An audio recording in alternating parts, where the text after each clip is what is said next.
just tell me when that is central between those two bars?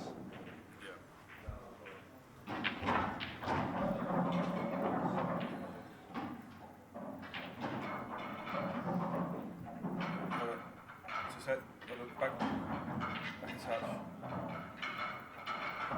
That's about it.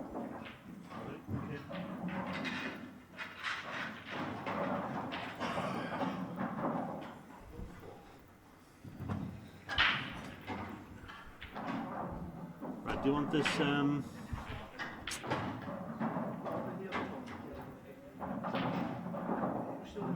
a new code today? There's yes.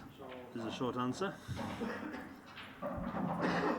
Pain in the ass having to do it every day, but these are the rules under which we live. With good old YouTube. Yeah, just whack it through to me.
9, courtesy Stephen Benny. Table 10, Miles Drills, Jamie Clark. Table 11, Stuart Weeks Jr., Dave Priestley. Table 12, Richie Oliver, Mark Farnsworth. Table 13, Ben Roland, Jules Goodyear.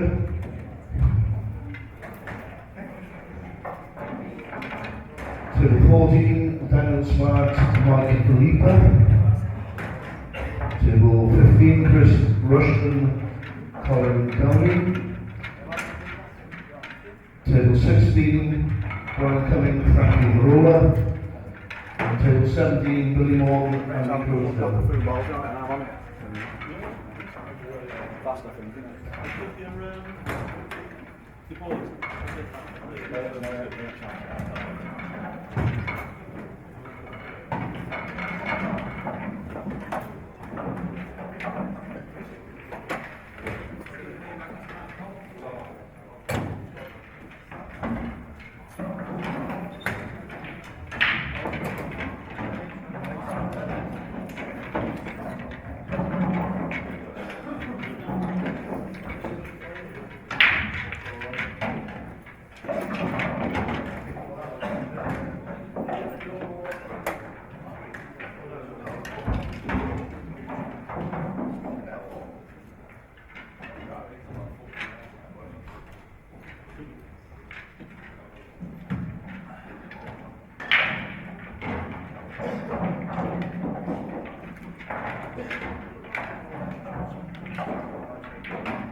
You've had it, so give it to me. I'm not playing with somebody else. Yeah. Right, so who's Mark? Sitting there. Who's there? Yeah.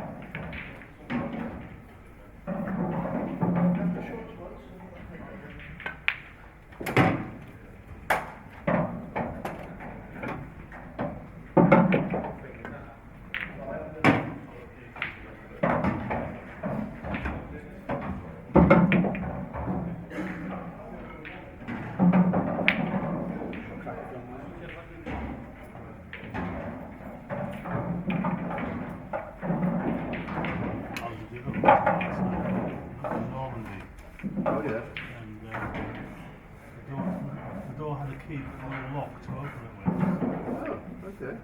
So I had to get the post split in and how that's how it is then. Yeah. Cheers.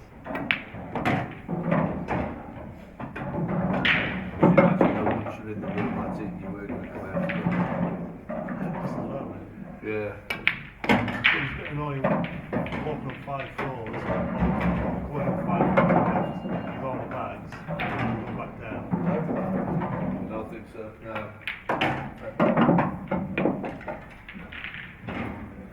Yeah, I was about to get the ass handed to me. So, if I put it in Monday, My chaps are already.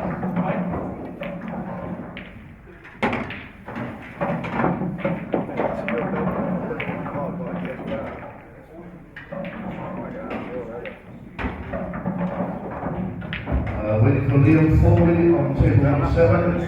Liam Foley, table 7. Stick this on here.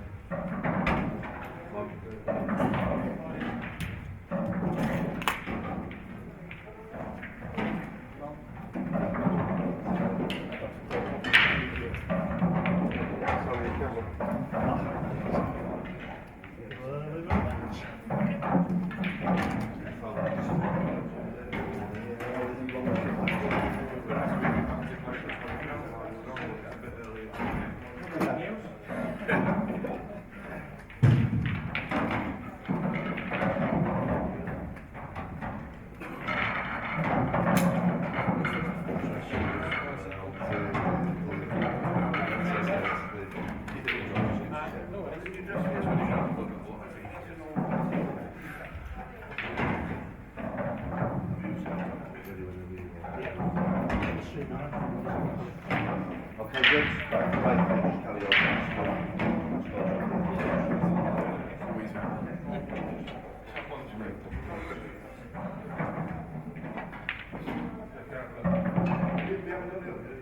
It's on the screen out there.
Now tabling, please.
Could you have that many? Newsfeed boxes are 2.3 million boxes.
Hello. Right, we're on. Right, so Jack Wheeling to break, 1-0 to Gaz Hibbert. Yep. You may have seen in the last frame, but Gareth Hibbert potted the black and the yellow. I think it was the yellow with his last shot, and he does win the frame. Just in case anyone was wondering, I think he probably meant to do that, didn't it? No, well, Yeah. as long as he doesn't play it too hard, the natural angle was going into the black, and it sort of couldn't really go wrong. As long as he hit it, it was going towards the bag anyway, wasn't it? So Yeah. Jack's gone straight in off the break for a change. Jack's probably got the best break on the tour. yeah, it's a monster, isn't it? Yeah.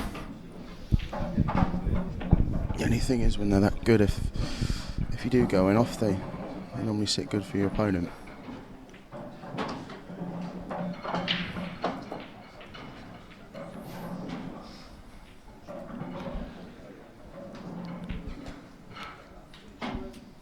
I think he's going reds. I think Yeah, he's going looks straightforward enough. I think he'll top this one just over the middle bag, just gain position. yeah, I think flick off the side of the red. Yeah, And yeah, just to, and he'll probably use that as his last ball to get on the black down the cushion.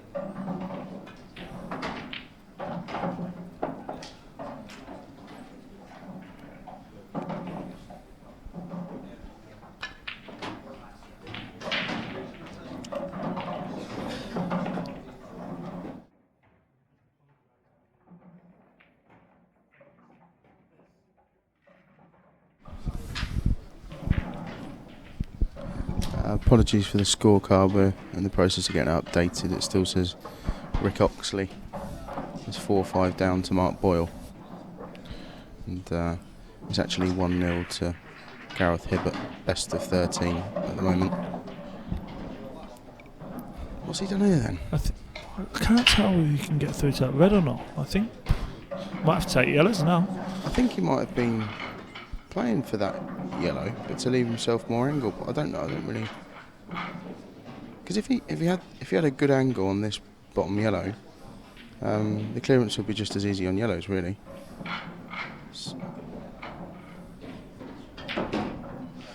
That's a much better shot than it Yeah. looked. Forcing them at pace, it's not easy. Got to make sure you come off that far knuckle when you play that shot.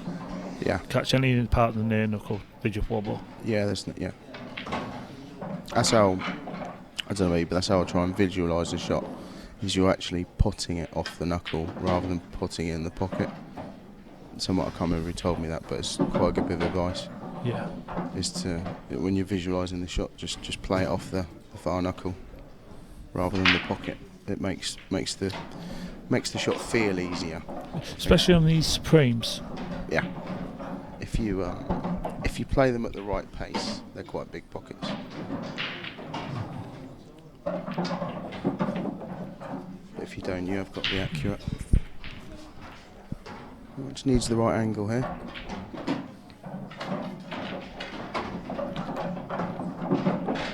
It's perfect. This table's a lot faster than the others, Dan, isn't it? Yeah, I haven't played on it yet, but at the last tour, the TV table streaming table was quite a lot faster. It was obvious. You can see there just the way the right's running. It's definitely faster than what I played on yesterday, but it's still, they're all good though.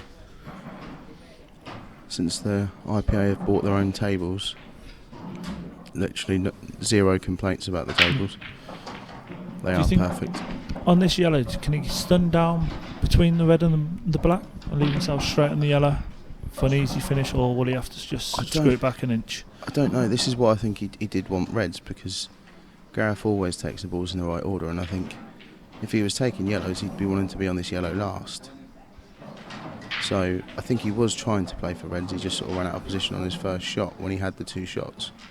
I don't know if he can go in there. He chose not to. It'd be interesting to see whether he can't plan it for the middle, can he? Surely. I Is he think going to try and run behind it? I think he'll play just to either flick it out, or if he runs behind it, he'll have it to the corner. Yeah. Yeah, I think if you play it at the right pace, you'd be unlucky not to be on anything if you do cannon it. Yeah. Like that. That's unlucky. Because if he hits that slightly thicker, He's got it to he's middle, right in the middle, even thicker than that, he's got it to the corner. and if he misses it, he's got it to the corner. Yeah. It's the only way that could have gone wrong, really. So that was harsh.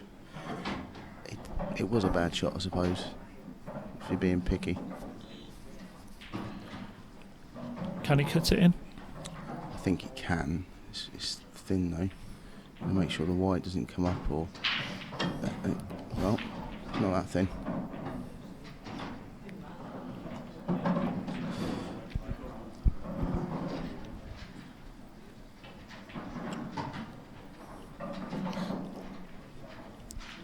Gaz Hibbert won the Open last year here. Did he? Yeah, he won the Open and the Pro here. Did he? Yeah. You like Scotland then? Yeah.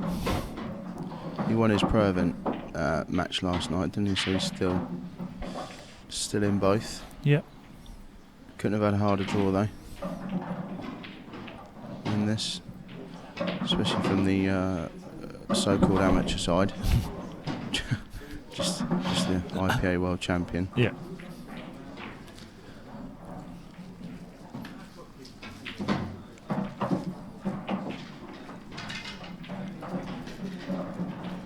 This always hurts when you're looking like it was going to be 2-0 and now all of a sudden it's 1-1. Always, yeah. So often, it doesn't matter. I think early doors it does matter more. In the middle parts, well, I don't know, it matters equally. But when you're 3-1 up and you're looking like going 4-1 up and you mess up and then it's 3-2 and then Always opponent you either breaks going off on the break or Yeah. they break dish and it's like, yeah, it's cruel. But that's why your positional play. I mean, Gareth didn't miss a pot there. You can't really count that thin cut in the middle as a missed pot. But just controlling the white, which is actually what Gareth's one of, if not the best on the tour at, is just controlling that white so closely. You very rarely see him having to play difficult pots. 1-1.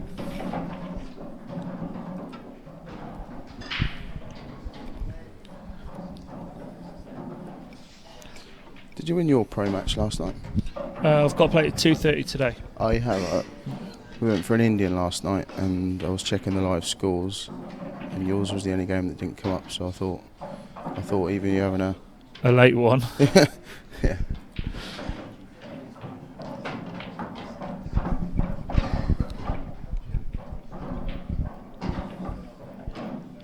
Where do you stand with the use of a break cue? I'm actually getting one made at the moment by Keith Hammond. Yeah. Um, Harder tip, bigger tip. I've asked for my cue to. He's taken the specs of my cue, Yeah. and I want it to have I want it to feel the same, basically. Yeah. So same size, but same size shaft, Yeah. just a little bit thicker towards So end. I want a 1 mil bigger tip and an ounce and a half heavier. Yeah. That's all. I've never, in theory, I don't really know, to be honest, whether because For those watching, a lot of people use break cues now. yeah, the main reason I'm getting one made is because my underneath the ferrule Yeah. split slightly before the World Championships, and my cue was very tingy for months, and it just got worse and worse. So I took it to Keith, and I thought it just needed a new ferrule, and he rang me. He said, "Oh, your ferrule's fine, Dan. Took your tip. Oh, your ferrule's fine. It's much worse than that." I was like, "Cheers, mate." Simon Calby. Okay. It was split just underneath the ferrule, so he puts this magic glue. He said it will get you through a short time. He said just don't break with it. But I have started to break with it again. It seems to be alright. at the moment, but he's making me a cue. I'm going to use it to play snooker as well. I've never had a snooker cue. I don't really play snooker, but I enjoy it. But my tip's too small. I mean, I thought about getting a break cue, but then if I did, I'd use a really hard tip on it rather than a soft. So. But why? Because the harder the tip, the quicker the ball reacts off it to create more power. Softer the tip, the more it takes side, and so you have more of a feel to the cue ball when you're using it. Right. Okay. So in theory, the harder the tip, the quicker the ball reacts when it comes off it to create more power. But is it then harder to control the white? In theory, I don't really know. It is, but that's why it was only be used for a break cue. Yeah.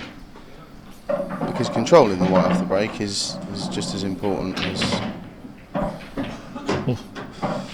Well, that was a bit rushed. Yeah. Is it not? Oh, you'll be disappointed with that. He had the wrong angle on the ball at the top cushion, so he couldn't bring the white out enough, which is why he ended up having to go into that. Yeah. When you first look at these reds, they look simple, but Yeah. there's a little bit of work to be done on that one to left middle, second from outside. Where the yeah. I think he'll be. If you take him in the right order, he could just pop. Well, he's just going to pop the yellows. And then the one that looks difficult where the white is now, it just takes to the other corner, I guess. Yeah, so he can either take it to the other corner. He just basically he'll get on it now. Yeah. Just needs one good positional shot, and it should be frame over.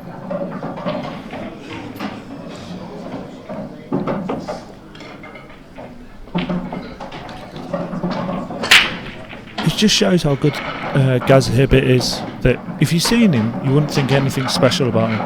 Because he never does anything wrong. He just pots on, gets on his ball, just keeps rolling them in. But that's what I said earlier. He controls the white so well. I've played Gareth before. I've beaten him a couple of times, but he's ranked number one, or I think provisionally Neil Rayburn might be at the moment. Yeah. But he is, without doubt, in the top 2 or 3 players on the top. And it's when I'm playing well or other players are playing well, I quite often see him running out of position a bit. And last night I played quite well in a pro match, but I still felt like I run out of position a couple of times, and you have to dig yourself out of it. And you're playing recovery shots. You don't see that with Gareth. And Neil Rayburn's another one. He is the number Ronan one. McCarthy. Yeah, the control. Wow. Oh. Wow. Commentator's curse. Literally, it couldn't be more of a commentator's curse. He did everything that he never normally does, which was just a slack positional shot, which is like a knock-on effect. Slightly out of position. This isn't easy. There you go. Nailed it. Yeah, slightly out of position. Your next shot is slightly more out of position. I know they had nothing difficult to do. Just trying to hold it. Oh yeah, I mean he'll never miss the pot. It wasn't that. He was just trying to cheat the pocket to get good position on his last red. So one mistake each in this frame. Jack's going to go 2-1 up.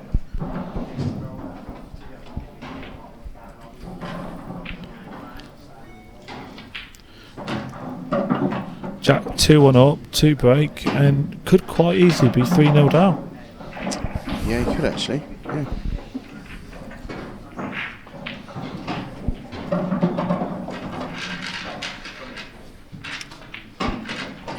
That's where you need to be quite tough mentally to. And Gareth is, obviously. You don't do as well as he's done without being that, but it affects a lot of people knowing that you should be 3-0 up. And he knows he should be 3-0 up, but he won't let it. He won't carry on playing badly because of it. He'll put it to the back of his mind. You can't hypnotise yourself. It's impossible to not know that you've done it, but it's leaving it in the past, isn't it? That's what you've got to do. Massive break.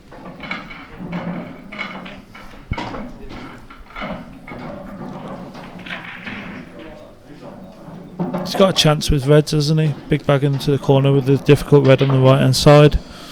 And that, if he plays that shot well, if he can use that yellow, then it opens the pocket up for his red just above the black spot. You don't want to pot that clean. No.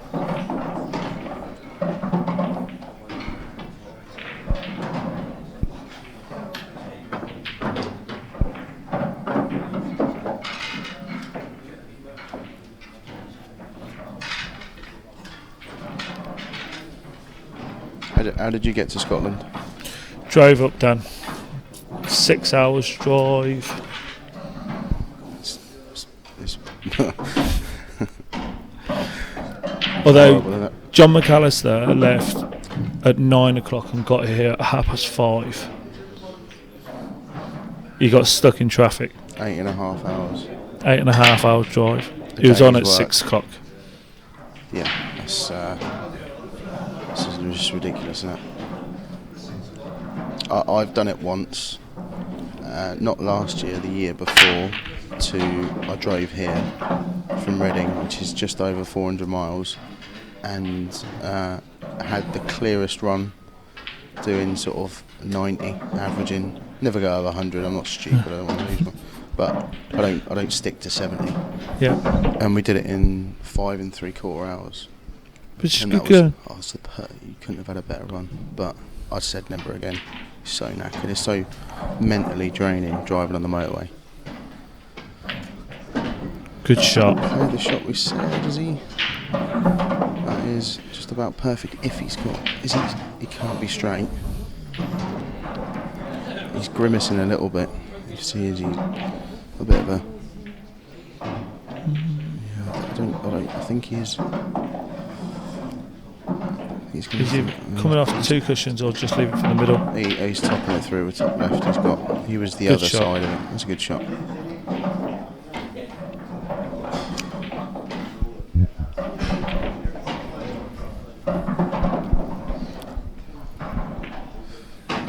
He needs to screw the white in. Screw it into the yellow by the middle pocket. No, he Oh, it just screws up. dug in enough. Yeah. So, massive pocket here. Can't miss this.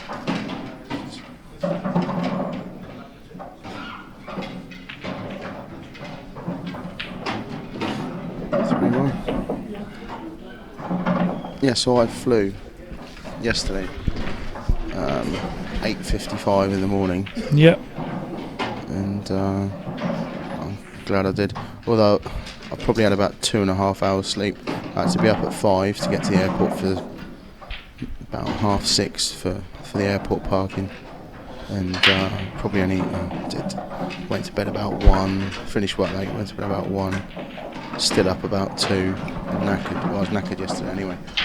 Slept well, even though these beds are terrible. Oh, they're really hard, ain't they? Horrible. Feels like someone's just been sort of the opposite of massaging my back all night. Just nudging me with their elbow. Horrible. I saw the most pointless job yesterday. From the airport, Yep. there was a taxi marshal. A taxi marshal. Yeah. You come out the airport Yep. and you line up for a taxi, like you do all over the country. Line up for a taxi, but there's a guy stood there. Hailing the taxis that are already there. No, the taxis are already queuing up. So they're already in the line from outside the airport, and he stands there, and you go, "All right, mate," and he says, "Hi, where are you going?" And he says, I go, "I'm going to the Erskine Bridge Hotel." "Okay, this is your taxi, sir." So, right, okay, cheers, mate. He doesn't even pass the message on. I had to tell the taxi driver again. I don't know what he was playing at. And You know, he's probably not even a marshal. He's just some Scottish guy taking the piss out of everybody. well, if you don't, well, he bought the coat then. This is your taxi. What's he playing at? What do you need? This is like, it's no offence, but you know, I thought we'd evolved enough to know how to queue for taxis. Yeah. This is your taxi. This If you tell him when you get in the taxi, he'll take you to the place you want to go. What are you doing, mate? What I got and I sort of trying to just make conversation with the taxi driver. I said, "No point in him, is there?" About the taxi. What? And he really took offence. I rambled on for a bit, just going, "Well, you don't need that. What's the point in a taxi? As if we can't queue up. You know, we're all queuing up nicely enough. We can all see which taxi's at the front of the queue. You know, what are you doing?" And he's kind of, he sort of just kept silent, and then put me in my place, and just went, "No, you do need taxi marshals." I said, "Okay, I'm not saying they're wrong." I sort of had to backtrack. We're I'm not saying they're wrong. Try and but take taxi people off you. The marshals can say. He didn't even. He asked me where I was going, which turned out to be none of his business, because he didn't even pass the message on. And then he just pointed me to the taxi that I would have just got in anyway. And he says, "Oh no, apparently the in the mornings, your all the sort of business people." We tried to bring the white out a little bit more, but he left himself the wrong angle of the red in the middle. When he had two reds in the middle, he needed to punch up and he just underhit it slightly. So he's effectively on a recovery clearance, so to speak. Played that one enough. Needs to be careful here though. This isn't a gimme from here. So anyway, these taxi marshals, they're there apparently for if in the mornings, if people are late driving up for London for business, apparently they're a bit of a nightmare, just trying to jump the queues and stuff. It's just really. And but to be fair to them, he said if you need a taxi with a car seat, like a baby seat, then they ring one. Or if you need a 7-seater, they ring one. So I end up looking like a bit of a pillock, really. Trying to make conversation, he just put me in his place as if I was being racist or something. Racist against taxi stewards. against the Scottish taxi system.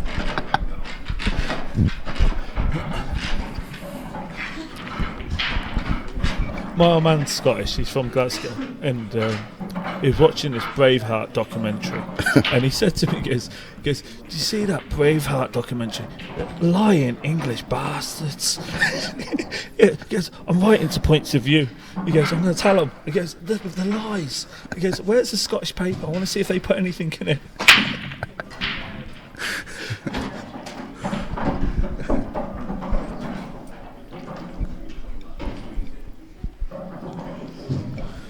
Jack with another big break. Yeah, match has turned around, isn't it? From should have been 3-0 to Gareth, all of a sudden I think Jack's cleared the last two, has he? Yeah. That's the thing with Paul. You miss a bad ball, and then they're so unforgiving. You just got to wait until the Bulls decide they're going to forgive you. Yeah.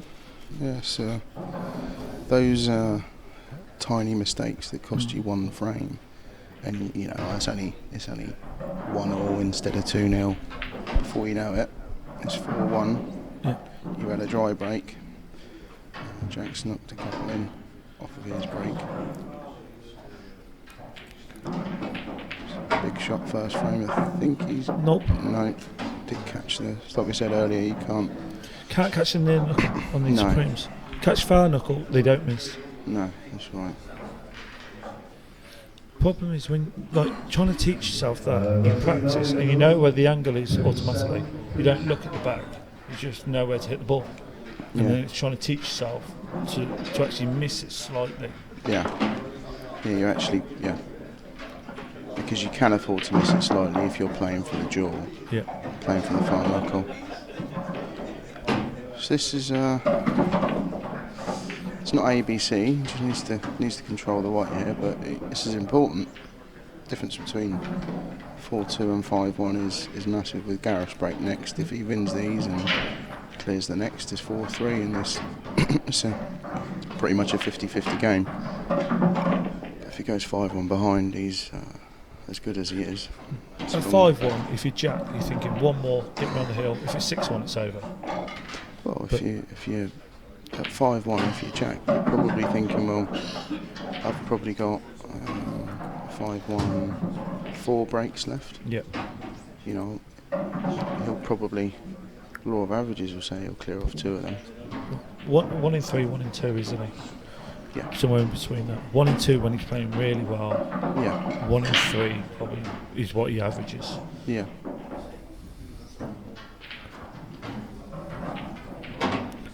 Will you be watching the game against John Sullivan and Christy Caulfield tonight? If there's I think there's a live stream going on. if there's nothing else to do, I probably will. Yeah. If I'm not playing, probably should watch it. I'm playing John in a couple of weeks' time. Yep. Got the Rat Pack, 27th of June. Nice tables there, all Supremes, fast, very similar to the IPA. Yeah. Oh, we just overrun that a little bit. Oof. See, that's carelessness. Just drop this in dead weight now. Yeah. I expect him to get it. It's just he's made this slightly tricky when he's put more pressure on this for himself because he knows he should be in better position. He could have underhit that by 2 feet. But look at Gaz's expression, like, doesn't change. No, nothing. Yeah. Exactly right. He knew he'd run out of position, accepted it, got down, knocked in what was still an 8 or 9 out of 10 for him. Yeah. And 4-2. 4-2, break dish, right back in the match. Yeah.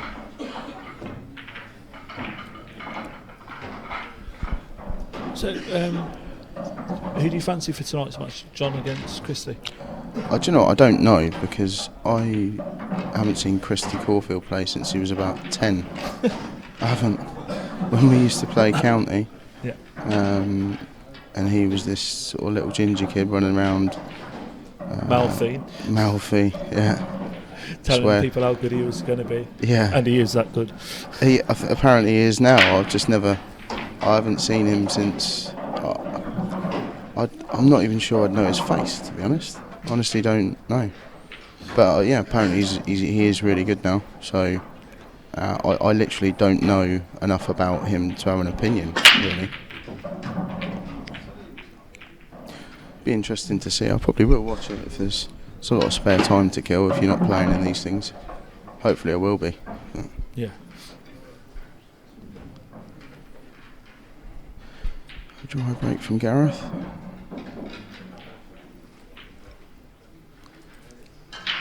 I think Jack would like to have been yellows here, I'm guessing, but He would. Yellows are nicer. It's just he's not got a starter. he's not on an easy yellow. He's got 2 tricky pots he could take on. Both into that top left corner as we look at the screen.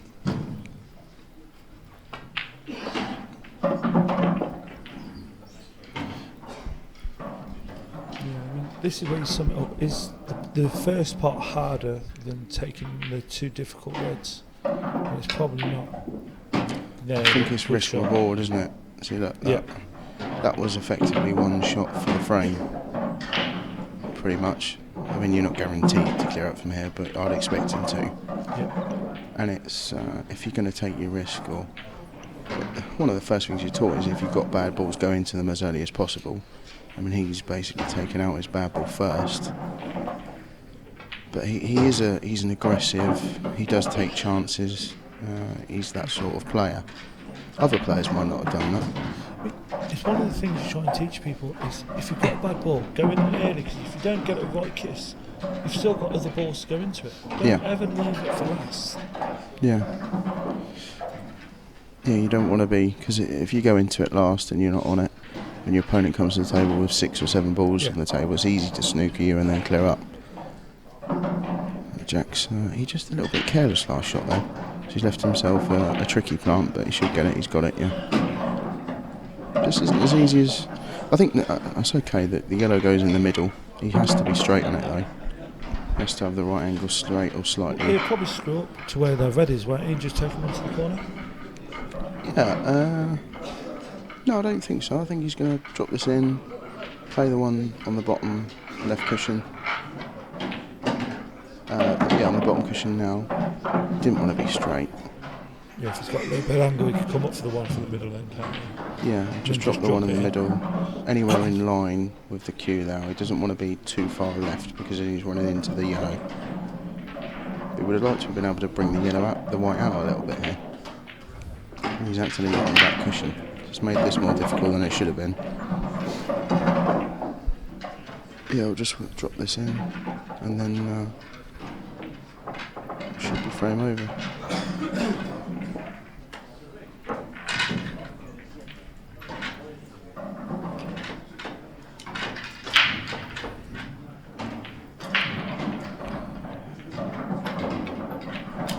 Good cueing. That's good cueing, yeah. He's straight again, so he's gonna have to leave him the black slightly tricky. If he had an angle, he'd be on the black and it'd be a gimme. As it is, I expect him to get it, but it's not. It wouldn't be a freak of nature if he did draw this.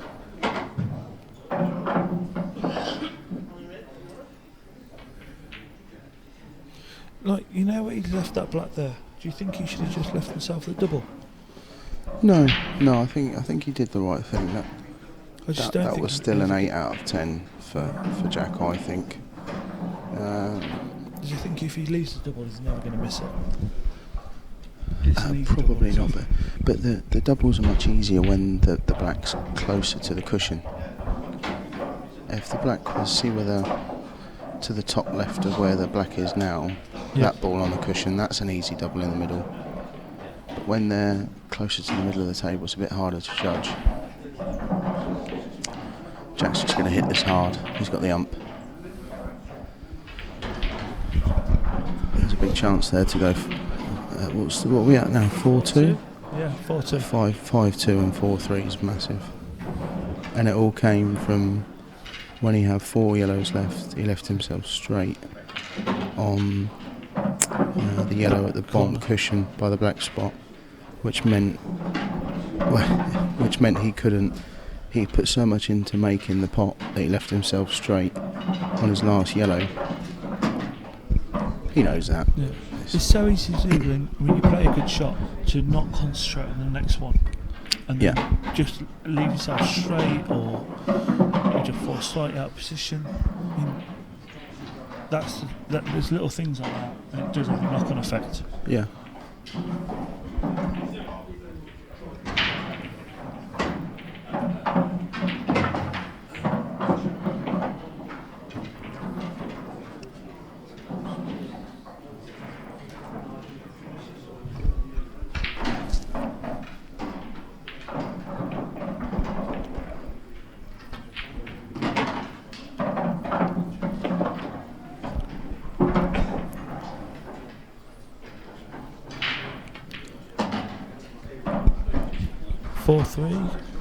Jack to break. Jack's break, yeah. So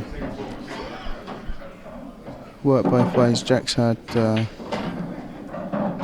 one of Jack's, I know from playing in for money and losing, is you can nick a frame. He makes a mistake and you nick a frame that you shouldn't win, and then he breaks and they sit there. You know, it breaks his skill and he's very good at it. So you can't take it away from him, but I wouldn't be surprised if he breaks and five yellows sit out. You know, they sit nicely, and before we know it, it's such a weapon to have. Yeah. So when someone's coming back at you, or when you've just missed a ball, you know, he's missed a black there, and he'll be annoyed with himself because he should be 5-2 up his 4-3. At the very top level, that's what we're looking at here. When you played him, the break is so important. Yeah. I mean, watch this break here. 99% sure this will be a really good break, whether he pots one or not. He normally does, but they go everywhere. He times it so well. Oh, I was going to say too, because he's missed that last one. Yeah. They're unforgiving. So it wouldn't surprise me if he actually come up dry now, and all of a sudden again, it's 5-4. Oh yeah, it's weird. He probably would have potted off that break. If he won the last one. Probably. Yeah. And then that's the way it goes. I don't believe in fate and stuff like that, but it's just that you can get that tiny bit more tension in your arm after you've just missed a shot, and I've found it before when I'm under pressure. and you're not under pressure as in having the shakes or anything like that, but a little bit of tension in your arm, and you don't time the brake as well. The brake is still a shot. I mean, that's what they say the similarities between snooker and golf and pool golf. 'Cause it's not how hard you hit it, it's how well you deliver the Time cue. it, yeah. You time it. You mean, It really is. I can't remember her talking about it, but it is true about when you watch Jack's brake. He doesn't put his torso into it. no, You know, he doesn't.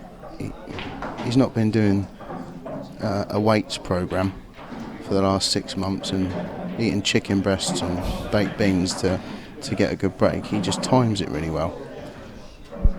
I mean, Cyborg's another one with a big break. Yeah, it is. Yeah. Tom Cousins, another one, massive break. Yeah, Tom Cousins is he brakes as consistently well as anyone. Really good brake.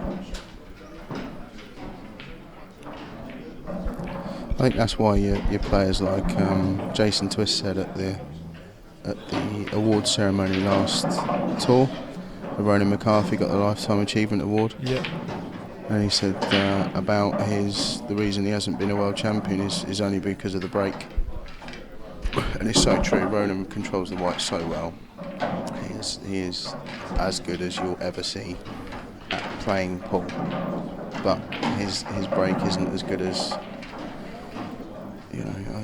as good as a Potts or a Cousins or a Jack Whelan or people that have won the world championships. And the brake is more important than making 3 mistakes in the match instead of 4 over a best of 25 or And you see all these young kids coming through now, and they've all got big breaks. They're all attacking. They all play pool the right way. It's why Blackpool's so good to watch nowadays. Oh yeah, it's crash bang wallop. Yeah. So it And some of the world rule players, they say that about it like it's a negative thing, but it is crash bang wallop. But whether you're playing world rules or Blackpool at the very top level, that's what it's about. yeah, of course. And end of the day, the brake is a skill. Yeah. Now, there's still a lot of luck involved in the brake, but there's no coincidence that the people that consistently brake well, Jack, Tom Cousins, Gareth Potts, had a really, really good brake, consistently do well in tournaments. I think it is an unfair rule, in a way. If you're on about what's fair, the fairest rule, in my opinion, is what, when I started to play, was breaker nominates. And this wasn't world rules, this was the old BAPTA, or I can't remember what you actually call them officially, but it was breaker nominates regardless of whether the white goes in off. Yeah. And it just means it is more like a serve at tennis. So if you break and the reds sit nice and the yellows are horrible, you say, well, I'll have reds. And then when you come to the table and they've nominated reds and your yellows are horrible, it then becomes a game of pool. And there's tactics involved. Yeah, I mean, you have to use your brain. That's the problem. That side of it is great when you're playing, but when you're watching it, It's rubbish, yeah. I don't want to watch it. yeah, But I'd rather play it because it's fairer. yeah. But I don't want to watch Well, it. there's nothing better when you're actually playing, and you're playing a frame for 45 minutes, and you're touching balls and covering bags. Yeah, and But- you outwit your opponent, you outthink them. Yeah, or you're really in trouble, and then you work really hard to get yourself back in the match. Yeah. There's nothing more satisfying than tying somebody in knots in a tactical frame. And I don't like doing it. I'm an aggressive player. I probably go for more than I should. I don't like doing it, but that is what you call pool. Well, look at Liam This Dunster. is just potting now. Yeah. That's Liam what the game's Dunster's, evolved to. For me, of all the youngsters, the Yeah. best pool player.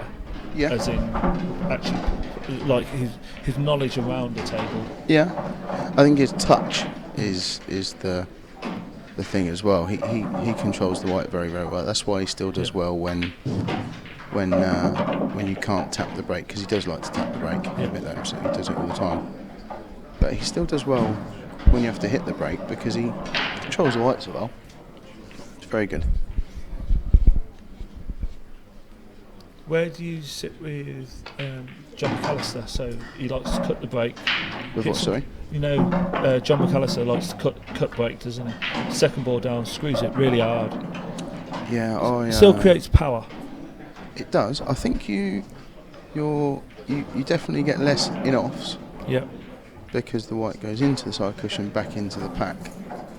So therefore you can't screw it straight into the middle, and you're trying to take it can't. away from the balls. No, even when I'm breaking well, you do just hit one with a tiny bit too much topspin and it just goes in the middle or a little bit of unwanted side, and you don't get that. It takes that out of the equation.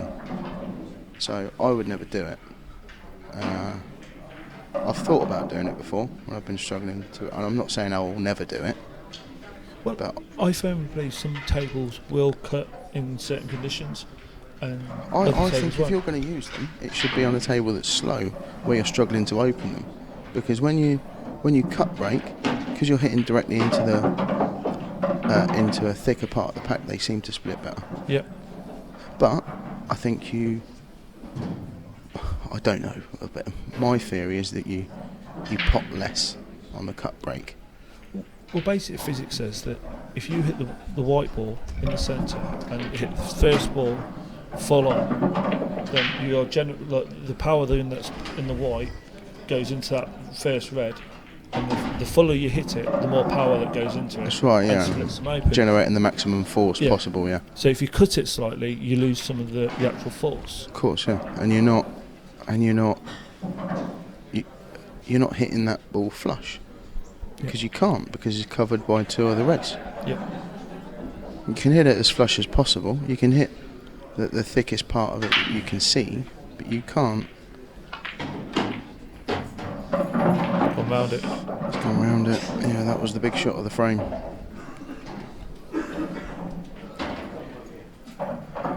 What's he going to do now, Dan? Can he He's gonna dig drop into it and try and screw into it? Going to have the other yellow if you get it. I think he's going to end up dropping the yellow in the middle, bring the white out 3 or 4 inches there. Just where you're looking. And screw into the red and yellow. He's going to have to trust the luck. There's Do nothing you he think that yellow goes in the corner bag? No. In the bottom right hand corner? No, it can't. Can't do because he. No, I think it's touching. So it's got to be moved. Yeah.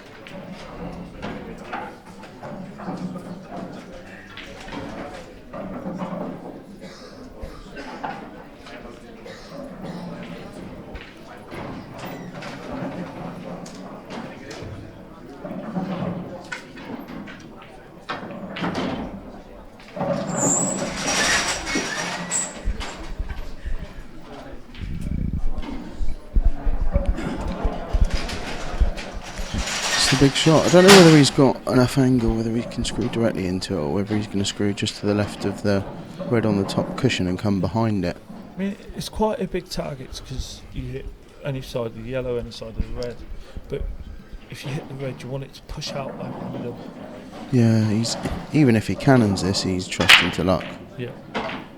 That's why I might have tried to get into it off the one on the right hand side. Because if you hit it, you've still got the other ball to try and get back in position if you're not on it. Yeah. But And this going back to what we said earlier about going into your bad balls early. I mean, he did try to. That's good shot. If he's on that, that's tight, I think. But I think he's on it. I think so. I think he is, yeah. If he played that shot 10 times, I think he'd only be on that yellow 3 of them. Yeah. It's not a 50-50, is it? Trust him to. He didn't play to. He just played to hit it. That's all you can do, really, in that situation. I think he's playing to hit the red, isn't he? Knowing it was going to push towards the middle. Give yourself the best chance possible to.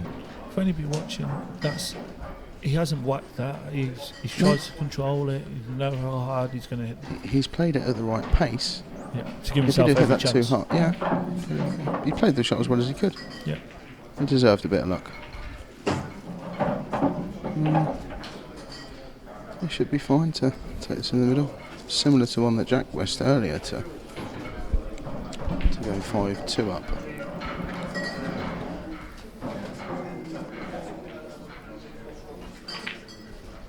He's got it. 5-4.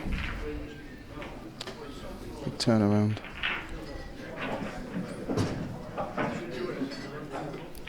Context of the match with Jack break now 5-4.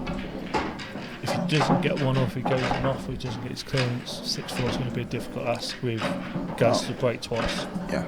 Oh, it's there's a at this level, there's a very realistic chance that this break could be Jack's last shot of the match. And sometimes you're thinking that when you've only, like with 3 frames left, like he could quite easily break dish, you break dry, break dish. That's it. Well, it happens. Yeah. It's happened plenty of times. I remember last year it was at Brighton and it was Marshy against Christophe Lambert in the tour final. Yeah. And Craig had broke dish once, broke dry twice, and that's the only shots he's had, and it was 6-1 down. Christophe Lambert broke dish 3 times and dished off his twice. I played Simon Ward maybe a year and a half ago in one of the Welsh tours in the semi-finals. He beat me 7-0 in about 25 minutes, and he broke and cleared off of his first 3 breaks, and I broke dry off of my first 2 breaks. So I'd had 2 whacks and I was 5-0 down. I've never had that happen before to me, but he just the best anyone had ever played against me as well. It wasn't even a difficult. It wasn't as though they'd sat there, like they were actually quite difficult clearances as well. It was actually quite nice to watch in a weird way. Yeah. But yeah, 5-0 and I literally had 2 breaks. That was it.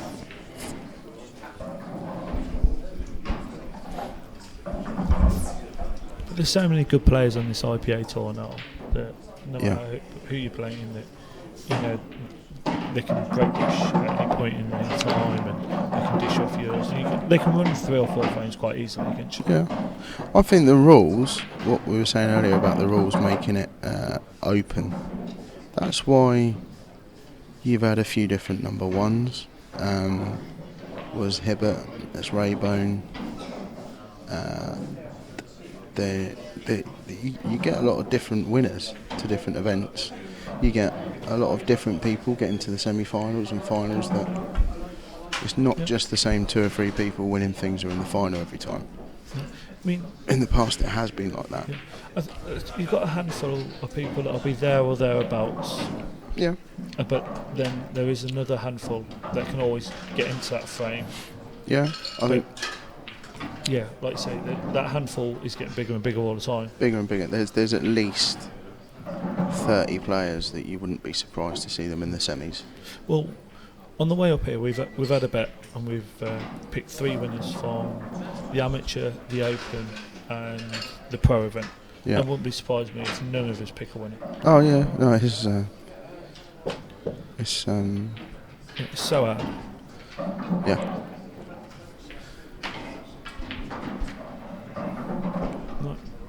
5-4. 5-4, big break. He's just composing himself, taking a bit of an extra step back before he's hit these. Who knows the importance of it? He's hit them. He's hit as much so as hasn't he? Yeah, he couldn't have hit them any better.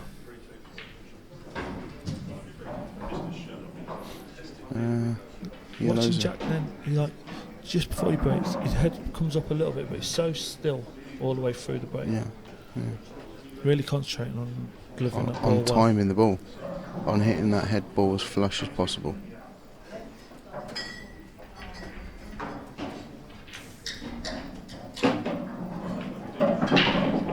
Had to make sure he didn't push the yellow onto the side cushion there. But as long as he controls the white, there's a really good chance for 5-all.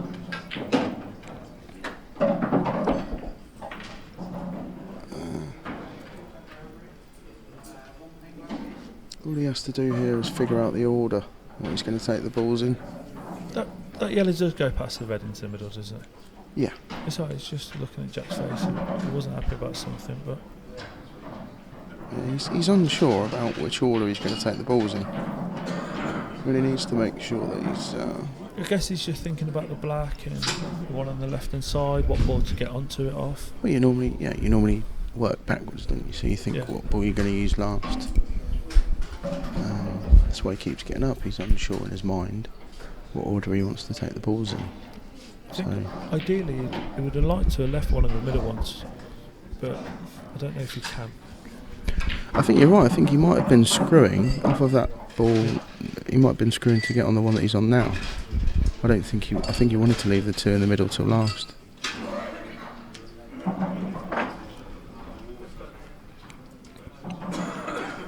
Again, he looks a little straight on this. He is straight. He would have.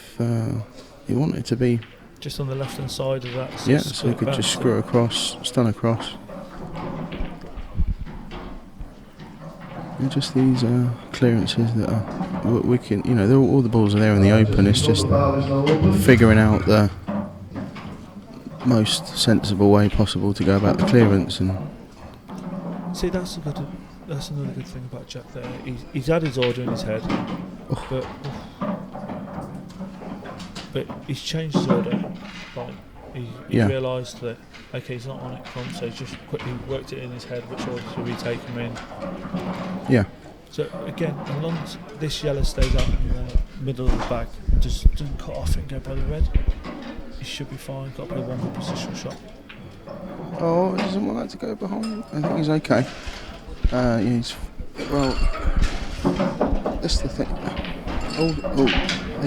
All stems from that. You can say this about every clearance that goes wrong.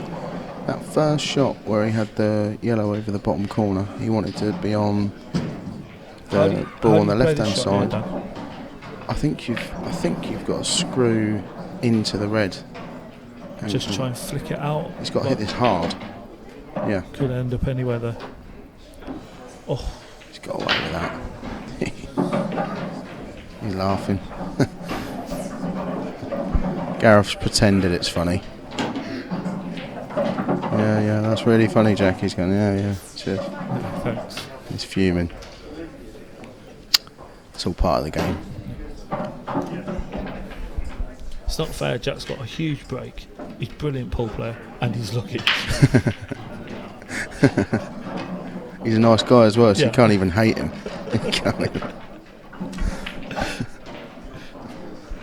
He's one of the nicest lads off the table. Yeah, he is, yeah.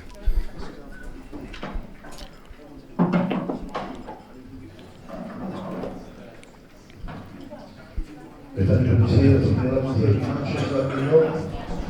And we'll count on each one.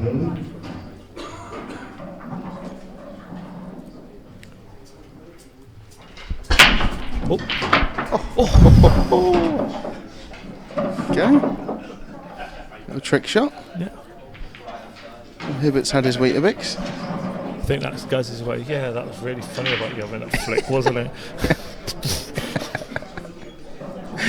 Yes. Yeah, it's hilarious. Like, when you just sort of screwed into that red and flicked off another one, and it's hilarious, mate. My break, whack. Yeah. Yellows look nice now, don't they? Yeah, yellows do look good. I've got to go because I've got to go and get changed for my match at 11:30. So, Right. I love you and leave you. Okay then. See you in a bit. Alright, see you later, Dan. Don't.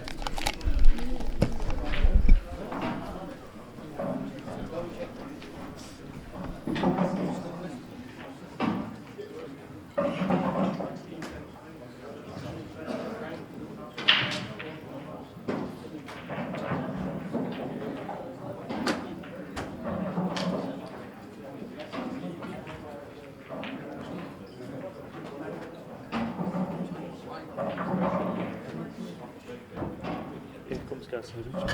Route now.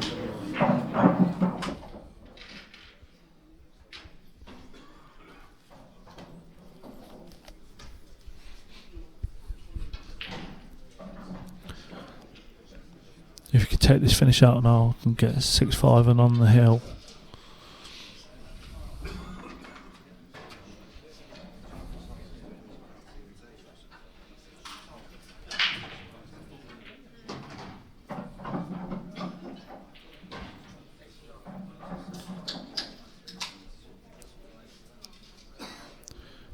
just composing himself, working out which order to take these yellows in.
That's it. By taking this yellow, it opens up the yellow to the same corner bag.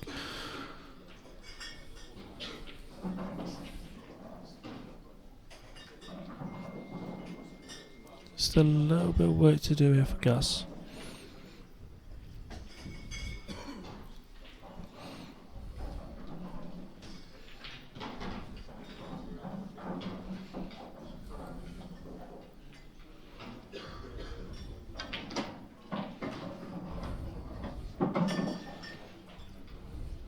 Might have gone just a bit too far there. Would have liked it either for the right hand middle or the bottom right hand corner.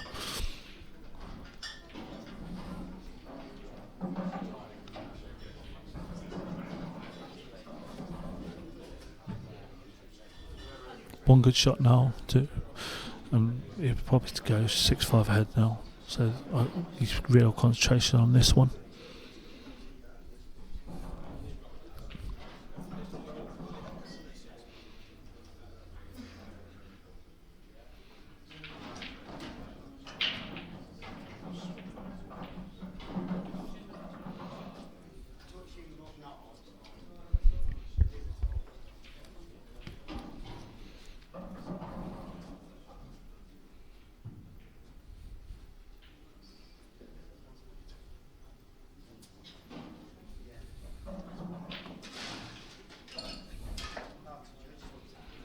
See if I can get some more other scores from you from one of the other matches.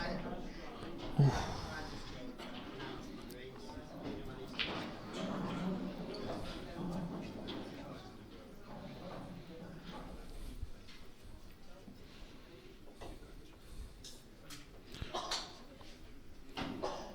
So we've got Jason Twist beat Andy Crowsdale 7-6.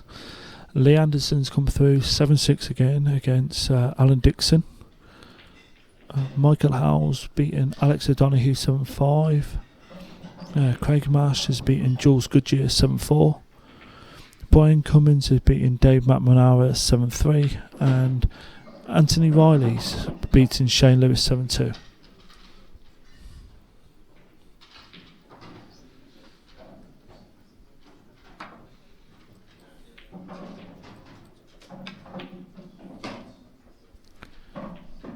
Good shot by Jack there.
So Jack 6-5 ahead. Again at this level, just never know. Could be great dish by Jack. Could be Jack's last shot.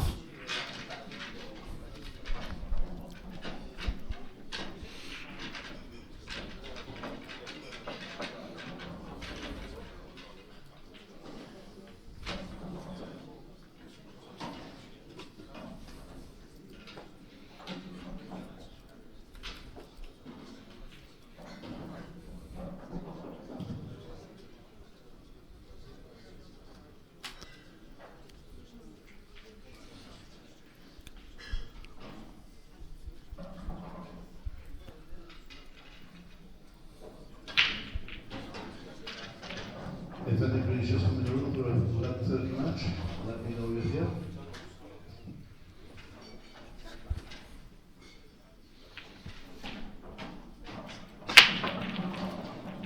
There's that monster break by Jack Whelan.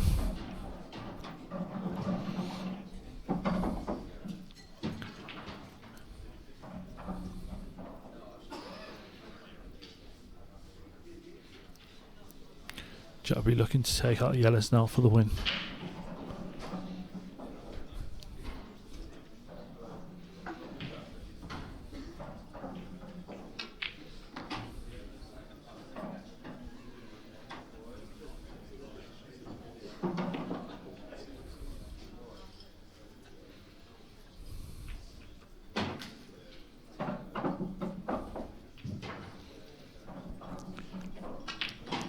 The only difficult ball Jack's got is the one on the top cushion, but I think if he lands on that now and plays a plan, should be straightforward. Oh, he's a bit under.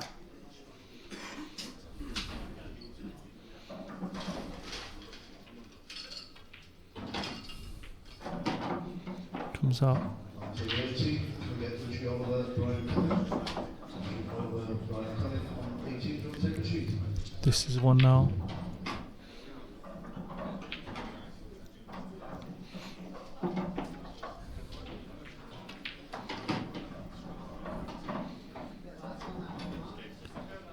All Jack will be thinking now is just get a good position on this final yellow, just to make the black nice and easy.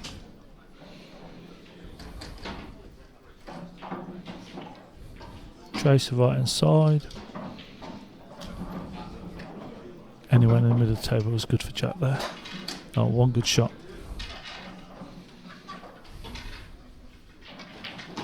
Pushes it through, nice.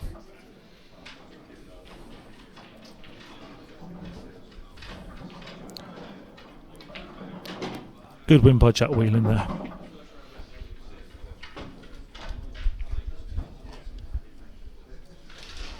So Jack Whelan through 7-5.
critical speed.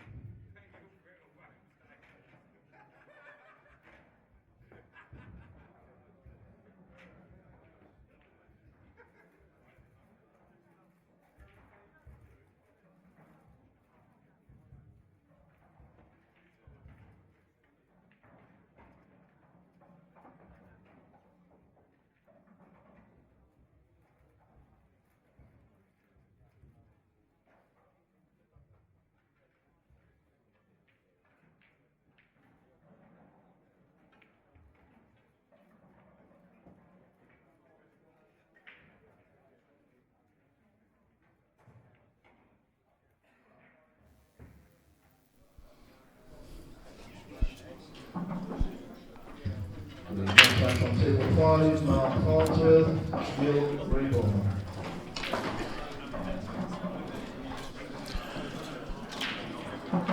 Okay, welcome to this match in the last 64 of the Open here in Glasgow. Jason Remington versus Daniel Sparks. Jason's just broken now and he's in control of the table. He's one of our IPA pros from Chesterfield in Derbyshire. And Daniel Sparks is one of our new amateurs this year. Comes from Essex. Should be a good game. Both very good players. And welcome to the commentary booth, Simon Webb again, same as yesterday. Hello, Simon. Morning. How are you doing today? His microphone's turned off. There. Morning. That's better. Excellent. Morning, Simon.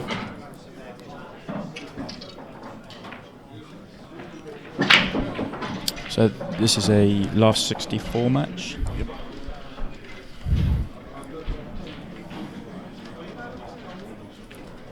So first to 7, best of 13. The next match on table number 3, Carl Nunn and Lou Pellinelli.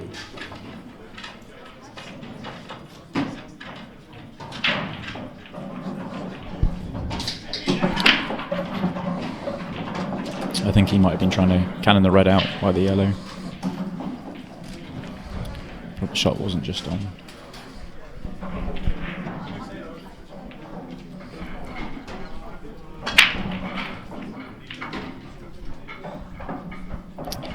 He's in a tricky spot here.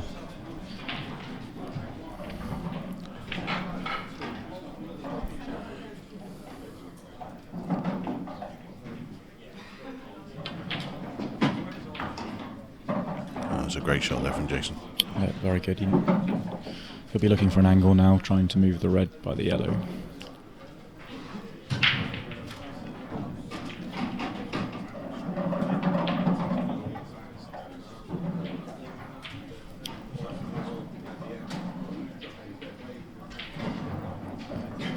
If he plays the red by the right hand side, can he come across the table, cannon the red? He may not have. He may need to finish on that one, depending on what other angles he's got.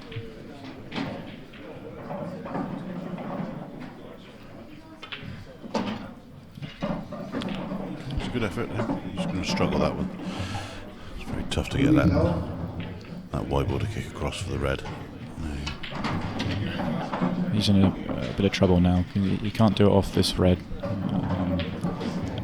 and he'll struggle to find an angle off the red by the yellow. So. If you could gently roll this red on the right of the table down to the bottom right corner, the white would drift across the table and he may find an angle if he played the other red in open play into the green pocket. He may be able to cut the red in the middle of the table to the bottom left and screw into it. Might be just too thin.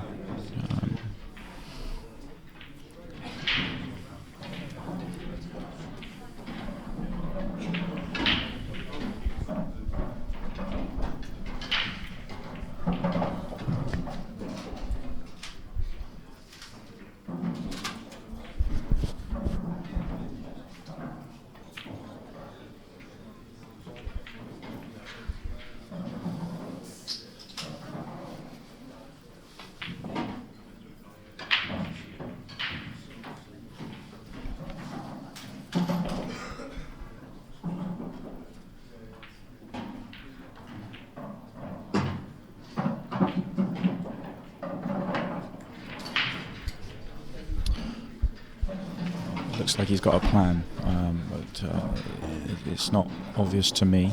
Right.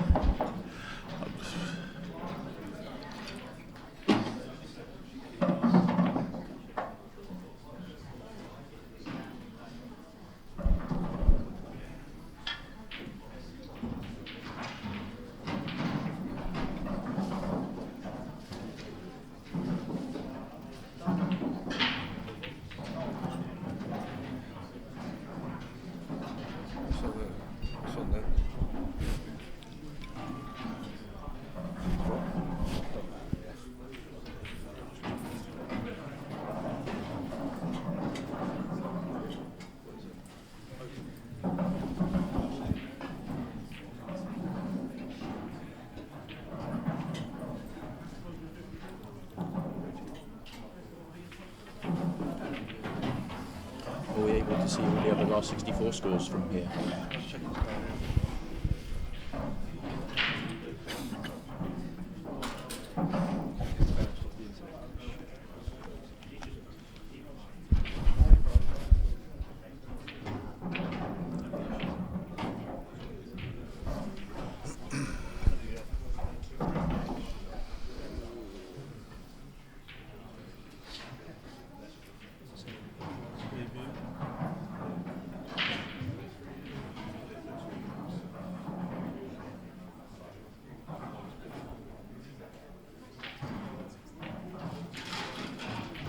We have Firefox on this time. Hey? We have Firefox on. Yeah. Oh no, yeah, no. We're wide in, aren't we?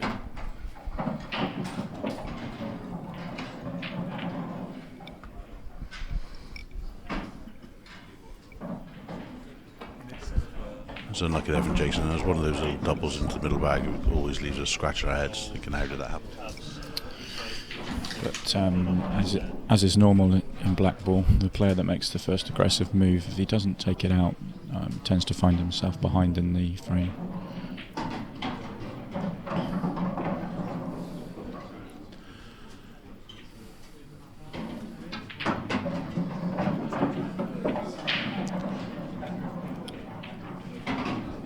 I don't think Daniel would be thrilled with that shot, but he's in complete control of the frame. You could just play a developing shot now and Jason'll still be in trouble, so just going to go around the back of this yellow. Ooh. No, very good. Unless he can come off the close cushion, he might be able to put Daniel in a spot with bother. But if he can't, he's in real trouble. Yeah, that's a toughie.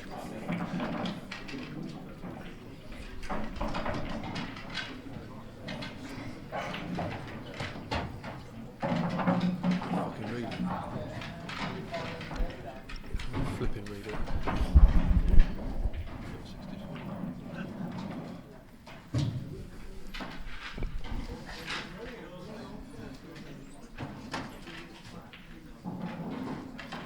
So, control tab. It's got that tape.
Good attacking first shot there from Daniel, just to open things up a bit.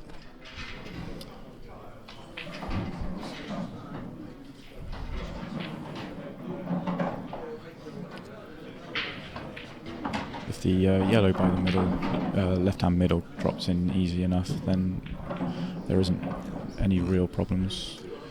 Yeah, I'm directly in line with that one. It's not easy to play this one now. I mean, he's going for the corner now. Okay. You may have thought to try and keep this one till last, because it's the obvious ball to get on the black, but the black's in a position where it doesn't really matter anyway. So the difficulty playing the one to the middle first was if you got a slight finger mark or roll, I know it's first frame and the table's been brushed and ironed, but if you got a slight finger mark or roll, there was a gap behind that yellow that Jason could easily just push the red up and then regain control of the frame. So sensible move from Daniel. He's just left himself a little bit in no man's land here. Yeah, he won't be happy. Even if he makes the cut in the middle, the white's going away from his work.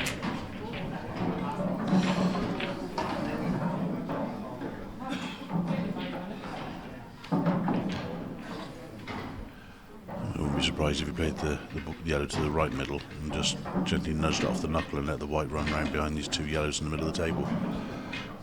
It's a natural angle just to play off two cushions.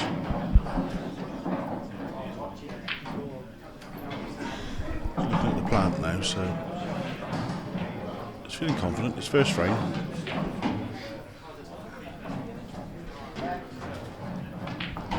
I think he's trying to hide, you see. He's left the gap there. I'm not sure if he's got the potting angle, but he can definitely see the red.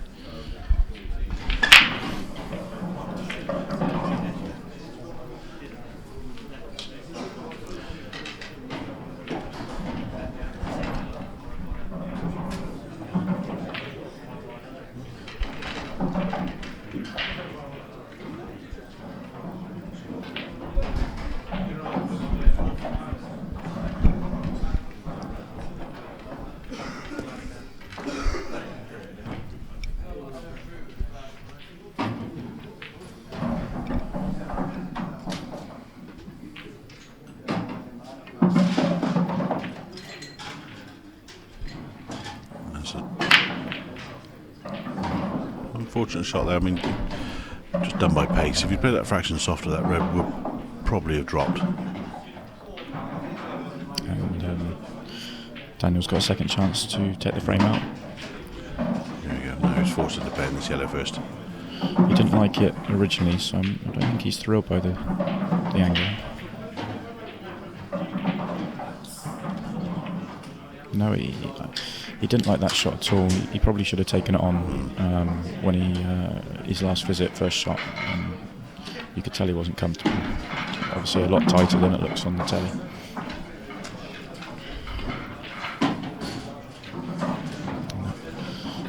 Looks like Jason's going to win a frame that he never really felt like he was in.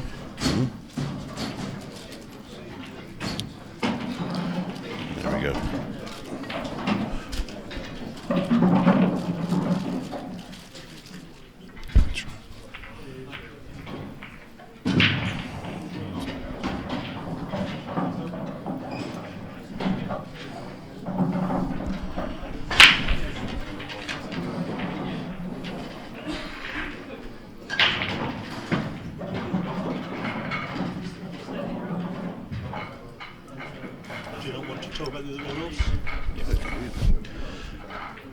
Okay, so we're just going to bring up some other results from this morning's play.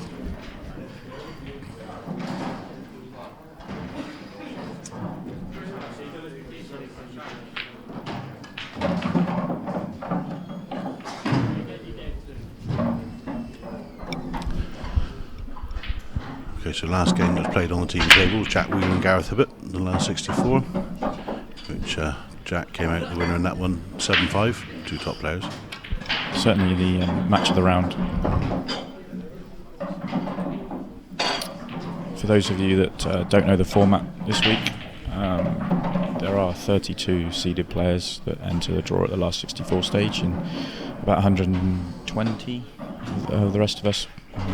All started yesterday in qualifying, trying to make it through to this stage, and always feel this is where the tournament really starts.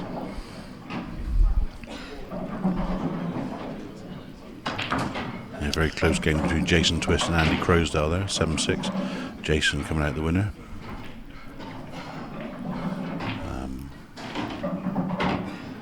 Lee Anderson, Alan Dixon, 7-6. There's quite a few 7-6s and 7-5s in there.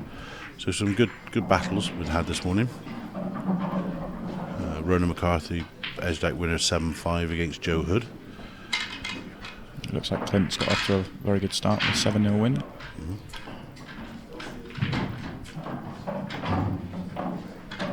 Lee Marshall, top table, straightaway please. Lee Marshall.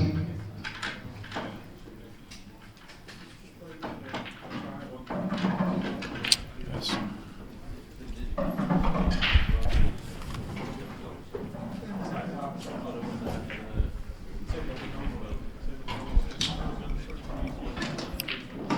Looking at the bottom of the draw, Brian Cumming with a great win over Dave McNamara, and Tom Riley with a very good win over Shane Lewis, 7-3 and 7-2 respectively.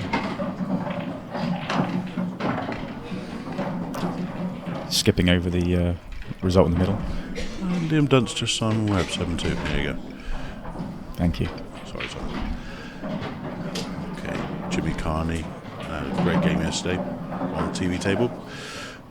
Lost 7-4 to John McAllister. Quite a result. Jordan Sillett lost 7-0 against Clint Hansen. That's we all know Clint's skill, but Jordan's a very accomplished player himself. It's a surprisingly comfortable result.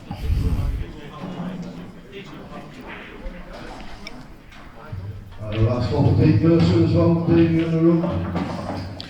It's an opportunity for Daniel to actually get his career arm going. Get a little bit of confidence in this match.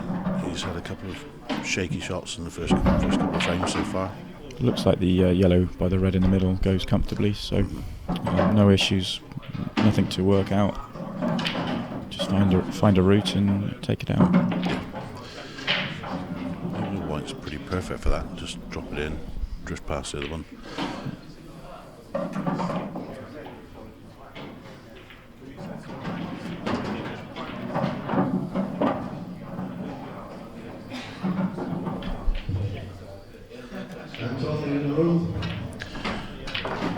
He's likely just to drop this in straight, but he does have the option, a little bit of insurance. He could nudge the red up the rail a fraction.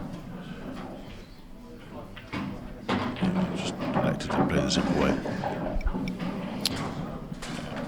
You'd like to be able to stun this in and play the yellow that it's nearest to. If it goes into the top right, it looks like it does. It certainly does. Yeah, comfortably. Yeah, very comfortable. And, take the two at the top end of the table, and come on down.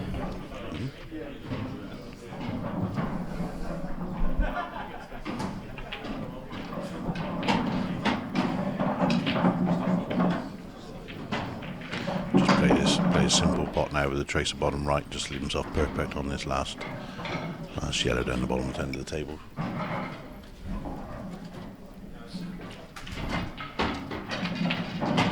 He's overhit that a little bit.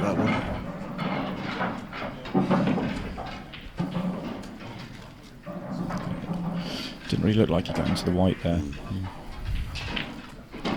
He's queuing a little bit steep on that shot as well. It's the sort of shot that happens when you've not taken out the previous frame when you feel you should. The pressure starts to mount with every frame. So.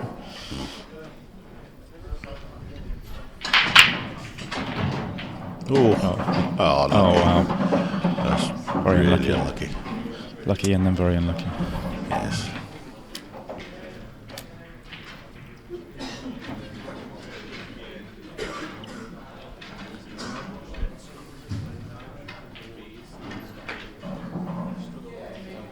From here should be a formality with the one free shot, one visit for Jason. It's always easy to say a formality, it should be, but they've still got to be worked out and rolled in. You really shouldn't have any issues.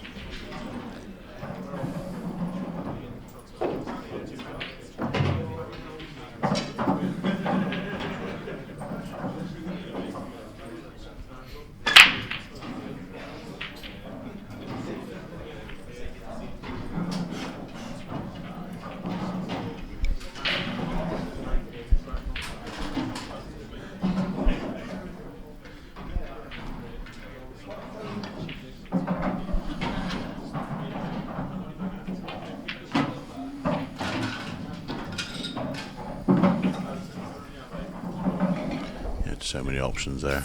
I think he could probably played any of the 4 reds remaining on that last shot. It's just working out which way he wants to go.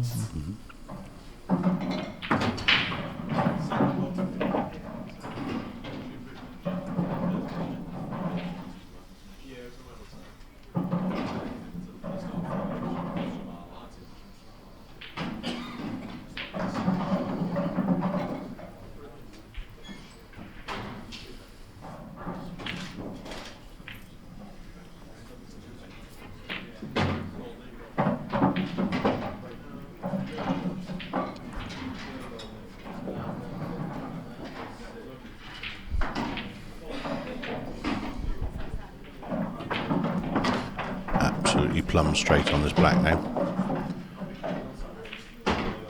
To go 2-0.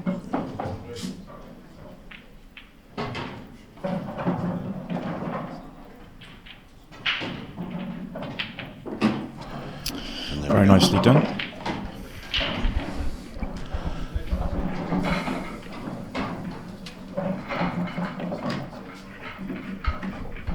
Yeah, very well finished there from Jason. It's so important to punish the mistakes when they come up. Mistakes at this level are quite rare, and you always beat yourself up over it, but you always beat yourself up twice as hard when your opponent clears up from it. So very important.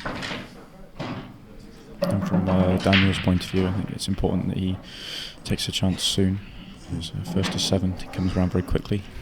Does, yeah. I mean, he got his arm going in the last frame, but it was that last yellow, but second from last yellow, where he just got a little bit too much on the shot, dug into it a little bit too much, and left himself behind a black that really knocked any confidence he just built up over the previous 3 or 4 shots. So.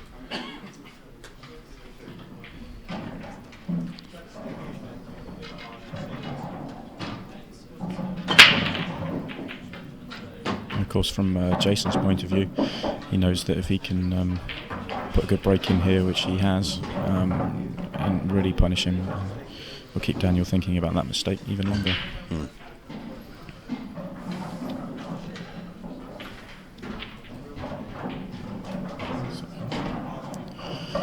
Yellows look favourite here, I think, but he has 1 yellow to work out, at least.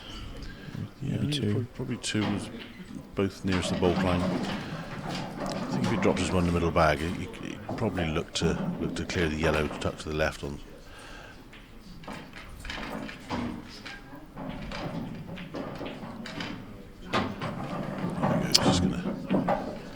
The yellow by the left-hand bulk line it isn't too much of an issue. It's probably the one on the right that's more of a tricky ball to get on.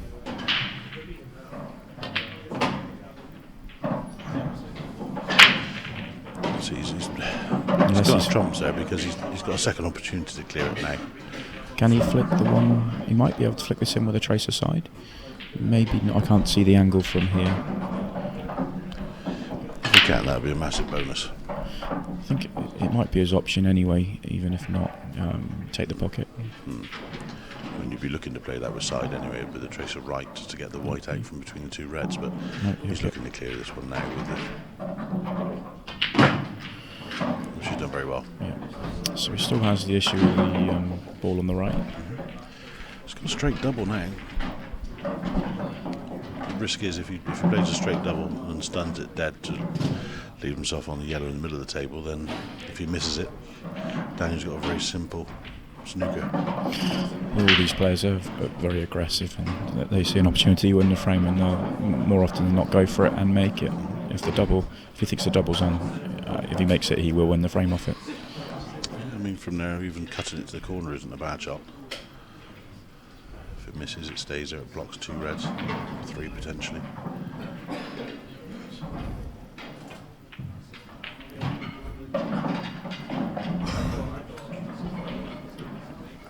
Looks like he's left a big bag up there. Hasn't really taken the pocket with that shot.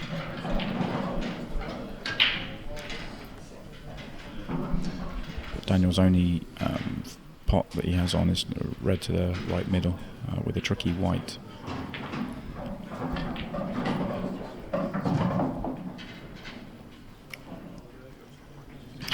close to canning the black and yellow, huh?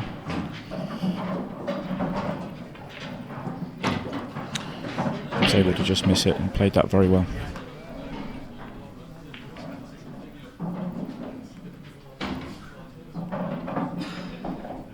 The problem he's going to have here is he's quite straight on this red, and he's going to want to try and get across to the other side of the table, either off this red or the red on the left-hand side by the bulk line.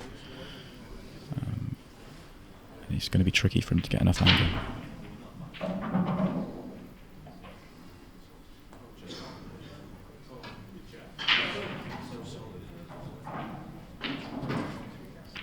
Yeah, he may need to play the one up by the bulk line now to create the angle. Obviously a tougher pot, but it may be the way he needs to go. If he plays it, just playing it down right and leaving himself angle to bring the white out off this bottom red, but he's going for it. It's toughy because the gap is very small. Yeah, I think if he's straight on that shot, he can really use the yellow, open the pocket up, and it's not so easy from this much angle.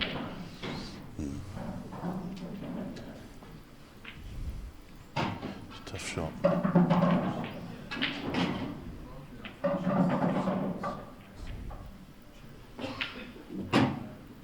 Okay. He'll now be playing the one of the reds on the right hand side up to the big pocket on the top right.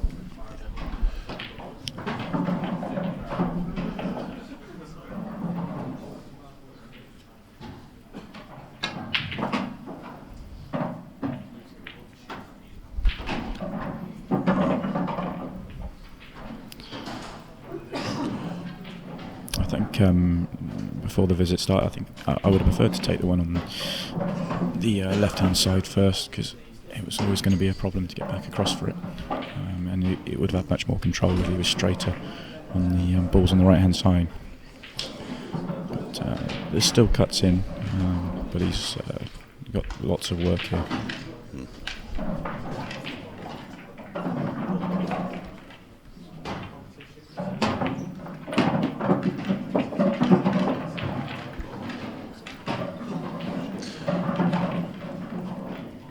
That's helped him quite significantly there. Dropping that yellow in the corner bag, because that was always going to be a bailout shot for Jason if Daniel went and dug for cover and gave him no position on the other remaining yellows. So that has helped.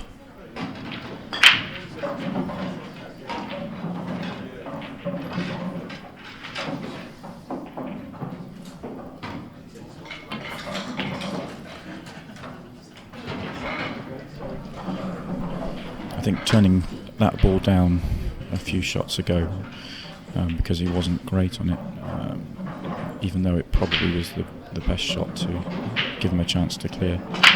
And, it's funny how 3 shots later he has to play it from a much worse angle and a much worse spot.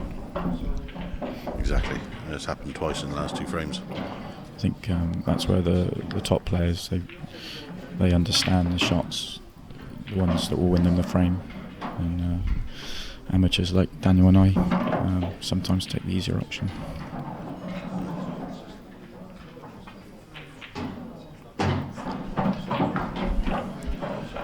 Oh, there you go. Jason's.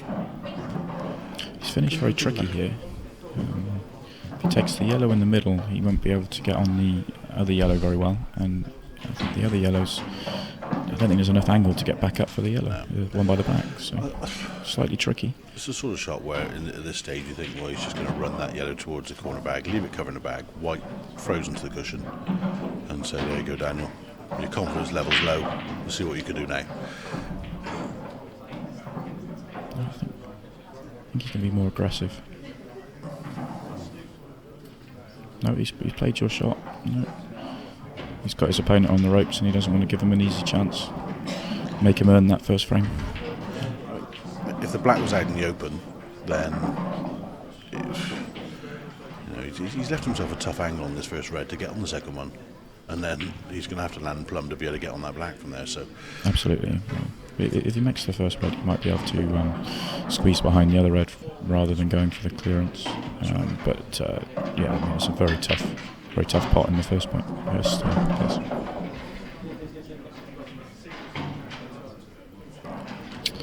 Looks like we've got another result in. Andy McDonald beat Josh Connolly 7-5. Josh has had a bit of a weekend so far. He's had 3 matches that he's won 6-5. Each of them he was behind.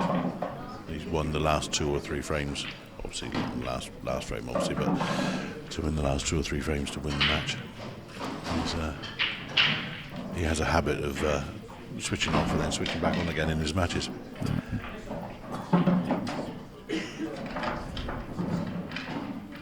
Of course, your doubles partner for the World Championships.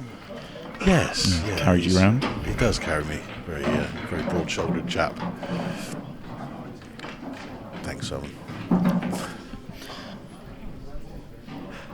Strong man to be able to carry you around, James. Well, this is right. Yeah.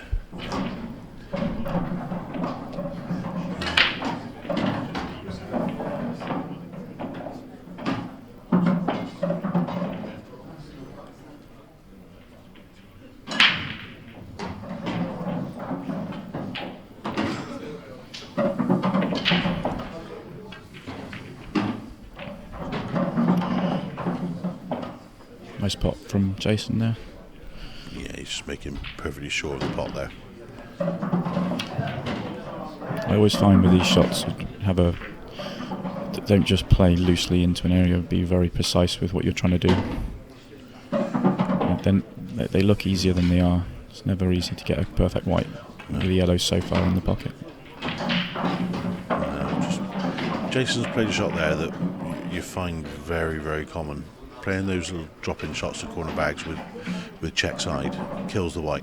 You need to hit them almost half as hard again to get the white to where you wanted it. And he's played it at normal pace, and the white came out short. Still potted it, but still able to make it. Yeah.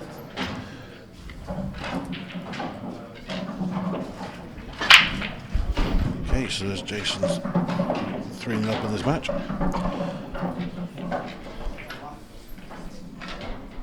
Looking quite happy in his chair.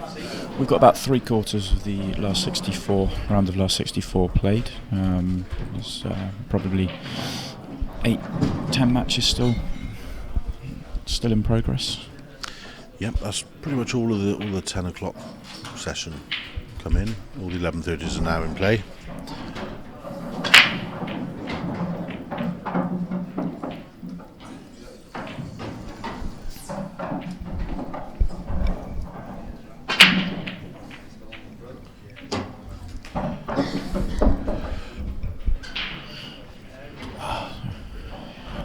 That's unfortunate that last yellow just knocked the yellow to block that red on the right hand side of the table there, because if that hadn't pushed over, then reds would have looked prime, every single one of them open play, but it's just got one tough red on the right.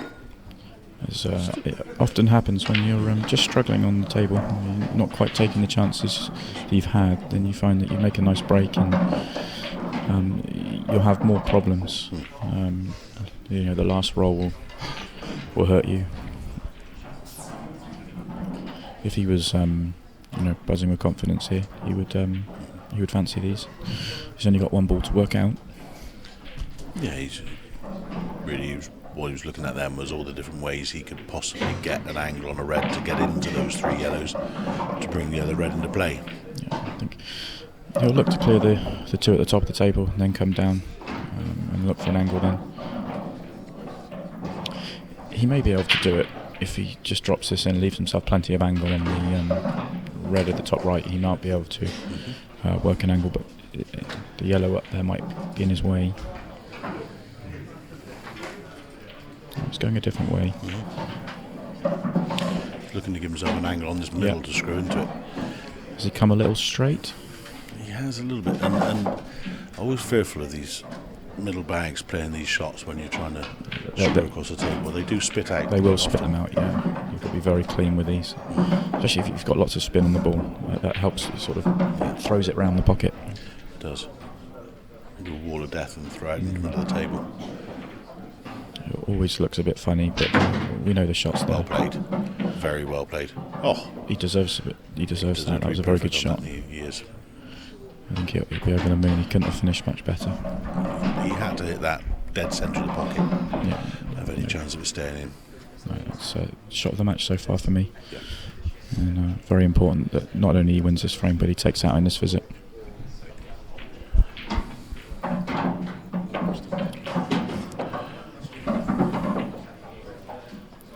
It'll give him some confidence, and also show that Jason that he's here to play, and he will punish mistakes, and he will take them out when they're there.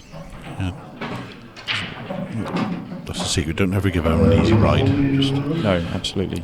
remind Jason he's got a match on his hands. This is the last 64. Absolutely, and these top players, they really do feed off mistakes, and if they feel like their opponent can't punish them, it just gives them more freedom to go for their clearances. Yeah. And bear in mind, Jason has dropped into this position in the tournament from his seeded position. Daniel's won 3 or 4 matches yesterday. Yeah, he had to grind it out yesterday. Yeah. To get to this position, so Daniel's had more table time. If he can get his confidence back. There we go. Well, this has been a very good finish.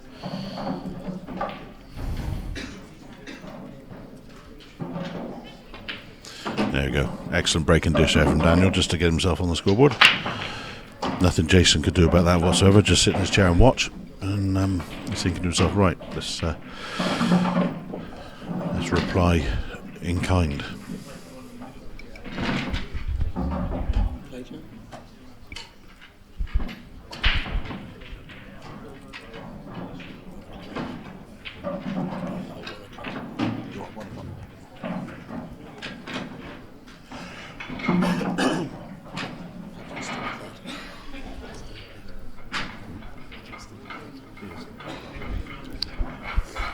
Those of you that be looking to watch this throughout the day, will be the Open will be played to a finish tonight. We'll be showing you a match from each round, maybe 2 on the last 32 stage.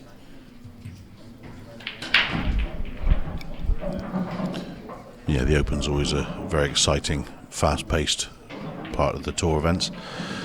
Pretty much played from seeded spaces, as is played from seeded spaces on Saturdays right the way through. So yeah, I think my favourite part of the tour weekend, obviously when I'm not playing, is is the Open and the latter stages. You get to watch some top players play, and certainly from the level I'm playing at the moment, I try to pick up and learn a lot from them. I always enjoy the latter stages of the Open. It's always the best part for me to watch. Absolutely. Now, Daniel's obviously with the break dish in the last frame got himself in the match, and straight away Jason has scratched off the break. So Daniel's got a chance here to really get back in 3-2 with Jason having only played 1 shot. It's amazing how quickly matches can turn around. Yeah, exactly. I mean, the fine line between a break and dish and a scratch break. Yeah, absolutely. Daniel could have scratched in the last frame, and Jason could have taken control and been 4-0 up, and Daniel could now take control, win this frame, and all of a sudden he's 3-2. I would say for this stage of the match, this is a very important visit for Daniel. I think really got a chance to put Jason under pressure. Next match on table 4, Joe Hood, Liam Foley. Joe Hood, Liam Foley on 4. Okay.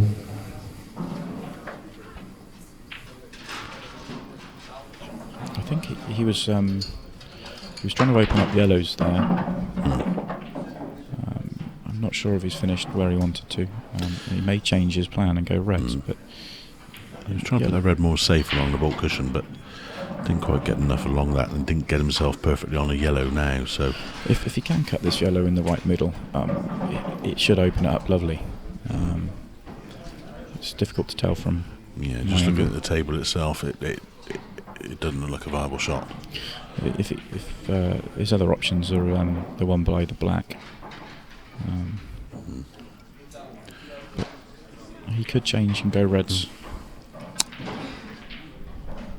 He could change, go reds. He could. You don't want to play a cross double from that yellow to get your colour. No, he could play I don't think the yellow that he's just freed up in the top corner. That's an option. No, I think he's taking reds. Reds. Yeah.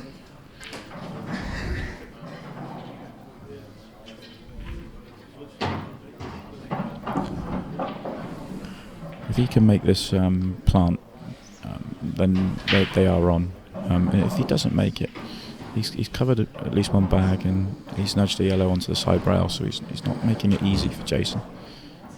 But, this isn't an easy shot. He doesn't have to do anything with the white because he's always got the red in the middle of the table to the opposite middle. No, because that red was just off the cushion half an inch. It wasn't.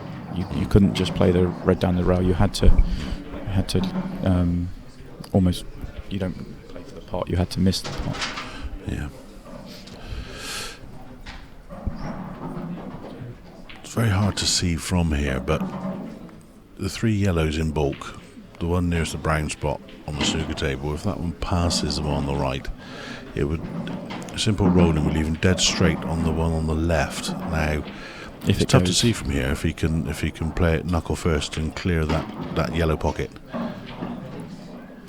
Just having a good look to see what gap there is there. He almost, if he is thinking of going for the clearance, he may decide to take the yellow that he's nearest to on the left-hand side down the rail first, because he's going to have to work that one out anyway, and he won't finish better on it.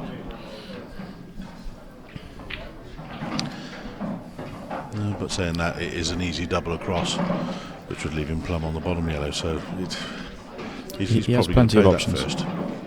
Yeah.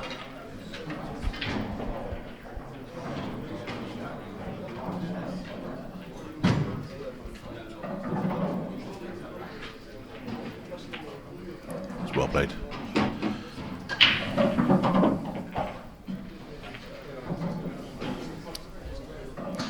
Cut the yellow by the right middle in. It's, again, we can't tell from this angle. I'm not sure it's on. It's not a cut from here. Might be with the doubles on. The double opens up the other one, push the other one up the table.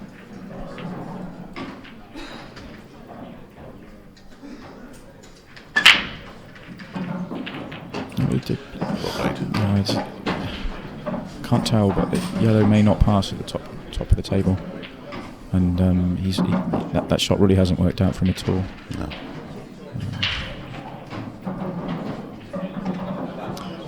The yellow by the right-hand top cushion has also gone safe.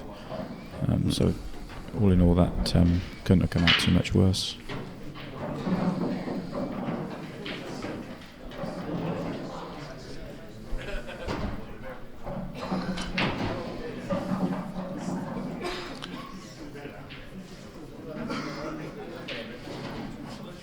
All thoughts of clearing up the yellows from this visit have gone from Jason's mind. He's purely thinking about leaving the table in as tough a position and tough a situation for Daniel as possible.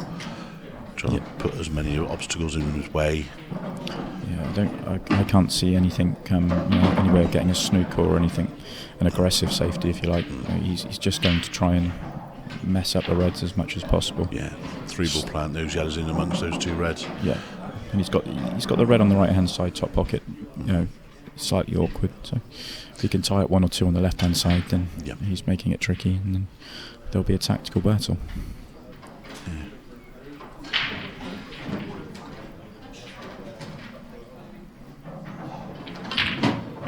Wow, that's a very aggressive shot, and he hasn't really been rewarded for that. That's very unfortunate. He tried to develop everything in one shot. Three-ball plan.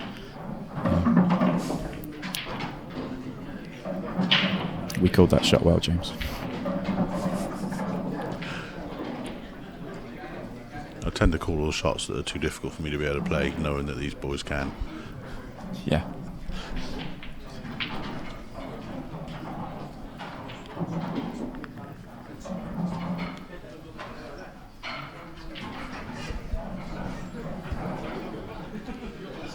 So Daniel sat in his chair there. He's got a perfect view of this green pocket corner and what Jason's got ahead of him. It's such a tough situation to be in. He's looking to try and get the white up onto the right hand side of the table in bulk, so he can play yellows across to the opposite corner. The reds might be in the way here. Yeah, they were. It was very tricky. Messed things up a little bit. Yeah, he won't be disappointed with the outcome. No. Reds are really awkward. Yellows at both sets are tricky. Well, he caught that yellow a little bit thick there. You see that a lot in the snooker on TV. These pros, they know the path the ball's going to take, and just by catching that yellow a little bit thick, it widened out the white ball and it came into the reds off the side cushion. If he'd have potted that, found a potted angle, that white would have been left of the reds, and the white would have got up into the corner near the two reds and two yellows, and he'd have probably been plumb on one of those two yellows to the left pocket. So that was his plan. Yeah, it was a very tight shot.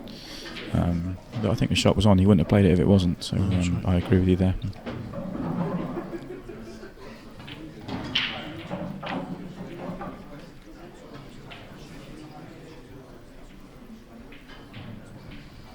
We can just force into this plant on the yellow and red together now.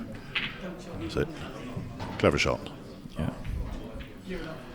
Very clever shot.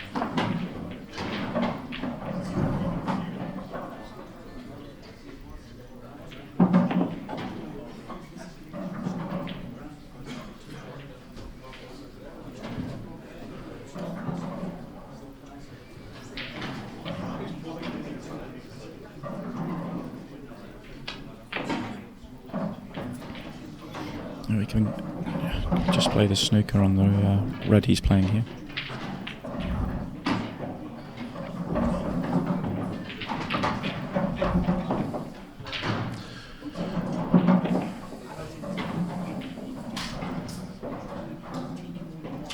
You tend to notice with these players that shot there, it's a containing shot. It's stopping Jason moving at this visit, but these boys are so good at their escapes. There we go. Jason's now just played that perfectly, given Daniel no shot, and he's opened up his yellow. So the value of snookering in that position very often isn't as great as value in snookering someone in the preliminary rounds of the amateurs, should we say. Yeah, I mean, Daniel's played a very nice shot, but Jason was up to it and was able, and his shot has put him in control here. I mean, it's not just getting that yellow out. He's got that yellow out into the position where he can, if he lands perfect position, pot it and clear his other yellow. So yeah, Jason has one tricky yellow now, and he has a yellow close enough to be able to find an angle to get it out.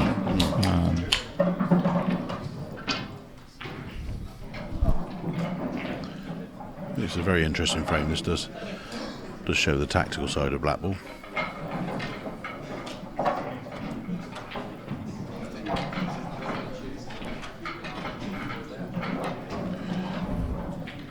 Yeah, it's nice to see the odd tactical frame. Yep.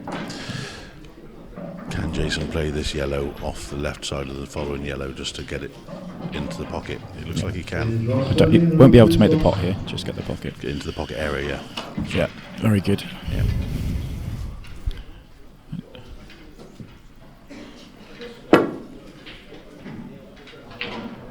Dan's just going to glance the first red and snooker here. He was trying to take the pocket. That's a good shot.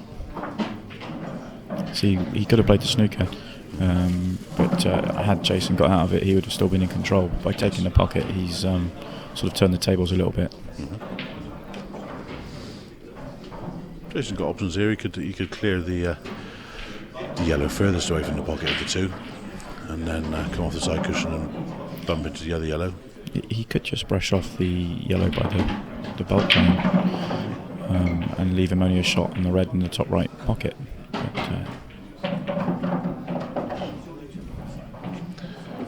okay. Interesting. Yeah, I'm not sure that shot's helped him particularly. Obviously, wasn't what he was trying to do.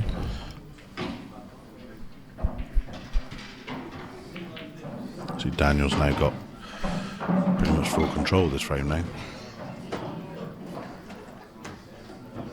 Just make sure of this pot. Oh, that's a very clever shot. Yeah, it's a clever shot from Daniel. Jason now will be able to play the shot that I was saying for his last visit. The only red he could double it out, but he's put it back in.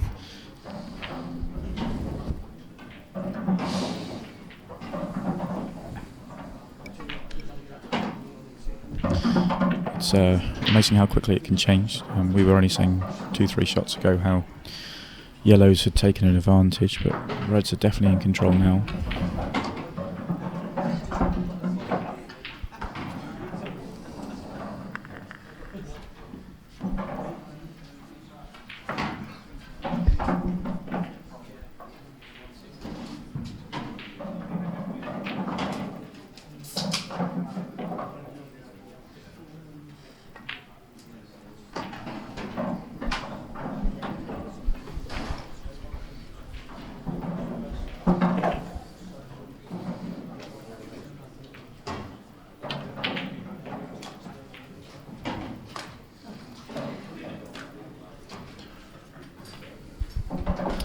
Jason tried to get both yellows out in one shot.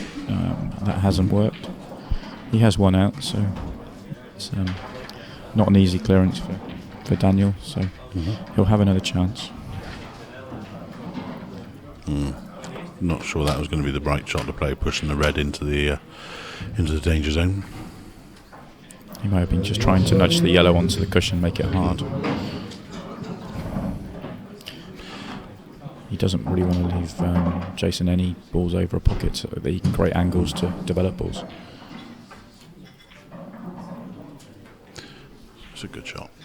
It's just lined up those two reds much better for him. Yeah. Jason's just going to try and bump this out, get it back in play.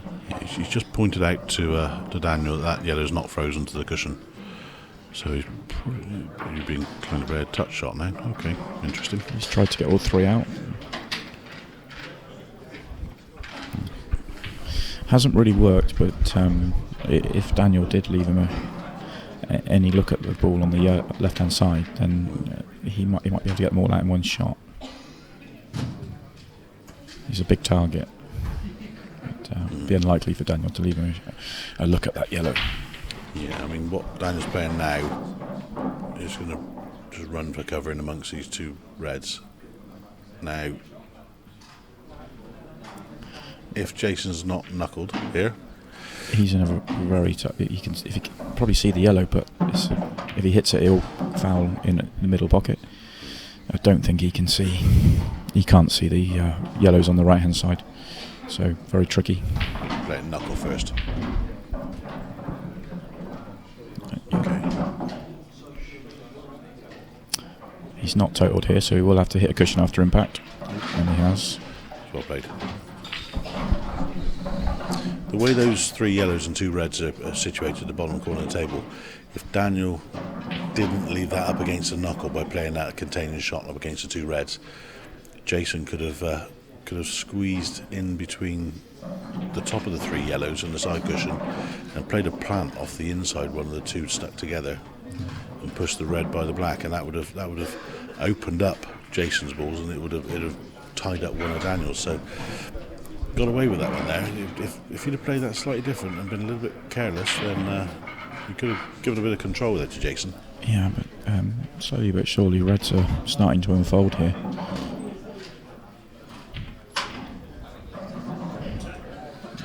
Yeah, I think Jason's playing this hoping for the best. I don't know whether Daniel's going to open it up any more without going for it. I mean, he might be worth having a look at trying to find a route here. If he could clear these three reds at the top of the table and put the white plumb on the spot, on the pink spot on the table, he could play the bottom red on the right to the corner and develop the one on the left, leaving him the bailout of the other red. He could in potting the balls at the top, leave an angle to be able to sort of let the white drift down the table to nudge the yellows down and nudge the reds. You know, it's a big target, and with the reds being closer to the pocket, he's likely to come out on top with that shot. But he has lots of options. There's lots of ways he could go to get this out, and I don't know whether he'll get. I think it's time to find a shot. Yeah, that's worked out okay. Yeah, not exactly as he played it. He would have looked to try and get it on the way down, but that's he'd be very happy with that, I think. Half half-inch short of really messing things up for himself there. If that white had rolled on just half a turn more, he'd have been full ball snookered on everything. That would have been very unlucky. It was a brave shot trying to clear the balls from such long range. I mean, I think close range would have been. I just think it was worth him finding the aggressive option. It looked like he's going to be forced into the plant here. Run for cover behind his red. He might be able to get a snooker.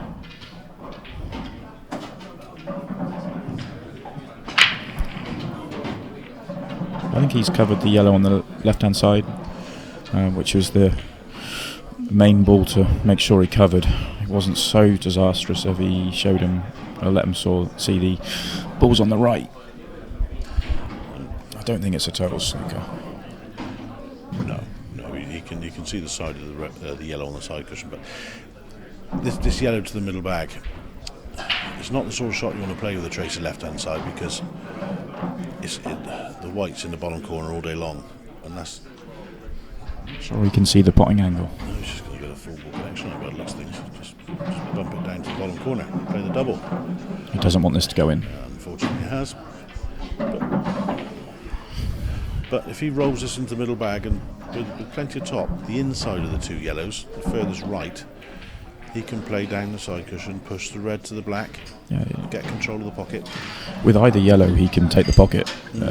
He can sort of put himself in control a little bit.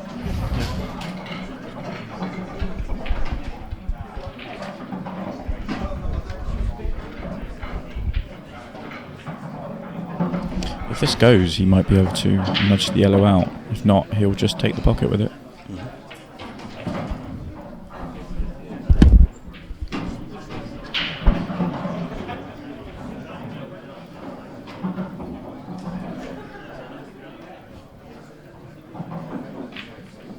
Indication of the fact he thinks it goes. He's playing. He's looking at position on the next yellow.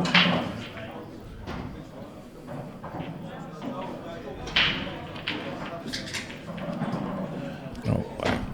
Disaster. Yeah. Just caught the fine edge of the red there. And threw the balls everywhere. Daniel with a great chance to get back to 3-2. I don't know how you find it in these situations, James, but I tend to always overthink these. I'll be looking at, do I want to make the black easier, and try and put more yellows safe. Yeah. But sometimes it's just, go for the reds and back yourself to make them. Yes, it's you have kind of like a process you go through when you've got ball in hand, because obviously you have free table. Open table, should we say, and you've got the option of playing one of your balls, one of your opponent's balls, or even the black. Yeah, I think he is going to just bump this yellow off the top cushion and try and put it next to the other yellow. Yeah, so get the yellows safe, shot. Open up your table, and push these yellows right next to each other. Then that's good. That's worked good. out very well. Yeah, it's very good.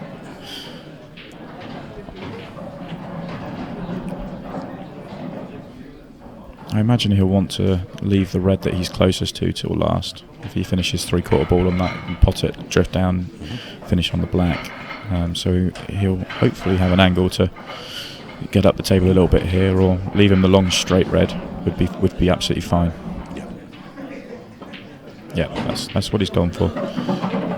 And now it's quite a simple route. That's right, long straight red. He can stun the white. Quite free queuing as well, because he knows he's not leaving anything with these two yellows. That's the beauty of the first shot he played, that containing safety shot. Absolutely, it takes the pressure off the clearance.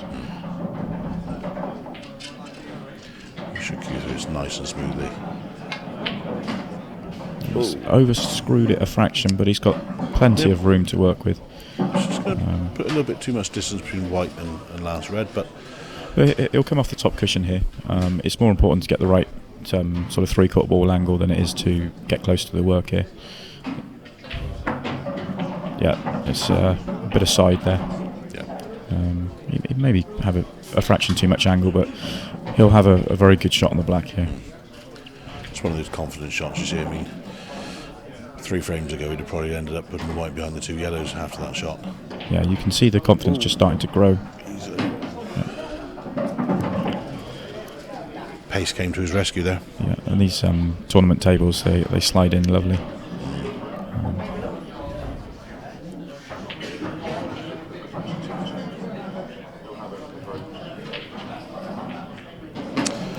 Well played, Daniel.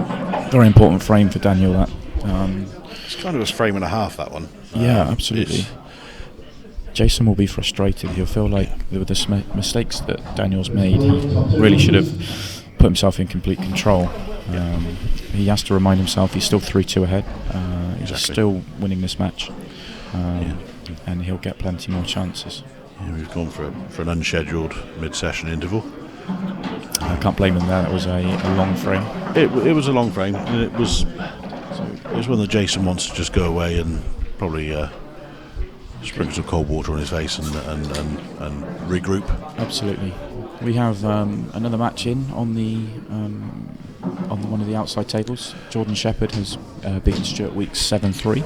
Yeah, he's a bit of a whirlwind, Jordan, and I think if I had to put any money on which of those 11:30 results are going to come in first, I think that probably would have been the one I'd have gone for. He does run around the table.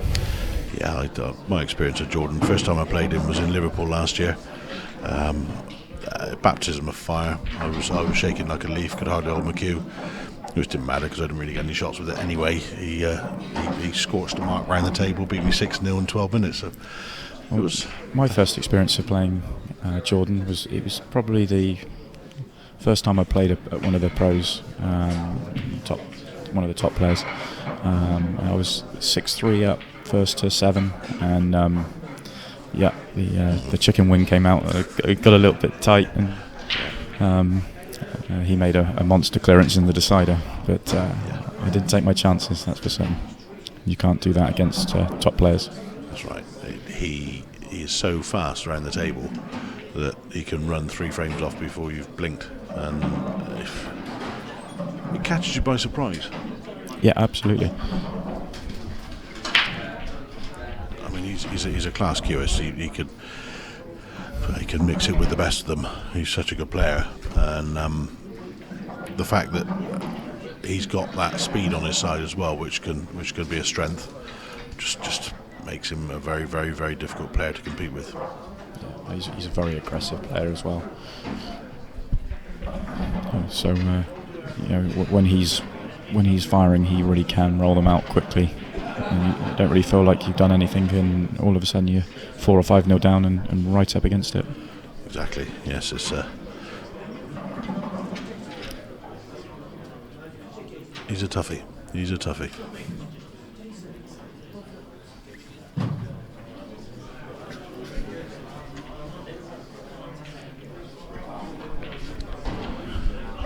Craig Marsh beat Jules Goodyear 7-4. Jules has just qualified for the England seniors team after coming out overall winner at the England trials 3 weeks ago in Mansfield. Yeah, he was head and shoulders above the rest of the field that day, playing in a series of single frame knockout tournaments. He had a couple of tournament wins and really took control. Played very, very well all day. Took out 2 of the best clearances I've ever seen. Just when Daniel has got a foothold in this match, he's gifted Jason a really good opportunity. Sometimes when you break and you scratch, you're unlucky. The white gets kicked in, but when you screw it straight in the top bags or the middle bag, you kick yourself a little bit because you know that you've not hit it great. Well, there's not one ball within 6 inches of a cushion here. First thing Jason's going to be looking at this position is, right, what colour do I want? And once he's decided, he's going to look to free that black up. Yeah, it's just a little area around the black. It just needs to open up a little bit. Yeah. Depending on the outcome of this, he can go either way. That's right. He's not decided what colour he's going yet. I think he's tried to put the yellow safe, so I think he's probably decided on reds now. Mm-hmm. There's no obvious areas to go wrong here. He just needs to work out the route and mind his work, really. I guess he wants to get rid of the red by the bottom pocket. Yeah. It's not in a position where you want to leave it until last. No, he's going to look to bring the white You up probably the want table, round the back of the 2 yellows probably from there. Bit further, go. he's hit that all wrong. It's unless he can just get by, he's in. He can't do anything. Yeah, well, I remember in the first or second frame, he had a bit of a dead bounce off the right half of that bottom cushion earlier, playing it with check side. I don't know if, he played that with run inside then. I don't know if it was purely because of side he was playing, but he ran up short on that. Still managed to pot the black, but just out of position. I think he's okay. He's. I think he can pot this. Oh, that's a Great fantastic shot. Absolutely brilliant.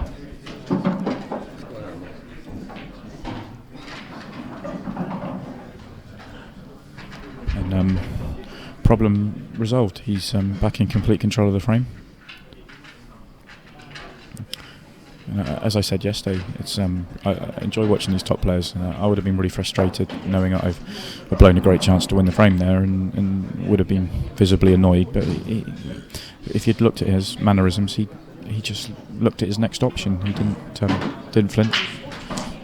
Yeah. And these guys are so good, they'll find another way. Yeah, he's just come out of position now. He's going to have to play the red to the middle bag and go around the back of these 2 yellows and rely on his judgment of pace here. He's probably going to go 3 cushions. It's so tough. Yeah, you're right. It's very tricky. Certainly 2. He may go the 3rd. Yeah. Needs a good kiss. Just one shot early on, and he's been chasing it ever since. He just can't get back into perfect position. He's still in pretty good shape, but Play the red to the corner, cannon the black, leave the middle. yeah, it looks like the black may cannon towards the top cushion rather than towards the pocket. So he may not want to hit this too hard, or hit it harder to make sure it comes on and off the cushion. Either way, leave himself plumb on the middle bag. Yeah. It's well played. Very well played. He's going to have to play a really good positional shot on the last red now. Like I say, every shot on this visit, he's just made it slightly trickier. He's got angle on this to run up past the red, to play the red into the opposite middle and come down. But he's not playing that way. He might be leaving the long shot, long pocket. There you go.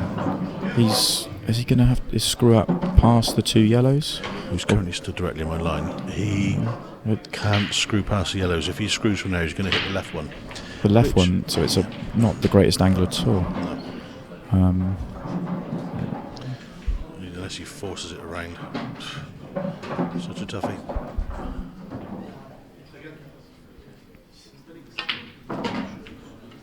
There you go. I'm not sure if he can see it, he can't pot it because he's looking at this very closely. Right.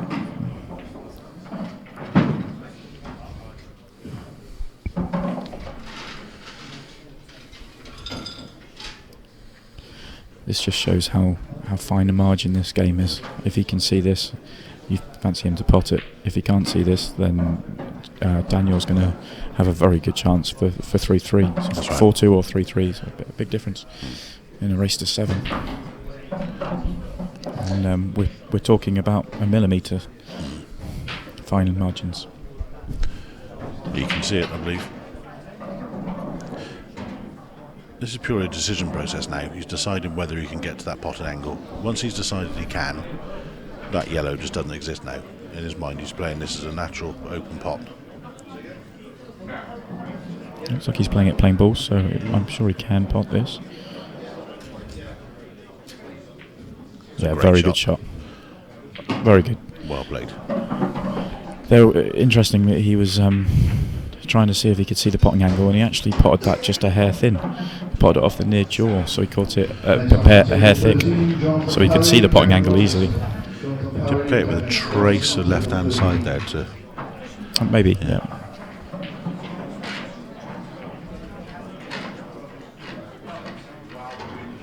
It was a fantastic pot. Great clearance as well.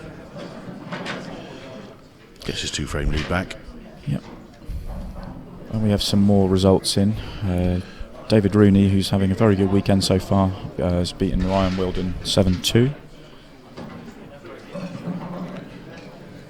And Andrew Hughes has won 7-3 against Chris Baron. And our spiritual leader, Kevin Barton, chairman of the IPA, he's come out second best, unfortunately, against Sean Stebbins, the young gun from South Wales. Sean's having a very nice weekend. Yes. He's a great player, Sean. I played Sean in the first round of the amateur yesterday, and I didn't get a look in. His cubal control was sublime.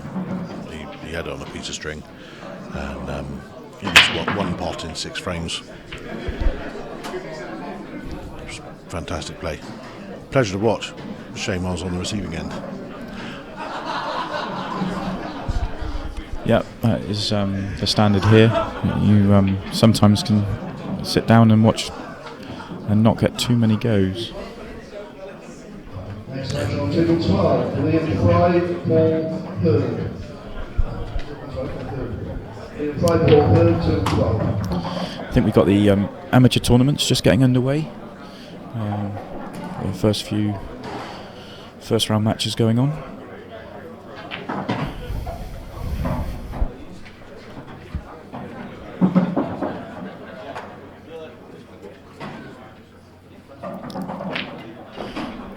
I always find with the situation that Daniel's in, the hardest ball he has on the table is the black. So he has to make a decision whether he wants to play on it or nudge it out. If he nudges it out, he might want to do it earlier rather than later. You don't want to be nudging it out to finish on the black. If it goes in the middle, he's okay. I can confirm it goes in the middle. But it always puts pressure on the clearance when you know that you've got a very acute angle in the middle and it's tight. But even if you make a lovely clearance, you need to finish perfect on that black, otherwise you really are gifting the frame to your opponent. Yep. So it puts pressure on the clearance all the way through, knowing that the finish line is tricky. Yeah, he just needs to be perfect on this bottom right yellow at the end, just to play it and bounce the white out. He doesn't need to be close to the black because it is an acute angle. So we all want to make this game as easy as possible. Yeah. We don't want to have to play any tough shots. And when it's the black, it's even tougher. It's when the reds are open. I mean, I'm looking at the black now and looking at the angle and looking at the space he's got from the inside of the red, and it's one of those pots you could play dead weight, far knuckle, for the nap to bring it into the pocket, and he'll still miss the red. He can't get it now though. No, I think he's probably decided that he really wanted to move it and make it easier. I don't blame him for that. That wasn't, even if he'd finished good, that wasn't a guaranteed pot.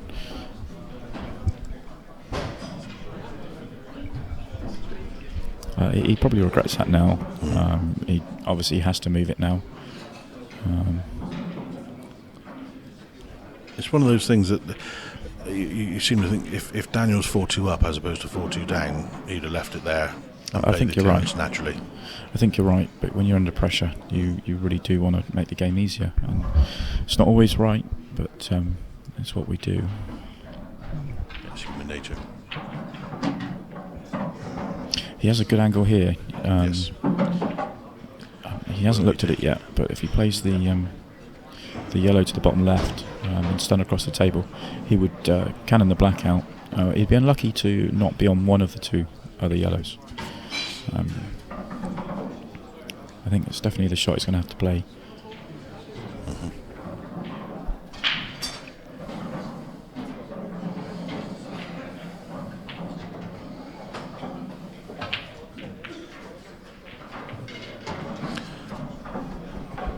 I can confirm that black does go to the middle back.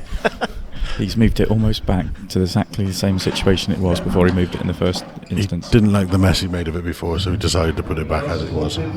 He'll be happy now that he's missed the pot that he has put a red safe. So there is no obvious pot or chance here for Jason, but he has control of the table. He should be able to find a way to hide the white and keep it safe.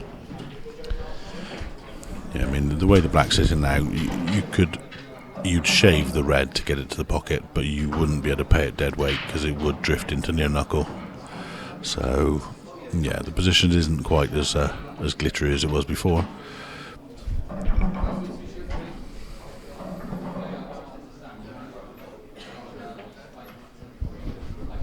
It's as you said a few frames ago. Jason really isn't going to try and open up the frame. He doesn't want to make the game easy for Daniel. He wants, he's got Daniel behind, and he wants to keep him there. He doesn't want to make anything easy by pushing the boat out. Jack Whelan, Ross Fernie. Jack Whelan, Ross Fernie on table 11. And on table 10, Jason Twist, Lee Anderson. Jason Twist, Lee Anderson on table number 10. You may have just heard some announcements of table matches starting. That's the first two matches in the last 32. Both set up to be cracking matches. Yeah, if you're within proximity of the Erskine Bridge Hotel, that's the quality of the games that are on now. We've got Jack Whelan, current world champion, playing against Ross Fernie, one of the bright young stars of Scottish pool, and Lee Anderson and Jason Twist, two pros on the IPA. Jason Twist, three-time world champion, multiple world champion. He's a fantastic player. Yeah, I think he hit red first there. They're discussing this now, but to me that was a foul. I saw the red move first there. I'm not sure it's been given. No, just listening to the conversation between the two, Jason asked Daniel, and Daniel said he was watching the white, so didn't see. And that is the case when you're playing these close proximity shots. You are really focusing on what shot you're playing, but they've agreed that it was a foul has been given. That's the right call. I say sometimes it's easier for Jason to see that than Daniel.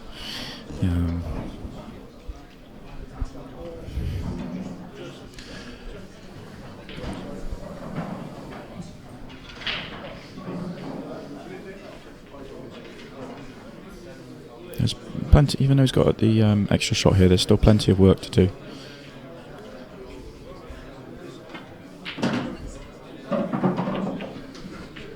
He won't be happy with that shot at all, but he's still in control.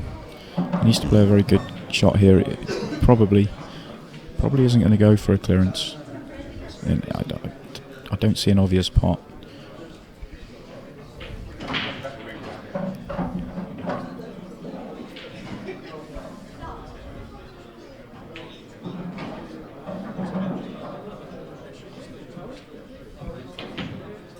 clever shot. Very good. Slightly annoyed that he's kicked a red onto the cushion, but he's got control of the table. He's not going to give it up in a hurry. No.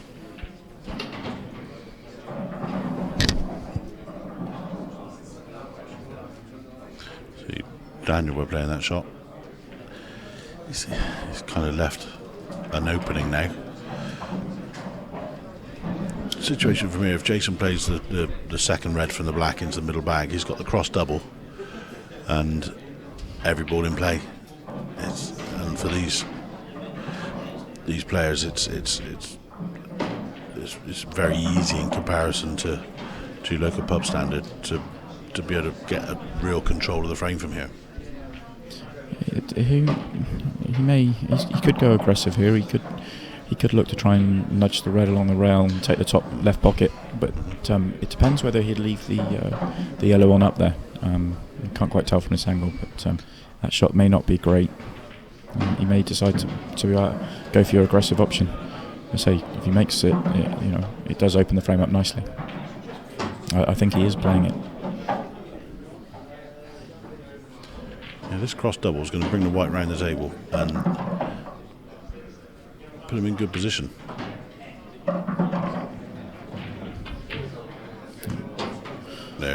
He's got a lovely nudge there. That's very nice. Looks like he's got enough angle on this red to pot it and bump it back out. And if that's the case, he's looking at it. It might be a little bit straight. The next match on table 8, Mark Boyle, John McAllister. Mark Boyle, John McAllister, table number 8. And on table number 4, Andy Blurden and Jordan Shepherd. Andy Blurden and Jordan Shepherd, table number 4.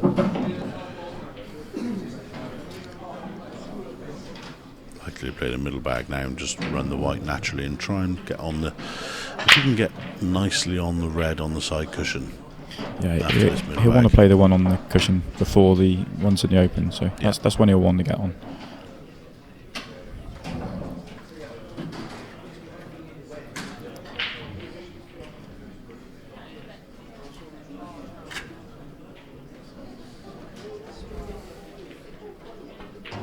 He's tried to move it, but he's actually finished very good there. He's had a nice nudge there. Develop an angle. He's on this red with an angle to get back across the table.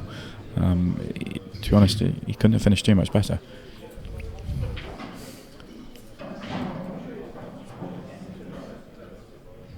On table 20, Liam Dunster, Anton Riley. Liam Dunster, Anton Riley, table 20. Yeah, I mean that knuckle really has helped him, and when you're 4-2 down, you see your opponent get that, your head's going to drop a little.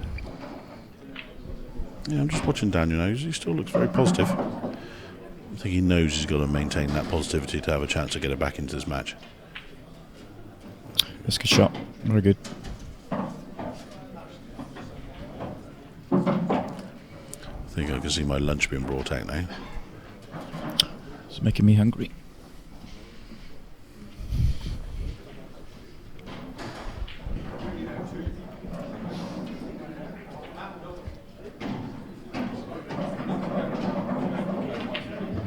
Next match on table 16, David Rooney, Andrew Hughes. David Rooney, Andrew Hughes, table 16.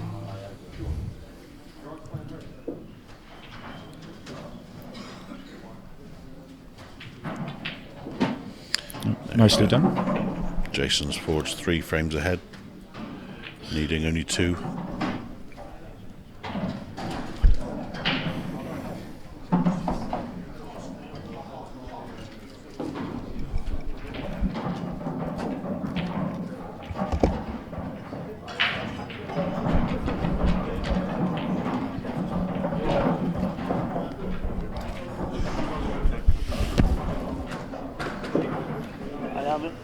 Sorry. David, that's your next match. I thought so.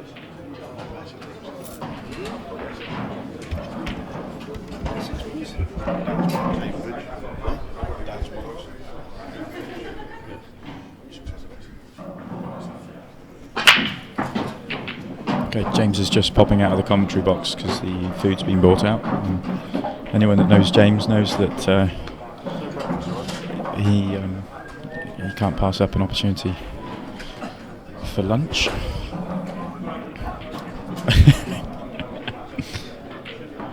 And there he is, just deciding which mountain of food to tuck into.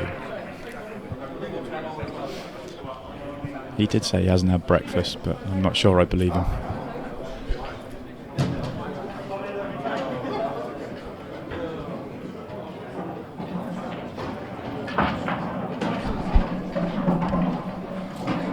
Okay, Jason's got cue ball in hand. The balls really haven't broken here, so he's going to have to find a way of opening it up. It may take a few good shots here to develop a chance.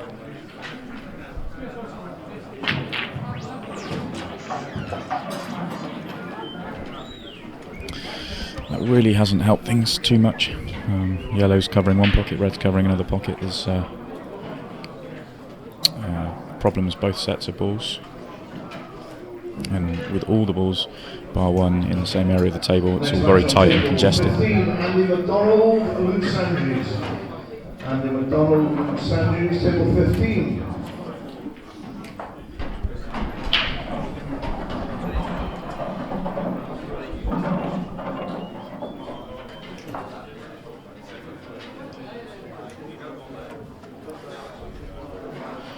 The next match on table 14, Clint Ianson, Christian Phillips.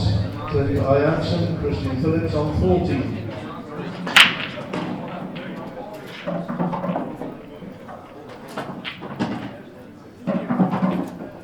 Okay, he's decided to take reds here. Next match on table number 3. He's obviously got a problem with the yellow taking the left-hand pocket, but he may be able to slide a red in there and either take the pocket back or bump out the yellow.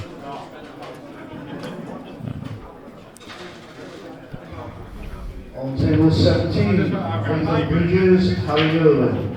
Nathan Bridges, Harry Irwin, table 17.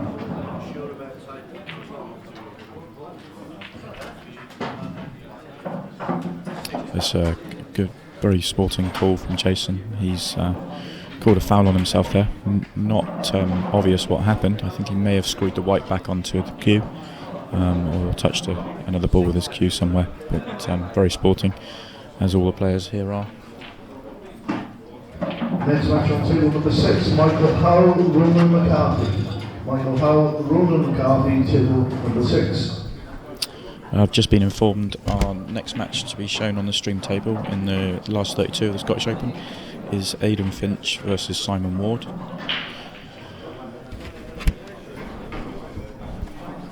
That will be put on straight after this match.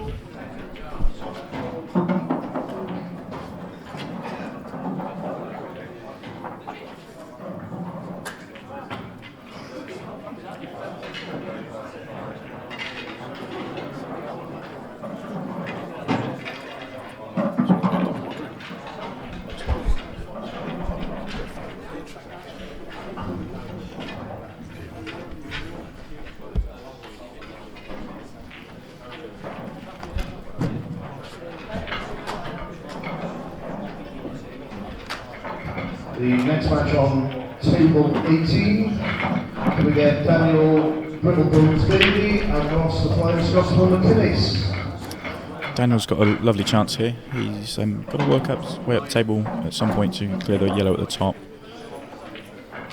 But there's a good chance here. He may decide to do it now. If he's got an angle on that ball in the middle, he may go up now and get it done, get it cleared, and then come back down.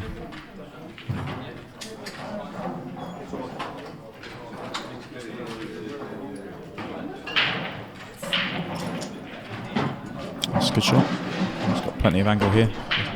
Just needs to drop it in. And he should have the yellow in the middle of the table to the bottom right.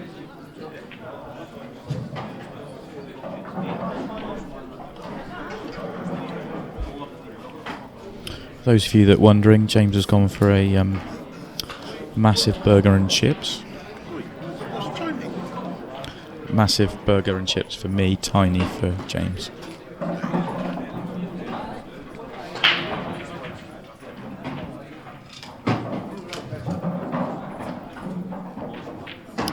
As long as he's straight enough on this, he can just top it through and avoid the red. He doesn't want to have the angle that he cannons it. It looks like he's okay, he just needs to slide by it.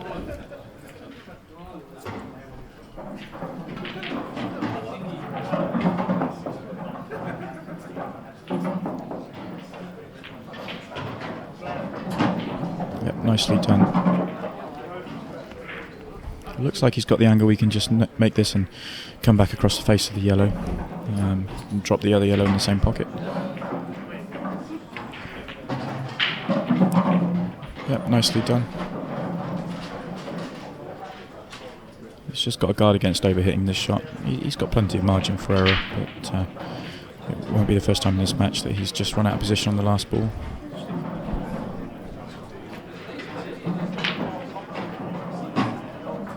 Yep, nicely played. So this black for 5-3.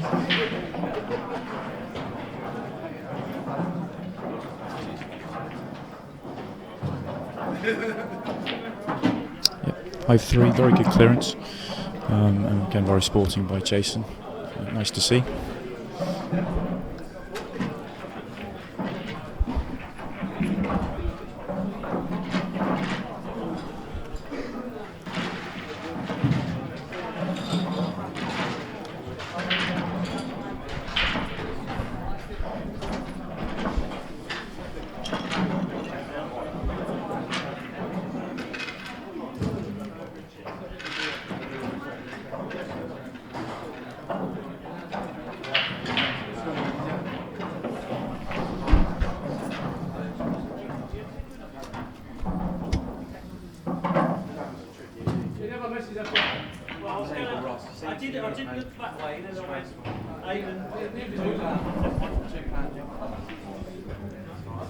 Any players that are still on not selfies, you can come to the top table, please. And certainly having to hunt you down. It's a little bit unlucky there. White got kicked in. He had the white travelling back up the middle of the table. For it to be kicked in is unlucky. It's given Daniel a very good chance to get right back into this match.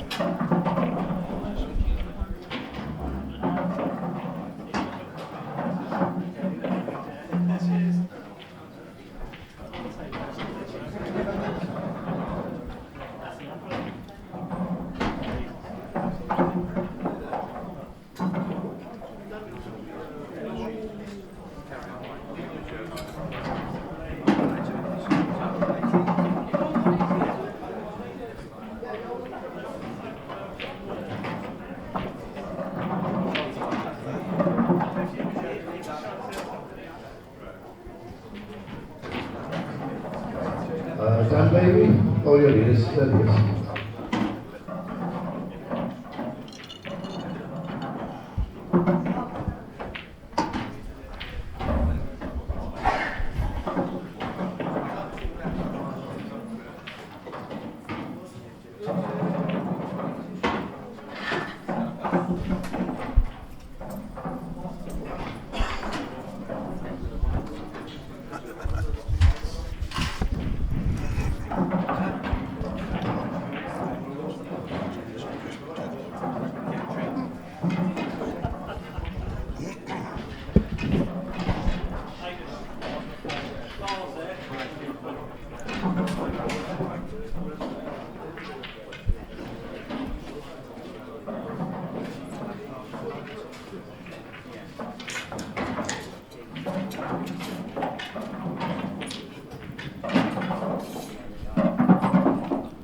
I think he was hoping to leave himself on the yellow in the right middle. I'm not sure he has.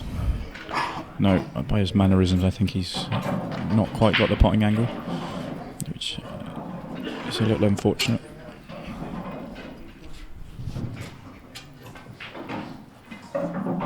He may be able to just bend this in, but it's a tough shot. I'm not sure it's the right choice.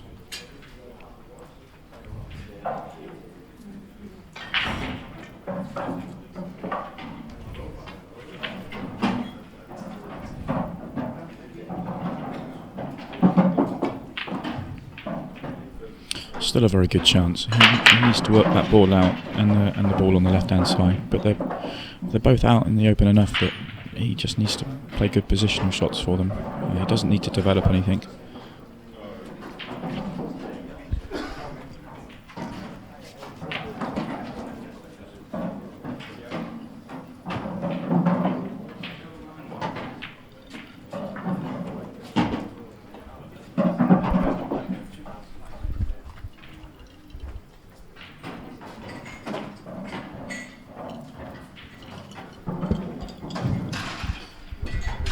He may decide to play a double on this yellow. If he drops this one in, he may feel the double's the best shot, but it's a slightly tricky route he's going to have to find. Welcome back, James. How was lunch? Demolished. Didn't last long. Oh no, it's still there, but you just can't see it at the moment.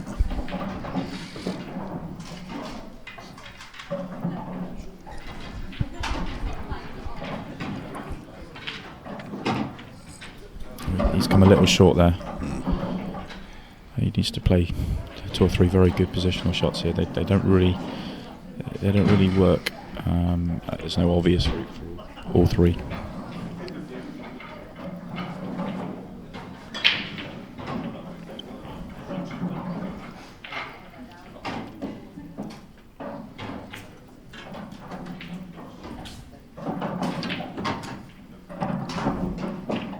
Oh, that's worked out beautifully. Really opened it up nicely. Fantastic shot. He's got to be happy with that. A little smile on Dan's face. Yeah, couldn't ask for it to come out any nicer.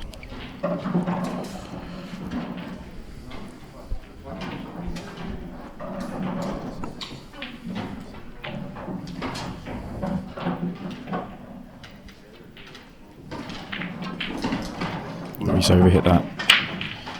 He will play the double now. He'll also have the white going into the 2 reds, unless he can just screw past them. But it looks like the white may be tricky as well as the double. If it was a natural double with no problems with the white, I'd fancy him to make it. But, you have to load this up the right hand side here just to make sure he clears the 2 reds. Yeah, I don't think the double itself is too much of an issue.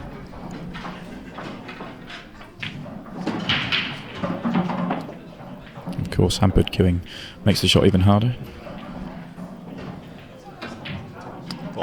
Yeah, very good. Oh, he's just overhit the white. I'm not sure this cuts. Another double. Having a look at it, it does just cut in, but it's very thin. Well, he's looking at the double, is he? I think that's a tough shot.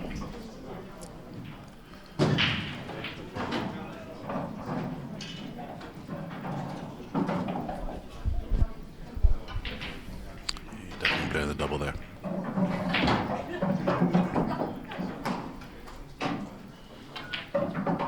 Right. You can afford to have a go at that. I mean, Jason's got 7 balls left, and 5 of them are tough. But now that he's got control of the table, he really is big favourite to win this frame. Yeah, he may not do it in one visit. He may not even attempt to do it in one visit. Slowly he'll work this out. Yeah. Developed one, hidden the white. Not an easy hit either. He's no 1 cushion escape, or I don't even think the 2 cushions on. So, I mean, there is a 1 cushion escape. You could go straight down to the. But very tough angles. It is. Yeah, I think he's looking at coming off the 2 by the pocket. But, this is tricky, very missable.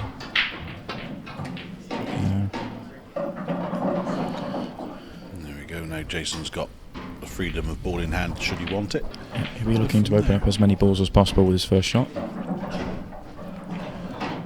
I think he's probably in a better position now, just outside ball, to play the bottom of the three frozen yellows on the left.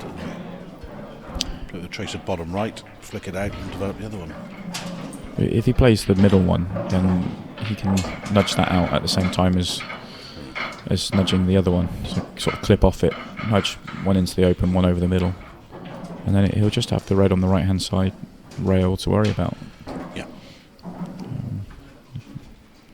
Yeah, he's just pointing out that the red isn't frozen to the cushion.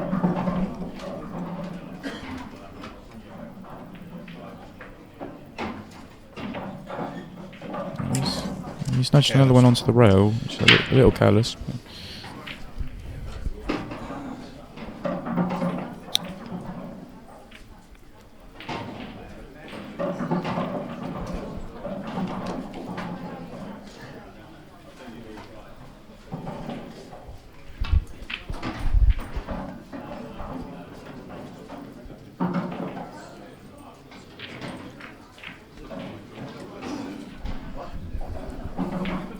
Probably redevelop the ball that he's just put onto the side rail off this one.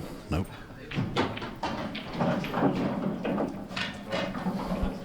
It looked like he had a little bit of a big bounce there. And I think it was. Just put him into no man's land, but. Yeah, so we can develop here. That's actually finished nicely.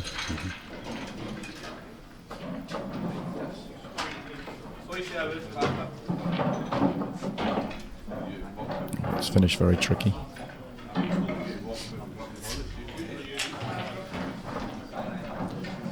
All comes from the first shot, really. Just nudging that ball meant he had to try and figure out a couple of options, a couple of areas, and that first shot goes really well for him. It really is everything's open. I mean, what are your choices here, Simon? Just flick that one out and stitch. It looks like he's just looking to hide the white and reset and go again. He may be able to just see the edge, but he can't do anything with it really. No. If he can see it.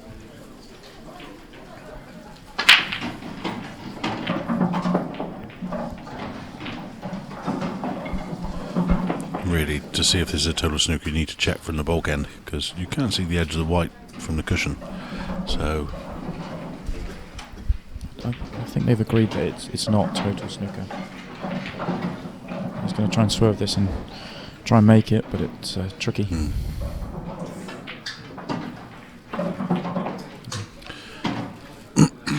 So unlucky. It's a risky shot there from Jason, because if Dan could have swerved that and got good contact on the black and pushed it to the corner, he's losing possession of that pocket, and he occasionally he's going to make that shot. It's not. It was tough, but the shot was bakeable. And for a player of Jason's ability to play the red that's nearest the right middle, he could have pushed that up to that top corner, dead weight. If it had dropped, he'd have been plumb on the other red across the left side. If it hadn't dropped, he had the pocket. I don't mind his option. He just didn't get the snooker. If he gets the snooker, with him being able to see it, he just needed to swerve it a little bit to get a thicker contact on the black. But if he couldn't see it at all, I don't think that shot would have been on.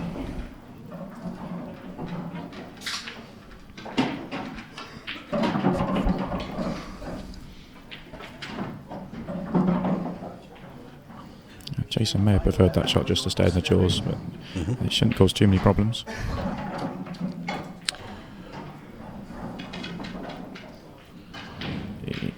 He's going to end up with an angle on the red in the middle, but he's not going to like. He'll have to move the white a little bit, which is why he's going up table first. Because he doesn't want to come up. He doesn't want to pop this one and come up past the middle pocket. Yeah, from this position here, a player of Jason's ability to drop the one into the middle first and then play this one bottom left corner. Yeah, no, that's not a bad option at all. So just drop that one in, then play bottom left corner. The white's naturally going to run at the table. I think he's screwing this onto the side cushion. Yeah, he is. Oh, no, yeah. Okay. So at some point he's going to move the white up and down the table. It's always something these players try to avoid, making the white travel too much. This is the key shot now. As long as he doesn't finish straight on this, he should be fine. He's close to it. He doesn't want to be straight. No, he's fine. He's fine. He's just going to bounce out. Let's see. Yeah, no, that's it's going to leave him a tough shot. I fully expect him to make that shot, but it's not as easy as he wants it to be. Just could get the white punched up almost halfway up the table from here, I think. Yeah. Maybe not. It's got up far enough. This is player of Jason's ability. This is just needs to cue this one smoothly, and he should be fine. As he'll be playing this slowly, he just wants to make sure that there's no dodgy contacts. Yeah, Dan's wiping the chalk off the red and putting as many thumb marks as he can on it. Yeah, a fine bit of refereeing from Daniel there. That's the last thing you want to be asked to do when you're sat there hoping, praying that your opponent misses a shot, is to get up and referee. And clean the ball for him. Make it easy for him, yeah, thanks. Yeah, thank you. Oh, he's going to... I think he's punching this one off the cushion. He doesn't want to roll it.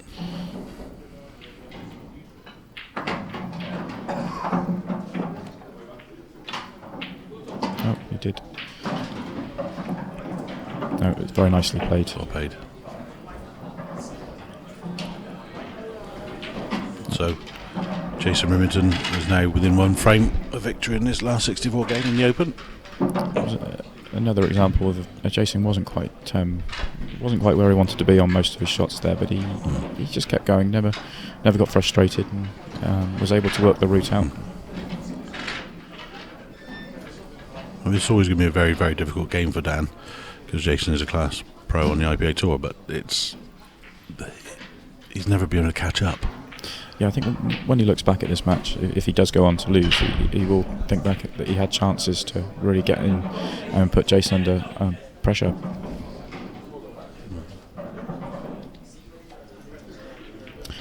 Sometimes when you're one frame away from losing, you really do free up. And Daniel's more than capable of running 2 or 3, 4 frames straight off. So it's not all over. It's another break that hasn't really worked. He's yellows. We know that. Yeah. But there is a good chance on the yellows. The red needs to be the black by the reds needs to be worked out. That's the one tough shot, but it's the angle to get his last yellow to get on that black. But the yellow that's next to the black goes to the bottom right eventually, and he'll use that. He could use that to develop the black.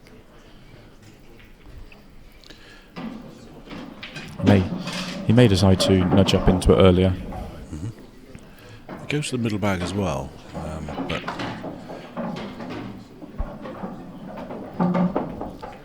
because of these 3 at the bottom, he's got to be looking at one ball to get himself on that yellow mid-table. I don't think he's very good on any of the balls at the bottom here. No. I think that's the big problem here. I think he wants to be on the one by the rail.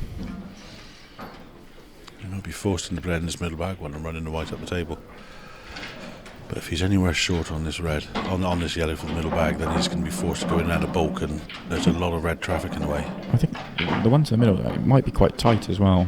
He's having a good look at it, but I don't think it's wide open. Yeah, I think the key thing was that first yellow he played, he should have played it harder.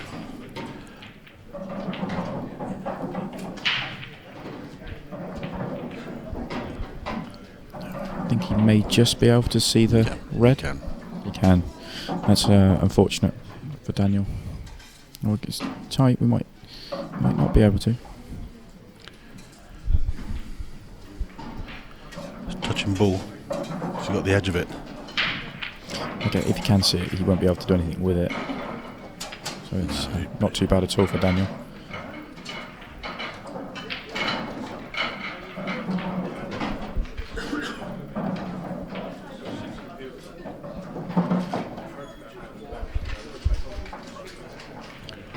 Good escape. So he was snookered, so he didn't need to hit a cushion after impact. But playing that shot there is very clever. He's not really left an easy shot on for Daniel, and he's tied up that yellow in the middle of the table. So yeah, sometimes your best opportunity is the first one. He's looking for cover again here. Hasn't got it this time. He's nudged those 2 yellows as a plant, so hasn't messed up the yellows there too much. I'm not sure Jason can do too much here. Well, he's kind of being forced. He does have a shot, and that's the pot of the red to the right of the black to the middle bag. Can he see enough of it? I can't. Can you tell from there? He can.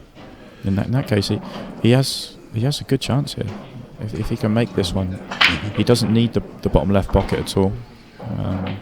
Everything has a pocket. Everything's in the open. Far from easy. I mean, to get a little bit of control of this frame. That's a good shot. That ball middle bag. Now potentially the longer red to the yellow pocket. Drop the next one in the middle, and then he's got the red just down from the left middle to get ownership of this bottom pocket to block the plant. And that's... He may well screw across and play the red on the right first, but...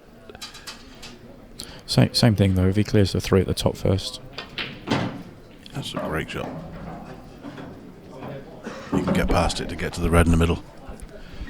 I have noticed in this match Jason's chosen to move balls from close to rails rather than playing on them. It's just his personal preference. A lot of players would just see that as a ball that they can get on. Whenever you're moving a ball, you're not guaranteed with the position. That's right. I mean, it's it's not that he's forced to because he's a poor rail player. I mean, I've seen Jason potting balls full length of the table at pace down the cushion. I mean, he's a great potter down the cushion, but I think he likes open play balls and he likes to be able to. Yeah, no, I totally agree. It's not that he can't play those shots down the rail. I think it's just his personal preferences. He'd rather bump them out if he can.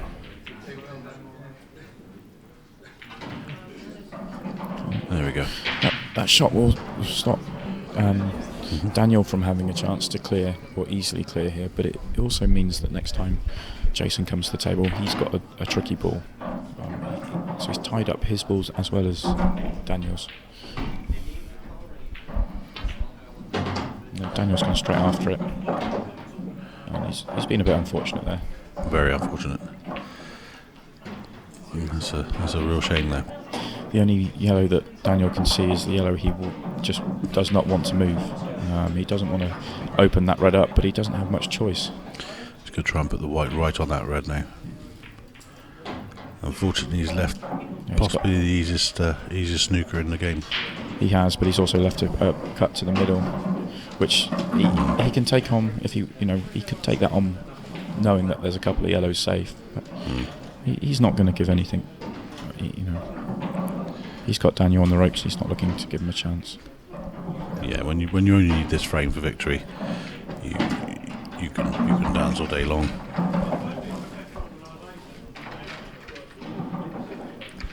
Daniel knows he's up against it here. I don't think he can pot this red, but he can probably just nudge it over and leave the yellow welded, the white welded to the yellow. Yeah, I mean when you're 6-3 up and a race to 7, you could play the double now on the left red with a bit of bottom left and screw down and clear the yellow away from the other red. I think if he was going to be aggressive, he would have done it on the last visit. So I expect him to look for somewhere to hide the white. But he may feel that the last time he may have felt it was the best option, and this time he may feel he hasn't got as easy a safety shot, and he'll be more aggressive.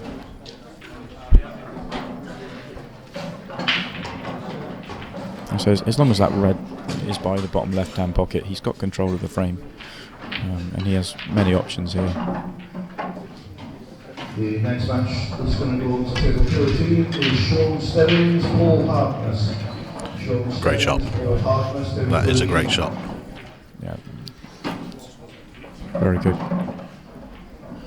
Another ball in open play away from cushions, and yeah, he's just forcing down hand now. The only yellow he can get to is the yellow that's really hindering Jason's bottom red, so which he doesn't want to touch. He does not want to move that ball. No. He may even come off one cushion and try and drop on the ball by the rail, and being careful to make sure he hits the rail after impact. Yeah, I mean, you'd see that shot in snooker all the time. Yes.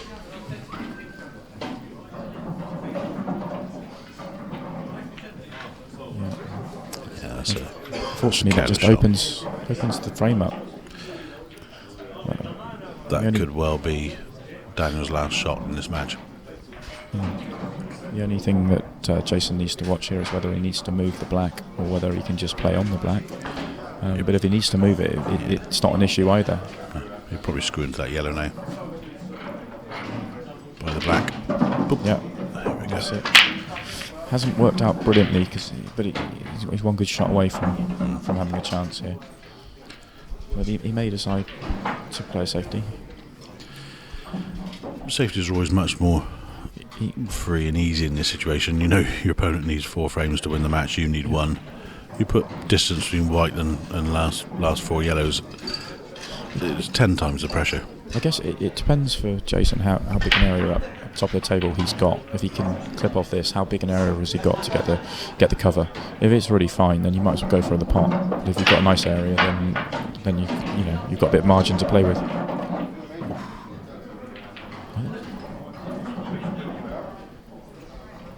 I guess he went for that, but also knew that he was taking the bag if he didn't make it. Very attacking shot that. You can see loaded the white ball up the left hand side there, played the nick, and he deliberately cannoned into the black then.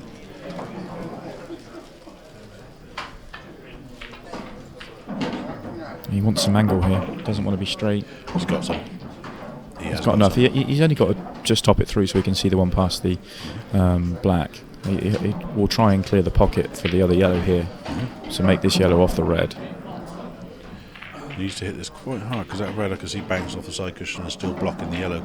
Yeah, that's good. Yeah, nicely done. Very well done. Yeah, that's perfect. Getting that red perfectly out of play.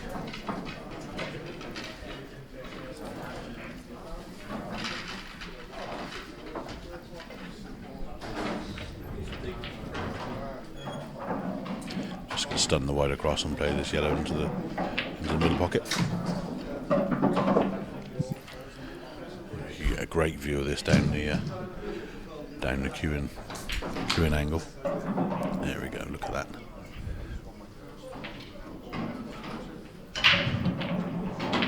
Perfect. Thanks, Dave. It's been nicely done from Daniel.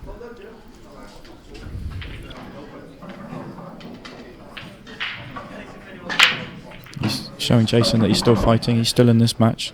Yeah, if Jason makes mistakes, then Daniel will take them out. Jason has to win this. He won't be giving it.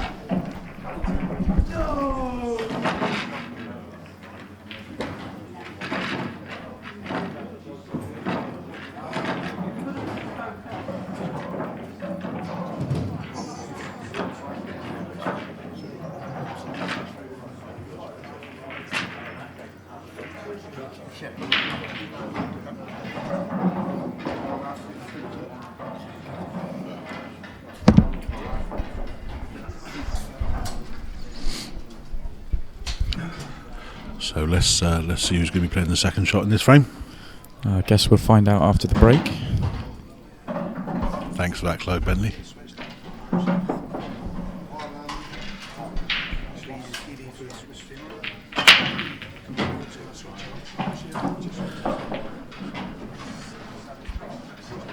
The answer to that will be Jason Remington. Yeah, he's made a ball. Neither particularly pleasant. There's no obvious clearance on.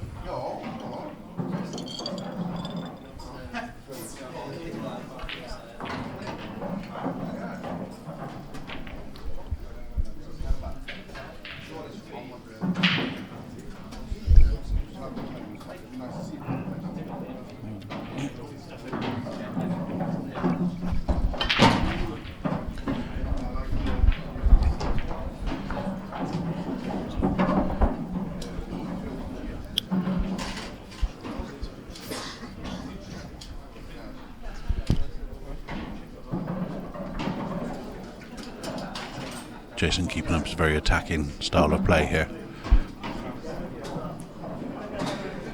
It's always been a player that when he's got a good lead and when he's got someone on the ropes, he doesn't take the pressure off. He will go full on. He maintains that pressure. That's why he wins so many matches. He's such a positive player.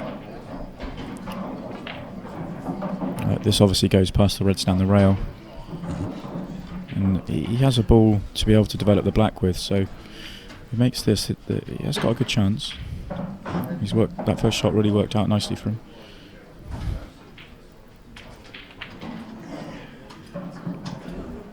It's okay. It hasn't done too much damage by missing that. He would obviously prefer to have made it, but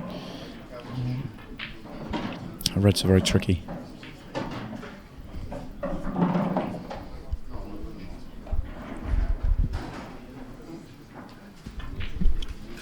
But Daniel will just be happy to get back to the table and try and get a foothold in the frame.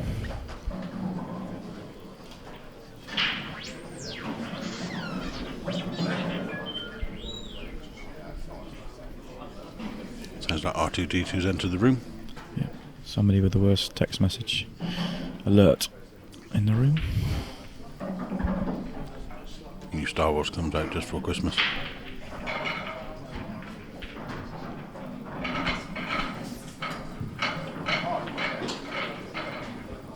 That was a nice shot from Daniel. Seemed to be ignored there from Simon. Well, there are other Galaxy-based films out there. For Not the BBC, don't worry. I'm looking forward to it coming out as well.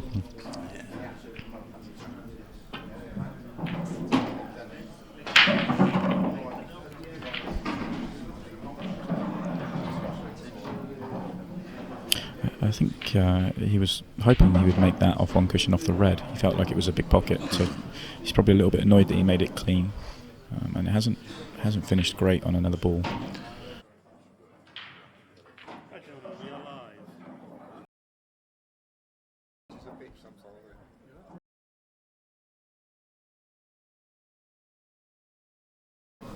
Welcome to this last 32 match.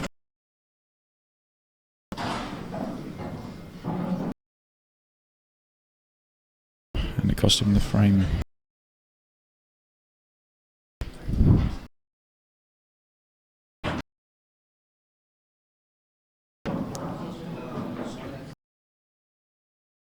Whilst you've been away, over Andy McDonald. And 3 against Jordan Shepherd.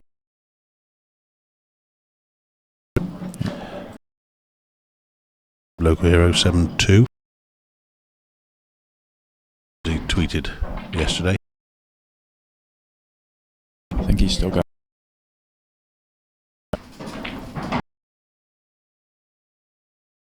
Been quite attacked. Clear them up, but.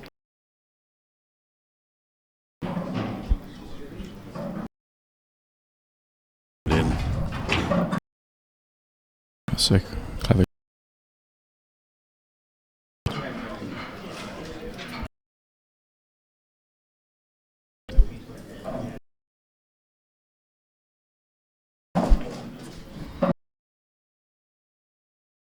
One over Aiden because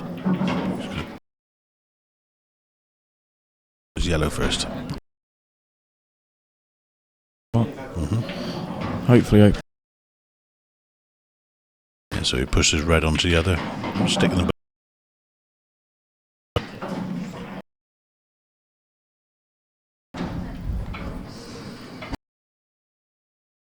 from this position.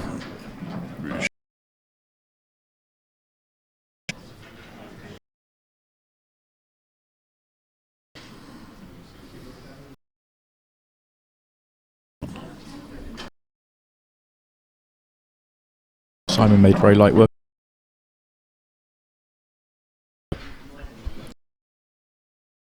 Door that 2-frame lead and get it back to level. So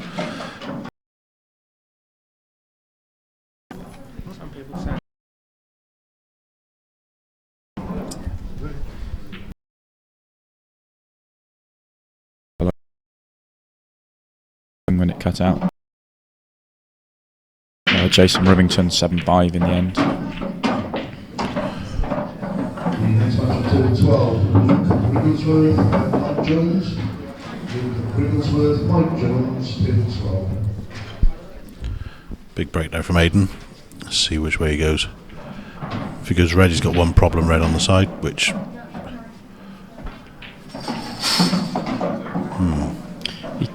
He might be looking at yellows here. He might be able to pot the yellow along the rail and cannon the red to open up the pocket for the other yellow, and then all the yellows would go.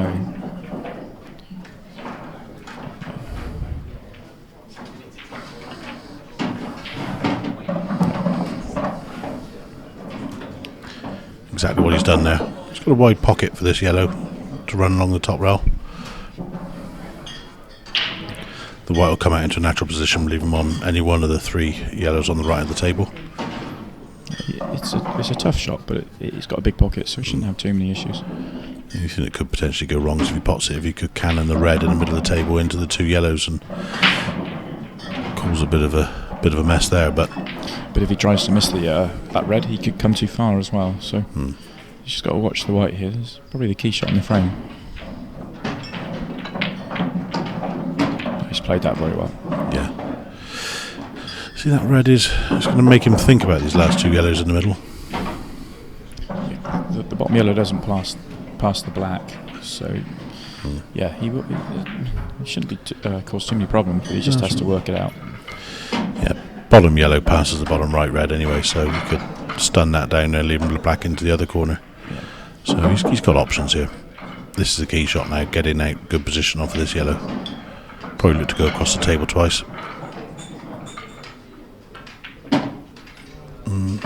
Okay, The yellow fancy goes long into the long shots. pocket. Yeah. I mean, it's fine. It wasn't as he played it, but it's fine.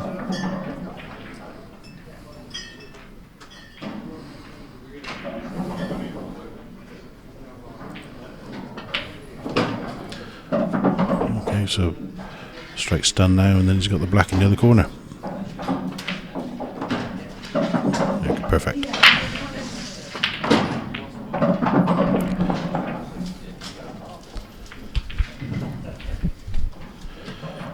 Next match on table number 8, Sean Moore, Stephen Jones. Sean Moore, Stephen Jones, table 8. Just what the doctor ordered for Mr. Finch there.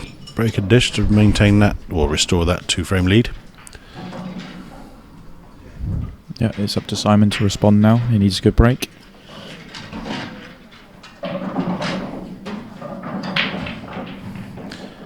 Yes, I'm very interested. He uses the same butt piece on his cue, but changes the shaft for break and normal play. So Yeah, I think it's impossible to break with the cue he plays with, or the tip end that he plays with. I think it would break. It's just too small.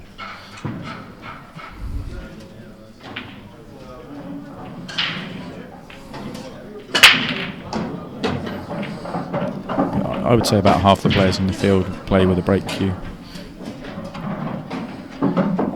Simon just does it in a slightly different way.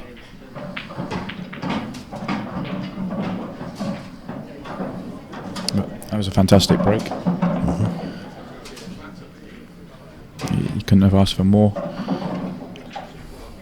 Very good chance. one good plant on the yellows, Yeah. and he's away.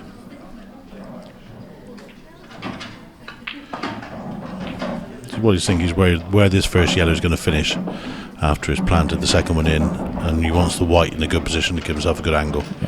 Yeah. I imagine he'll be playing on the ball he's planting. Yeah. There we go. That's it. That was the key. It was the pace to give himself an angle on this yellow to get out for the others. So if you can just roll this yellow in and get the white mid-table for the other two, then he's away. Yeah, that's perfect. May have gone a couple of rolls more than he wanted to. Yeah, slightly hampered queuing, but he can roll the middle yellow into the middle bag. He's got the top yellow into the yellow pocket, bottom corner, middle, black into the corner. So it's an easy run out for Simon here. Although the last time he bridged over a boy did miscue, so fingers crossed he's okay. Yeah, that was better. Just cannon the red there, so he'd probably take this a different way. Go middle bag, top, bottom corner.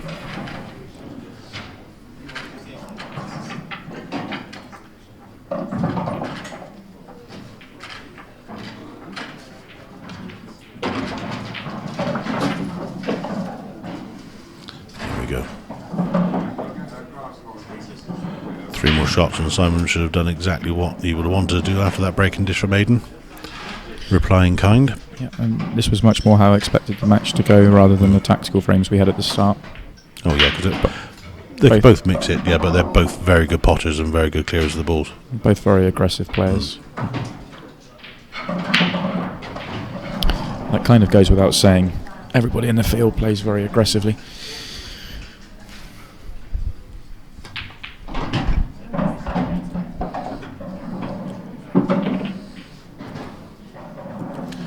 So I'd be looking just to drop this one in and play the black into the right middle. Nice and simple.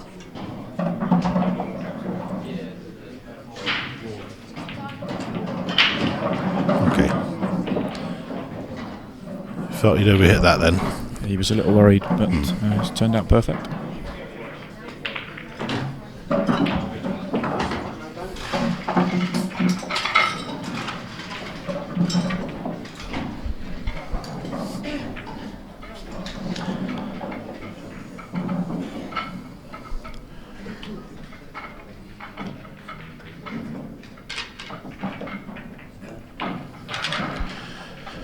So we go into frame 6.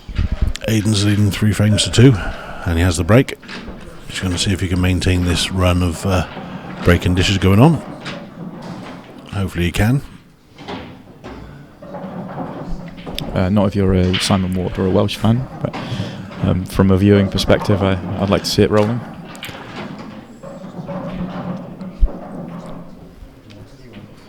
We all like to see good ball.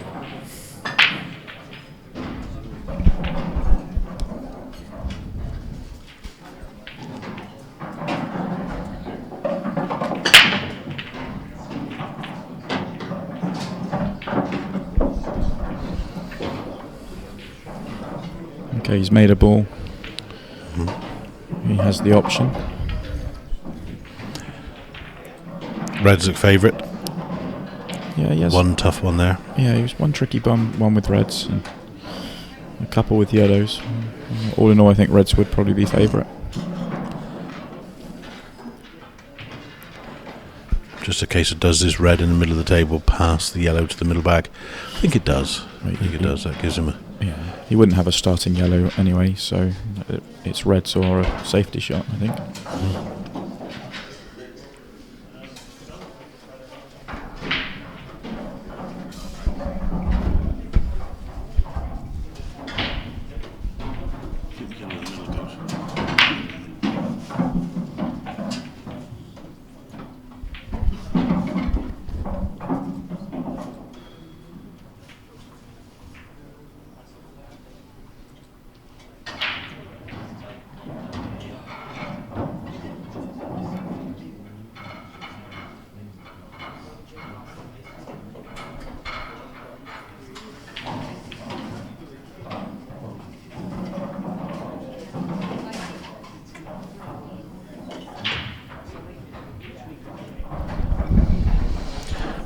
What Aiden's looking at here is giving himself an angle so he can play the plant in the bottom, but playing the first red off the side cushion so it bounces out and flicks the other one in and comes out. There we go.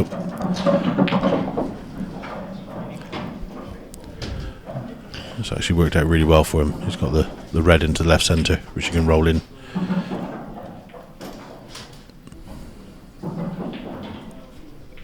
Might be slightly tricky here. I'm not sure he's perfect on this. He's got too much angle, and it may be tight. He may not just be able to see enough of it. I think he's going to have to put it up. It may not go in the bottom right as well, so that may have been a little bit unlucky.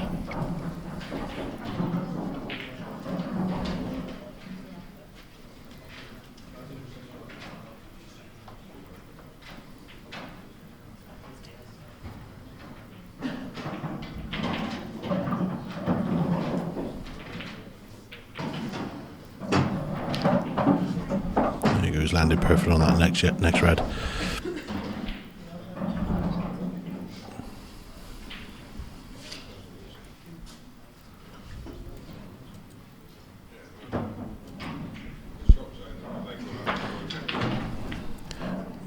What he's probably looking to try and do is play this red into the middle pocket and leave himself an angle on the red into the yellow pocket that he can develop the red on the side cushion from it. That's what he wants.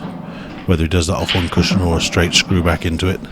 Coming from that angle, you'll be nudging the red towards the two yellows that are together, so it's not a guaranteed sort of shot, but he does need to develop it or play a very good positional shot onto it.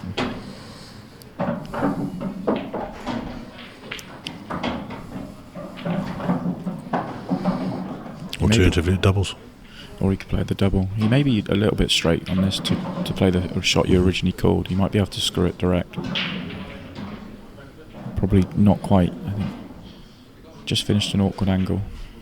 He's screwing into it, he's going to pop the white out anyway. Yeah, he could get it. But those coming from that angle, those two yellows were always in the way.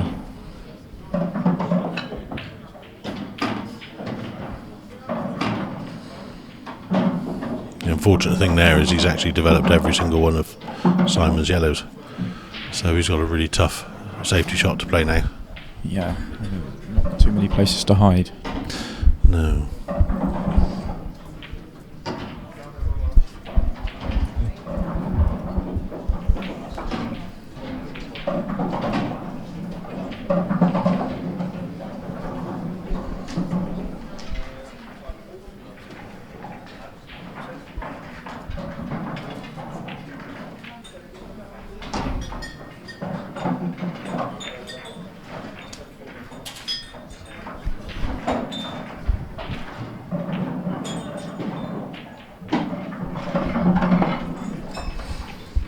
He tried to cover that pocket as best he could, but I'm not sure he's covered it for the yellow. He has covered it for the black, I think.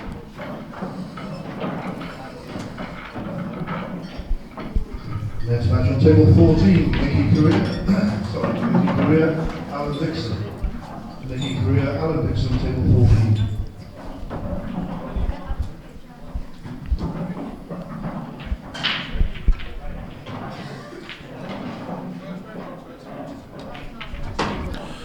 It's a lovely first shot. Very clever shot. Yeah, nudged and red at the same time, just helps the clearance. Perfect angle to flip this red to give his other yellow a shot. And yeah, he's got the insurance of putting that red on the side cushion. So yeah, very clever shot there from Simon. Well executed. If this shot goes nicely, then he's opened the frame up nicely. Oh yes.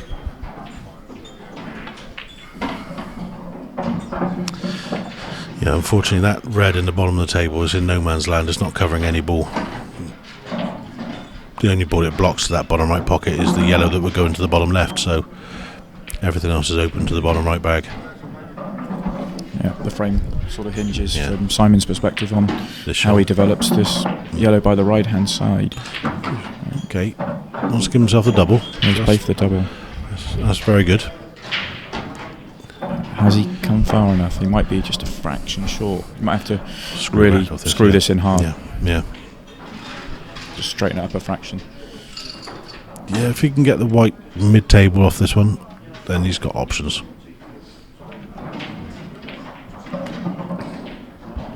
He may just be in a position where if he could double kiss this, may have just too much angle.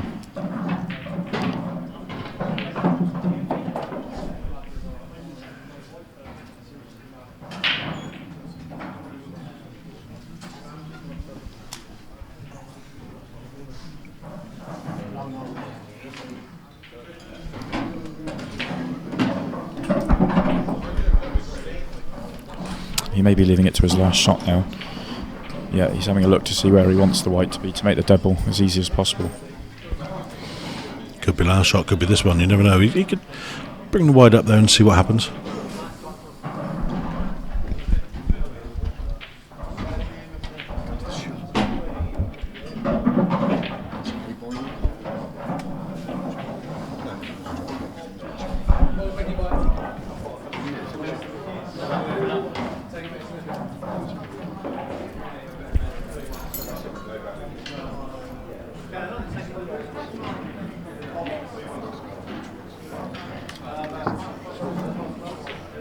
I'm not sure that Simon's finished with an angle he likes. He's looking for an alternative shot. And he may just be playing a containing shot here. He's just over hit the yellow and given him a shot of this one in the corner, but he didn't quite get the white where he wanted to on a couple of occasions. He's blocked the double on the red that he's right next to, but Aidan's got a shot on this red into the bottom corner, which he can just play nice and steady. He doesn't have to do anything with the white ball. It will naturally come across the table for the other red. I think he's looking at the red on the left-hand side. The next match on table number 20, Kelvin Walton, Michael Barron. Kelvin Walton, Michael Barron, table 20. Tough queuing if he's playing a double on that one. The white would naturally come across to the right hand side of the table from it, and he could run the red that he's next to down to this bottom corner where the other red is, but very tough shot. Very tough shot.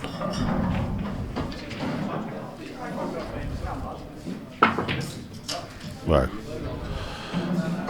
Unfortunately, he's covered with the black. That was a very tough shot. He's a good effort on it. He's just jawed it, unfortunately.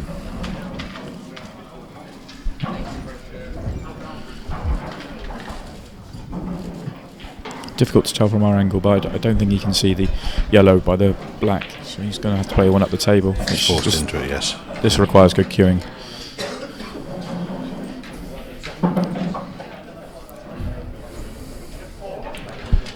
Yeah, the middle bag on the left is really blocking the natural screw across the table, so he's probably going to look to go run it round the angles from there. Very tough shot. Very well cued.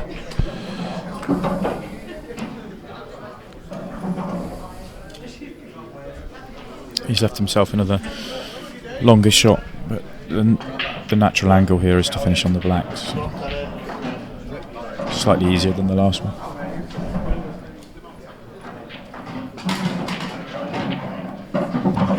Played beautifully. Perfect shot. Yeah, lovely. Notice Simon, he's got a little thing he does when he's happy with his previous shot. When he chalks his cue, he bangs it down on the table. It's like his little, it's a psychological marker. He tags that shot in his memories. But like Tiger Woods, twizzling the club in his fingers once he's hit a great shot, or once he used to hit a great shot in golf. Hadn't done it for a few years now. Don't get me started on golf. Right. So how was your last medal round, Simon? Yeah, beautiful. Thanks for bringing that up. You're welcome. I wish I hadn't told you now. Yeah. Simon, apparently Simon used to be a very good golfer, and no, he's a good player. He was a 6 handicapper a couple of years ago. For those of you who don't know, James is probably technically still a pro golfer. Yes, yeah, still a pro. So every time I see him at these events, I try and pick his brains and how can I improve. And I'm not sure you can improve on my last round, so it might be time to get the clubs on eBay. Yep.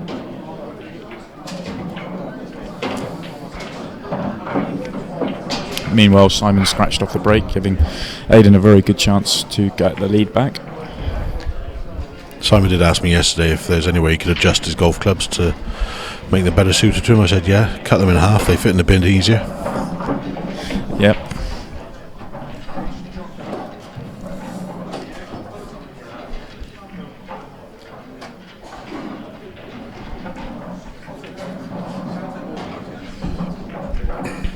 Yeah, I've spoken to some of Simon's friends who he plays golf with quite regularly, and the aim of the game is to always hit the ball where you want it to, not where your opponent in match play wants you to hit it to. But Simon always used to try and please his opponent and hit it where his opponent wanted him to. I just like to get value for money, so I play around the golf. I like to hit as many as possible. That's right, yep.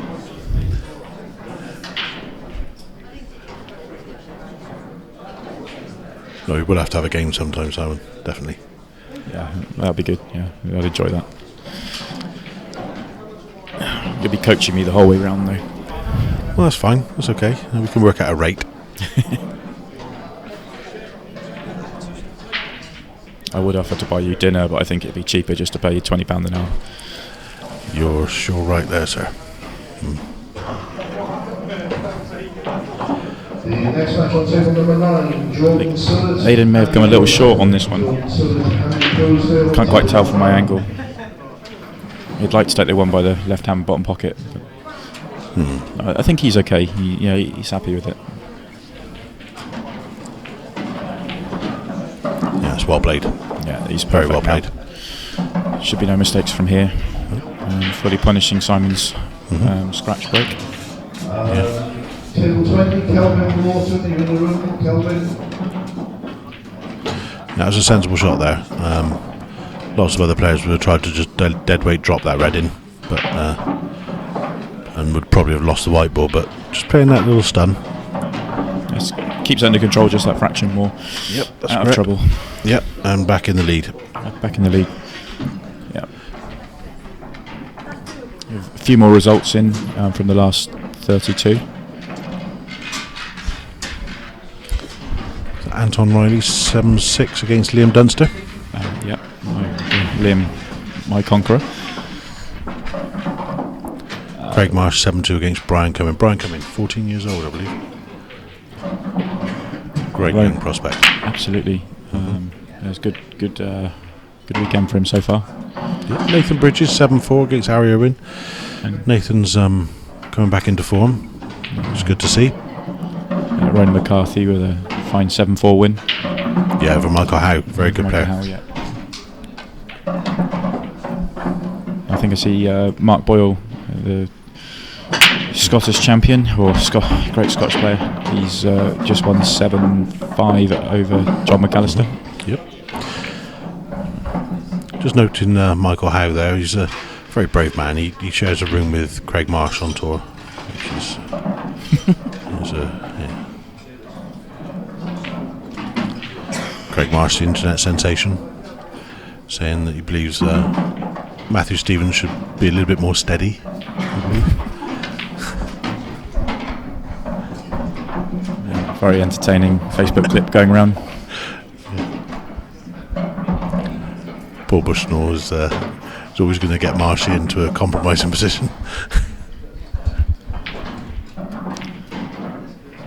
This is probably the key shot in this frame. Well, the black's tricky as well, but he's got an angle here where he's going to cannon the yellow and red, hopefully developing the red. Yeah, I mean, if he can leave the white ball to play this bottom left red last, he'll have an angle to go into the black. Yeah, and then it's how it falls really. But if he catches it cushion first, it should just nudge it over to the right hand middle. He should be fine. So this is the key shot. Yeah, if you can get the white anywhere near that red, where the pink spot roughly, to play the last one, that would be a good shot. Oh, he obviously didn't have the angle to make the cannon.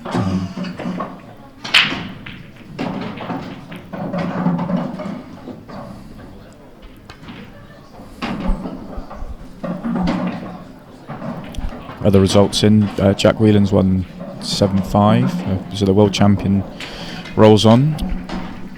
He seems to be in the latter stages of every single event played at the moment. Yeah, he doesn't turn up to make up the numbers. And Luke Sanjis beat Andy McDonald 7-4. Very good young Welsh player. Yes, he's due to be playing a money game soon against Charlie McKinley from Weymouth. Should be a good game.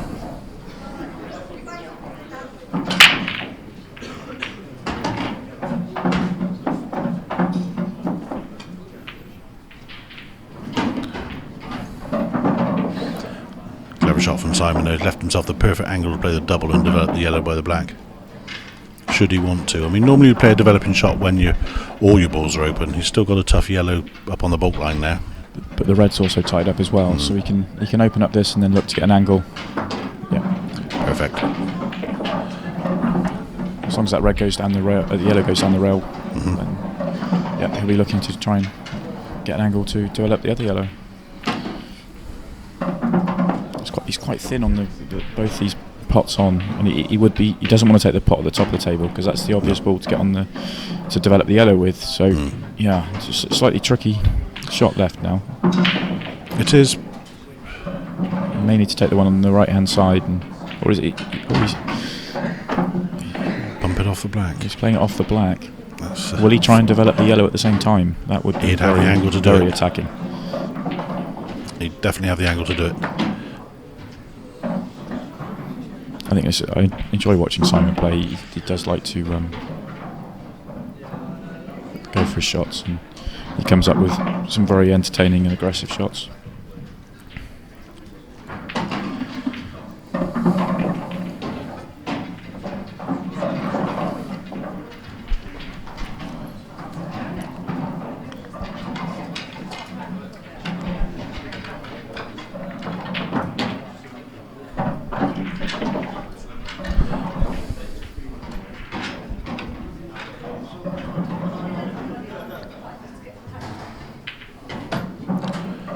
Thinking about playing this red there with lots of left hand side off the side cushion.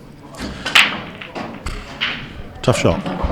Because if it doesn't come off, he's leaving Simon open table. No, he's. Is he trying to get this in amongst the yellow and black?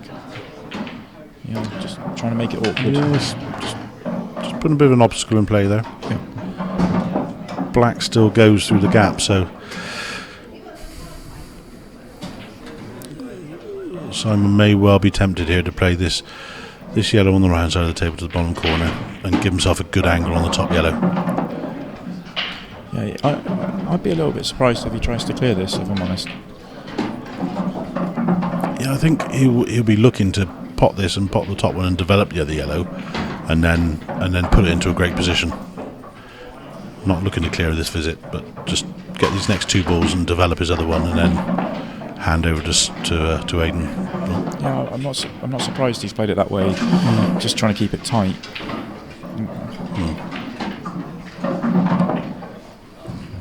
Jordan Cunningham, top table, please. But now Aidan can black the root. That's unlucky.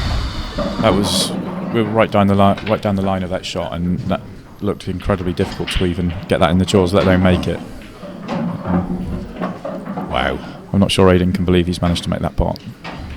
He does have a shot here. He can play dead weight onto this red, into the cushion, let it bounce back and jam the white between the red and the black. That's really all he's got there.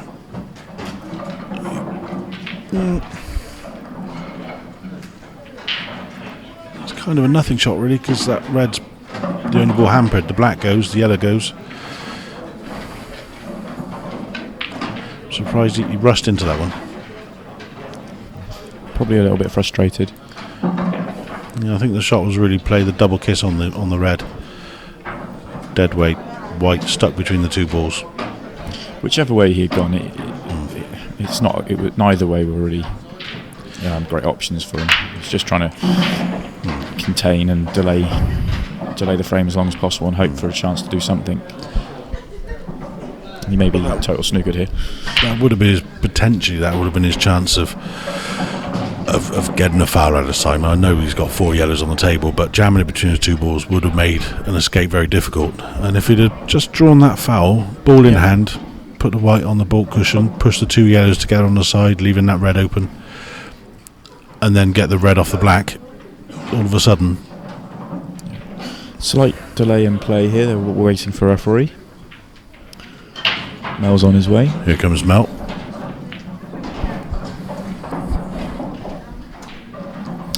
While Mel's looking at this, we've got another result in. Clint Jansen has just beat Christian Phillips 7-6, I think. 7-6 or 7-5.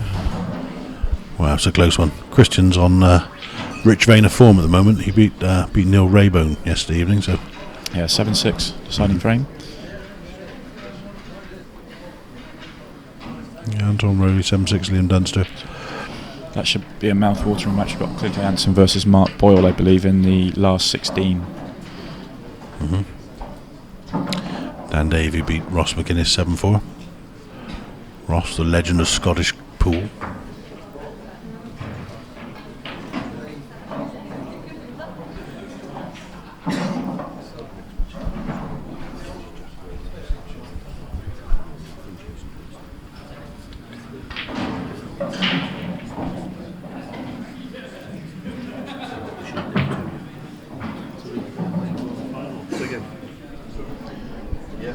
Just having a big look across the arena, there's lots of big matches going on out there. A few ladies out there playing as well. Got Nikki Correa from Gibraltar playing. Some of the other Scottish ladies playing out there. I think we've got Jill Kearney here as well. I see Kevin Barton over there playing. We've just been informed the next match in the Scottish Open to be played on the string table is going to be the world champion Jack Whelan versus the former or multiple world champion Jason Twist. Stay tuned, guys. That will be a blast of a game. That was the world final this year, wasn't it? Yes, it was. It Jack won. And if any of you had the pleasure of watching that, you'll all agree it was a supreme standard of pool.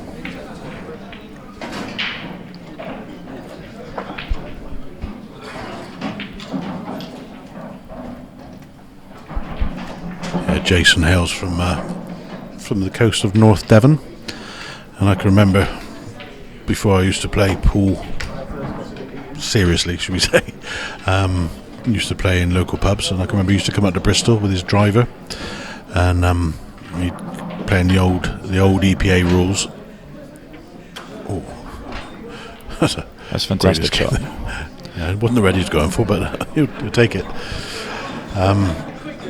Yeah, and Jason used to play challenge matches. You put a £10 wager down, and he'd give you the break and 5 shots.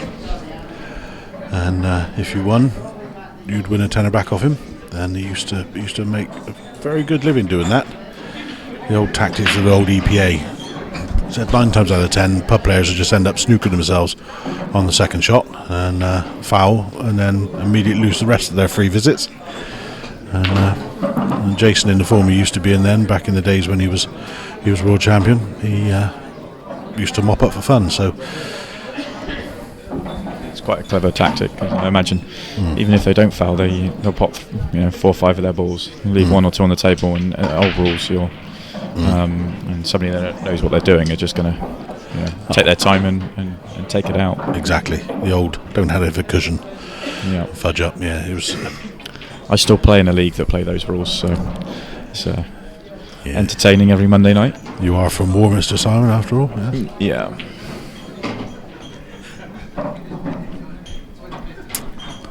Just run a little bit close to the side cushion here, Simon, so make queuing a little bit difficult. Yeah, and he's got this is tricky. He's gonna have to jack up on this, I think. That red is just in the way of the natural angle to try and. You have to stun it a little bit to miss that red to get off the side cushion to get on the black. Yeah, raising the bat in the air a little bit here. Yeah.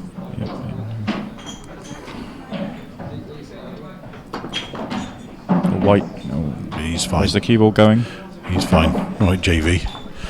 Straight back. I've been waiting for one of those since I got in the box. Yeah. That was a good shot.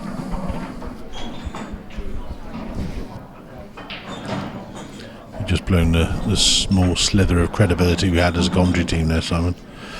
Yeah, great finish that was. I'm not sure we had any. So we go 4-4. Yep. This has got all the sort of feelings of a deciding frame coming up. Yep, 1 more each in their level. Race to 3 now.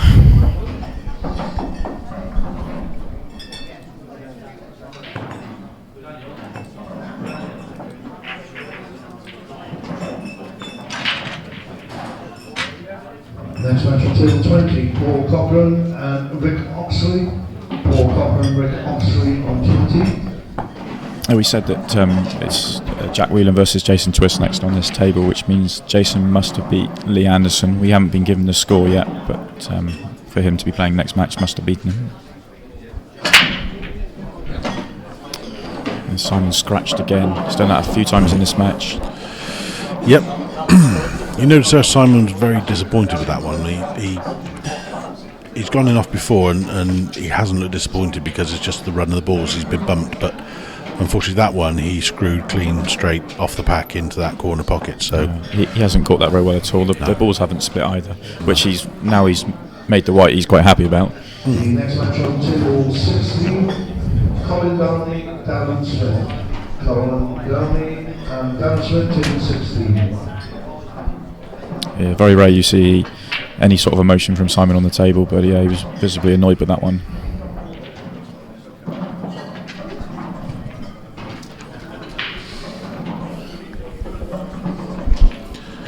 looks very much like Aiden's going to be playing a 3-ball plant to get going now. Yellow ball's favourite in this.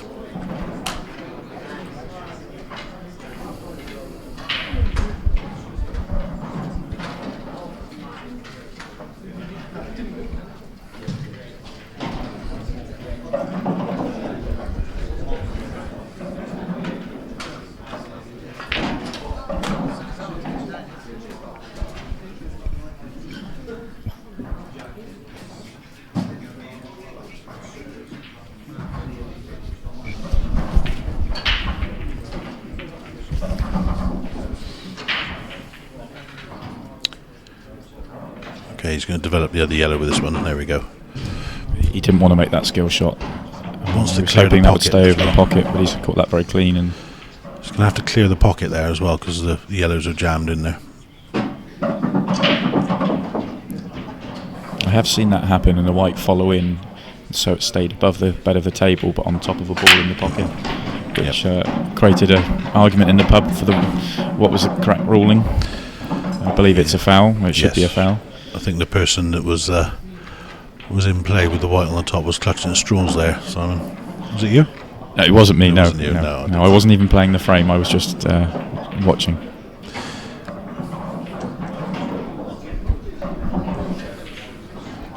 But luckily there was I could contact Viv and ask her the question, and she settled the argument.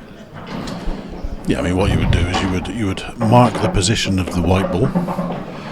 You would then remove the obstruction of the pocket and replace the white ball exactly as it was. And it would wherever fall in went, the pocket. It would fall in the pocket. So therefore, yeah. I did. That was the point I was trying to make at the time, but as happens, there was an argument. So a friendly argument, Friendly one, add. It was only banter. Oh, that's good. Like I said, yeah, the player who was trying to say it wasn't a foul was obviously clutching at straws there. I think he just wanted to play a shot from the pocket. I think that was more than anything. He really liked the idea of playing a crazy shot.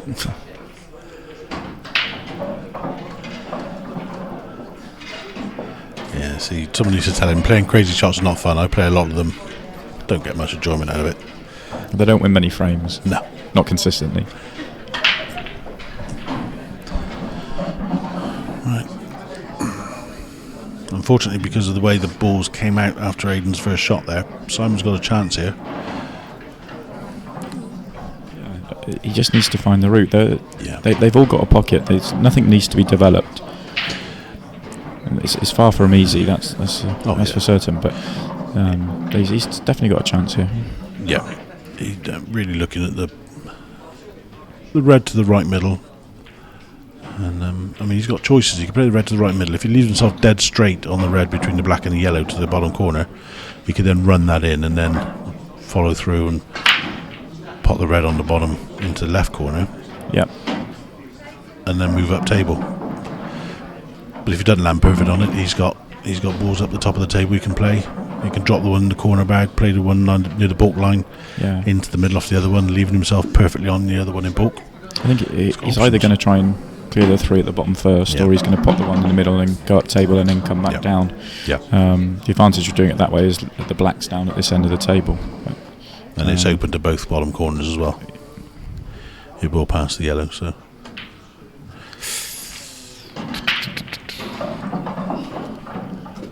That was a surprise. I think that's probably the furthest I've ever seen Simon miss of that ease by. It's very rare you see him miss a pot at all.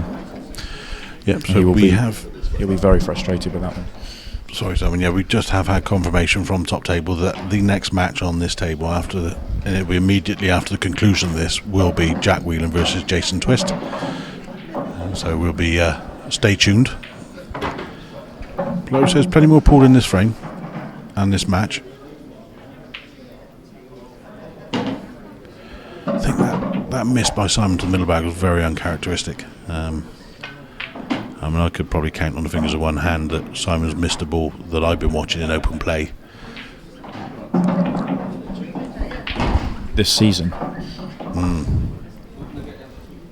He's been on very good form this season. He's won the pro event, I think. Won the pro event in Wales. Beat Jordan Shepherd in the final. All Welsh final in the Welsh Open. So yeah.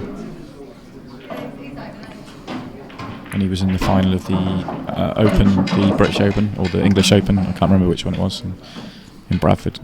Actually, lost out to Neil Rayburn, a very high quality final. Yes.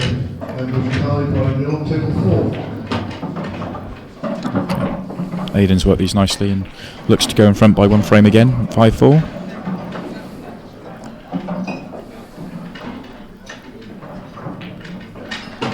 Well played that.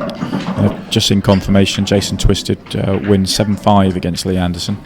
So booked his place in the last 16 with that.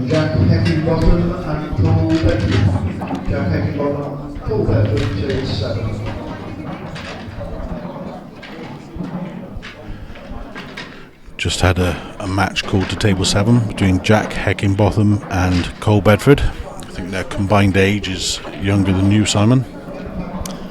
Yeah, probably. And you're not old. I feel it. I think that's probably a 31-year-old combined age for those two. Yeah, there's some seriously good young talent around. Yes, And they no fear in any of them, so it's quite scary when you're watching them practice. It really is quite scary, and then they bring that practice form onto the table quite often as well. They're a little bit over my combined age, but not quite the same as Simon's yet. So.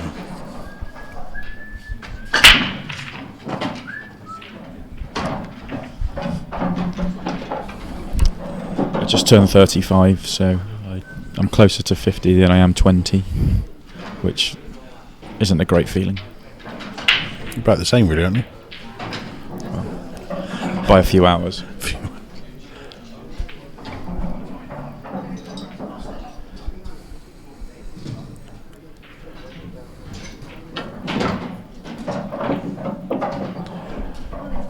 Yeah, it's a good opener there for Maiden.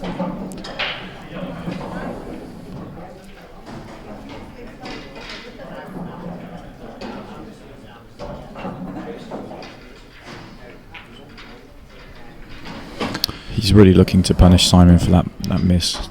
He cleared immediately after it, and great chance to break dish here. Simon will be sitting there thinking about that miss. It was a good chance for him to get ahead in the match for the first time.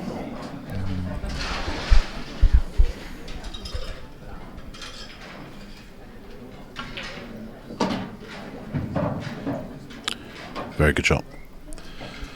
Good confident cue in there from Aidan. He's cueing very nicely and very smoothly.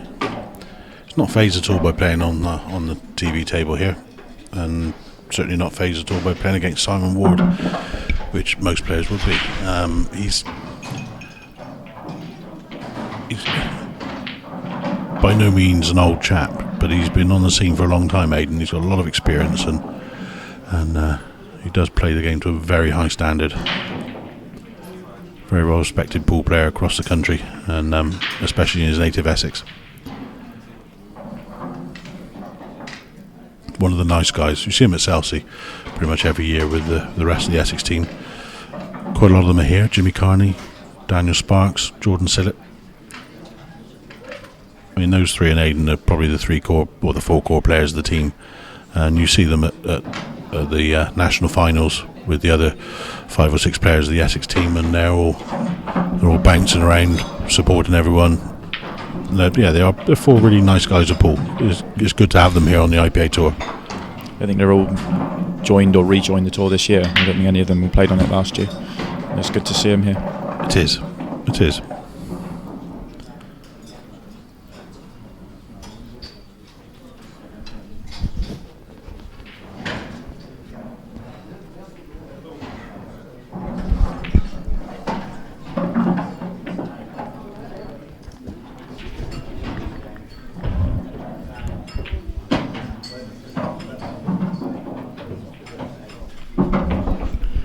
He's worked that out quite nicely. Yeah, it's a clever shot.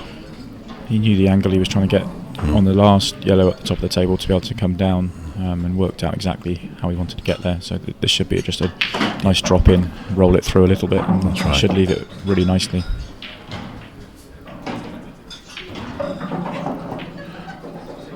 Perfect. Yeah, absolutely perfect.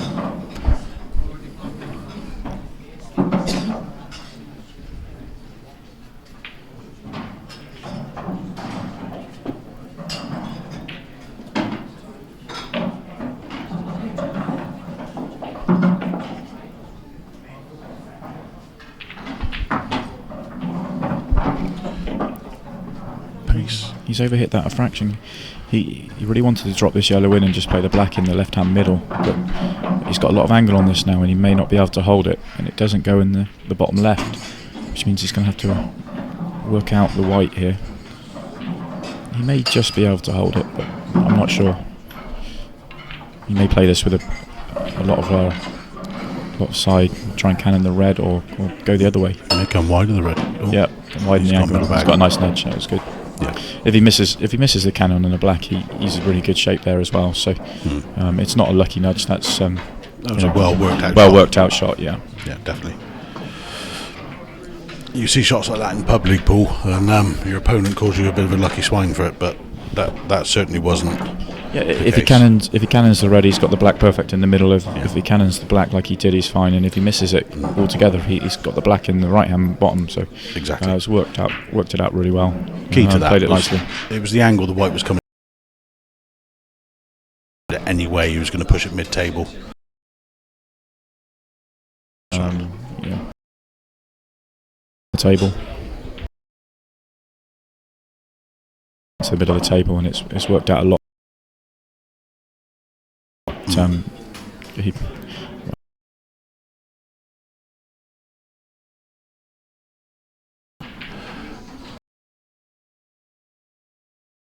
personal preference, I think.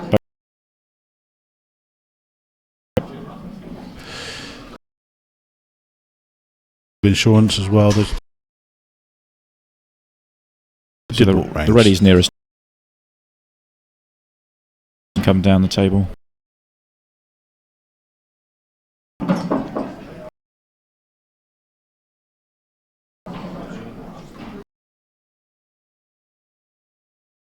More tough. He's got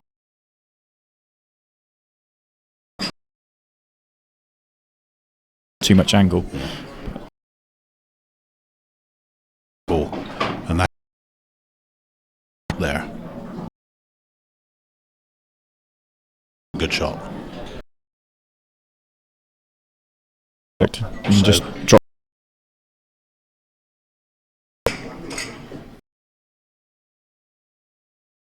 Side, which is why the white's gone. I think it's fine. He could decide to play for the black in the side. Played that fantastic.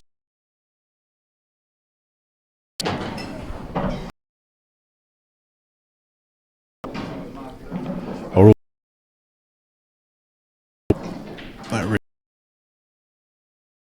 is finesse shots.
Okay, so Aiden returns to the arena from his comfort break, leading 6 frames to 5. Just racking the balls up now. Yeah, he'll just be looking for a good chance. He's been breaking well so far. He'll be looking for a good chance here.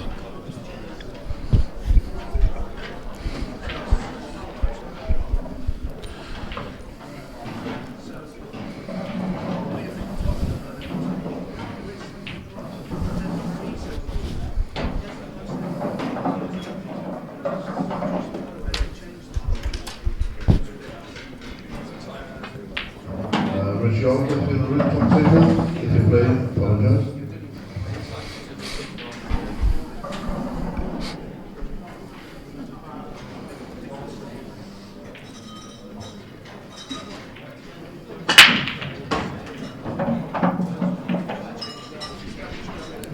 Looks like he's going to come up dry.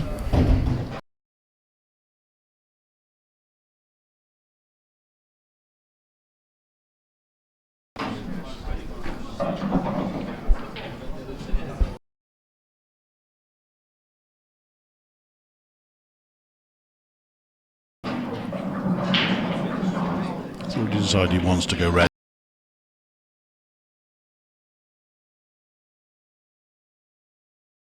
Up the rail as well, so he may play this with a lot of pace.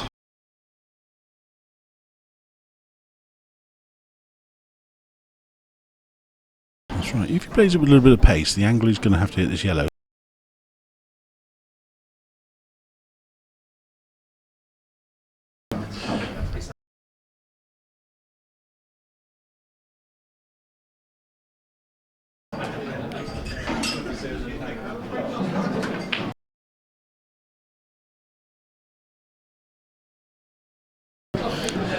It looks like it would be close.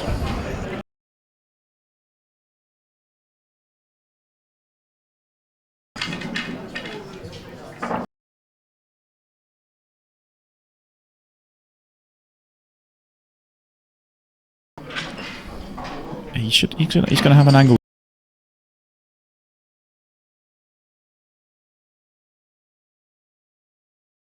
for the middle. Yes. He may,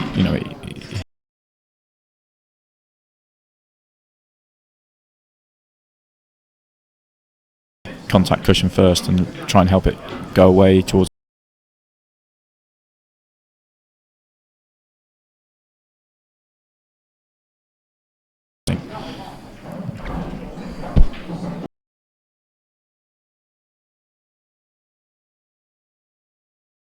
Dead weight, drop the red on the left side in, leave the.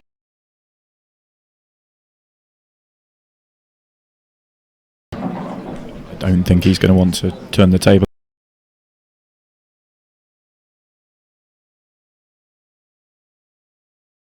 And cut the other one down the rail and come across and knock the red out, but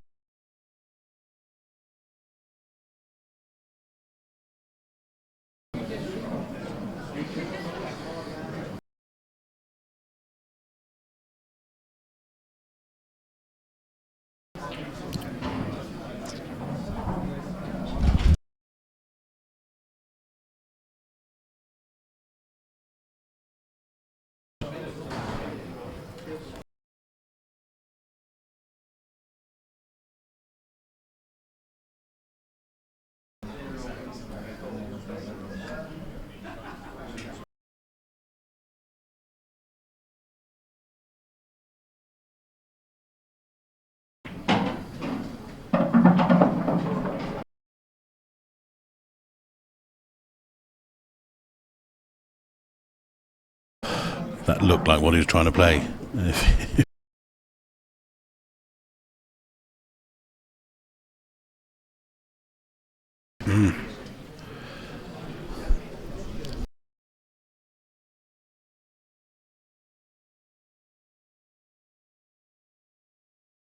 You up, go and pack my clothes in my bag and go home and say, right.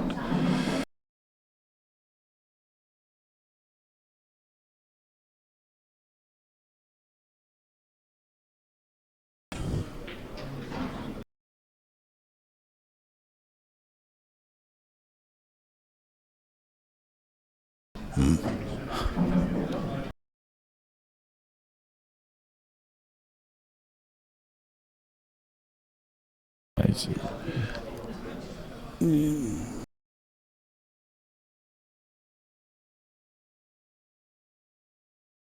Yeah, he's likely to pot this if he's not perfect.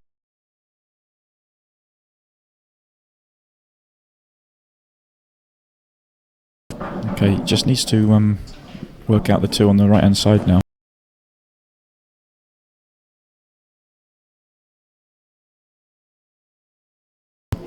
He wants to get out of the way now.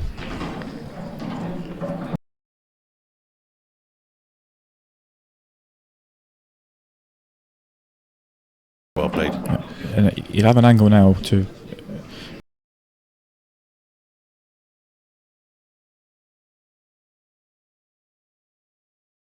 Because the white should stay.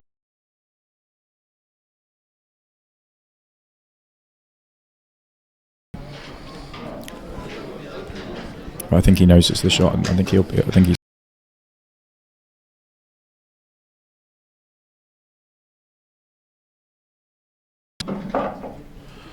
He would have absolutely.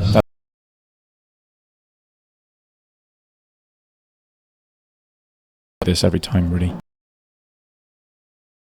Top corner and screw into the red by the middle.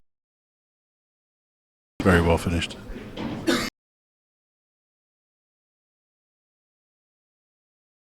Yeah. Any shot. Self a chance on the bottom one. He's not leaving. Be a long plant that he'd have to make. Also, there's a couple.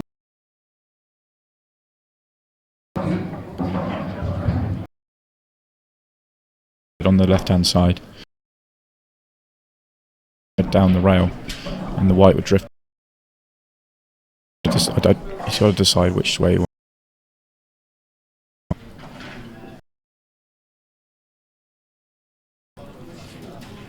Next one. Jordan coming. Get the cover.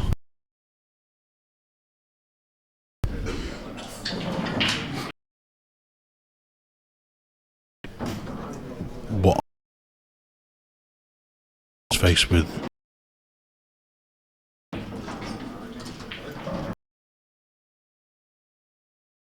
The white behind.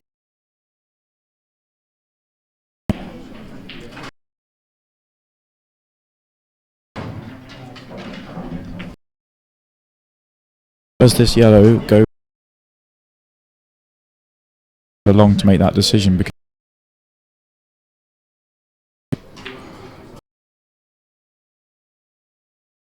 Unlucky Solomon. But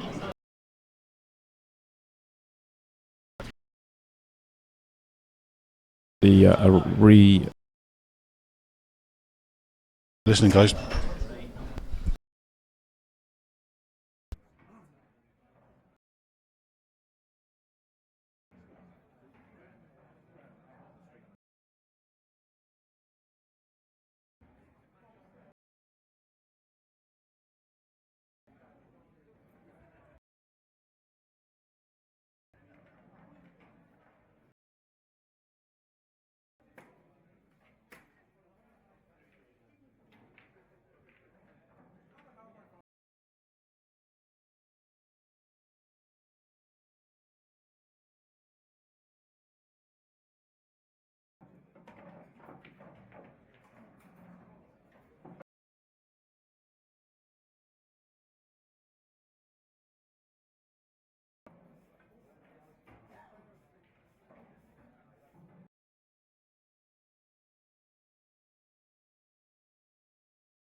David Priestley and Ryan David.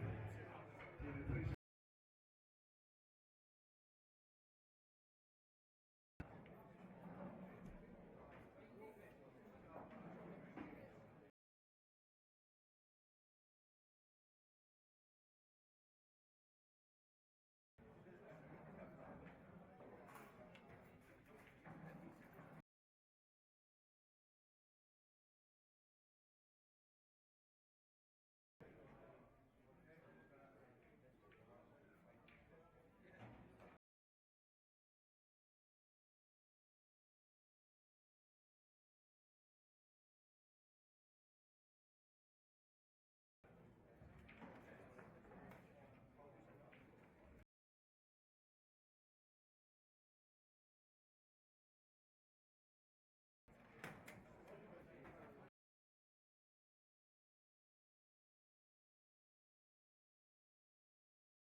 Here and myself, Jason Hill.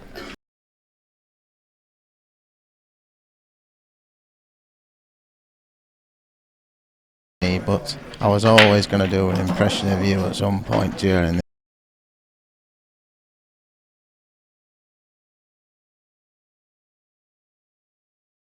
the...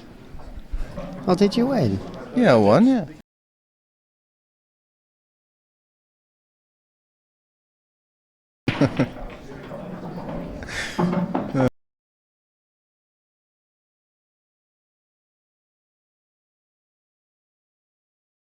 Should be quick, this game. Should be attacking.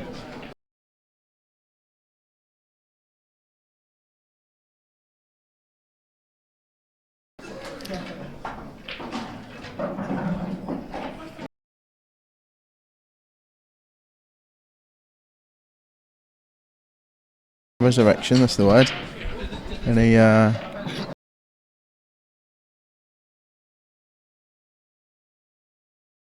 difference is made. Being able to practice was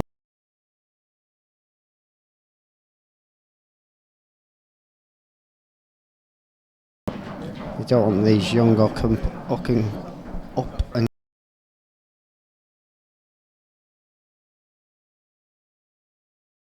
in the quarters.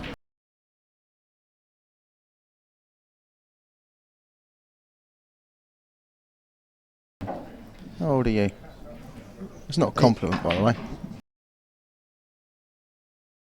Right. Jason against two who's, well, it's good to see him back on the tour. He was the number one on the... He's got family up here because he is... they do, but obviously...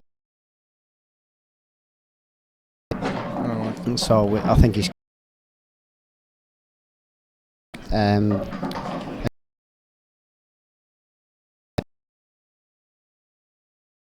He's not happy, is he, Lee? Banging his cue. Horse left. That as well. It doesn't...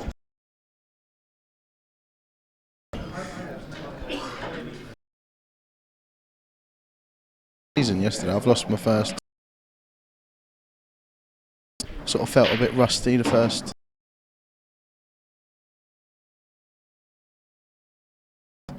Needs to practice.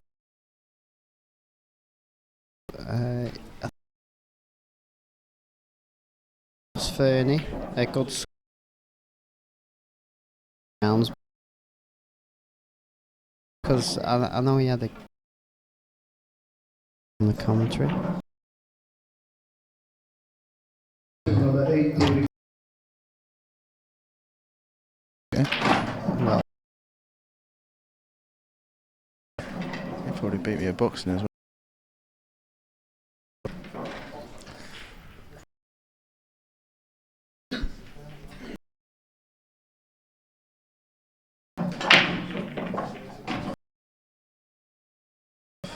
It's gonna...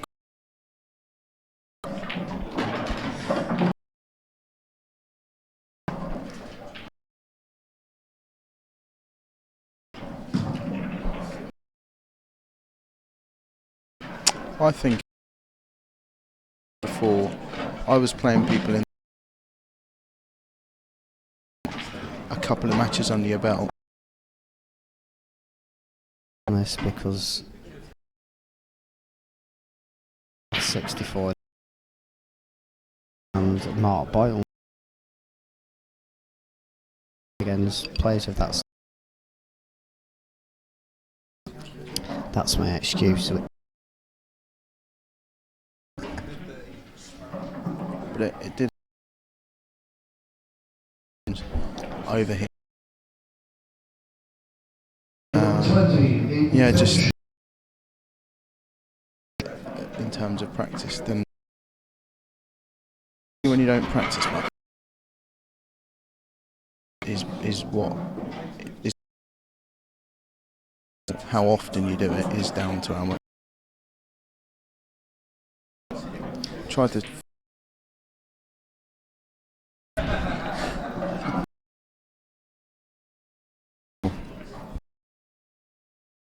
Is the black and yellow. Potts drops that red in. Is he gonna? Oh, okay. I didn't realise he could edit into that.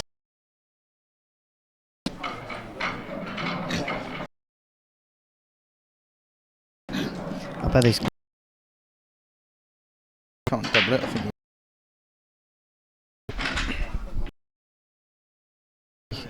with probably where he's fit. He's probably been playing. To be playing till midnight. Toughest day. Especially with a double elimination format. It's hard not to be a little bit complacent to maintain that focus that One match. Did after beating Mark Boyle. yeah get to that you're not supposed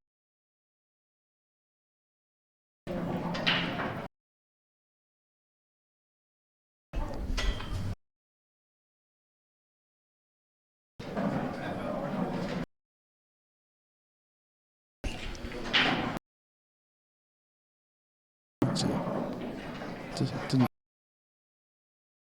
sure.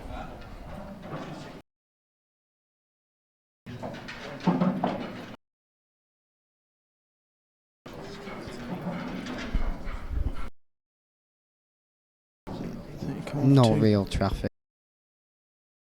Cushions or with writing.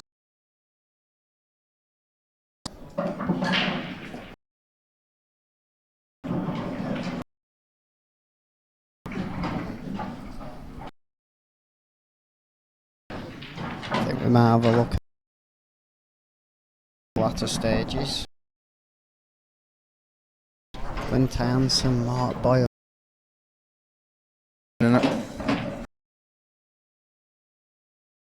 Did he? Just time. He's playing side. I think when I was in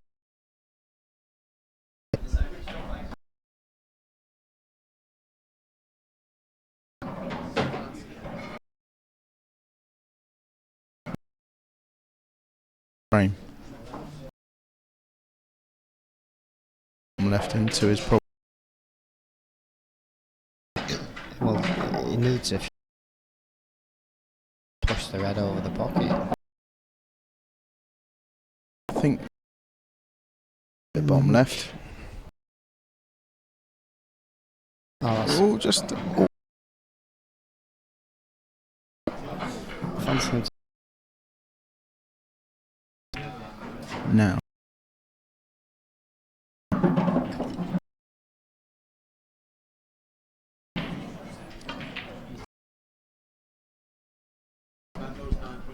He wanted to be on the brown. for me. He's coming. Got the next match for you if you want. Mel. There you are. No.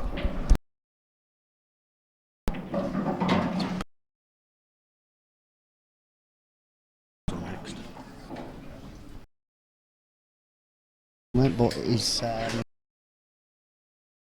young Mr. Davey here. He's going to be a bit of a tasty last 16 match.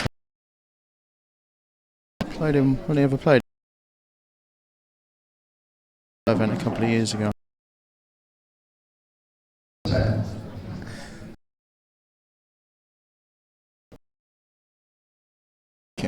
I think they can drag Mitchell because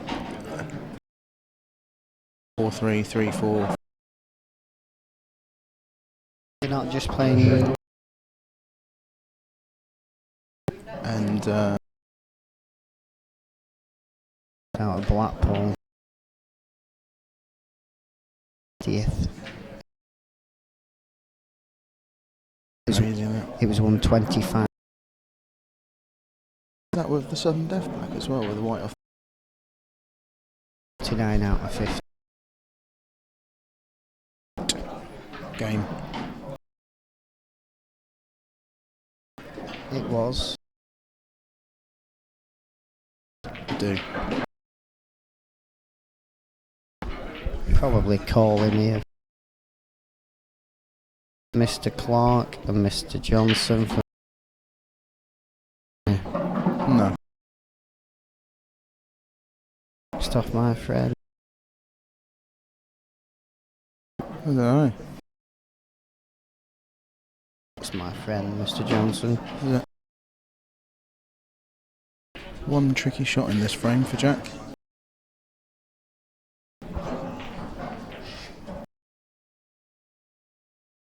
Pots are unmissable. Mr. Clark.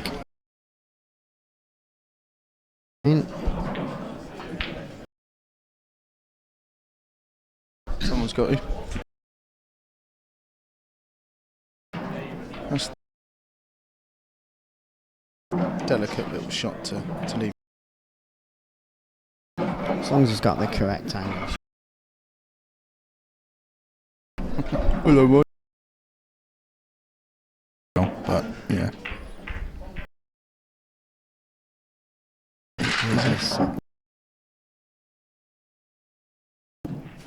Yeah, he's.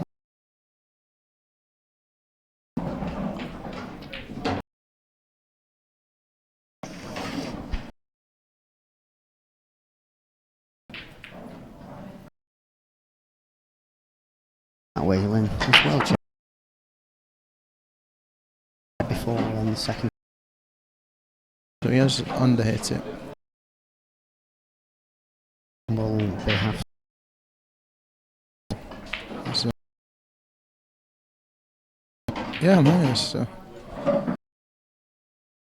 thing.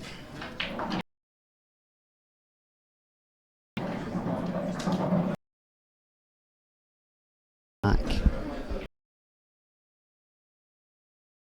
He's well down. Leave it.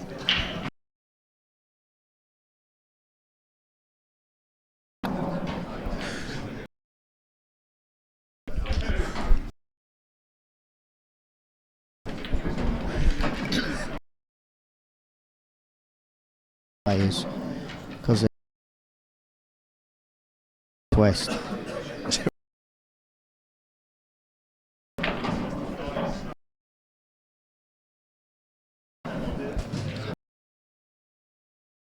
Yeah. He's got a ball.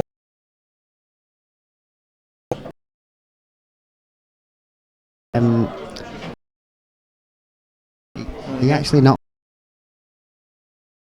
I didn't see him play. Scouts in both the main event. Yannick Bofis. From Scotland, Paul. Jason. It's one in the frame.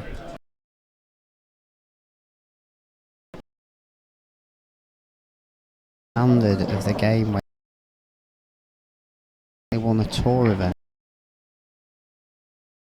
The amateur. Was the standard. Yeah. I've played with for years and he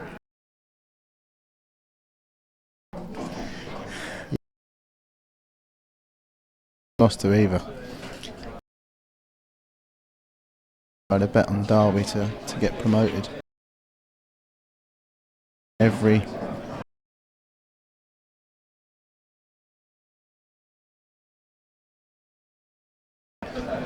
almost pulled out in our Reading event in our region. He's at an event, it was just all over the country, so you have to sell each person.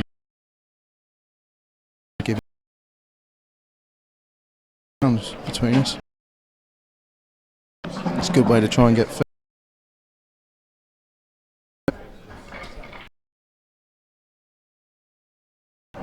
Is Eddie I did actually have beans.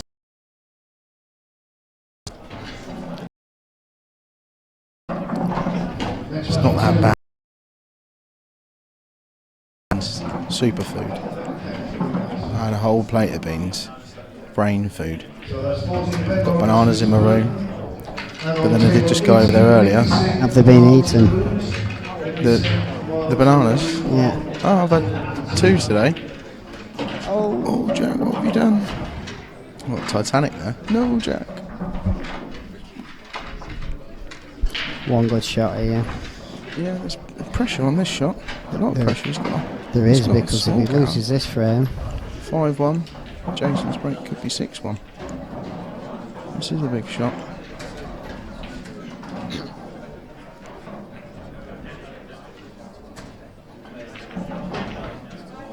Oh, he's on it. missed Just that, though, sneaked didn't he? in. If he'd have played that any harder, that wouldn't have gone in.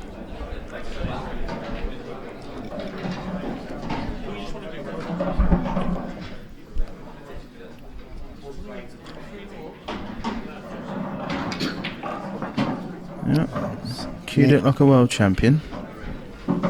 Nearly bounced out that yellow. I've had that before, where you know when you've just got one easy ball left and you hit it too hard and it bounces out. Shall Never we, again.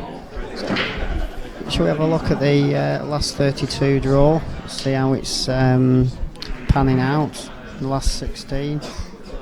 Mark Farnsworth just had a good win against Stephen Benny before you.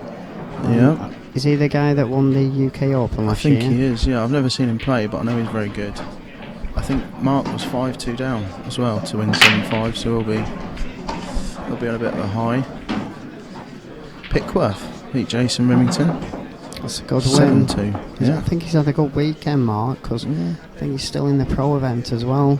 Yeah. It's not surprising that he won, but 7-2s against the number 1 Jason at the moment is good. I'll catch you on. Back to the action. 4-2. Oh, the one Oh, kicked no. in. That's unlucky. It was unlucky. Mind you, he didn't pot a ball. Oh, no, he didn't pot a ball anyway.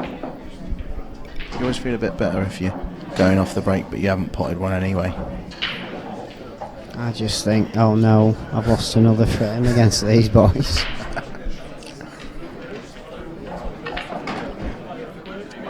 This is big, this, because so Jack's 4-1 down, he's broken cleared. Jason's gone in off. Jack will be thinking 4 all now. If he can, with his big break, if he can manage to win this frame at this visit. No surprise there. I've got my most brain dead friend that I know phoning me up. Which one? Nishant Barrett. He probably just phones me up because I'm commentating. Because you're a big name. Not necessarily. Maybe to him. Jason's only 5 letters. Hill's only 4.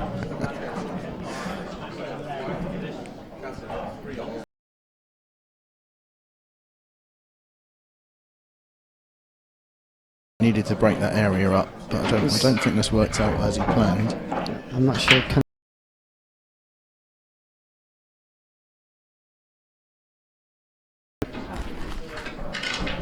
Obviously can. He's played that with a bit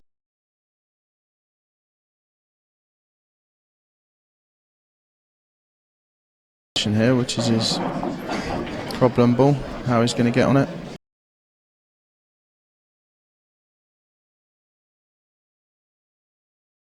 Getting on the ball after. Yeah, he needs to.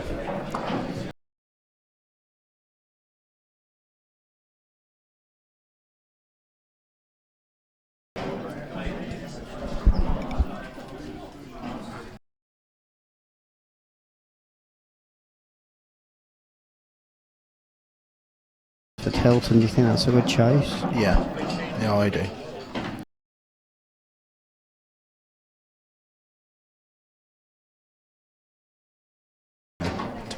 23, 24 we had at the last one.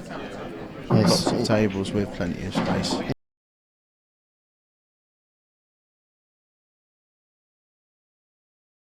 the vibes, let's say, going round at the moment, because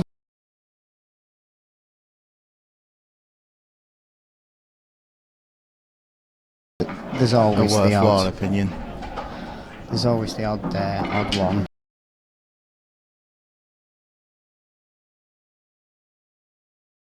Oh, he's super angry. Bangs his cue on the floor. Yeah.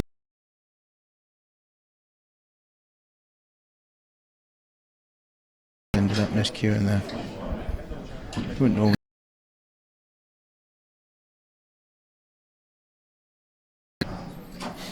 Well, this isn't simple. He needs to.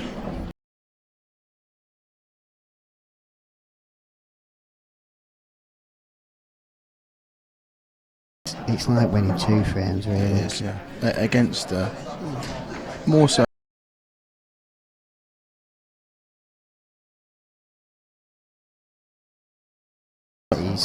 After 7 frames, when you're sat there, the difference between 4-3.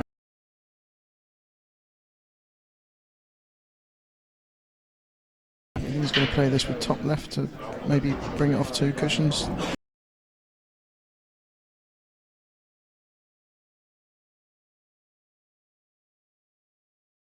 Pocket. Yeah. It's just got the white's going to travel a little.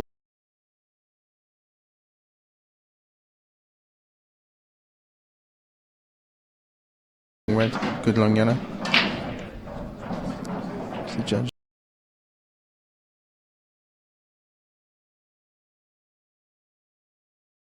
It's perfect. Couldn't have landed. All over. Yeah, Actually.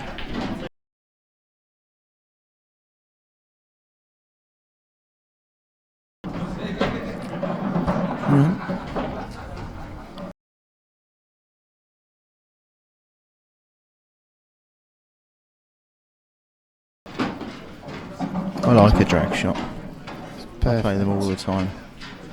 I think it's a good way of controlling the white when you see a lot of people play.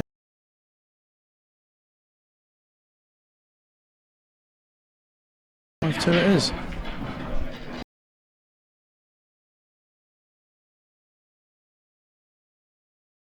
Times before you play, you know, now you're into the boxing and everything. Do any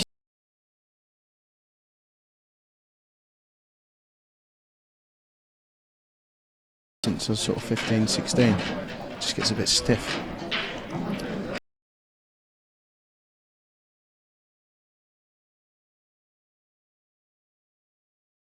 I see a bit of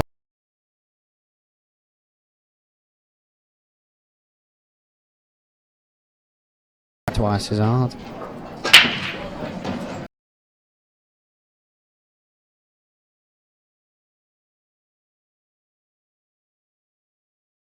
and like I said earlier, he didn't hit them that hard.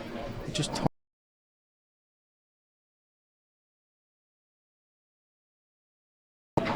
he times it so well, consistently.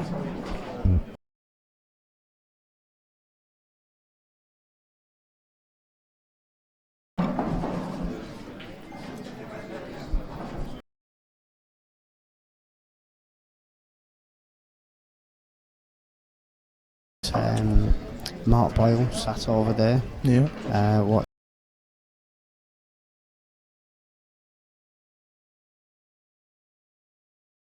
Well capable of winning the amateur event. Ross Fairley, who only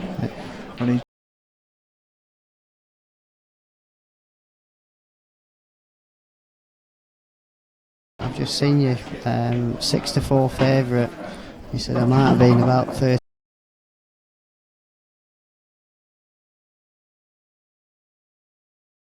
Yeah. Play me.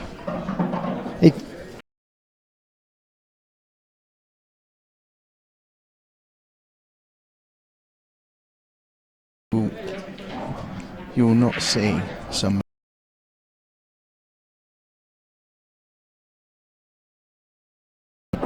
and you will never see a player play the way that he plays.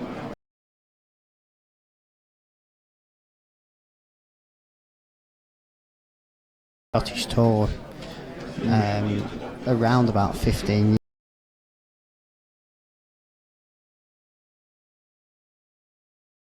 And he'd been, well, probably the best player in Scotland.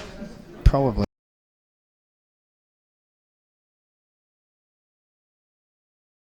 Well, he beat everyone.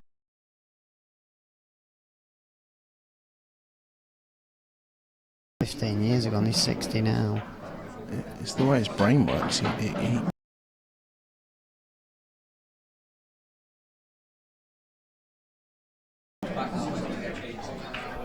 Yeah,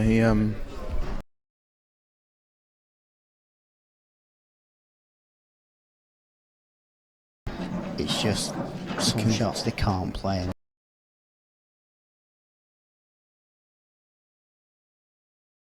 It must, scientifically, eyes, it must. Eyes as well. Eyes, yeah.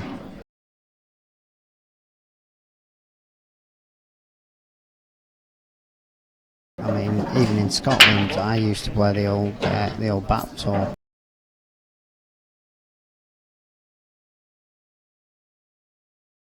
Doing things like you can only hit forward from behind the line. Yeah.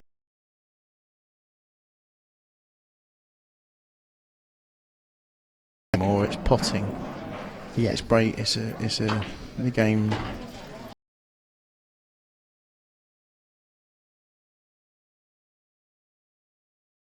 Breaker nominates. So yeah, I remember them. Yeah.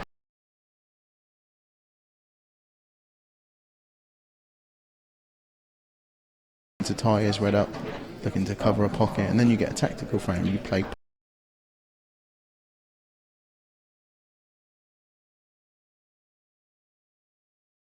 You've lost 7-5 just because the breaks have gone that way.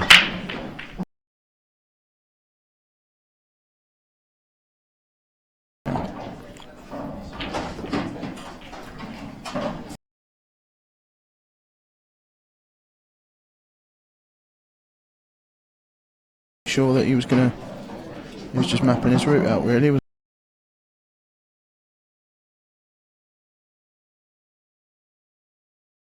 Because I used to map it out and then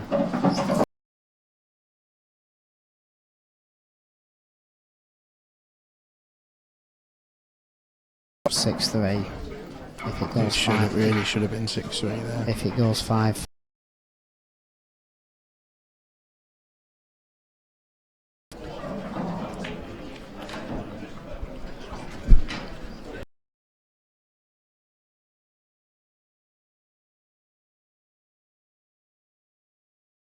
Bottom cushion and sort of be more guaranteed a hit, but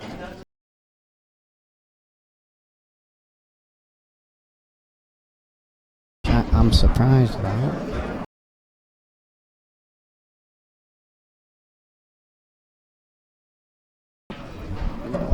Probably there. No. Oh no! God. So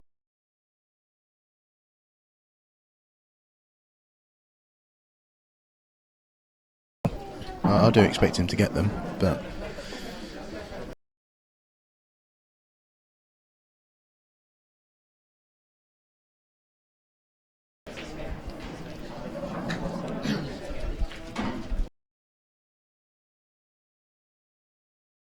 image.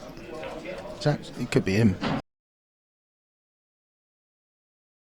There's lookalikes. I think he acts very similar to Jasper.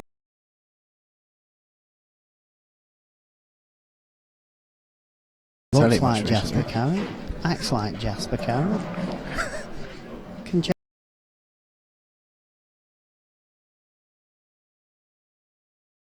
Look at them. He's got the gadgets out. He's got the.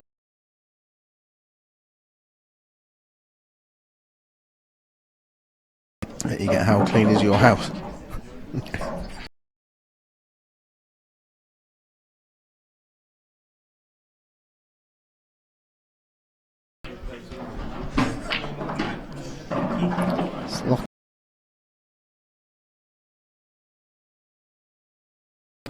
to play a good positioning shot. He's on.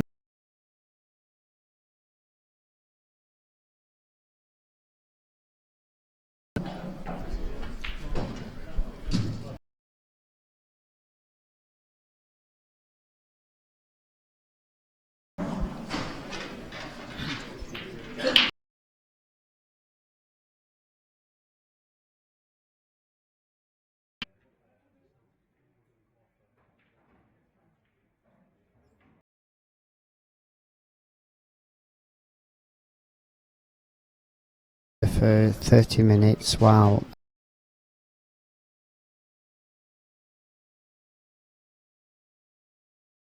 I get an extra half an hour as well.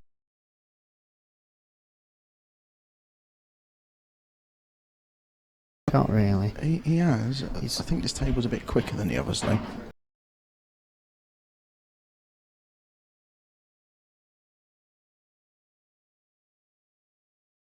He's played that quite well. Yeah, it should be good enough. Should.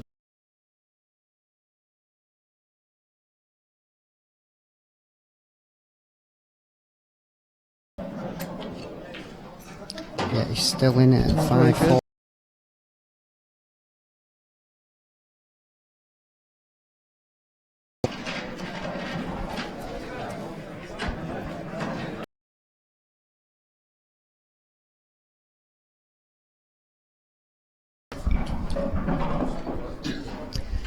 Critical break.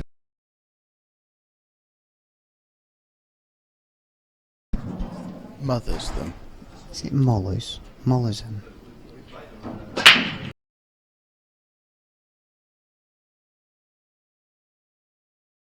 Have you heard that saying before?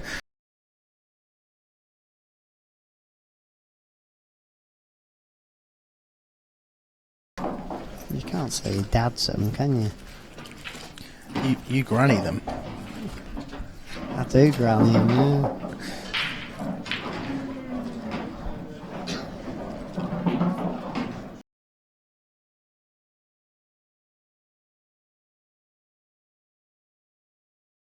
You should have grannied them. Should have grannied them.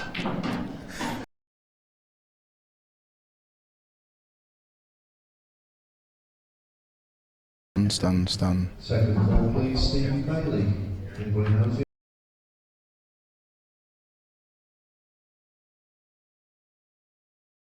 Oh, I think that red goes past the yellow. Oh yeah.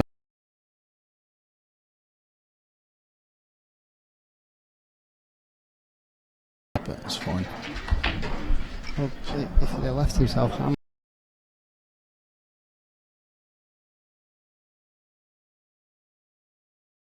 Table 16. Alexander Hughes, table 16.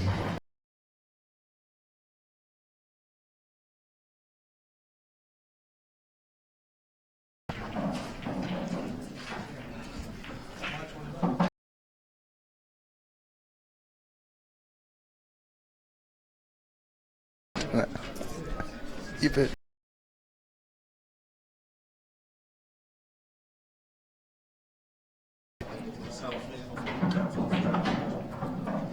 You don't.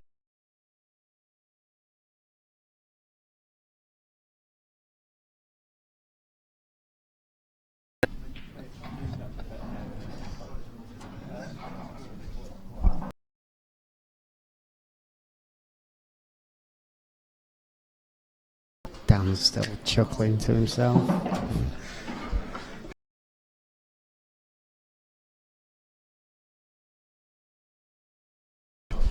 Did you see the difference in the amount that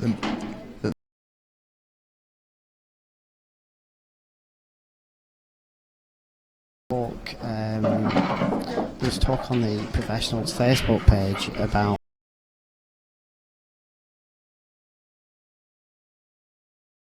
interesting? Everyone would just be trying to beat the record all the time.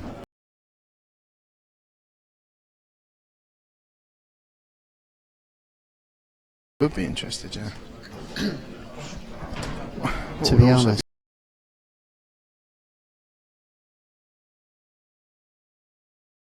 to see how flush you hit the front ball, because that matters.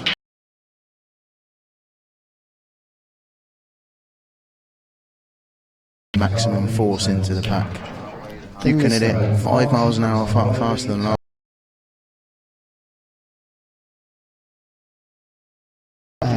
To a certain extent, when the way the white reacts.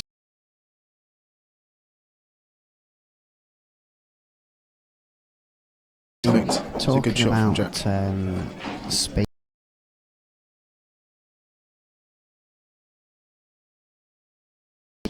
$100 miles an hour? Well, I'd like to.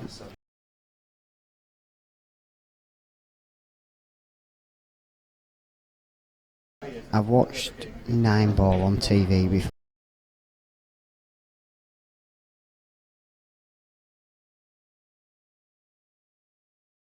Odd miles an hour. Well, then, you know them speed guns. They were wrong.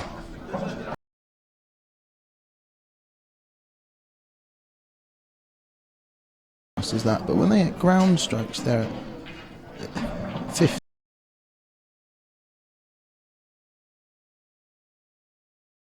$5 an hour. Don't forget, at the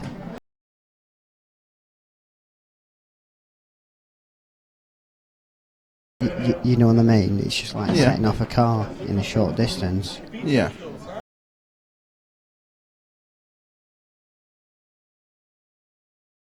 A few years back, because I remember.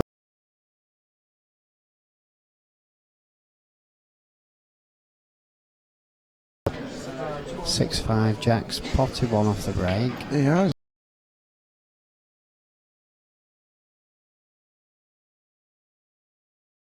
I think he still will be, Reds.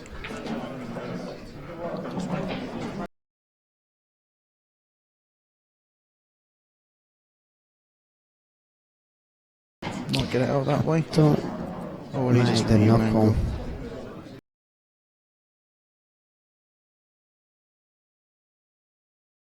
Make his mind up straight away, didn't he? He's quite.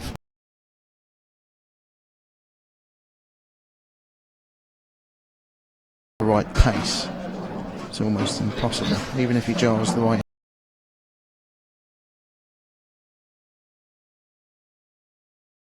I first thought the double. It's an easy double if you land on it.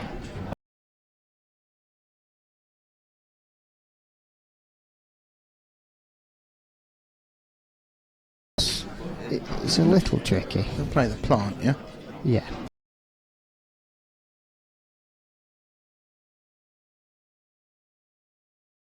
Needs to get out. He's played it well.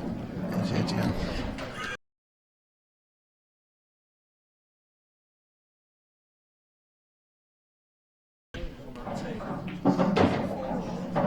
Well.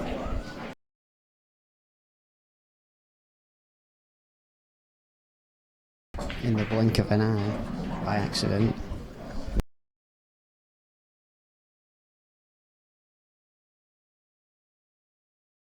Huge. You'll be able to go and prepare yourself. Yeah. Get that arm wound.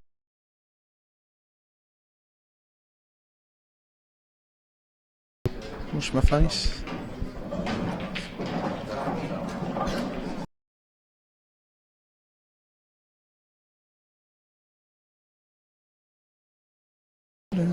Red Hot Chili Peppers can't stop.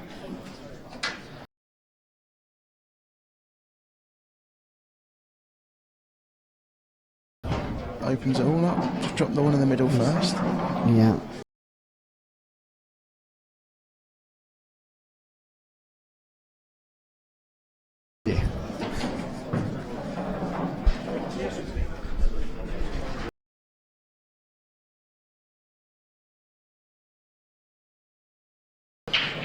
To win the frame at this visit here. I don't expect Jack to get a shot. These aren't easy.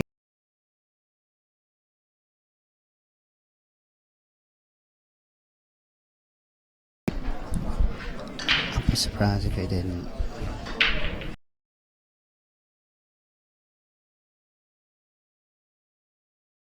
I mean, I'm trying to think of things that might go.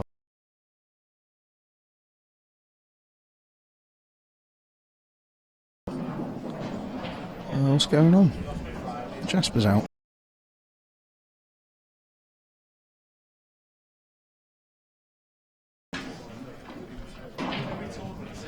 Maybe it's the same red that Jack.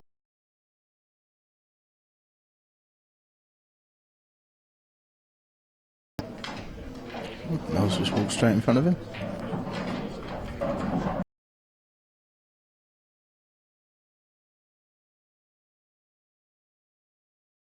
I think, and probably he's going to run into that red, and I don't know.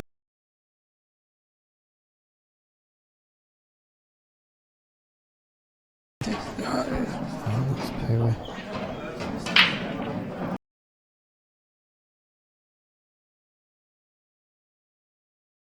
The white. All he was worried about was the white. The thing is, he could have hit it hard.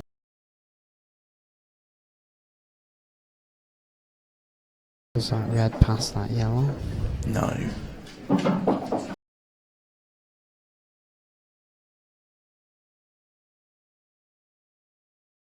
It certainly goes now. It does, yeah. I don't know.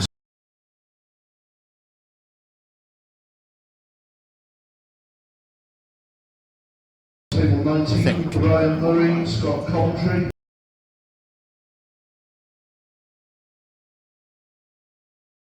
He might have to take the ball that he wanted to take last, really. I think the one.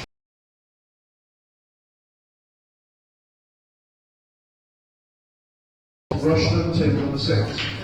Recalculating.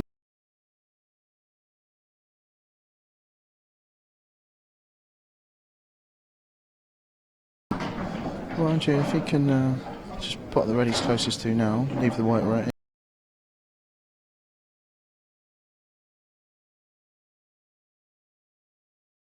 Leave yourself a chance, and don't try and do anything too fancy.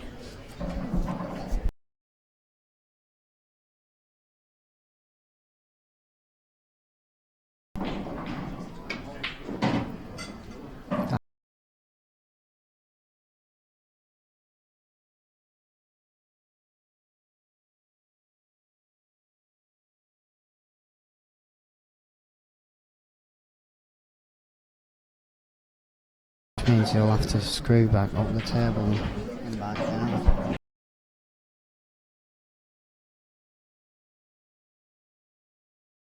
That's corny. My lines are getting.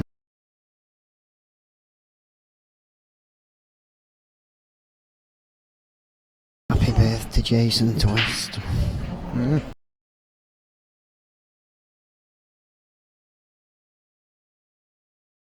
I really expect from playing against him plenty of times.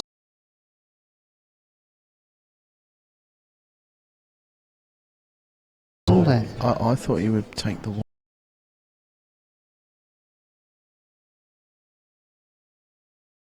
Pressure today. You don't.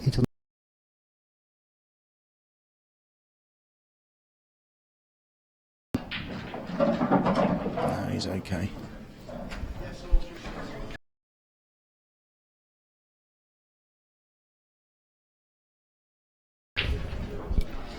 We did.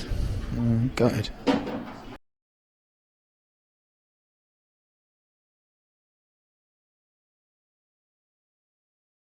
And he shall play the winner.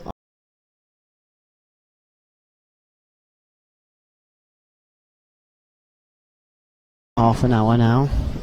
We'll be back.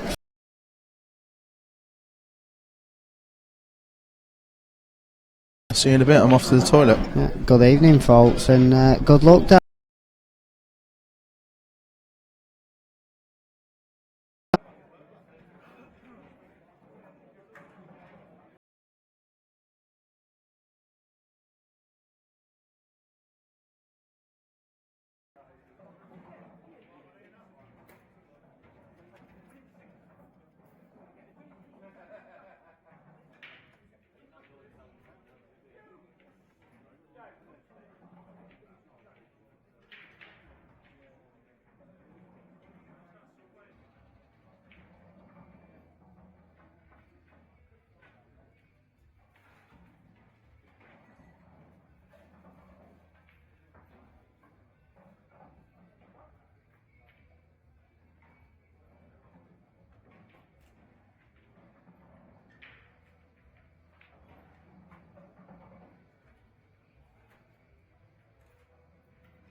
Just want to apologise for the downtime here. We've got Matt Farnsworth against Dan Davey. Matt Farnsworth on red, so we're looking now. Last 16 this, isn't it, Billy? I believe so. Best of 13 still. Be a good game. Yeah, it should be a really good game. Dan Davies really in form as well, and obviously you know what you get with Matt Farnsworth. Yeah, I mean, he won on the pro last one. And got to the semi of the main, so maybe he can go a bit further this time. Maybe. Maybe do the double. Gaz Hibbett did last year.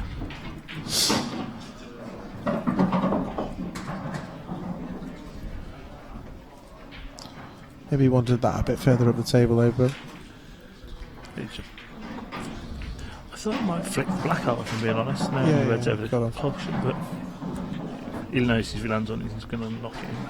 10 out of 10, isn't he? Yeah.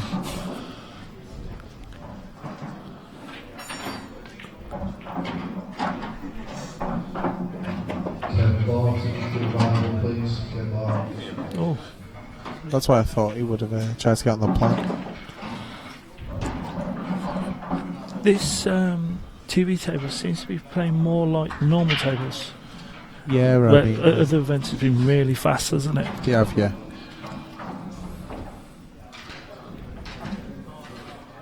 Screwing this in.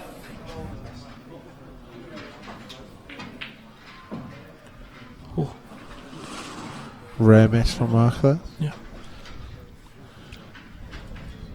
I think Dan needs to take these out just to show Mark he's going to be going toe-to-toe with him, really. Stamp his authority right from the off.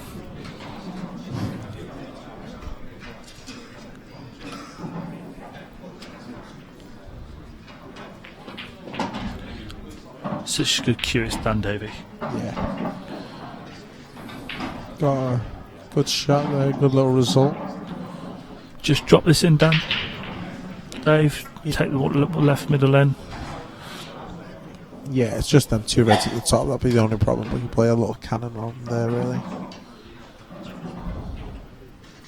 Let's have a look.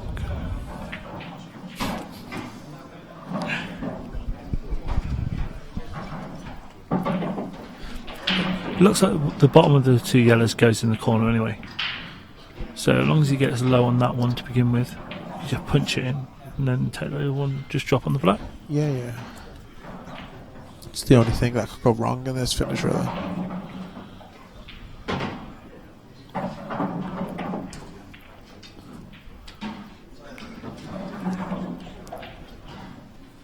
What's he looking for now, Dave? Just to leave it in the middle of the table? Yeah, get an angle to get up the table, really. I mean, maybe be looking, maybe just off straight on the bottom right one, and then he can just screw up the table and put the yellow in the top left. Just off straight, just like that. Yeah. Screw off the side cushion and up to the top of the table.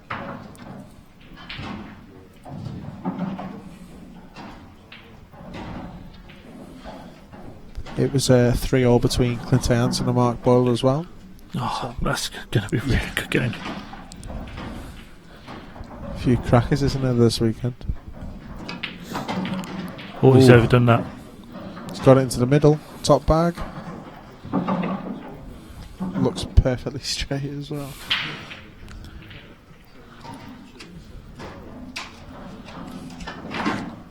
Bit of a wayward shot from Dan early on in the Yeah, a little bit of aggression comes out there. He wants to make sure he's on the bottom one of the two. Yeah. And then just give it a little bit too much. Bit of adrenaline pumping through him. Yeah, like I say, this table is running a bit quicker than the others, so maybe that would have been a factor. Not like either me or you would know at this moment in time. No, we wouldn't. No.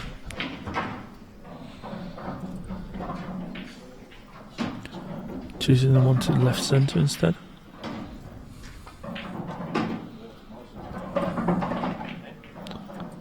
Good pot. Good shot. Side cushion, bottom cushion, up near the top of the block. I mean top cushion. Yeah, either either, you know what Yeah. I mean, but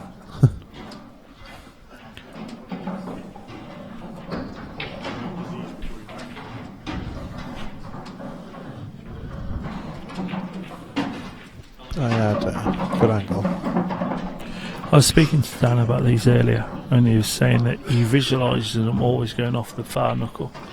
Yeah. So that's how he sees the ball going in, runs it through his mind. Oh, that's not dropped. 1, 2, 3, 4, 5. Just want to drop. Yeah, he's played that a little bit negative, hasn't he? Trying to just drop it in where if he gives it a little bit more, I think he always gets it. And Mark's never got to give up a second opportunity.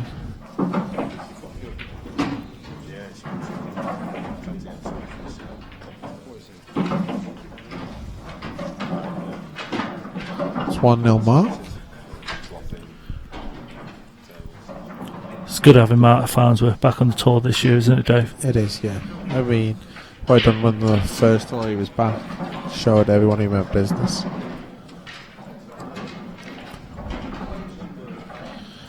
Noticed Dan Davey doesn't put his cue on the table like the other player. Says he doesn't like all the, I don't know, like chalk and dirtiness getting his cue from the cloth.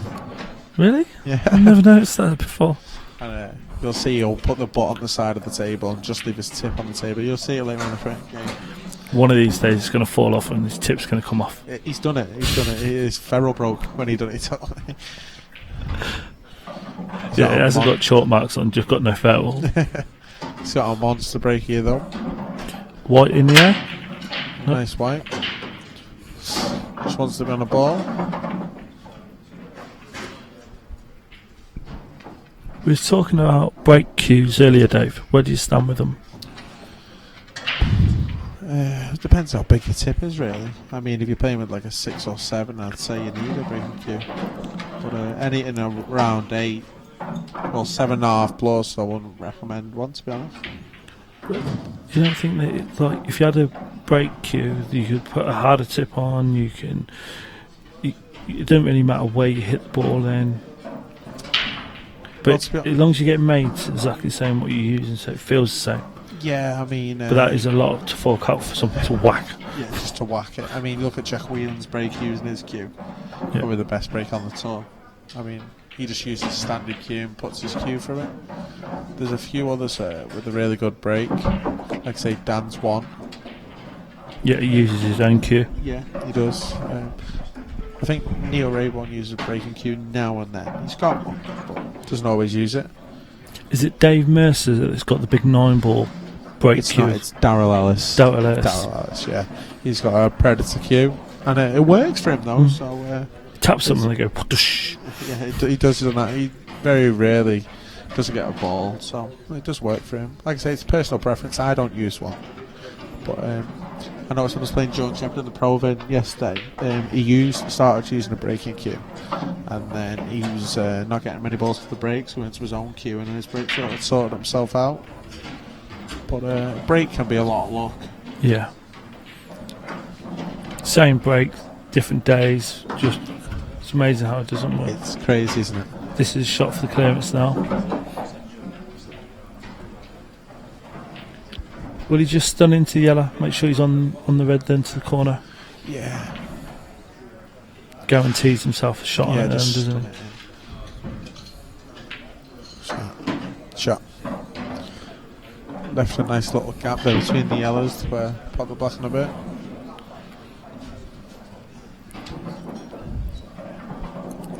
Dan's just rethinking it. If you look at him now, he's just thinking of what he's going to do, whether it's worth knocking the black out, but what's going to be his last ball, how he's going to get onto the black. I mean, what would you do? Would you knock the black over the middle?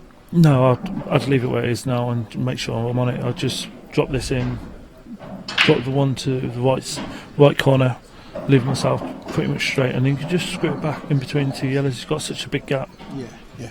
And if you screw it back in that way, you can overhit it by a foot, and you're still going to have a shot on it. Yeah. He's having a good long think about it. Yeah.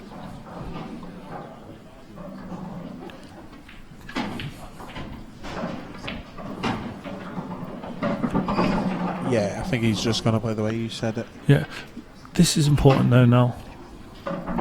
He wants to make sure he's pretty much straight on this red to the right centre now. So this is going to be the key shot. And then he's got sort of a similar black that he missed in the first round. He hasn't got up on that. Again, you might just have to like play this with a little bit of screw and leave it long. Yeah, pinch a Either bit that. of pocket maybe. You see, you can't even risk going up and down because you're bringing Vienna off to the middle then. But we'll see what he's going to play.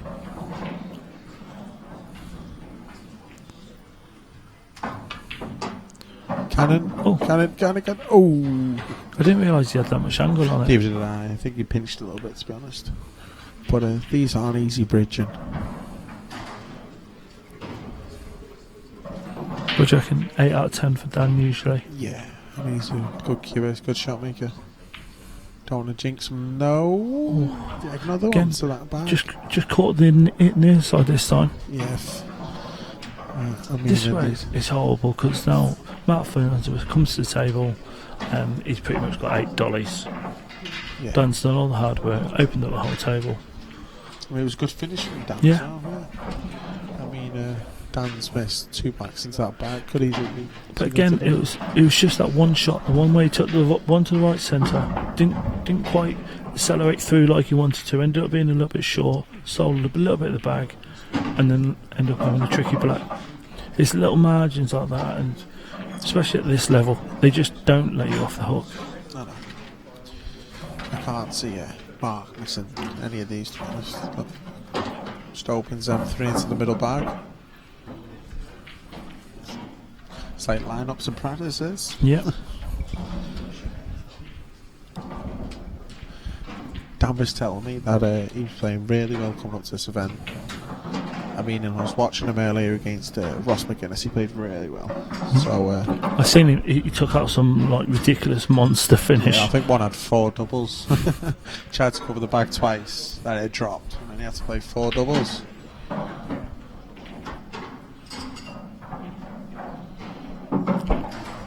That's what's Matt Farnsworth. People underestimate how good his cue ball control is. It's on a string, isn't it? Yeah. I mean, he's such a good potter as well, but his actual cue ball controller, just the way he dropped on the one in between the two yellows, just to make it nice and easy. Just off 2 cushions here and back up. Could be cheeky and skilly it. I don't think he will, just in No, case I it don't follows think he him. If it's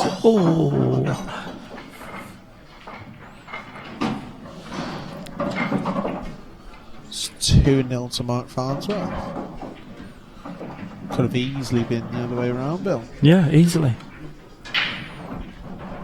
And he races 7s as well. Like you said, Dan would have wanted to start stamping authority on. And he's been unlucky. Like, just a little bit here or there. Millimetres, that first black. Yeah. Was going to drop. Second one, I didn't think was ever I going think to it like the first one. I think if it a little bit more pace, it drops because he did hit far knuckle. And like I say, off that far knuckle, they usually go. But that one just bridging over, he just caught the near knuckle.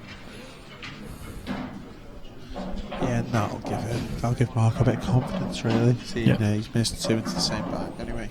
Matt's got a big break, not as big as Dan's, but it's still a good break. Yeah, I remember when he played Tom Cousins in that big money match. Yeah. Always gone and off, and apparently he had some 30 breaks, 27 breaks, something silly like that. Yeah. And he went dry about 20 times, someone said. I mean, it's just crazy.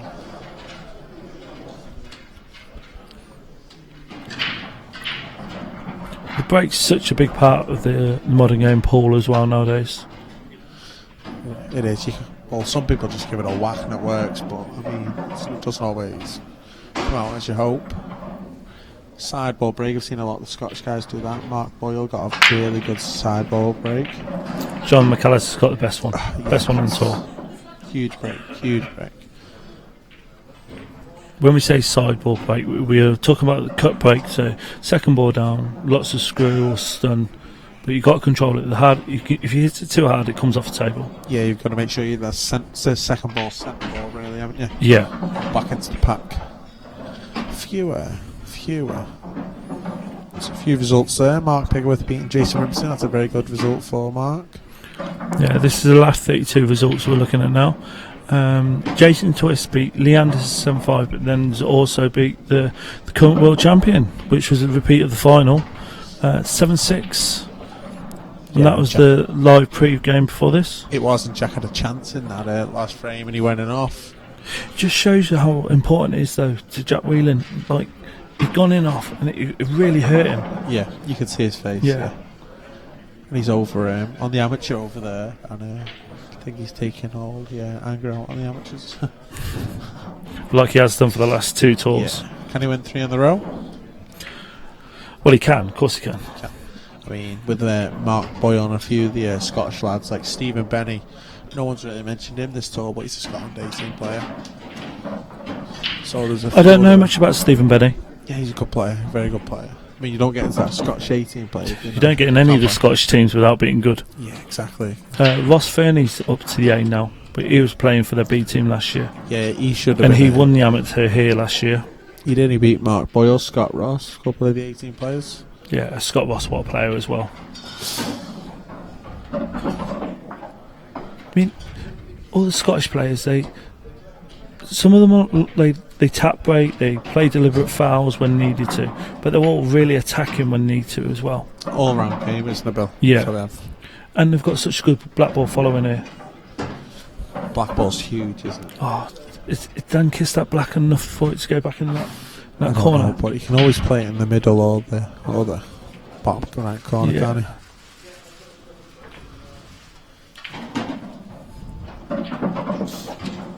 Another player there, Anton Riley, very good Scottish player. Beat Liam Dunster, Liam Dunster's a good player as well. Yeah, like I say, he's won the World Championships the last 3 years. Under 23 is. Oh, it definitely goes in the corner then. Flies in. Yeah, looking at camera 5, you can see it now, can't you? Yeah. Finally won into that bag. But now all of a sudden it's kind of back on serve, 2-1. You to break. Look at this cue. Look what I said about he just has his tip and the butt hanging on the table. Doesn't want any dirt on his cue. Forgets about how dirty his hands are getting off the balls now as he's taking them out. It's a great nickname as well. Who nicked my shorts?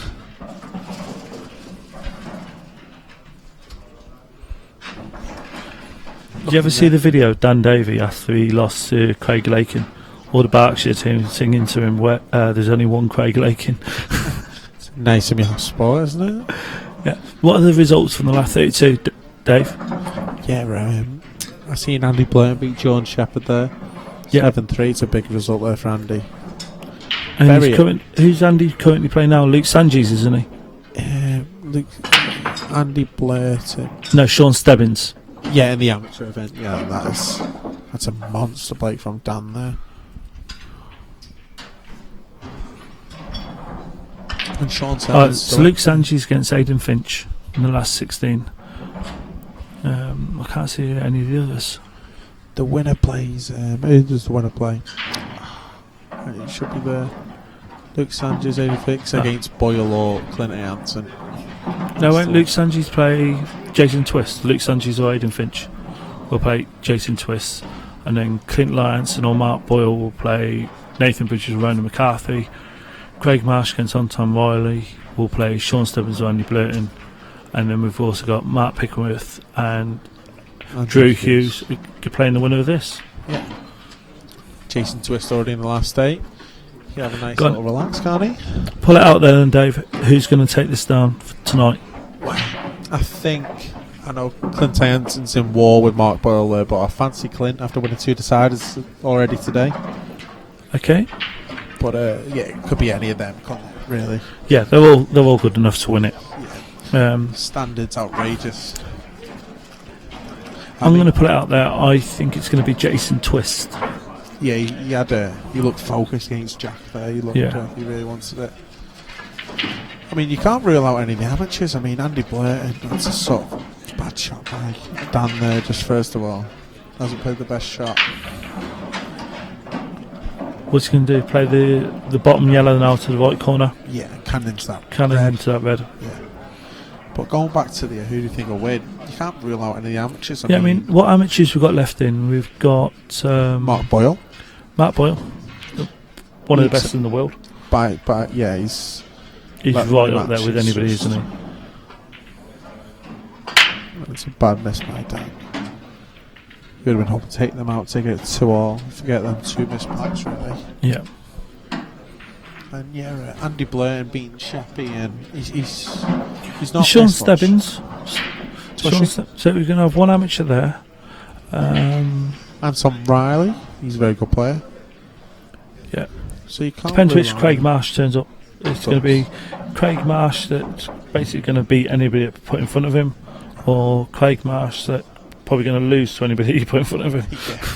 I mean, he lost in the pro event last night, so I think he'll be up for this today.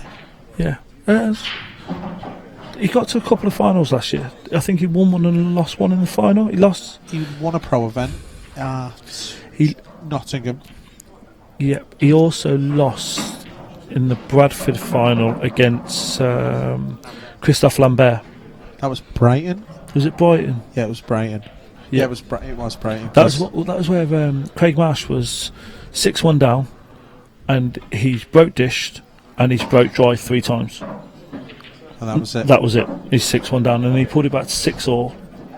And then Christophe Lambert's break dish is the last one. Thanks. Yeah. I mean, Christophe not on the tour this year, or is he playing in a few French events? I don't know. I don't know what's going on with Christophe at the moment, and the French lads. Yeah. Hopefully we'll see him either at got the Warwick Tour coming up in Brighton, August, and then October will be the Brighton event. It will, yeah. I mean, Paul Coldrick as well, another professional that we haven't seen much of. Well, we haven't seen him this year at all. Yeah. There's a couple of other god lads that came on. I mean, anybody that's watching this at the moment and they're interested in entering either one IPA tour or coming onto the tour, I mean, there's qualifiers that's run all the time. You can get in touch with Kev Barton at the IPA Association. He can tell you what local qualifiers there are. Usually you can enter these events for £10, where the winner will win a ticket, or you can pay outright and go on to one event and come join us. I mean, some of them, if you get enough runners, they pay your accommodation as well as your entry fee. I mean, I won a flyer down in Brighton, got for the IPA World Championships, my hotel, and that paid for, which is worth it from £10. And just a word coming in that Jack Whelan's 5-4 down the amateur against young John Cunningham. Could be a hangover from the main event, but could well be. Could be. He's not happy. He's not happy. Just for the viewers out there, we've got Jack Whelan playing just to the left of us, and I can't quite see what happened, but all we can see is Jack Whelan shaking his head. Here's Mark Farnsworth then looking to go 3-1 ahead.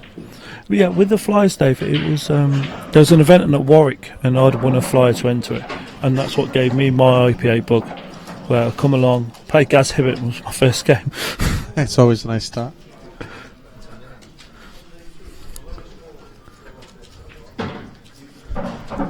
Yeah. Good shot. Perfect angle. Yeah, just that's one of them where you're not concentrating, just leave it straight. You're like, oh. Yeah, and then you've got to play a difficult black or try and pinch the bag, but you're just stunned out here. Perfect. Yeah. That's Mr. Ball, Mark. No. He's playing really well. He played one bad positional shot, hasn't he? In that first one, and that let Dan in. He should have won. Yeah, sorry, he has missed the ball. Yeah, he missed that one to the middle. Short memory. So, looking at the results, what do you think will be the last stage draw? So we've got Jason Twist play Luke Sanchez or Aidan Finch. What do you think of that? I love the way Luke Sanchez plays the game. He's going to learn to be a bit more disciplined as he gets older, but the boy's talented. So, but I think Aidan's been around the block a little bit longer. Big win against Sam Ward as well. Yeah, big win. But sometimes then big wins, you can have a little bit of hangover effect. Yeah, but you can. If I had to put my money on it, I'm going to say Aidan Finch. Aidan Finch, so we're looking at Jason Twist, Aidan Finch. Mark Boyle and Clint. Well, I mean, flip of a coin, that really. The thing is, I've seen a couple of Mark Boyle's games today. Seen him play. He played the Open and Losers today, and he confirmed insider. He did, yeah. It was Didn't a play dodgy- well. That could have And been just then- an early morning start. It could have been, but then I seen him lose yesterday and he didn't play well. And I did have a quick chat to him, and he said that he's not really practiced since December. Since his cash game with Craig. Craig. With Craig Waddingham. So he hasn't really played.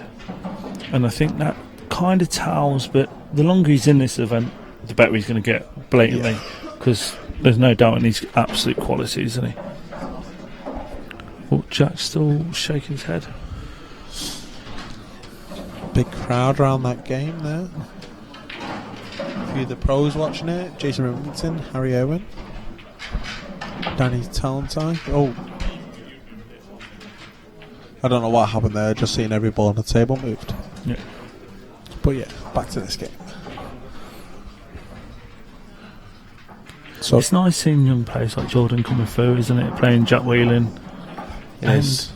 I mean, you got to the final of the European Championship, didn't he, young Jordan? And Ryan Cumming, European champion on the start. He beat me in the last 36 there. He didn't half get a good break on him. Really good player, that lad. Really good break. Starting to get to the point now, David, you're one of the old ones.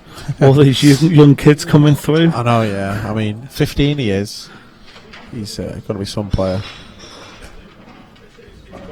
And he deserved to when he was very, very calm and collected on the big finishes. You'll get a lot of these young players come through at like 15, and what happens is they start being in the pubs more and more, and other things come along apart from pool. Yeah, it's not when you leave school, sort of. You go to college and get a bit stressed. I mean, that's why Jack's done so well to carry on now. Yeah, yes. I mean, he's stepped up a gear, really, hasn't he? Good shot by Mark Farnsworth. Very good shot by Mark. Still hasn't got out though.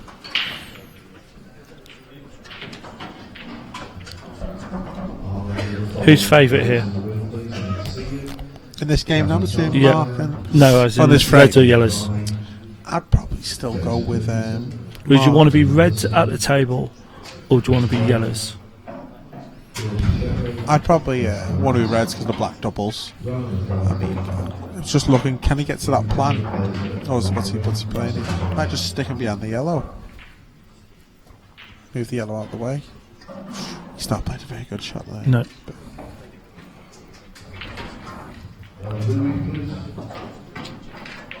I don't know what Dan's got really to go for here though. Could he maybe double that yellow over? I don't think you want to though, because that's blocking that red, isn't it? It is.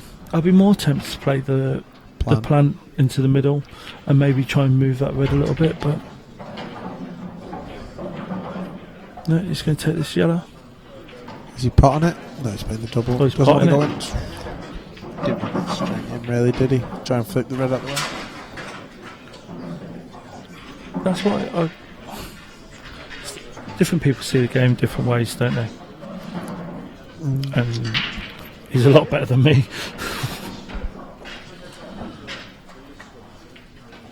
I mean, what can he do from here, Dave? Because it looks like he's in trouble now. I mean, does he play like a trying to contain shot, or does he sort of try and develop something? What would you do here, Bill? I can't tell whether that yellow slips down past the red. The bottom yellow on the left hand side by the black. If it does, I think that's the one you've got to be trying to get. He's trying to get over to it now. So try and get the bag now, or if it goes, you've sort of got a little chance. Yeah, but I think I can see Clinton Boyle at the table. I think Boyle's won. Well, we're going to send our fabulous assistant, Frankie Moroli. Frankie Marola.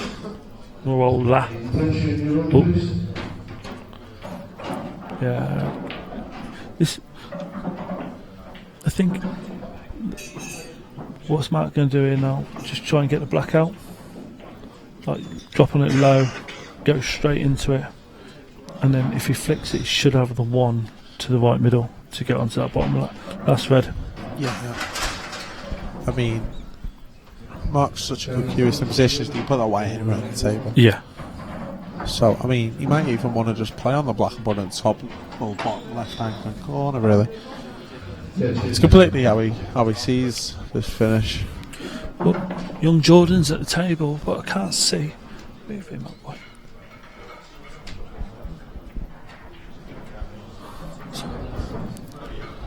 So we're trying to watch Jack Whelan against Jordan Cunningham at the moment as well. In the winner's side of the amateur. Don't forget you get 2 lives in the amateur. Oh, do you know? Yeah, you get 2 lives. Is he on red? So Jack's got a shot at yellow. But yeah, he's Mark gonna go into that black there. I think he's a bit straight now, isn't he? I think he can punch the angle. No. Just doesn't want to hit the yellow. Clint 173. Oh. Couldn't beat Mark Boyle 7-3. He's missed it. He's now. That's a great result by him, Clint. Yeah. Great result.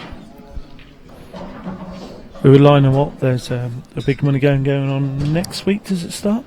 Who's that, sorry? Clint against Sheppy. What was that next week? I think it starts next week. They're playing first to £50,000. Over 2 weeks though, isn't it? Yeah. So they play 49 frames at Clint's home venue, and then play the rest of the first to 50 at Jordan Shepherd's home venue. And that's Murphy's in Doncaster, is that right? I don't know where it is. So it's Murphy's in Doncaster. And where's Clint's Cup? Sorry, is that Newark? No, not Newark. Oh, Jack's played a great shot there, hasn't he? So if anybody can get in touch and tell us Clint Anderson's home venue. Where's Clint's home venue?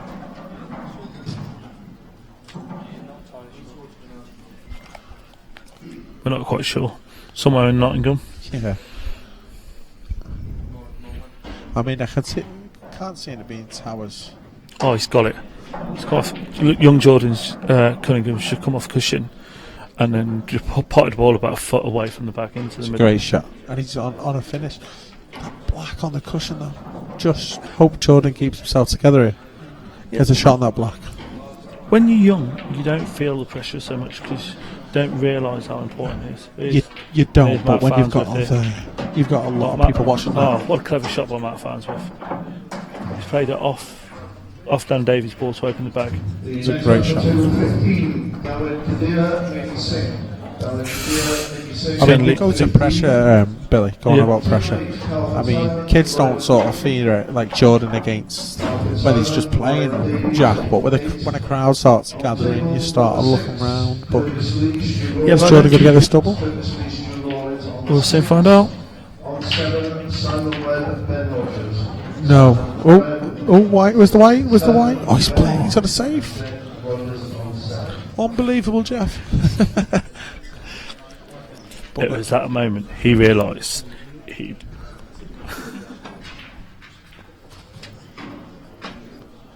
But yeah, Jack's putting his yellow back on the cushion. It's an awful shot. Jordan Cunningham. Oh, 4-1. Jordan's played a great shot there, Jordan. Anybody watching this ain't got a clue what we're going on about. I forgot they're not watching.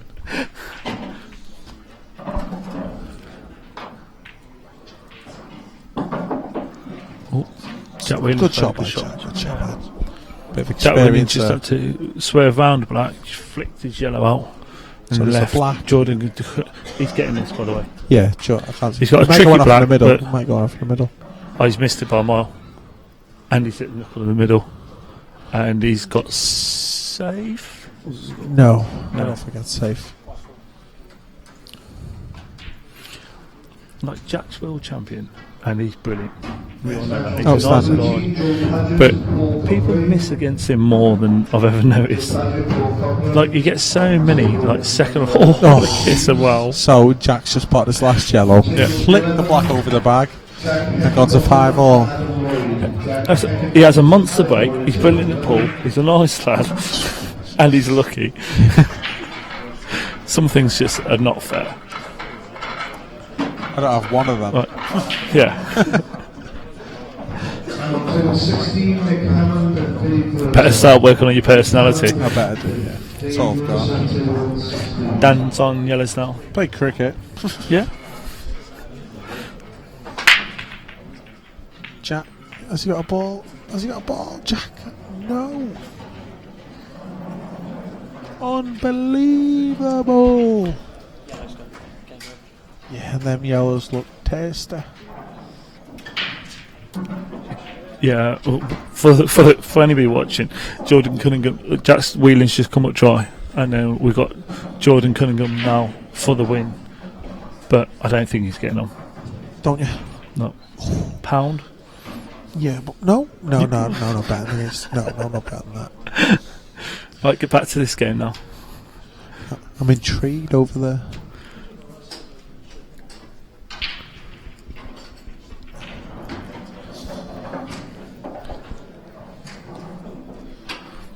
I don't know which one to watch. Oh, that's a good shot. Start off by Jordan Cunningham. Dan Davey, yeah. Oh, good shot. That's a really good shot by Dan Davey there. Still got one awkward yellow. The one near the left-hand cushion. I know it drops in the middle, but... The thing is, if you can get on that yellow good and drop it in the middle, it's easy for the black. I think that'll be his last ball, Dave. Yeah, I think off the one in the middle, yeah. No, I think play behind it. I think he'll drop this through now. Take the one to the left middle, and then take the right middle, and then the one to the bottom right hand corner, and then leave that tricky one for his last ball. Because if he gets near it, he's just got to drop it in, and the black's easy. Yeah, good shooting, Bill.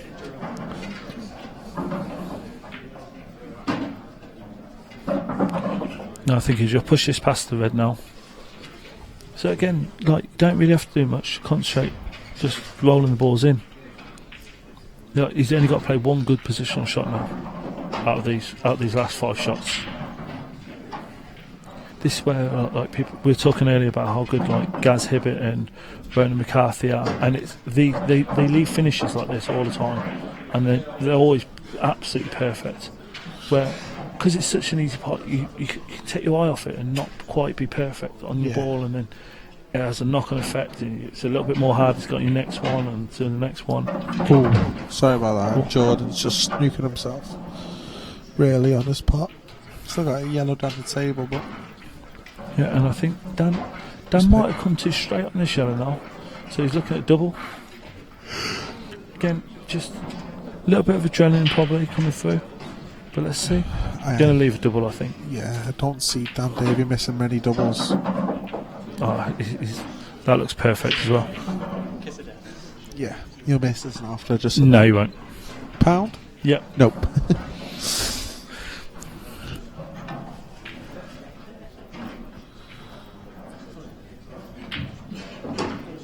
Never missing that double. Jack Williams at the table. Be unfair for him to win 3 out of 3 amateur titles. It certainly would be. But it's long days now. Long days. Like Matt Boyle's been playing since 9 o'clock this morning, and he's got a long way to catch up on his amateur events now. Yes, yeah.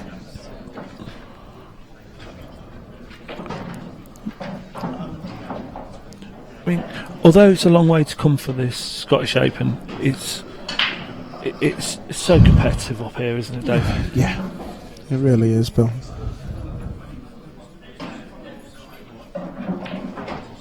Frankie's showing us something else now. Sorry, Bob.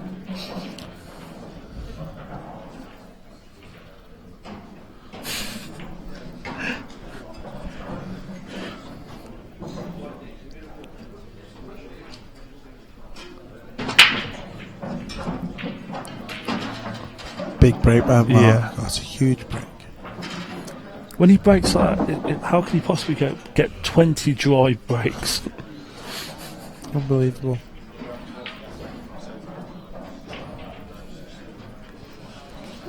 The world champ. It shows you the breaks sometimes. It's like you see like some young kids that can hardly hold a cue, and they tap the brake and they get 4 balls. And they all just spread out. You're like, what? Reds are good here now. This definitely looking like 5-2 now. The world under-20 champion Liam Dunstan in the background there. Wonder what he's thinking after being 6-2 up and losing 7-6. What was that? In the Open, Liam Dunstan. Yeah. Should have claimed the thing. He was 6-2 up against Anton Riley. Yeah. And Anton Riley's potted the black.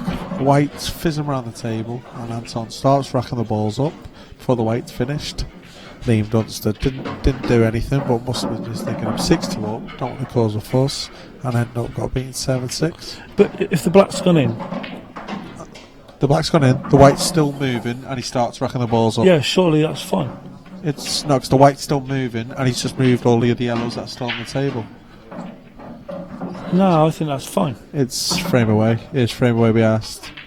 Really? Yeah. So the black's gone in, the white's moving around the table, and then as the white's still moving, he... So explain that to the yellows. people at home if they're watching. Well, basically, he's part the black in the middle, and the white's... So when he's broke, the black's gone in. No. He's potted the black at the end of the frame. Oh, you mean at the end of the frame? Yeah, of course. He's got to wait for the... Yeah, the ball to stop. Yeah, I Craig, wonder what you meant there. Yeah, Craig Lakin will tell you all about that. Yeah, but he didn't claim it, went 6-3, and then lost 7-6. Jack Whelan's just won there. Sorry, Pom.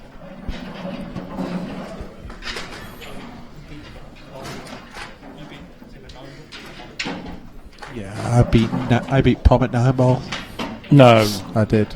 Are you reigning 9 ball champion against Pom? From Ireland, yeah. Yeah. You beat me. No, I beat him. I'm not going to tell the proper score online.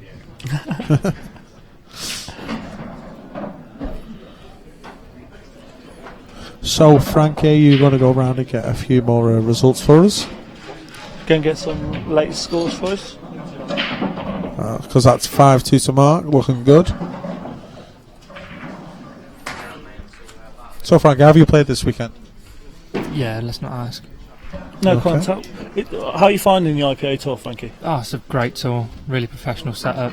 Streaming's second to none. I think it's one of the best tours, if not the best tour. Well, it definitely is the best tour to play on. If you want to learn as a player to get better. I mean, getting the chance to play against the pros is a great experience. Yeah, I've seen Ross McInnes have put a status up on Facebook just saying how great it is to be on the IPA, how well run it is, how professional it is. And that's Ross McInnes, who's been in the game, 50 years? Yeah. Won everything, been everywhere, well respected, and he's telling everyone, like, if you want to be on a tour, this is the tour.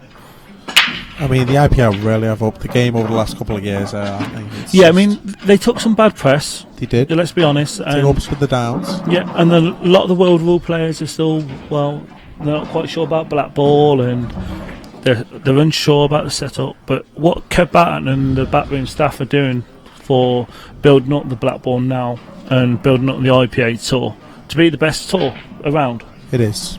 And you can tell that with people like Matt Farnsworth coming back onto the IPA and Jason Twist. I was just about to say that. I mean, he dropped off for 2 years, Mark, seeing how well it was running in the stream and everything really. And he's come back on it, and he put on face. He come to the awards, and the words that he said about the tour, him and Jason Twist, what they were saying about the tour was true. It's the best tour around. Yeah. It's the best rules around, and it's the place to be if you want to improve your game, really. Yeah, I mean, round near me, they play a lot of world rules, and I see these young players, and they're really good, and they're not really willing to give black ball a chance because they think it's crash bang wallop. What they don't realise, though, it is crash bang wallop, and that's what makes the game. It's exciting. It's all about quick potting, quick frames. Yeah, sorry, just reading a few scores there. So we got Aidan Finch against Luke Sanges, which we said it was going to be a tight one. It's now 6-all, and they're playing the cider. Craig Marsh is 2-0 up against Anton Riley, and Andy Blurton's 5-2 ahead. We never did go through that. Who we actually fancied in each one, did we? No, we didn't. We got interrupted from Jack Lee. So Nathan Bridges against Ronan McCarthy. I've got a fancy Ronan there. Okay. And Craig Marsh against Anton. Marshy, the way I don't know. I think He's starting going to off buzz. well, I think he's going to buzz this event. Yeah, and Sean Stebbins against Andy Blayton. Yeah, I would have had Blayton the way he was playing after being Cheppy and stuff like that. Yeah, and he's such a steady player, Andy Blayton. Never really does much wrong. But he does a lot right. He just keeps the game as simple as he can. Yeah, comes from a snooker background as well, doesn't he? Professional snooker player, which a lot of these pool players are. Yeah, they are. Yeah. I mean, Mark Boyle won ex number one Scotland at snooker, I think, at one point. Yeah. You've got Andy Blayton. You've got Rob Donkin, who's one of the amateurs now. He was a pro for about 5 years. That's snooker, yeah. He won you say he got to the final of the World Amateurs, didn't he? He got beat by Sean Murphy about 10 years ago. Yeah, he's a really good player, but I was speaking to him, really nice lad as well. He is, yeah. Rob He loves Donkin. the game. Yeah, and he was made up for Bingham. They're really good friends. Ooh. Oh, that's a bad shot, boy. I think he caught the wrong part of the bag, didn't he? He wanted to centre the bag to come out. And see he's caught Mark's face there when he sort of had a little stand up there. And big pot now. 6-2 or 5-3. Got it. Great good shot. Good recovery there. Yeah. Because like I say, he's in the wrong part of the bag and he's ended up leaving a lot harder shot, but recomposed himself. Yeah, again, that shot that Dan was just playing, he's just concentrating on getting the position, and then he's just took his eye off where he was actually going to hit the ball and just hit it in the wrong part of the bag. And so easy to make a mistake. Yeah, and then what's happened then, it's widening the angle, and then he's nowhere near where he should be. Yeah, really is. And the last game of them games we're on about is Mark Pickworth versus Andrew Hughes. Yeah, I mean, Mark Pickworth won the most improved player this year at the awards. He did.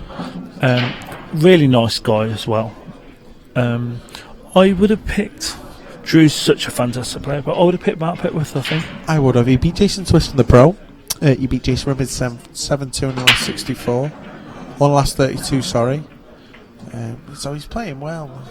He's dangerous when he gets going. Look at that wave. Now, is that a result or not a result? I think that's more of a result, Bill. He's not on the ball. He can't even double a ball.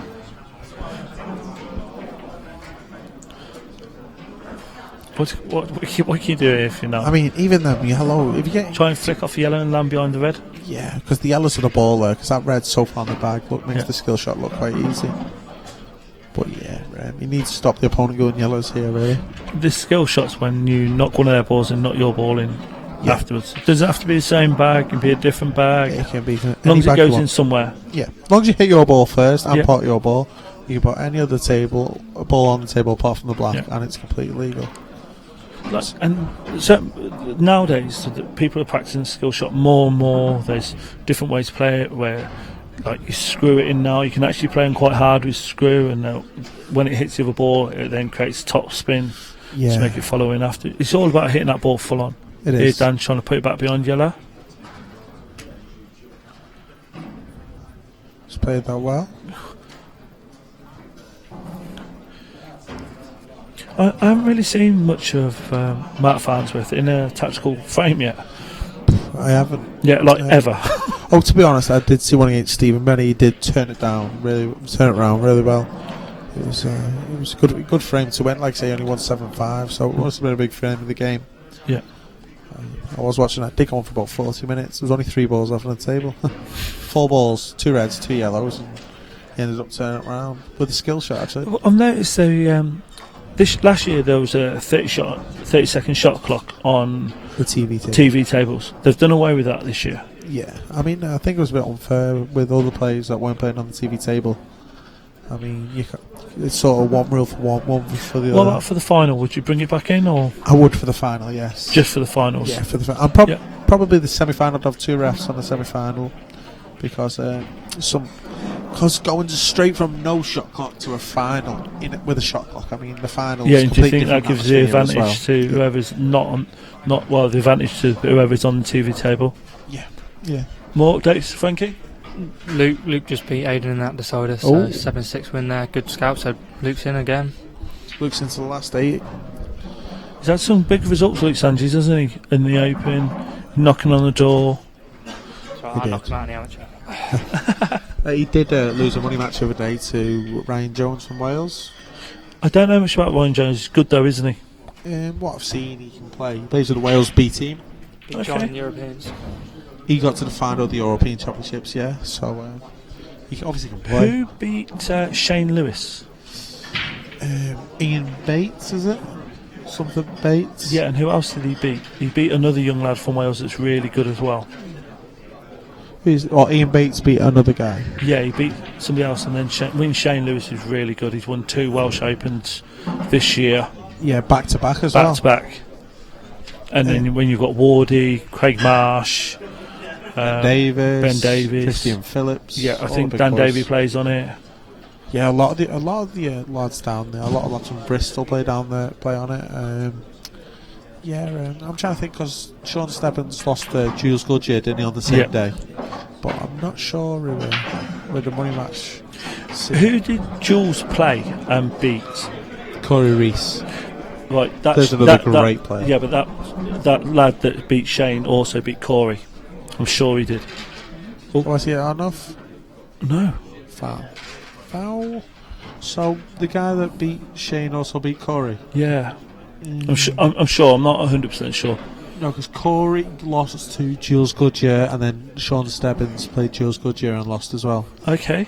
But Jules Goodyear also beat John Shepherd not so long ago. Yeah. And he likes playing the Welsh boys. But Jules is on this tour as well as an amateur. Great. And how's he got on so far this year? I don't think he's done particularly great. I haven't seen him in the late stages of anything really. I don't know, but it's always hard on your first year on the tour, getting used to the atmosphere and everything really. So, but I haven't seen him do much on it. Might change his tour though. Down go yellows now. Yeah, just make sure he gets that red over the back. You fit it through the gap, not the yellow in. Like not the red in over the bag, and then go yellows. Damn! Oh, just flick the emotionless. Just flick the yellow.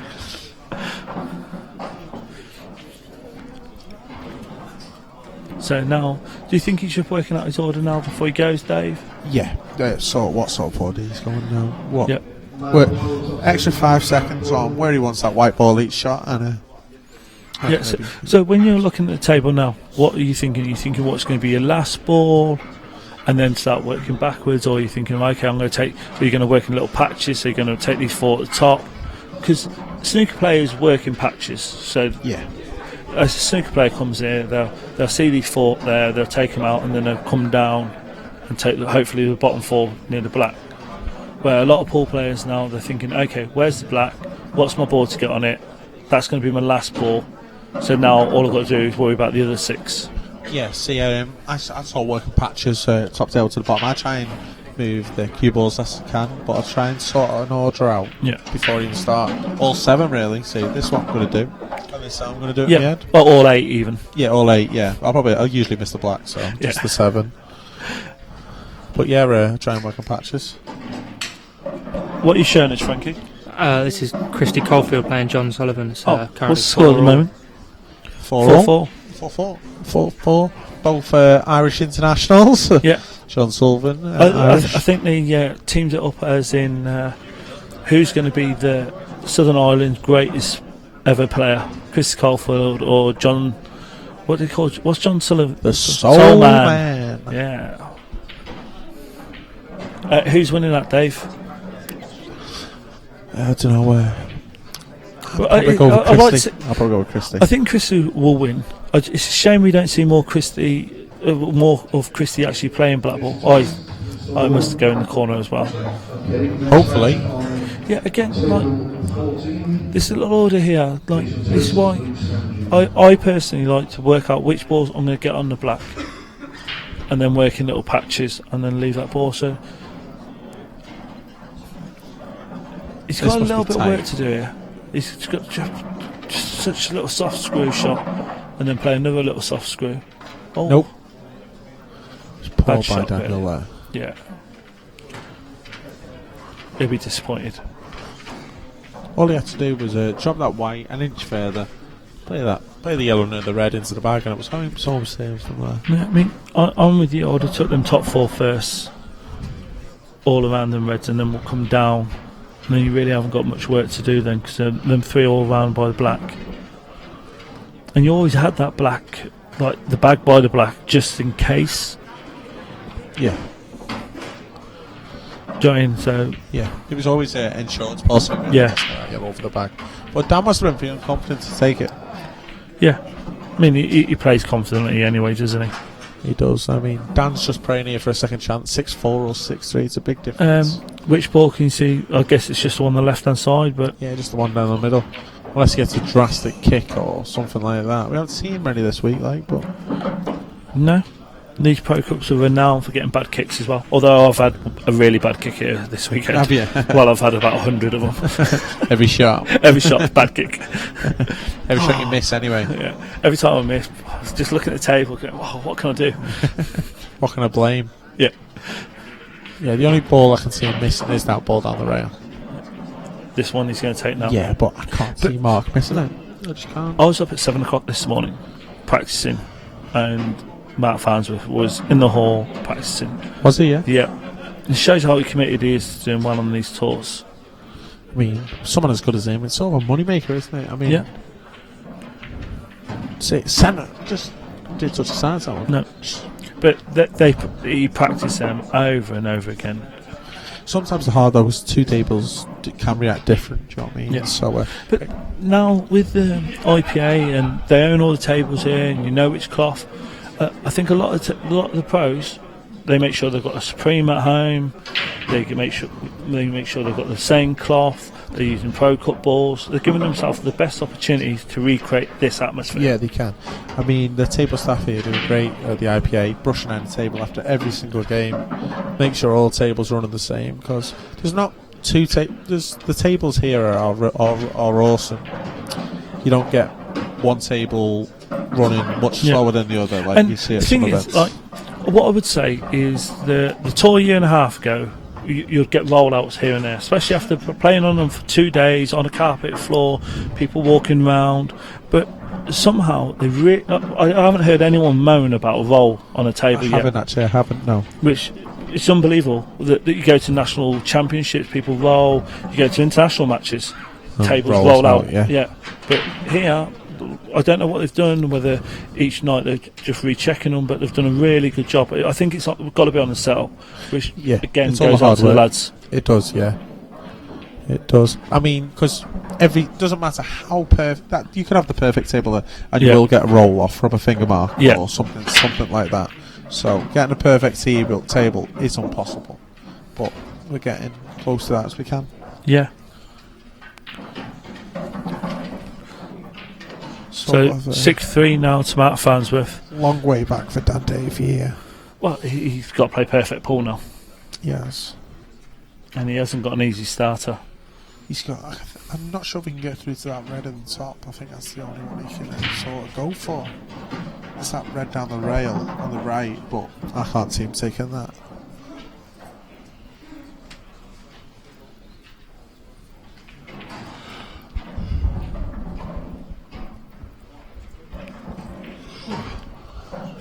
Again, this is where the experience will show. Just he hasn't got it right in his head now, so he's not quite sure what he's going to do. So he's making sure it's clear before he starts his visit of what he's going to do, or if he's going to go. And when I say go, is he going to go for him? As is he going to try and find a clearance? If not, what's the best form of defence? Yeah, I think he's taking the shot. Who's missed it? He hasn't missed it. Could that be the turning point, Dave? Hope so. I'd like to see a Hill game. 2 really good players here. And I've just seen that Andrew Hughes did beat Mark Pickworth 7-4. And Andy Blurton did beat Sean Stebbins 7-2. Yeah. So they were 2 of our we predicted Mark Pickworth the way he was playing. Gosh, people won't know. But yeah, it shows everything. Mark Pickworth playing really well. Speaking to Drew, Andrew Hughes, he said he was sort of struggling this week. Yeah, I mean, Drew last year was brilliant, wasn't he? He was. He got to the tour final. Yeah, lost an open tour final as an amateur, Won an event as an amateur as well. He did. He won the one that I got to semi-finals. That's a great shot by Dan. Yeah, it's a great shot. Brilliant shot. But yeah, he won one, got to the final of an amateur, and he also got to the final of the main as well. Yeah. Got beat by Neil Raybone in the final. But Neil Raybone, the end of last year, was unstoppable, wasn't he? And Drew, one of the new pros, like me and yourself this year, found it difficult. I think a lot of the new pros that have come up have found it really hard. The race to 9 is a big eye-opener with the pros. I mean, Drew had a great result on the last tour, being Clint Hansen 9-1. I mean, not many people can say he beat Clint 9-1. But apart from that, he hasn't done much on the pro circuit, on the pro tour. But like I said, them first to 9s in your first year, it is an eye-opener. Yeah, and the professionals that have been on the tour for a couple of years, they're unforgiving. Yeah, it's like fresh meat to them. You can smell it. You can smell it.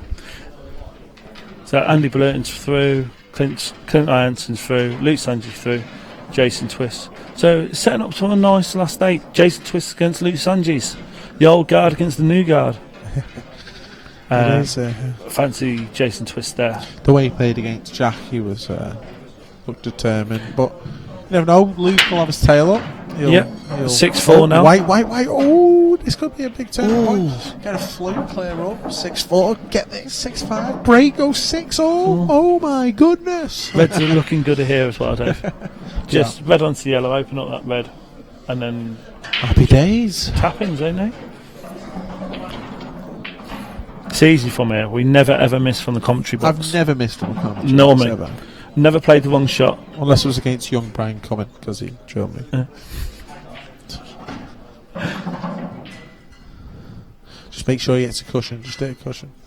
Yeah, made sure of it. Yeah. Just a little bit of work now to do though. Just got to make sure he gets out. Yeah, got to take these out. Got to take these out. And it's his break as well. And them 2 balls that look like they plant to the corner, but I think that top one actually goes to the left corner as well. Yeah. And if it does, that makes it so much easier. So again, just concentrate getting through the gap now. Like when you're screwing it back, screw through the gap. Oh, no. I think he's got the plan. What you call Bill, but I don't think he was playing on it at all, was he? No, I think he just playing through the gap, and then just big shot. He's got to be on one or the other. Come on, Daniel San. Nope. Was poor, and he never shows any emotion down, but I bet emotion there. He had a few words with himself. Yeah. I nearly called Mark Ronan there. I said Ronan's looking at his planet into the corner, into the side. Just added about 20 years to him. Yeah, sorry, Mark. No, well, thank you, Ronan.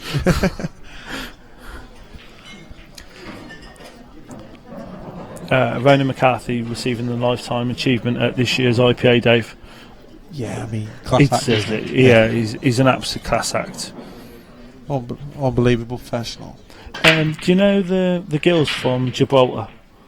Nikki, Korea. Yeah, and there's another one. Yeah, I do know, yeah. So she speaks with, it sounds like a bit like, well, it's an Irish accent, but she's lived over there for 15 years. Yeah. So Ben Rogers is he's saying to her, "Oh, did you come over with Ronan?" And she's like, "Who?" He goes, "Ronan." He goes, "You know who Ronan is?" She's like, "Who's Ronan?" Goes, didn't have a clue. Everybody in Ireland knows Everyone Ronan. in the pool. Everyone from Ireland knows who Ronan is. Yeah. And she's like, "Well, I'm not from Ireland." And he did win the Irish singles last week. Yeah, you know what he said to her when he says when she said, "I'm not from Ireland." He goes, "What the hell happened? Did you swallow a diction? Did you swallow one of them CD tapes?" Get an Irish language box for your bloody Christmas present. I mean, Nikki had a good win today. She beat one of my friends, John Barton, who's a good player. Yeah. Very good player. And that's the other thing with the IPA. The young kids are welcome on it, women are welcome on it, it's reduced tour fees. And you get some of them that come on that with the partners, or some of them that just want to improve their pool. And it is good weekends away, and you do get to meet some of the top pros on the black ball scene at the moment. Yeah, definitely. I mean, ex-world champions, And current world champions. Current world champions. I mean, like Jason. Everyone goes on about the world drills, but don't forget Jason Twist been there, done that, and then he's come back because he knows. Because he knows. Yeah. He knows that these drills set are better. It's a better sell. As I hear it, he's got a table back at home now, practicing all the time. Yeah. He practiced with a new pro called Josh Durant, who's having a great first season as a professional. Yeah, good player, He's a really Josh good Durant. player, really good player. He beat Attacking me on the as first well. professional. Yeah, so I was 3-0 up and lost 9-5, but he completely outplayed me. He's a top player. Well, he's playing the plant to middle. Oh, good shot. He's got a bit unlucky. No, he's alright though. Yeah, but I mean, it could if that red moves 2 inches to the left. I mean, you can't see where it's going to go wrong. He's got to get behind Yeah, that and bit that now. yellow goes an inch to the left, then he doesn't pull it in the middle. Small factions this game. I still fancy him taking these out now, though. Yeah. One bad ball, two bad balls, but play on well. I can't. I think he can put this in the corner now. And screw Cheat a bit behind of the it. bag. And what? Sorry. And to cheat a little bit of the bag, and then And screw behind it. Yeah, and get onto that other yellow, but and.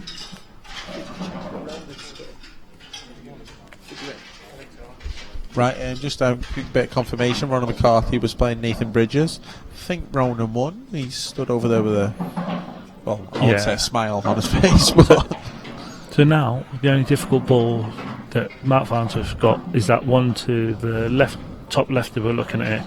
Yeah. And we've also already seen him nail about 3 or 4 of these. yeah, he hasn't. I think he's missed one ball this game. Yeah, he hasn't missed many. And yeah, you could quite easily say Dan could have won this match.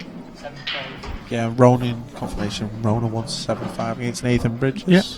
It's good to see Nathan on more of these tours now as well. It is. I think he's a teacher, isn't he, Bill? So yeah, he struggles.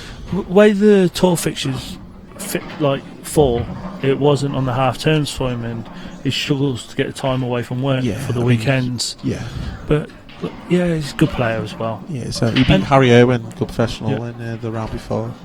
What I would say as well is all the professionals on the IPA, they're really welcoming. They'll chat to people, you can talk to them. They even help you out if you're struggling.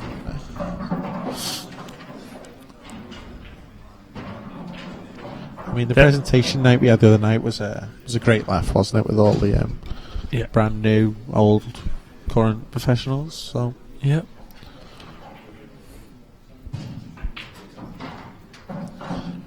Good little bit of experience here from Mark, just making sure this finish. He knows that if he misses a chance, he might not get another chance. I think the difficult being is like if you can play this one now and then play one to left centre. Oh, has he got it? Yeah, he's looking at where he wants it next. I guess he's just going to screw this in and take the one to the bottom left hand corner now. I think he's just going to drop this in the middle, dead weight. I think he's just going to play a soft little stun. Like that. Oh! And now he can get right close to the one near the difficult one. And then... Just that black go in the right hand corner? Well, you would think it must do, because the way he's... I don't think it does, Bill. I don't think it does. Got Frankie going round to have a look at this. No, it doesn't. Eagle eye Frankie there. So this is why he was taking his time. Look, he must be getting close to this black. He needs to get an angle on the bottom. Yeah, he's going to get close to this yellow now.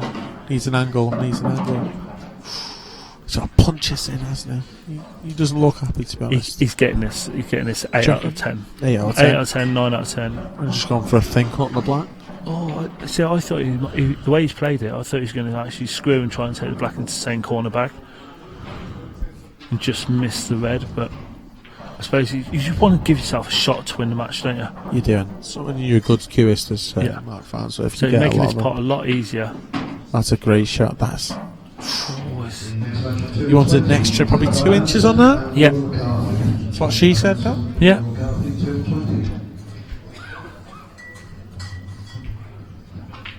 So here's the in practice, you're playing this double to the middle all day long.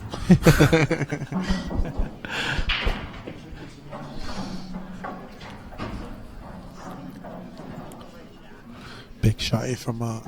We're right behind Well, it. for the match. He's got it. It's a great shot. Oh, was the white off the red? Great shot. Great shot. Well played, Mark Farnsworth, and lucky Dan Davey. Dan had his chances there, Bill. Yeah, and like you say, Mark's missed one ball. Yeah, Dan's really had his chances. Really perfect ball. But that's Blackpool ball for you. It is, mate. It is. Right, So, pleasure, Dave. Thanks for listening, guys. Cheers, Bill.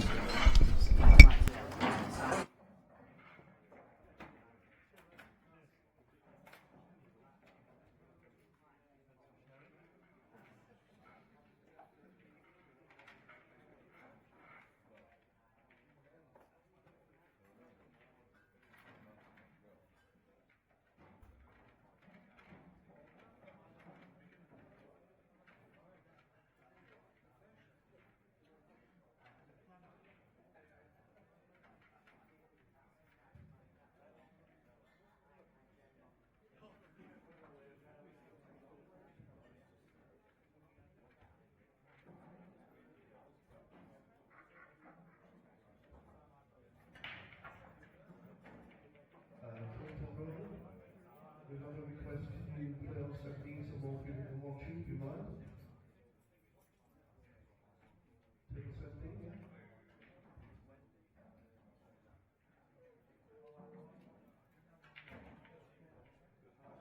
Are you better on the streaming table?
Okay, welcome back to our viewers.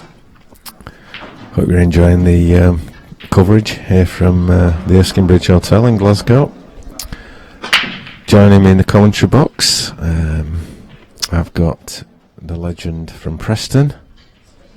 I hope he's from Preston anyway, Mr. Jason Hill. Leyland, in fact, which is very close to Preston.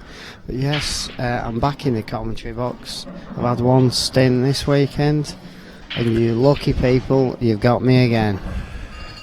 We feel honoured. So glad you could join us, Jason. So we've got a pretty tasty match for you now. Clint Jansen, one of the very top IPA professionals and winner of the Wales Tour, Powys. The Powys, yeah. against a man who needs no introduction. Fresh from so his warm. Irish. He's just won a big tournament in Ireland. Yeah. The national championships again, which all our Irish viewers will know about.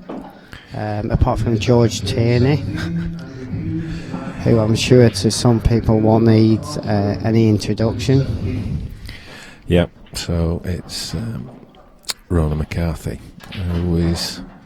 Oh yeah, I forgot his name. Yeah, he's a bit like a fine wine. It's a good shout, that. He just plays every frame exactly the same, and has done for about the last 60 years. There's just no expressions on him, is there? If he misses, he doesn't.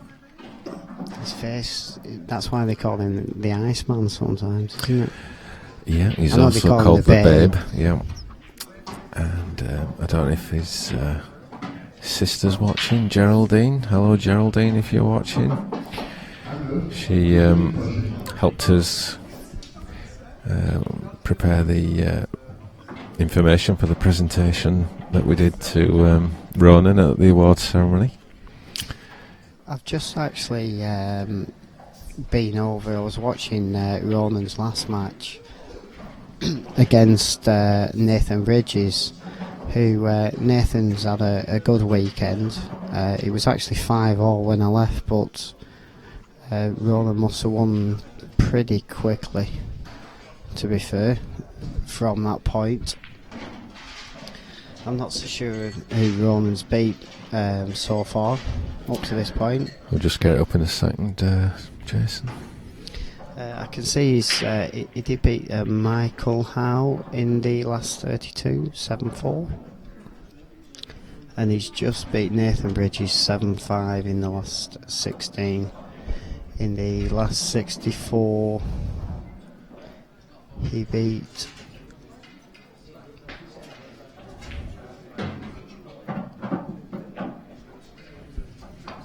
Joe Hood 7-5. So some close matches. He has, but he just it's like if you had a close match, he's the first player you'd want on your team, wouldn't it? Absolutely. And he's at it again already in this first frame. He'll never win any prizes for style marks, but he gets the job done. He's not bad for a snatcher. Yeah. He's the best snatcher I've ever seen. I said that wrong. So looking at the lineup at the last 8, we've got Jason Twist. Don't know if you saw earlier that final frame against Chat Whelan. I was actually commentating. So you did then?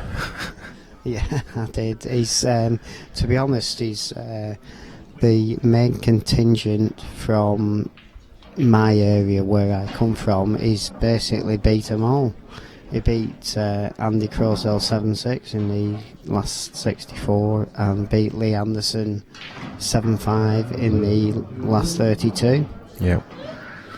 7-6 against Jack in the 16s. Yeah, he's had 3 very close matches, but the guy he's playing, Luke Sanchez, is certainly a man for the future. He certainly is. One of the young guns that we're unearthing here in the IPA. One of the Welsh young guns. So we've got Twist and Sanjis, and we've got Clinton Ronan that we're bringing you now. Then we've got the winner of Craig Marsh and Anton Riley. Craig Marsh was 4-0 up. Yeah, he's just won that. So he plays Andy Blayton, another steady performer. Andy's playing well as well. He beat my conqueror, Sean Stebbins, 7-2. I can't believe someone beat you, Kev. Yeah. Thought you'd still be playing. It was a shock to me as well, but I've managed to get over it. And then another really good young player. I think he's still young. He looks young. Andrew Hughes. I always think Andrew is very hot and cold. I've played him twice myself, and one time he just played out of this world, and the next time he was awful. Well, but when he's on, it must be quite hot at the moment. when he's on, I know he played Clint in the last pro event at Bradford. Yeah. And he was on the next table to me. And he won 9-3. And he smashed him, didn't he? It was immense, to be honest. He just never missed. Yeah, well, he's playing Mr. Farnsworth, so that they're just kicking off on another table. As is Craig Marsh and Andy Blurton, so we'll try and keep you updated with those scores as we go along. I think the Twist Sanchez match was called out about 20 minutes ago, so they might have played a few frames by now. I'm not sure which table.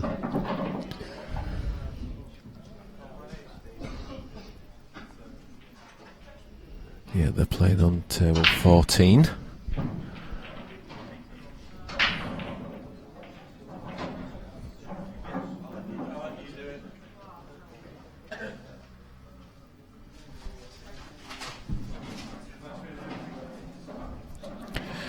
So how do you see this match going then, Jason? Well, Clint has just knocked out my conqueror, Mark Boyle. I mean, 7-3 against Mark Boyle. I didn't see the match, but it sounds impressive. Yeah. And I actually, without looking at the rankings, I think Clint may have a chance of going number one this weekend in the provisionals. Really? In the tour rankings, and the reason why is because Gareth Hibbert was beating the last 64 and Neil Rayborn was beating the last 64, which are the two players above him. And no, he won't be able to overhaul Neil. He can get 16 points, which will put him on 70. Well, Neil's on 72. Oh, that's in the sorry, just bear with me. So he can't overhaul him in the tour rankings. Well, he could do. He couldn't overtake him. No, he can't overtake him in the tour, but he could in the professional. It can certainly. Neil's out of the professional event as well. Yes, yeah, he could do then. Yeah. So there's a very good chance. I know Gareth's still in the professional event. Yeah. But he could certainly get in the tour. He could certainly go up to number 2. In fact, I think he's already gone up to number 2 provisional because Gareth was beaten in the last 64. And his deficit has been caught up. But he can certainly go provisional number 1 in the professional rankings, which is probably likely. He's already gone above Neil. If you think about it, Neil's already out of both. Yeah. In the first round. Do you think we've got a big 3 or a big 4 in the professionals, or do you think it's bigger than that? You know, we've got Rayborn, Hibbert, Ianson, Marsh, all within not many points for each other. Let's be honest, Mark Farnsworth's just come back on the tour. Yeah. And done very well at the first tour and doing very well this weekend. You've got to put him in the mix. Yeah. You can never count Ronan out. I mean, I've seen Ronan over the years be number 1 and then go down to like number 8 or 9, but then go back up to number 1. Yeah. And it can change so quickly when the players are that good and they just get a good run. That's a great shot. It's a little unlucky.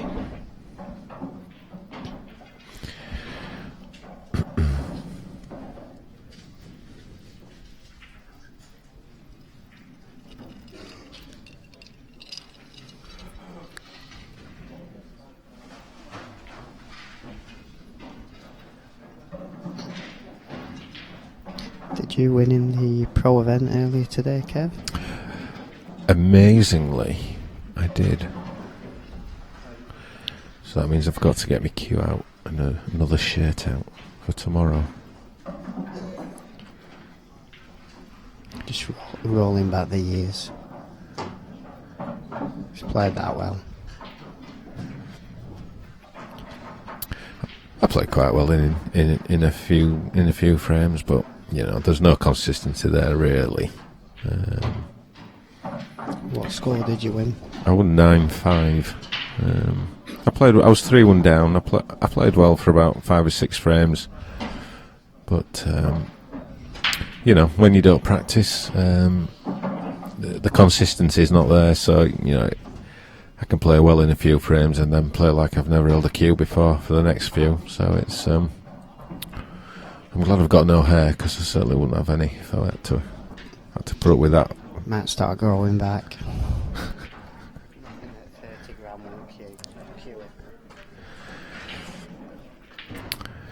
So, how have you?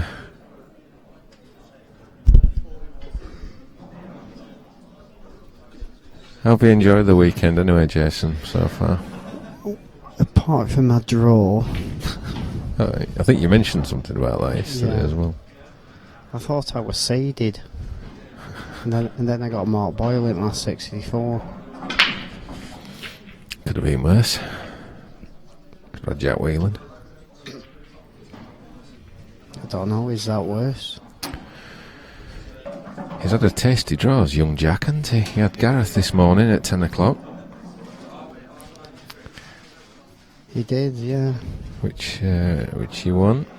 Then another good match against Ross Fernie, who I like as a player. I think he's a great young kid from Scotland, very talented. And then just lost in the decider against Mr. Twist. I think Mr. Twist should have won that earlier, though. He should. Obviously commentating. I was thinking when Jason missed that chance to go 7-6, I was thinking, how's he lost this game?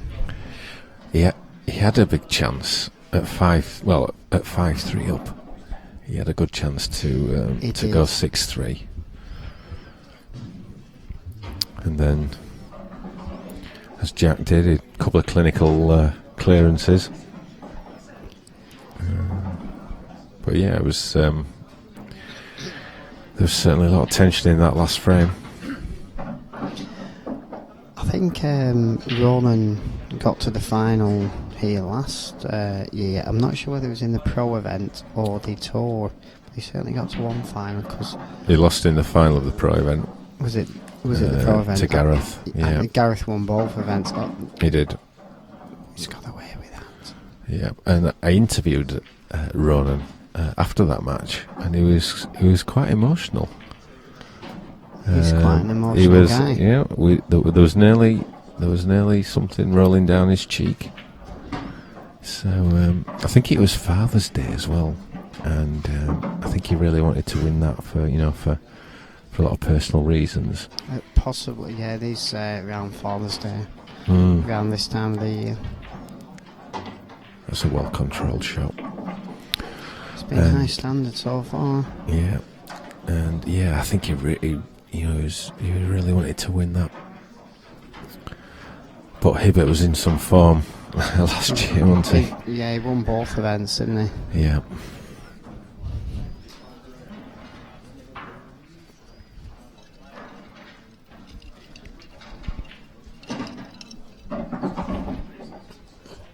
No mistake pool at the moment. Yeah.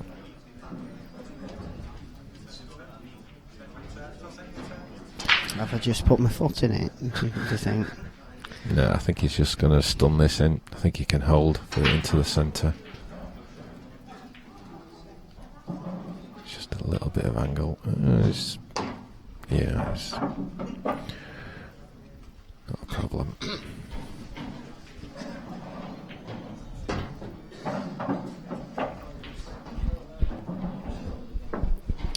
So, do you know anything about this? Well, I'm presuming you do. This hotel for the next tour at Warwick? Not a lot.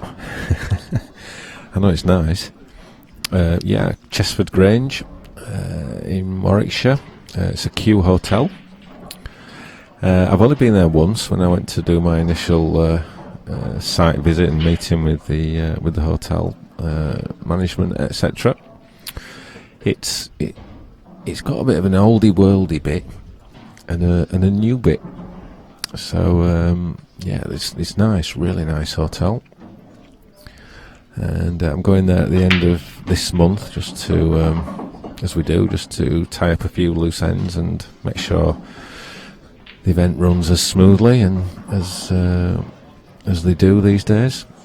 So yeah, looking forward to it. I think we're close to filling that event. So our limit for entries is around the 160 mark.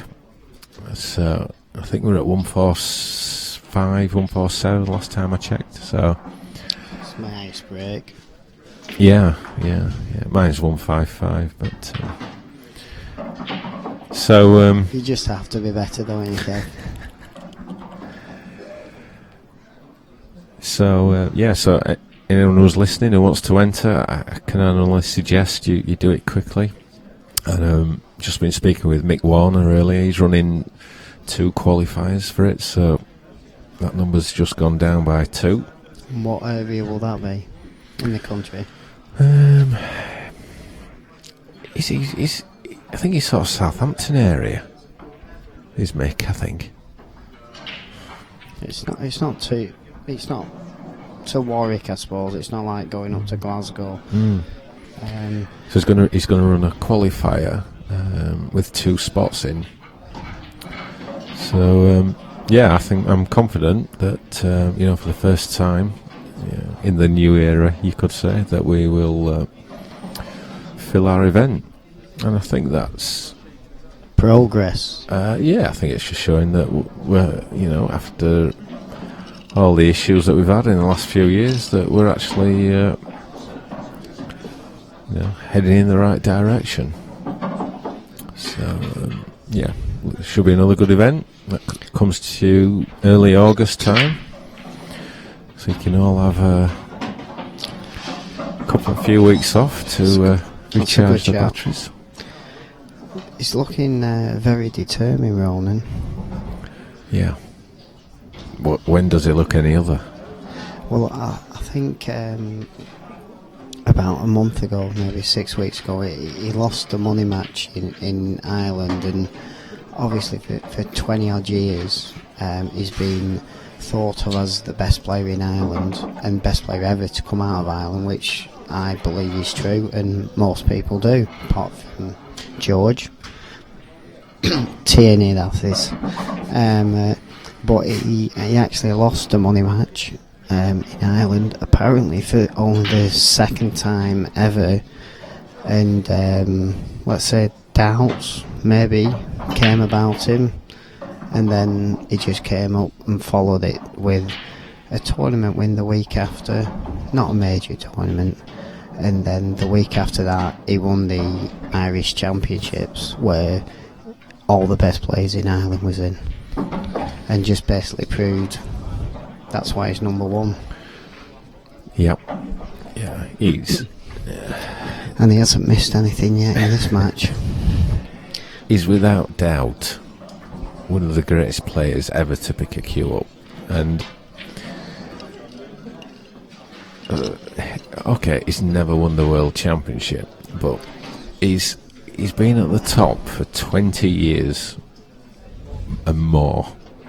And, he's here now. I don't even know how old he is, but he's mid-40s, late 40s, whatever. And he's still competing at the highest level, still winning tournaments, still winning money matches. And, he's got a day job like the rest of us. And I think the guy's amazing. I think he really is. I think he's a great guy to boot as well. Oh, look, that white was heading in. I think there was a bit of frustration in that break from Clint. And it's not that he's done anything wrong. Am I right in thinking it's 3-1 and all 4 frames have been either break finish or break dry and the other guy finish, or have I missed something. No, I think that's fair. I think that's a fair comment. I think you're right. I don't think there's been. I've not seen anything missed. I don't expect to see anything missed in this frame either. That was a huge break from Clint. Like I said, I think there's a bit of frustration in that, which sometimes can help, although he did lose the white and was rather lucky not to going off.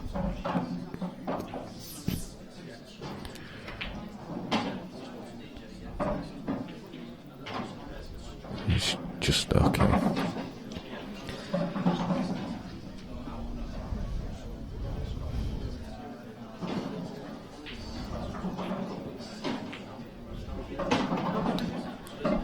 They're like robots at times, these players, aren't they, Kev? Well, to be honest, it shouldn't be allowed.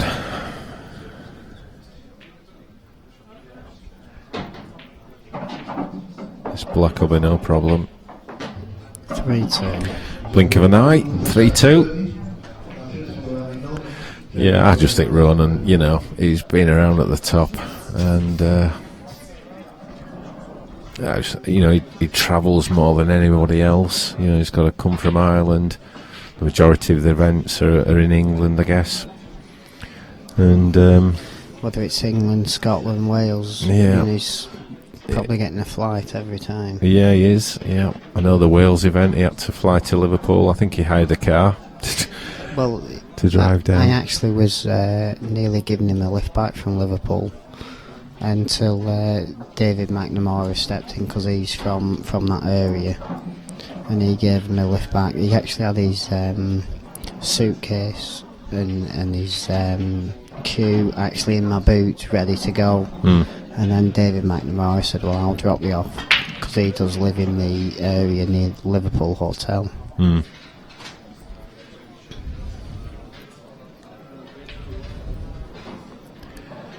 So yeah, so I think all in all,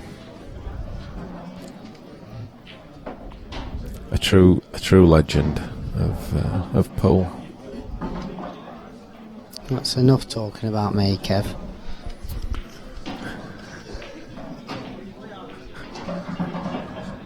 I could reply to that, but I won't.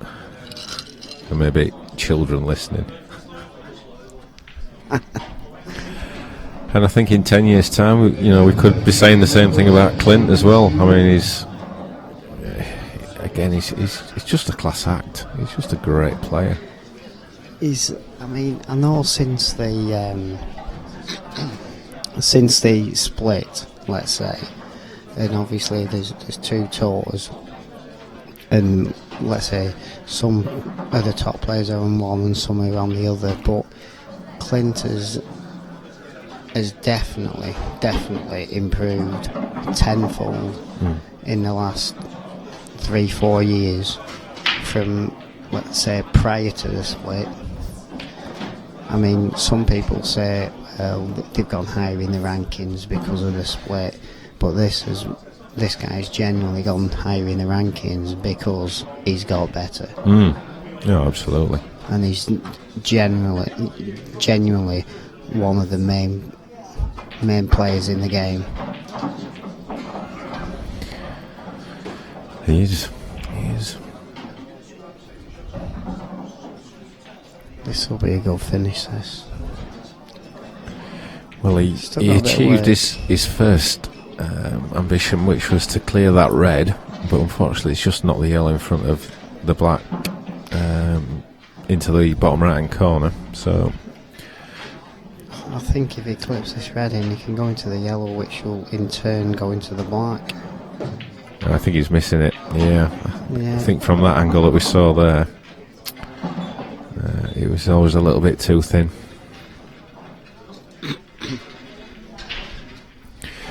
But he's still got a double opportunity.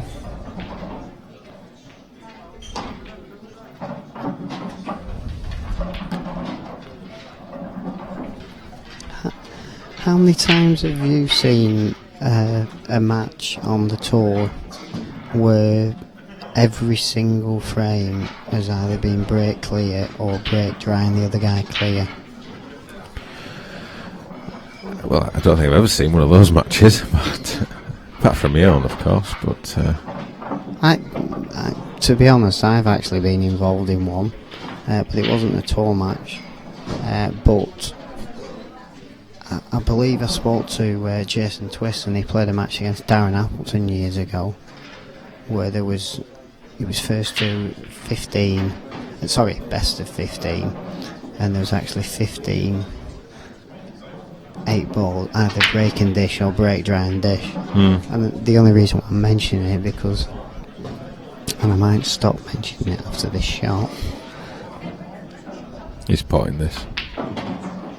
Yeah, he's This, if he gets these, this will be all six frames will be.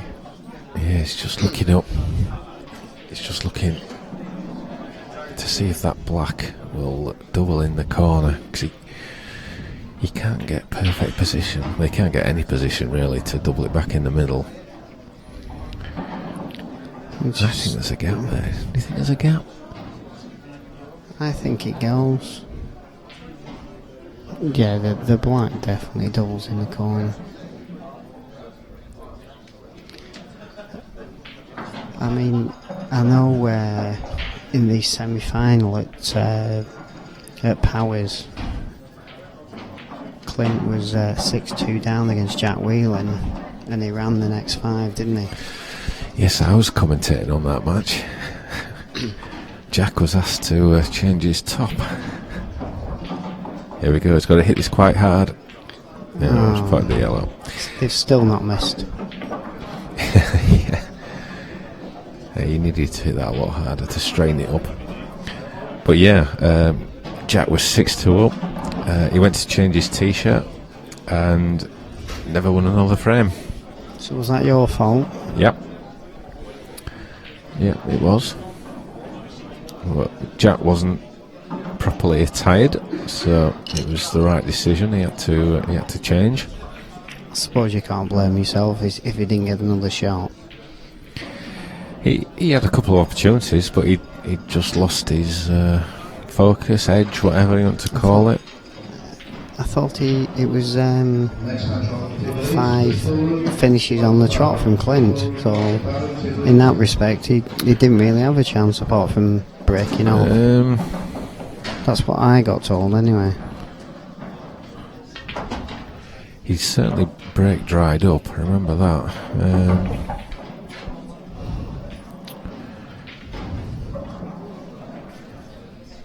I'll have to watch the highlights again.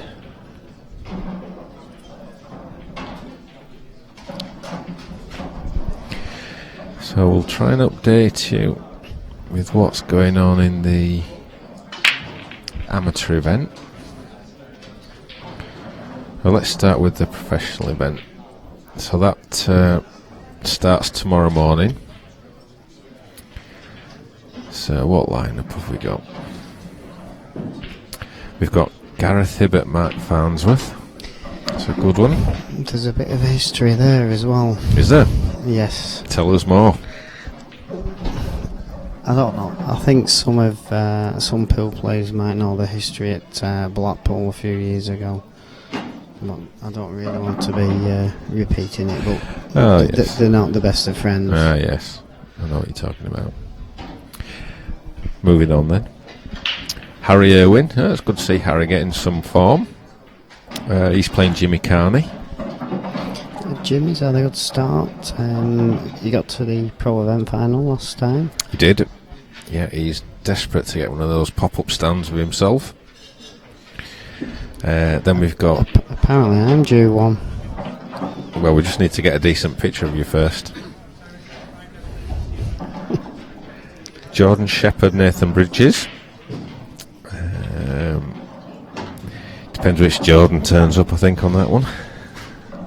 To be honest, Nathan hasn't really done a lot this year, but he's actually played quite well this weekend. I do know he's from my area of the country, and I've spoke to him this weekend, and it's nice to see him playing well, because he had a tough time of it, let's say. Yep. Yeah, he's on his day, Nathan. He can beat anyone. And Mark Boyle 5-2 up against Aidan Finch in the amateur. Yeah. Two players that are, let's say, worthy of being professionals. Well, Aidan is ex-professional, and Mark is.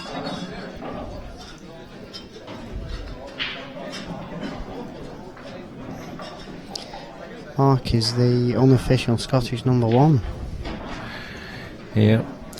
So then Mark Pickworth, Christian Phillips. So Mark keeping on his recent impressive form. Thank you for your comment, Mr. Ian Mackay.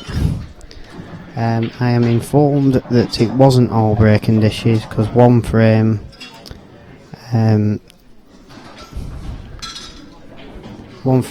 Ronan potted 4 yellows and played a failed safety and We must have been chatting in that one. We was probably chatting, yes. Yeah. I apologise. So just going back to Mark Pickworth. He won the Most Improved Player award at the awards at Bradford, and he beat Jason Twist in the pro event last round, 9-8. Yes, he's he seems like he's a worthy winner from the results he's producing. Yeah, I might try and borrow a few of his results. He's playing Christian Phillips, who had a good win against Neil Rayborn. I saw a bit of that match. Christian, another talented player. I'm just waiting for him to win something, because he's got some talent, isn't he, Christian? Yeah, I mean, personally, I've never played him, but what I've seen of him, certainly can produce some really good stuff at times. Then we've got Clint against Ollie Bale. Be an interesting one. Yeah, good to see Ollie back. Then we've got Andy MacDonald, Dan Davey. Simon Ward, Josh Durant. That'd be a good game. Josh Durant is he's playing some good stuff at the moment. He's practicing with Mr. Twist a lot now, which and Ronan has Mr. Bowler. I've spotted that one. Yeah, let's get that. Make a note of that one. It's a collector's item in this match so far. Going back to Josh Durant, he very hungry young player, and he practices with Jason Twist a lot, which probably keeps Jason match sharp and to play someone so young and hungry. And obviously for Josh, it's good to be playing a legend like that, and that's how you're going to improve in the game. Just to say hello to Ian Mackay, my old mate from used to live in Leeds. Yeah, he keeps correcting my mistakes. Though. Yeah. Hope you're well, Ian. And Simon Ward, Josh Durant. I think that'll be a cracking game. And then this young kid coming through the ranks, Kev Barton. He had a good win against Billy Morton. up and coming star. Sorry about that. And he's playing David Rooney, so that'll obviously be on the stream. That match. I played. David's had 2 good wins. Yes. I actually, because he didn't have a great pro event in the last one. I know firsthand because it's actually my only pro event win of the year. But he's had a good win against John McAllister. Yep. And then he beat Craig Marsh. They are no mean feats at all. And he's put it down to some new contact lenses that he's got. So I'm going to be hiding them. That's a good thing. To be honest, he probably thought he needed them after last match, last pro event. If I'm losing to him, I need some contact lenses, he probably thought. you do yourself an injustice. Who did you play anyway? You played Simon Ward, didn't you? I did play Simon Ward. To be honest, I actually played quite well and lost 9-5. I probably made about 2 mistakes in the match, and when the guy's on that form, he's just a machine. And then I saw him play in the tour and play like a turnip. A turnip? And I'm just thinking, why didn't he play like that against me? Like a turnip? Yeah, a turnip. I could beat a turnip. Someone's texted me. What do they want? If you see Jordan, tell him to ring me. Who was that? We've got Mrs. B here. Do you want to come on the stream, Mrs. B? Oh, Mrs. B. You want to say some words to our viewers? She's gone shy. That means I've probably only got 10 minutes. We've got a dinner date with each other. It's her first day. It's date night. Is it? Yeah. We're off to Subway. Big shot for Glint here. He's played oh, nice nudge. I know he's had a nudge, but he did play it well. That was a nice nudge. So that's the pro event. How's the amateur looking?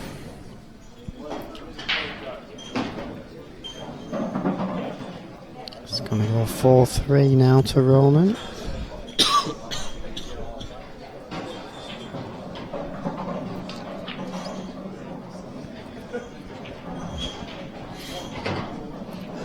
It's a good finish from Clint there. See if we can pick out the highlights. So the amateur double elim event's still going on, but we can give you some of the matches that will be played later on tonight. Joe Hood, Anton Riley, Eddie Roberts, Richie Oliver, Luke Sanchez, Frankie Mirola, Michael Howe, Jules Goodyear, Jack Whelan, Gavin Robinson. Jack looking for a hat-trick of titles. I think you might find it a bit tougher this weekend. There's a few. There's a Mr. Boyle, a Mr. Crowsdale might have something to say about it. Mr. Finch as well, Mr. Aidan Finch. Yeah, who's just had a good win against Simon Ward. Daniel Ross McInnes, the legend. That's Ross, that is. David Curden, he's your roomie. Is he your roomie? No, he's not. He's not your roomie. I've come up with him. It's David Curden, by the way. Not is it Curden? Apologies, David. He's playing Scott Dunbar. Stuart Weeks Senior against Jordan Sillett. Your man, Mr. Crowsdale, he's in the losers section, isn't he? Yeah. He's got Sean Stebbins. He's saying he lost 6-0. And I'm just finding it hard to believe, because no one possibly from Preston could lose 6-0. No. But he has been here. I didn't see the match, although maybe I'm not giving Jordan Sillett the credit he deserves, because he is a good player. Yeah, he is. From, is he the London way? He is, yeah. He's one of the... Comes out with Jimmy Carney and Daniel Sparks and Aidan Finch. So that'll be a cracking game. Andy Crowsdale, Sean Stebbins, because it will, yeah. Andy Blurton's in the losers section. Shows how tough it is, doesn't it? Mention to Johnny Mackay. He's come from Ireland with Tyler McConnell for this event. That's good. That's good. So and they're coming to, I think they're at Brighton as well. It's good to see some Irish players. Yeah. And mention to Jenny Lawson. She's, it takes some gumption for the women to turn up and play against the men. And we've got 3 women in this event. 2 that have come from Gibraltar, Jill Kearney and Nikki Correa. And and Jenny as well, who were all, putting themselves in there. You can only commend them, but I think the way they look at it, obviously they enjoy the pool because it's a long way to travel, but if you want to get better, this is the way to do it. Yeah. And I was watching a bit of that Nikki Correa, and she looks like a good cueist. I've not seen her play in the matches, but I was watching her knocking a few balls in, and good cueist, good action. Looks like she can put a ball. I can't really comment because I haven't seen her play, obviously, but it is good and refreshing to see these top women players coming in and entering the events. Yep. David Compton, who was the runner-up to Jack at Bradford, he's in the losers section.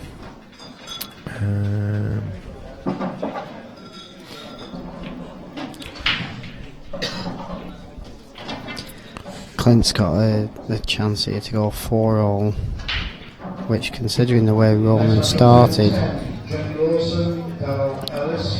will be a result.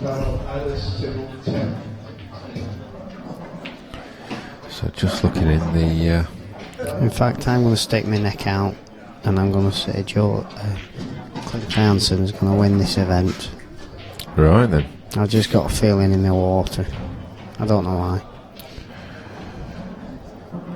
Right, it's as good as feeling as any. So yeah, so in the... Probably because he's a good player. Tricky Black has left himself. Yeah, just half queuing over. A little bit awkward. Could have played it better. I probably put the kibosh on him, so to speak. He's just sizing up the angle. Yeah, hampered queuing. This isn't easy.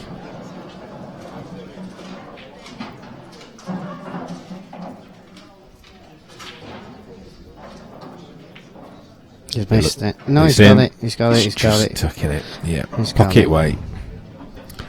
How dare I doubt him?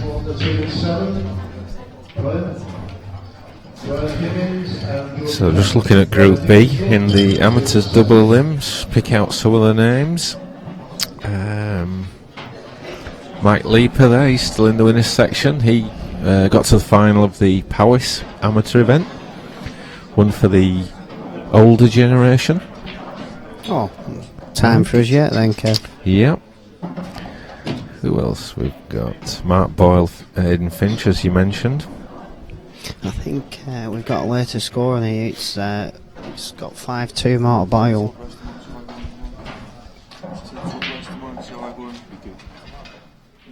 We've got Mr. Shepherd here, Jordan Shepherd. Wales #1. Ross Fernie, he's still in the winners section. Would you like a word, Jordan, to the fans? What? Would you like a word to the fans? You just come spying on Clint. Has he got any Ralph Lauren tops for sale? That's all I keep seeing on my Facebook feed these days. Probably. Hope he's declaring that to the taxman, of course. I've just seen some on his Facebook, something else for sale. I think it was Viagra. Not his missus, is it? Curtis Lee, Ben Rogers, all in the winners section still. Being in the losers. I'd mentioned some of the Preston boys, but they all seem to be losing this weekend. There's Tyler McConnell, he's in the losers section. He'll be on at 8:30. Just come over from Ireland. Miles Deleuze.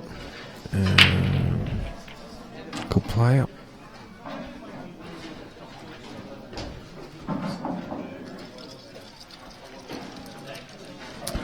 Lots of Scottish interest in there as well. In the winners section, David Kadir. He's still there. Ryan Davey. Is Liam McPherson in there? He's a good he's in Scottish player. he is. He's in the losers section, I think. So yeah, still plenty of. It seems to be Clint that's just doing all the finishing at the moment.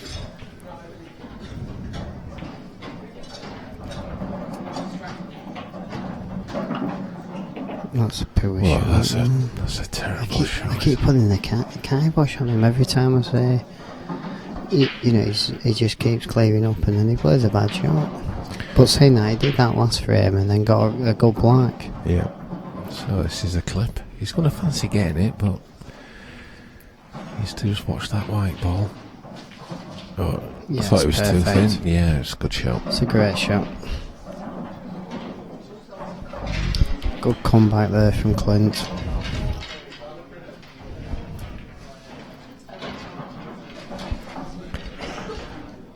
We'll see if we can get you any more results. Have we got any latest scores from these quarterfinals?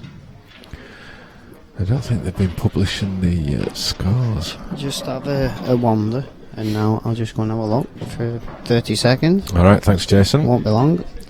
Don't get chatting on the way, otherwise the match will be over. You know me.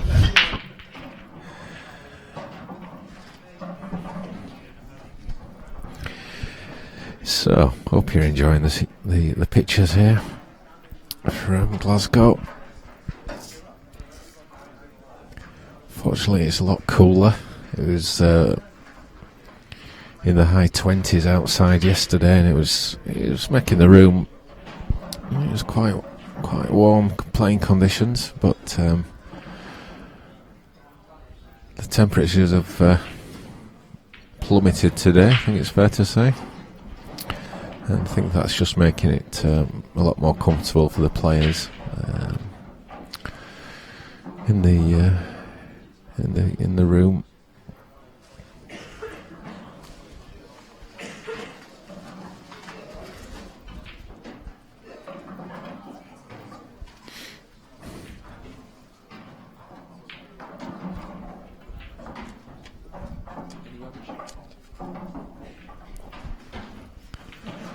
So we're saying about Warwick and Brighton, the last two events of this year. Warwick in August and Brighton beginning of October. If there's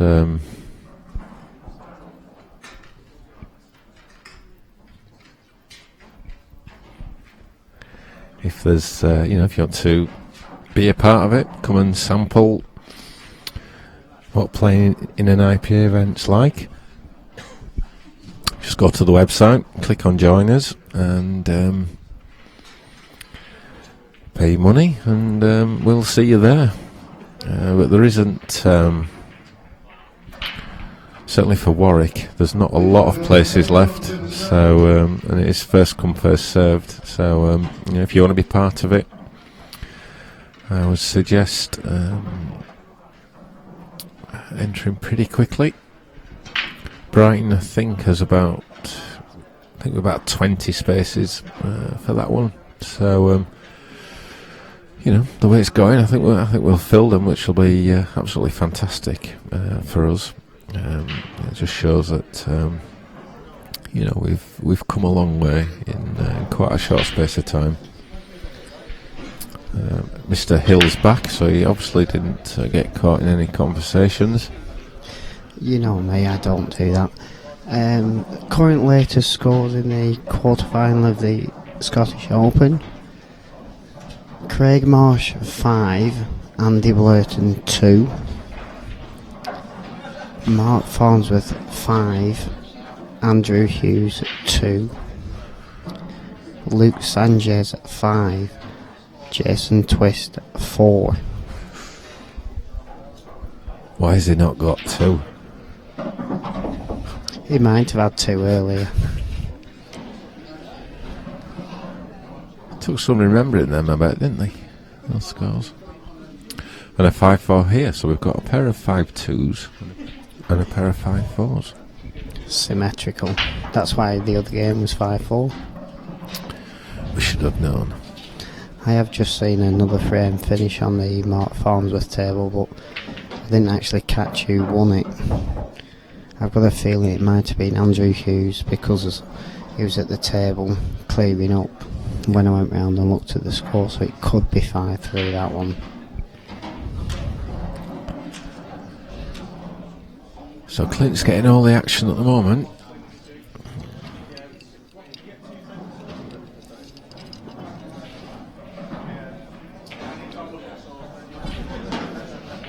Is being number one something that Clint's sort of mentioned anything about? Is it an ambition of his? Not to me, but it's it's a nice accolade to have, isn't it? It's at the end of the day, when you hang up your cue, to me, how good you are or how good you've been is what you've achieved in the game. And if you can go away and say, look, I was number one on the IPA tour, even if it was only for a season,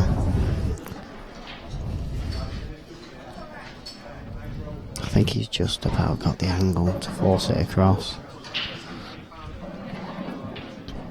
But anything like that, it's like being world champion. People, the snooker that's just happened, the Stuart Bingham who's just won the snooker, who'd have thought he'd have won it? He was a journeyman for years, but you can never ever take that away from you. And when you hang up your cue, it's all about well, I'm saying legacy with some people, but it's all about what, when you say how good was he, it's all about, well, what did you win? And Clint Anderson's just won another frame. Puts him one frame away from a semi-final place. He must have heard I've predicted him to win the tournament. Yeah. I think one thing that we've probably said on commentary in previous events, if Ronan has got a weak link, a weak spot, it is the break. It is. I mean, the break is not my strong point either, and I just found out the difference playing Simon Ward. I probably made 2, possibly 3 mistakes in the match. Actually played quite well and lost 9-5, and I think a lot of that is possibly down to the break, because he's cracking the break. That's a poor break, that. He lost the white, but a lot of that's down to Simon's like breaking off, sometimes potting 3, 4, 5 balls. I'm breaking off, I'm lucky to get 3, 4, 5 balls out at pack. Or I might be going to extremes there, but you get the gist. You've never got 3 or 4 out of the pack. Try not to. Talking of which, is Dave Chalmers watching? Will he be tuned in? Probably not, but Dave Chalmers, some of our viewers might remember Dave Chalmers, who was, let's say, one of the best players in the country, and comes from around my area. He's actually picking up a cue again. He's actually playing in the local league doubles with me, and he said give him a couple of months and he'll be back, so we'll see. Well, we need a new table cleaner, so if he's... I'm not sure whether he'll be able to reach the heights he used to, but I know he had a few ding-dongs with Mr. McCarthy over the years. Yep. Well, amongst a lot of other top players. Yeah, it was tough to beat, was Dave, at those roles. I remember one year actually he entered the Baptol singles, and you had to win some qualifiers to go there, and he played Steve Webster, who's, as I'm sure a lot of viewers will know, is an absolutely tremendous player. He's still a good player now. Yeah. And it's from not far from your way, Barnsley way, and he went to his own venue, to Steve's venue, and people were asking, do you want bets on it? And one of my friends said, yeah, I'll have a bet on Dave. And the lads in Barnsley are looking around thinking, what's he betting against Steve Webster for? And he beat Steve Webster and went away. He went to the Baptol finals and Steve Webster was in it, even though he'd knocked him out. And Steve Webster actually won the event. He beat Ronan in the final. And I just never heard the end of it from Charms. He was saying, look, I've just gone to his own venue. It's hard enough to beat him once. I've beaten him at his own venue. And then he gets to the event and he's got back in. But he was sponsored by the guy who ran the tournament. Not a certain Mr. Marshall. It was, yes. How on earth could that happen? It was a good few years ago, that. Yes. Yes, Webby beat me in the final of Bapto one year. Can't remember that far back, but early 2000s maybe. 6-5. Could be getting close. Getting close. Well, one thing's for certain, Ronan has got to get a ball off the break. His last few have been pretty poor. There's no fudge breaking at these IPA rules, is there? There's no tippy-tappy. We play a 3-point rule, so that means at least 3 balls have got to go past the centre line.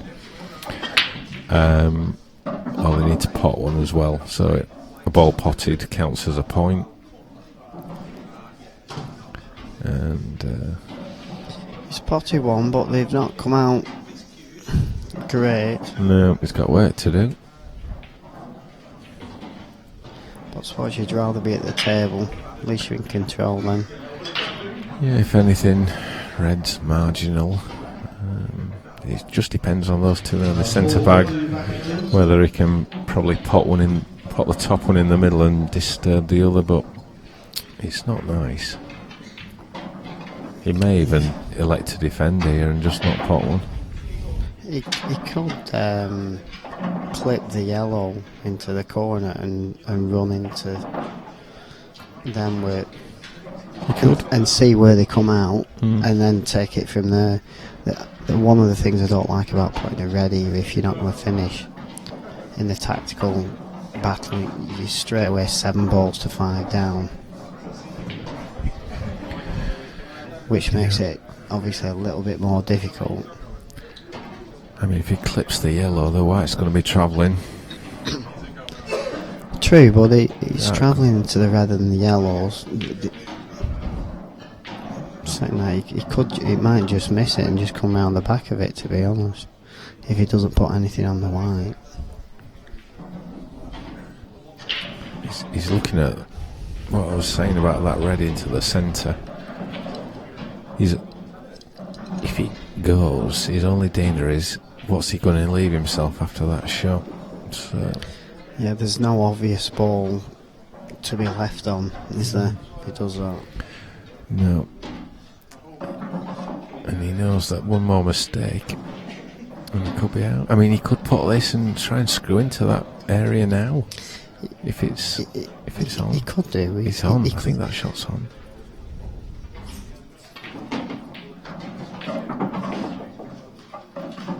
It's not bad. It's not bad. Well, could be going into him again here. Yeah, he's got the thing clip into the right centre. And then, the white's going to cannon into them, into the 2 reds. Who knows? Here we go. It's a big shot, this. How's your luck?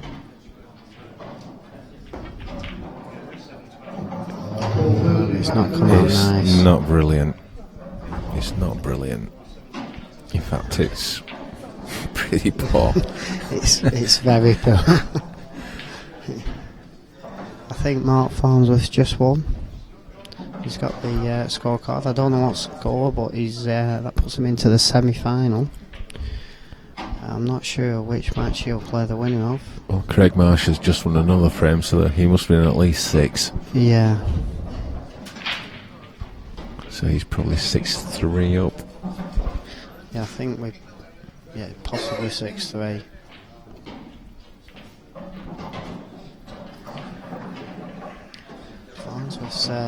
He's done well, hasn't he, since he's gone back? He has. He's looked very confident.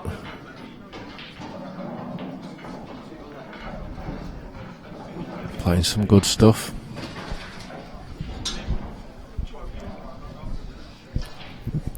going to have his work cut out here, Roland, to win this frame now.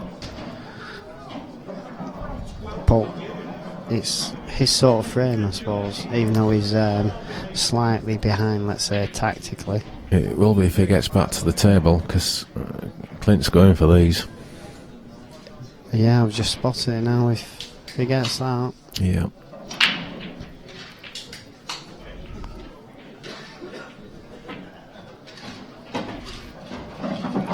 It's a good chance now to win the match. You can see that yellow flies past the other yellow into the corner. The way he's been playing in this match, you would expect him to get them, but I seem to put my foot in it a lot. Commentators curse and all. Yeah. He just wants to get good position on the top one of those two yellows that are together, top left hand side. Just to screw into the other and knock it off the cushion, knock it away.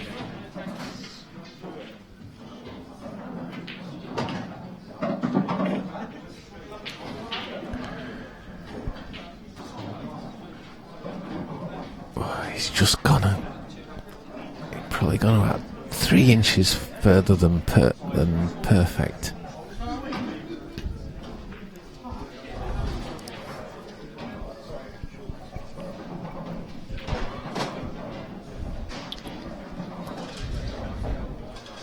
Still lots of matches going on here at Erskine. I do believe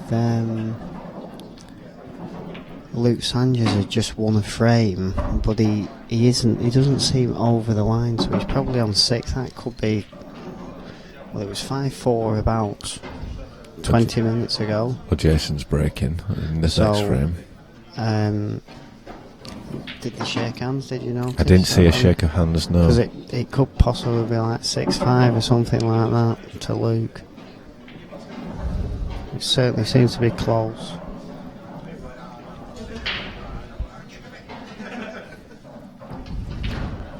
Meanwhile, Clint, he's trying to win his second a couple of pots away.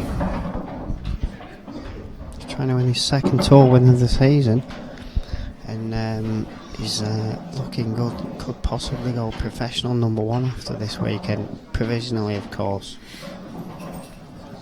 I'll say this because I know Viv. When people were saying Neil went back to #1. Gareth Hibbert's girlfriend, Viv, that Gareth is the #1, which is right. Oh, that's not a good God, shot. that's going to be awkward. This is a big shot. You can see that he's pretty straight into the top corner, just off, but he's going to have to cue this well. This is a horrid shot. You just know if he doesn't get it, he's 6-all, and it always happens when you play that shot, you get punished. Here we go. This is for the match.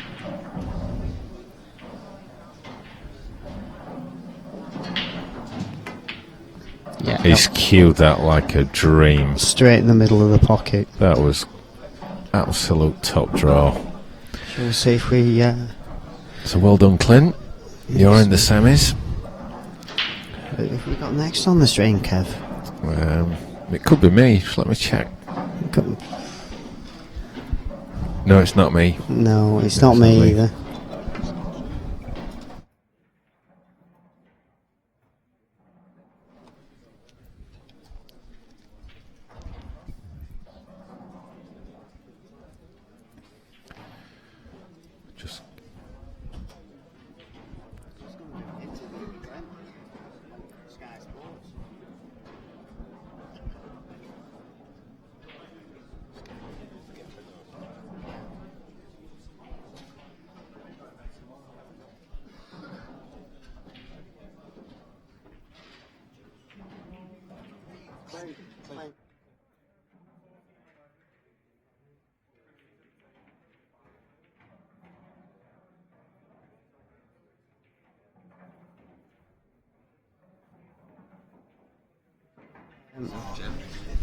Hello.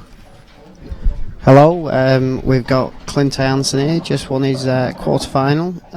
You just cue that black beautifully, to be honest. Yeah, I've had a couple of them this weekend and I've missed them by a mile, so I wasn't 100% confident on it, to be honest, but no, I've hit it in the heart of the pocket, so... I might have put the kibosh on you, but I've actually predicted that you'll win this weekend. If I do, I'll buy you a drink, mate. Hey, I hope you win now. You had a good win in the previous round against Mark Boyle, 7-3. Yeah, I played really well. I think I went 3-2 down and that was it. Never missed the ball after that. So. Well, I think at the start of that match, I think Ronan started like a house on fire, to be honest, and he was hardly missing. You couldn't get to the table, to be fair. I had a couple of dry breaks and found myself like, I think I was 4-2 down, and I was like scratching my head thinking, I've done no wrong here. That's pool at the top level, but I'm sure you obviously understand that. And do you know who you've got next? I've got the winner of Jason Twist and is it Luke Sanchez? Yeah, it was 5-4 to Luke okay. earlier. I think they're still playing. Yeah. But we'll probably quite possibly see you on the stream table again. How are you finding that running? Is it running fast, slow, or it's playing really nice. It's not too fast, not too slow, just about right. And any updates on your rematch with Jordan? Oh, it's happening. It's happening. Yeah. And you're up for it? Yeah, definitely. You're putting the hours in? Yeah. The timing? Thank you very much. No hopefully we'll see him in the semi-final and final, and I might get a pint. Hopefully, yeah. I'll see you later. Bye.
seconds go slower, didn't they? Oh, we're on. Hello, Daniel. Hello, Dave. How you doing, mate? You right? Yeah, not bad. You're not bad. Bit hungry, that one, right? Yeah. Yeah. What's your favourite chocolate bar?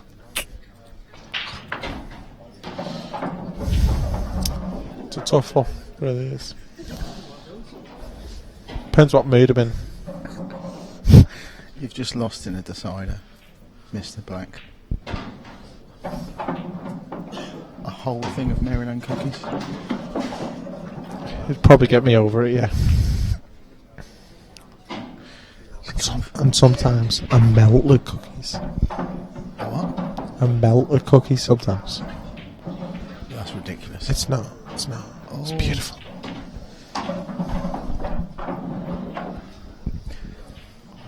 What's your predictions here, Dan? Clint to win. Not surprised to see Luke in the semis though. You could see he's got loads of potential. He's very, very good. But yeah, I think Clint's experience of being in semi-final after semi-final is gonna. That's why he's gonna win. I think. I won't be surprised at all if Luke wins, but my money's on Clint. Yeah, played really well against Ronan, didn't he? Very well, from 4-2 down. He potted. Sort of run out of position a couple of times and potted a couple of real good pressure blacks, pressure pots, especially to win the match. It was a great black. Yeah, Chinese snooping himself. I mean, Luke beating Twisty, some result that from. Yeah. Yeah. It's nice to pot blacks under pressure, isn't it? Not that I'd know. Definitely talk a much better game than I play. Yeah. Don't like this bottom left hand bag, do you? Pardon? You don't like this bottom left hand bag, do you? No, I don't, no.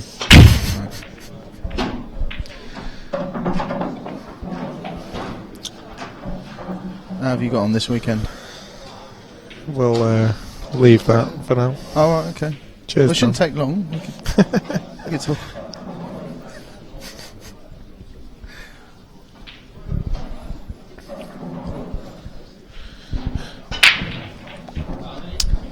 Interesting to see Clint not going for game there. You did. I think the yellow closest to the red in the bottom left does skill shot if you're right behind it. Yeah, it does. TV quick table a bit quicker as well, so more chance of it really. Yeah. Craig Marsh, 1-0 up against Farnsworth. In the other semi-final. What's your predictions on that one, Dan? I'd maybe say Farnsworth, but it's a toss of a coin. Should have been you, mate. Should have, should have.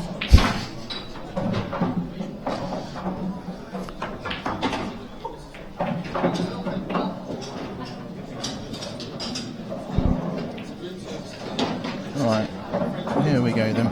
Here's the business end. Is he gonna drop this in and then screw into the... Oh no, he's going to top it through. Top it through. Going into it now. Ooh. Now he's in trouble.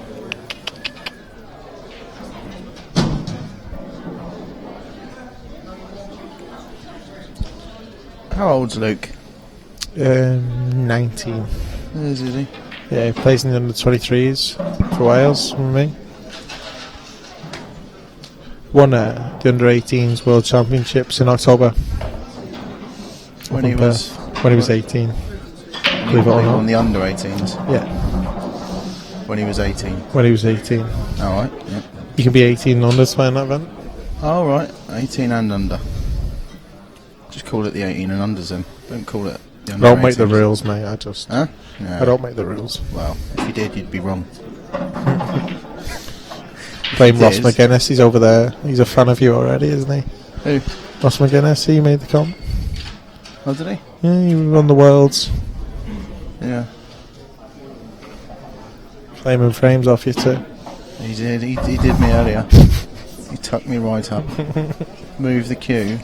Had 2 shots. Moved the cue ball. with my cue, the shaft. Oh, that's 2 shots, eh? Huh? Oh, 2 shots. Is it? Oh yeah. I didn't know. I thought it was if you moved the white. I've seen people call it before, but I thought it was if you moved the white with your tip or ferrule. Yeah, I thought that But too. it wasn't. Yeah, so we double checked with the ref and had a bit of a joke about it. Still 1-0 down. Yeah. I wasn't going to lose my rag or get the ump over it. It is my fault. It is a petty rule though, but rules are rules, aren't they? Yeah. I wouldn't have called it the other way around though. No, don't think I'll ever call something like that. To be fair, I didn't know anyway, so I couldn't have called it if I didn't know.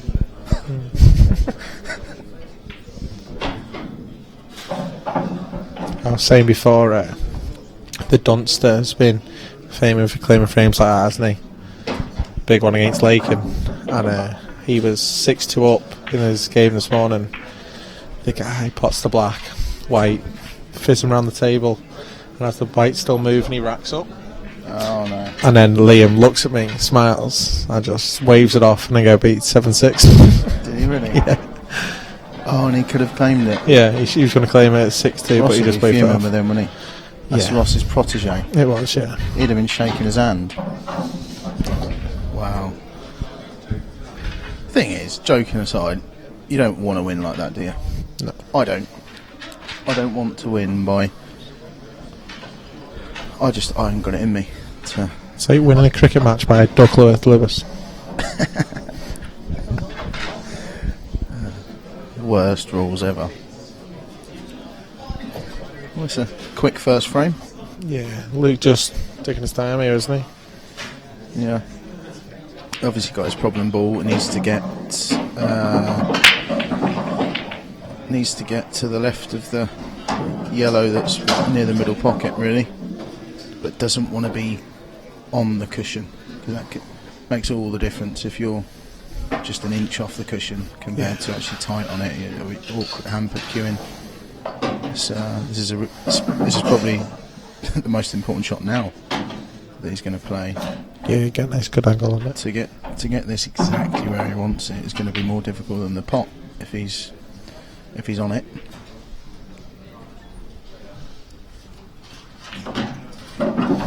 If he nudges it, that'll be nearly. Total. Do what? Total. Oh, I see what you did there. Oh yeah, for anyone that doesn't know, Dave McNamara, what a shot. You didn't see that? I was looking at you. His cushion first, potted the camera, what a shot. That'll really help him settle his nerves as well. Not necessarily, I'm sure he's not shaking with nerves or anything like that, but just a bit of tension in your arm, that'll really settle him down nicely. But yeah, anyway, just for anybody that doesn't know,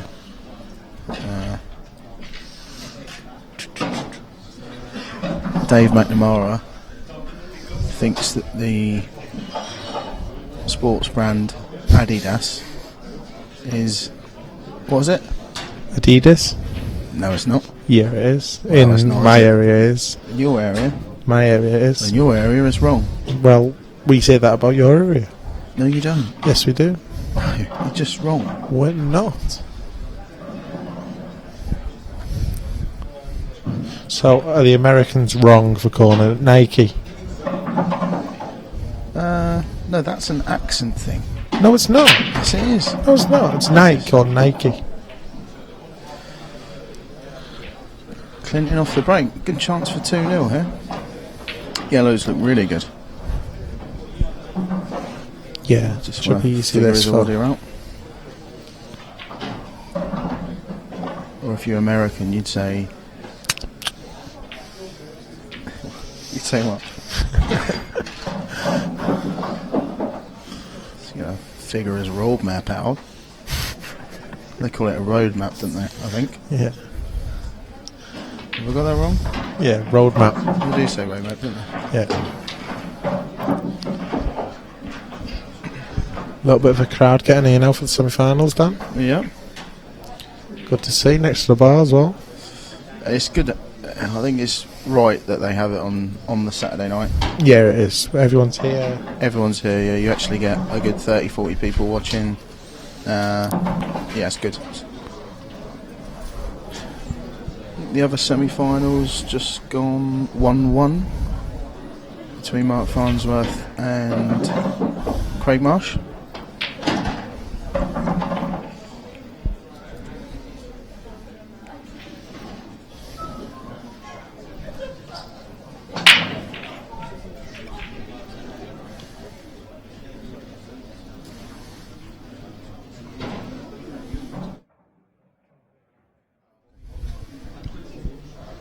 So Luke just it's close cue ball control here. It's a little bit awkward. He's a bit hampered now, isn't he? Yeah, a little bit. It's sort of the as you probably saw in my match earlier, when you start to run out of position, you end up chasing it, and gets harder and harder. Yeah, well, it's okay. He can. It's changed his route. Nice little rhythm he's got around the table, isn't it, Luke? Yeah, looks very natural. Looks very natural.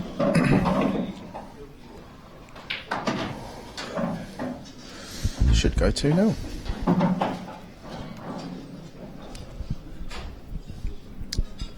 I always say if you're good enough to get to a semi-final, you're good enough to win it. Yeah. You can't. There's people that would maybe get to a quarter-final. Has he done it? Yeah, I think so. Yeah, you can. There's the odd player that maybe gets to a quarter-final that you might not expect to win it, but once you get to a semi-final, I think anyone's capable of winning the tournament now. People would maybe say that Luke's the outsider to win the tournament because he's never won one before, and he's young, but by the same token, he'll be fearless. He'll just be enjoying this now, especially now he's won the first 2 frames. He'll be totally relaxed. It should be interesting to see how the match goes. Big break here, make it 3-0. Yeah, put pressure on Clint.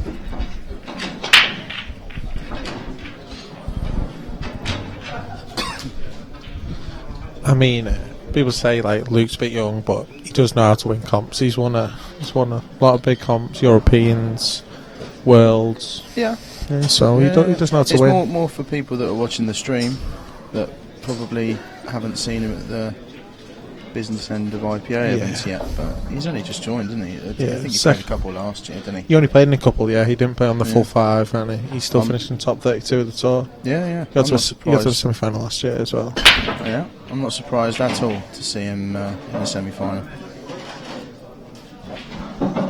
Seems to have that sort of belief, confidence. You know, he won't be hoping he can win. He'll be believing he can win, rather than he believes in it. You don't win. They're a big deal when you're young. I played in the England juniors and stuff, and it's a very, very big deal to win the World Championships or even like Europeans, home nations, whatever. Because when you get to the final, you literally have there's 400 or 500 people there for the week. Yeah, you have at least 100 people watching your match, and that even though it's you're not playing for a great deal of money, or there's a lot of pride, and it stands you in good stead for getting to later stages of other tournaments like this, because he's played in front of bigger crowds than this. When he'd have won his World Under 18s, he'd have been in front of 100 people at least. Yeah. All the parents, all the, He was playing on the table next to the TV table, which was on Statada Sports and Premier TV, so TV cameras and everything like that. Yeah. A sponsor, Chris Spiteri and Son, yeah. You'd probably pronounce that differently, wouldn't you? Tris. What would you? Chris. Yeah. Is that right? Yeah.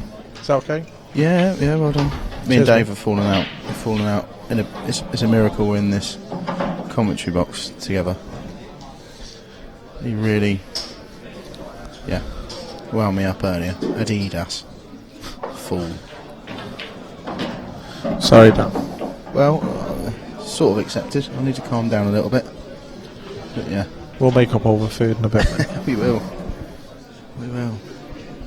The korma is on its way.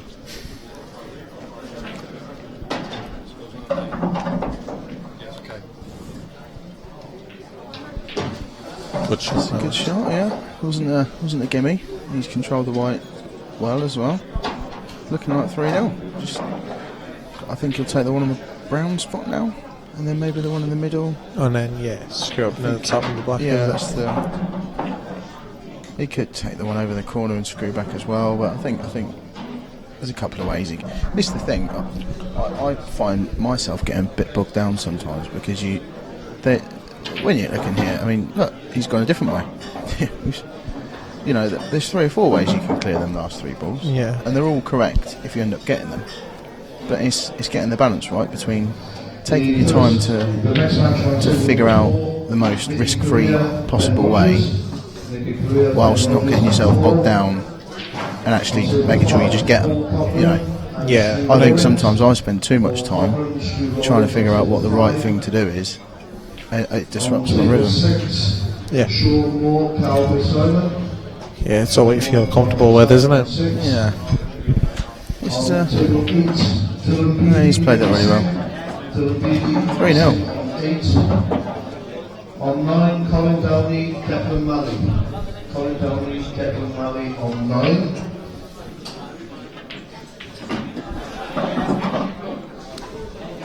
Looks very comfortable. It does, yeah.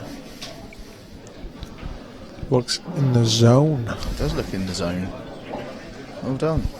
Tommy.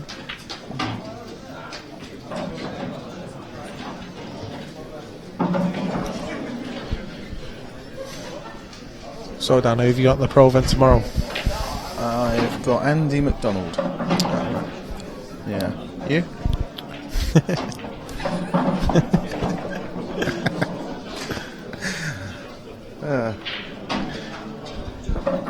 Cheers, mate. That's alright, mate. Big break this. I want to close the gap. He doesn't want 4 and then 5-0. Just wants a ball. He's got a ball. Both. If the first yellow goes, which I think it does. See, these are tricky though, aren't they? It's always the way when you're 3-0 down, and then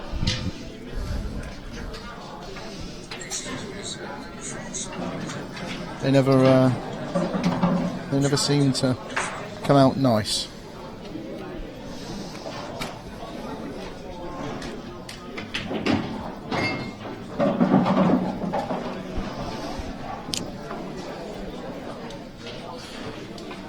Sorry, I just got interrupted by a friend of mine texting me asking if there aren't any decent pros to commentate.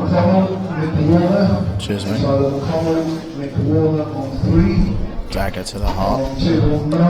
He's jealous of you, mate, don't worry. Yeah, he's jealous, yeah. He's a horrible bloke as well. Really is, yeah. No one likes him. He knows who he is. I won't name and shame him. I would, without you. Yeah? Yeah, I would name and shame him. Matty Summers. There we go. Oh, I've heard of that name. He's not a nice guy, is he? Horrible. I mean, like Dan said before, I come from a land far, far away from Dan where we say different things. Yeah. And even I've heard of it. So I say he's not a nice bloke, horrible bloke. What would you call him? A vile human being. Yeah, I'll go with that. Cheers, mate. Yeah. At least we agree on something. Yeah, we agree on that, yeah. This is, he's running out of position here. He wanted to be straight on that so that he could screw back to. This isn't easy. It's not, no. I do think he'll get them though. I think if he just drops the one in, that's basically as long as he'll leave the. Oh, he's taking it now. Okay, shows what I know. On table 20. Play this with bottom right. Try and swing around, yeah. Oh, it's gone big far. Needs to slow up. Stop.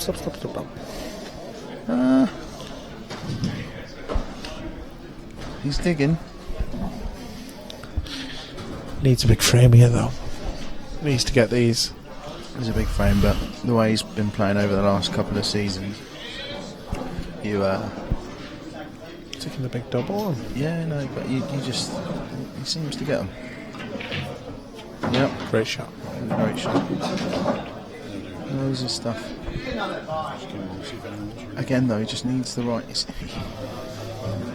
He needs the right angle here. I think he's gonna. I don't think he can just drop it in. I think he's gonna play it with running the side, top left, and yeah. It's alright. Just come a little bit too far. I think he's going to leave himself a tricky black. He'd like that to have pulled up a 6 to 12 inches shorter. Okay, well, it's the Paul Pickering, Cole Benton.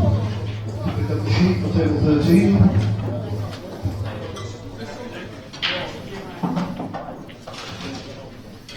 Still turning, Ryan Mill. Yeah, so tester. Tester queuing. Yeah, it's tester queuing. It's a big shot, this. David Priestley, Stephen Jones on 18. Did pot 3 or 4 in a row, almost against Roland. Tricky blacks. Got them all. So I do expect him to get this, but it's not a gimme.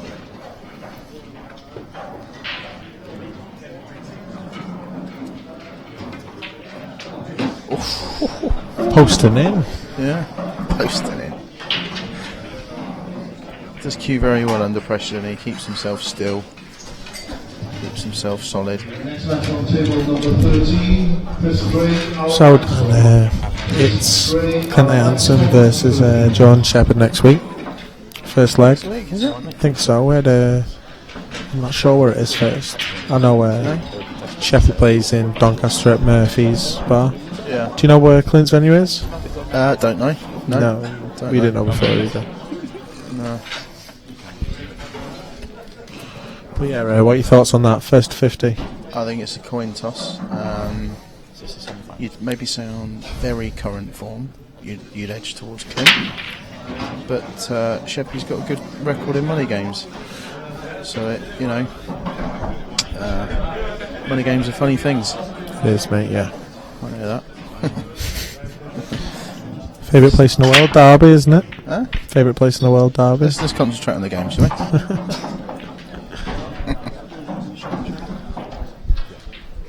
Just remember, I'm a boxer now. You can't speak to me like that.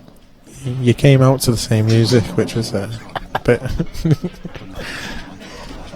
You never see Klitschko and Hay coming out to the same music, would you?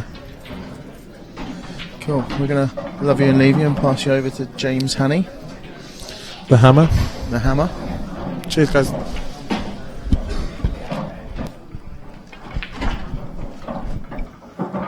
We've got Brian York on table 15.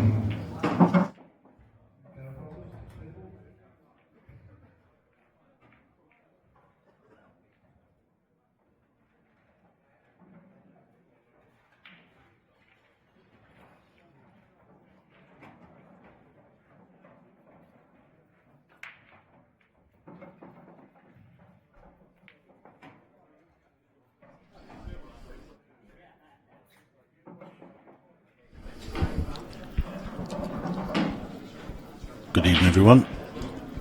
I'm James Hannay, back on the mic for this open semi-final here. Clint versus Luke.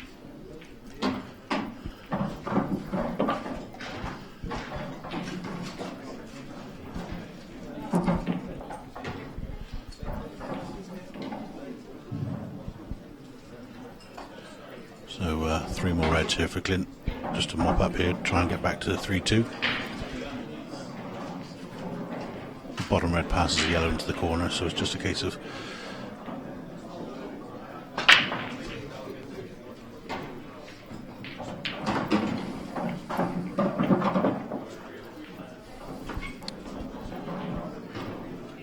It's running a little bit narrow here, so he's going to have to probably play the red in the middle of the table to the top corner to get the best angle.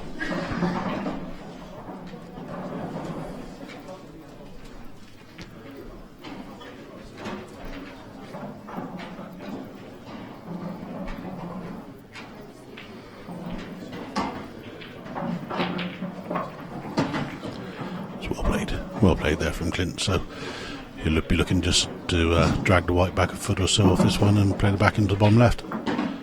That's well done. Just goes to show at this level, dry breaks can punish you quite severely. And welcome to Simon Webb, back on commentary. Hi, James. Hi, Simon. Have you seen the whole of this match so far? I've only just walked in. No, I've just come into the commentary area to take over from David and Dan. I just wondered. I think Luke was 3-0 up. He was. Yeah. I saw that. I saw that when I came here. 3-0. Clint's won the last two. And if you can break and dish this one, all of a sudden he's running level.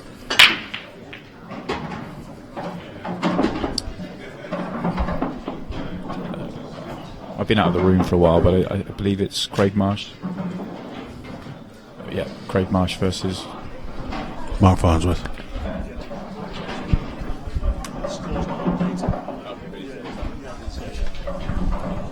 Yeah, Craig Marsh, Mark Farnsworth at the semi-final. Unaware of the score.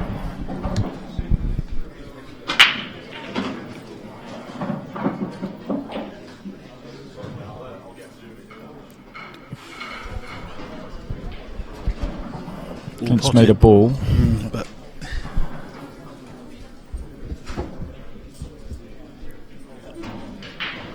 a couple of options on reds.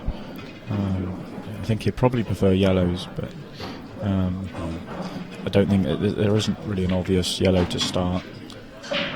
Probably his easiest yellow would be the yellow in the middle of the table, just cut into the right middle, let the white come up and down, and then he's got the other yellow to the other middle. It will open the whole table up for him. Yep.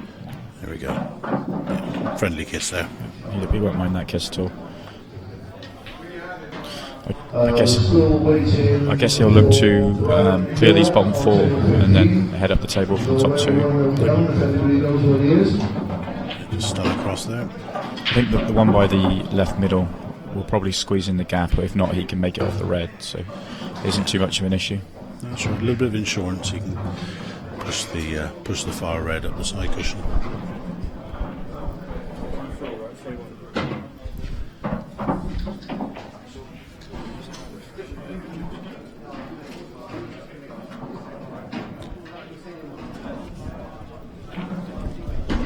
That's perfect.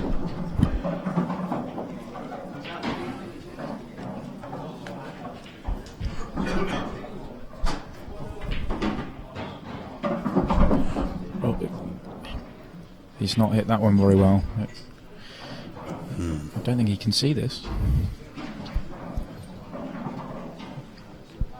It did drift a little bit to the left. I wonder if it hit a finger mark or a bit of chalk or something. Yeah, he's total snookered here.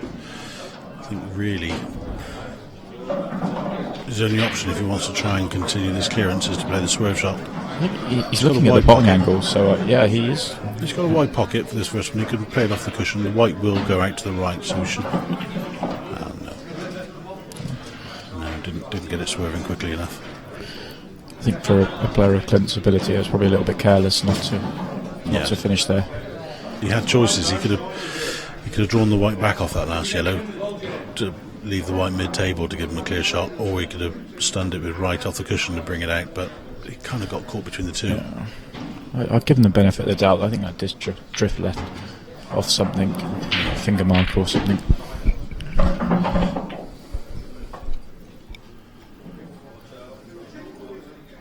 I'm just looking at playing this red into the middle right to start off with.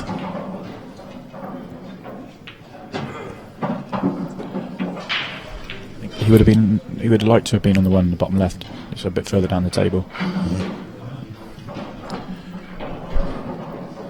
Should be able to get near that off this red, near the middle bag now. Play with the tracer left hand side. Yeah, the reason I say that, I think that the one by the middle bag is the obvious one to pot and drift up the table for the top two. He would like to have cleared the other two first, I think, but I don't think he's got that option now. Unless he plays a double, which he's looking at.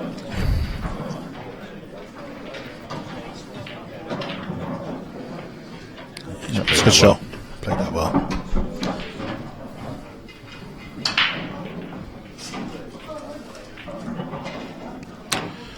He doesn't really have to do much with the white ball here, so he's not really unhappy at being quite straight, but he could have done with a slight angle to bring the white up a bit. He'd prefer to be more angled so he could get closer to the red. Yeah. Because he'll be playing it quite slowly, and we've just seen that Clint may have had one drift on him, so you don't particularly want to be slow rolling it. And as long as he can get the white away from the cushion, be playing the right one of the two reds up by balk line, and then stunning across and probably playing the left one to the right middle to leave the black. So want some good cue ball on this one. Just drift it out, probably a foot on. Okay. Okay, you can stun across the face of this one. Yeah. He's pointing the cue exactly where he wants the white now. There's pretty big moments in this match, I think. 4-2, 3-3. Especially feeding off a Clint mistake.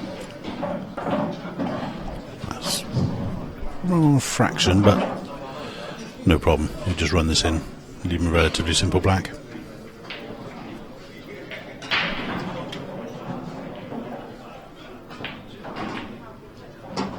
That's well played. Well, it's a fraction close to the side cushion, but should be no problem.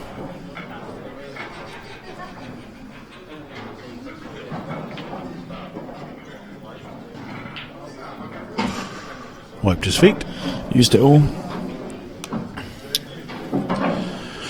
That's 4-2 now. Clint's going to have a little look at that white and see if it rolls into the left. Yeah.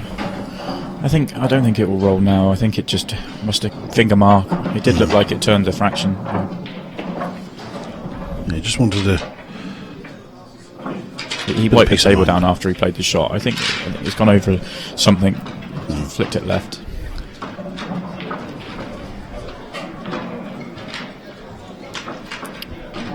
The other semi-final, we've now got a score. Mark Farnsworth is 3-1 up. Yep, 3-1 up against Craig Marsh there, first to 7. And it looks like Mark Farnsworth is at the table in control of the current frame. We can just see it out of the corner of our eye.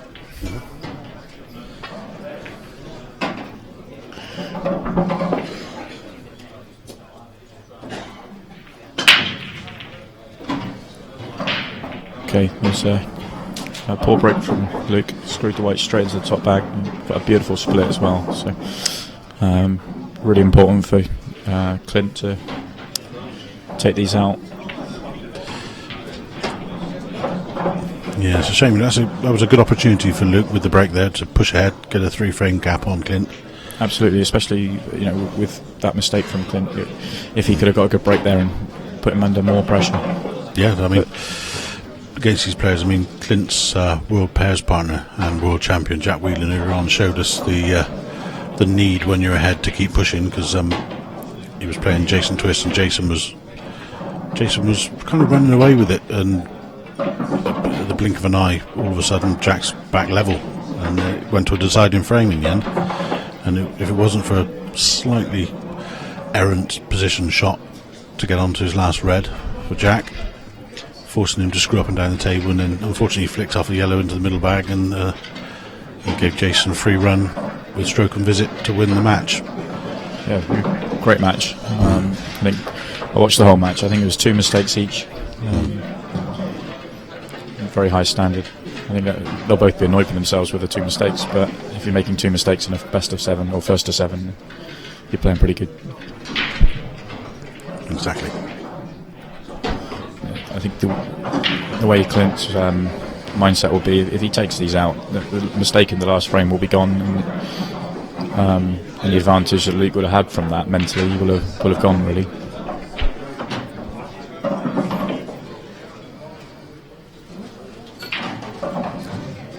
Clint's players one down the bottom corner now. It's very easy just to roll in and bring the white out for the left middle. Yeah, he wants to play the right middle last because it's drop it in and you've got the black to the bottom left.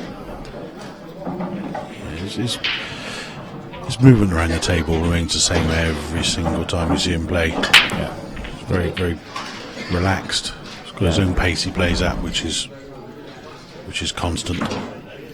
Yeah, it doesn't matter how easy the next shot is. It doesn't matter if he's perfect. He'll walk around, take his time, and play it. You don't say it's not slow, but it's his own pace. That's right. I mean, it's the same every time as well. It's very impressive to watch. He cites tap-ins. It's really that disciplined routine. And there you go. That's what happens when you go in off on the break. But against someone like Clint Hansen, he punishes you. Now he's got the break, and what could have been 5-2 could end up 4-all. I feel like the way the tables are playing this week and on the last tour as well, they're breaking so well, and they're playing. I don't want to say they're playing easy, but they're certainly creating opportunities off most breaks. Yes, which puts more pressure on the break. A lot of matches at this level are won and lost on the break. Yeah, the standard of breaking is phenomenal with these guys. There's almost a sense of sheer amazement when balls all stay on the table.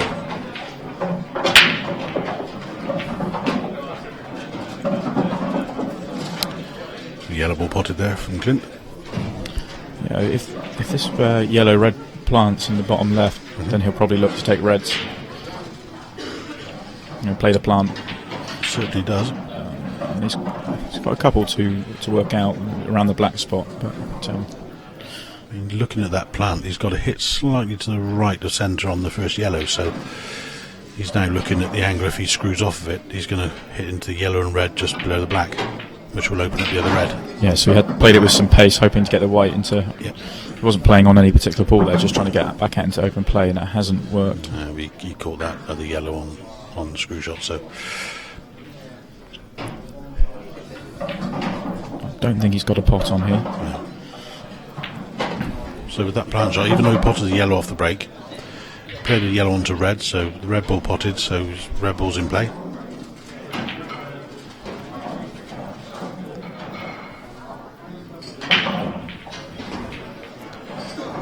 There we go, containing safety shot though. All reds in open play, black in the middle of the table, and not one clear-sighted yellow to pot for Luke. Yeah, he's got possible thin cut, looks very thin from my position. Maybe a plant in the middle, but both very tough shots. I don't think you can see the yellow over the top right. Yeah. No, you can't. He has a safety option. He could brush off thin and try and leave the white topless middle of the bottom cushion, I should say. Looking for the aggressive option. It's a tough shot because the white's going to go at the top of the table, and the first yellow is going to push up to the other yellow. So, and he has to believe that if he doesn't make this, that it will lose the frame as well. So puts added pressure on.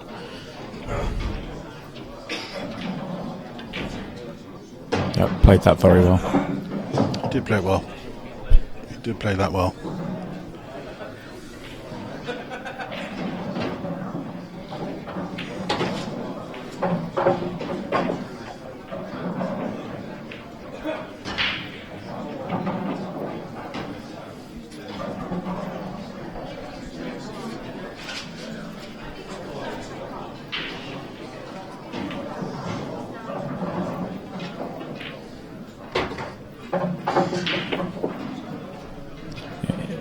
The only pot he has on, other than the plant, is the top right, and it's not good for position. So, taking another plant.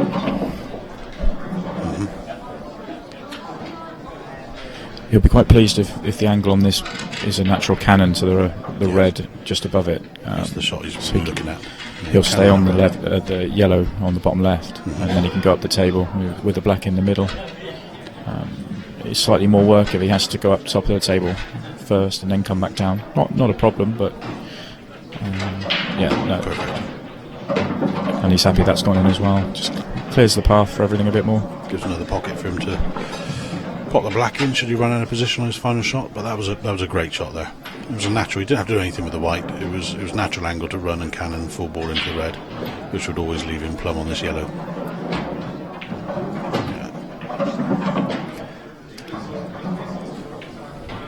Can't see any mistakes from here. Just having a quick look around this side. Siri wants the white ball to make this final yellow on the right potable to get on the black. So he'd probably just draw this back a foot or so, or play off the side cushion and kick it out. There we go. It's going a bit far there. He's gone a fraction too far. He's going to cannon the red when playing this shot. He may just look to sort of screw it back a little bit off the red and play the long black rather than trying to get fancy and get on it in the middle. Yeah, this shouldn't pose too many problems for him.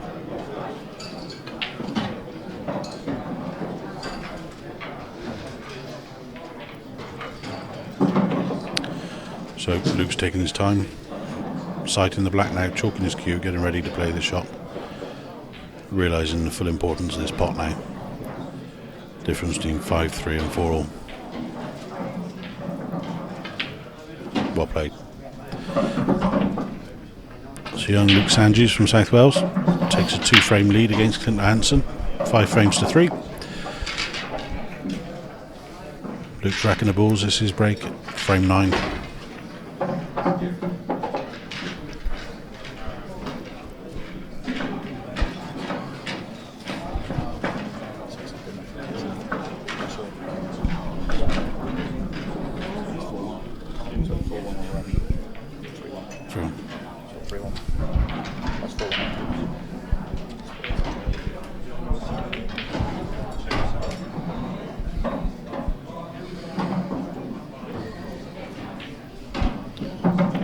So on the other table, Mark Farnsworth has won the 5th frame to go 4-1 up.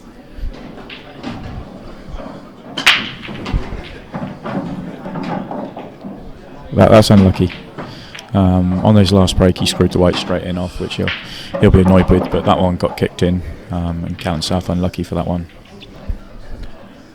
Got to say a quick good evening to Terry Rhino Higginson, who's listening on the stream here. Hello, Terry. You booked up Ireland yet? Evening, Rhino.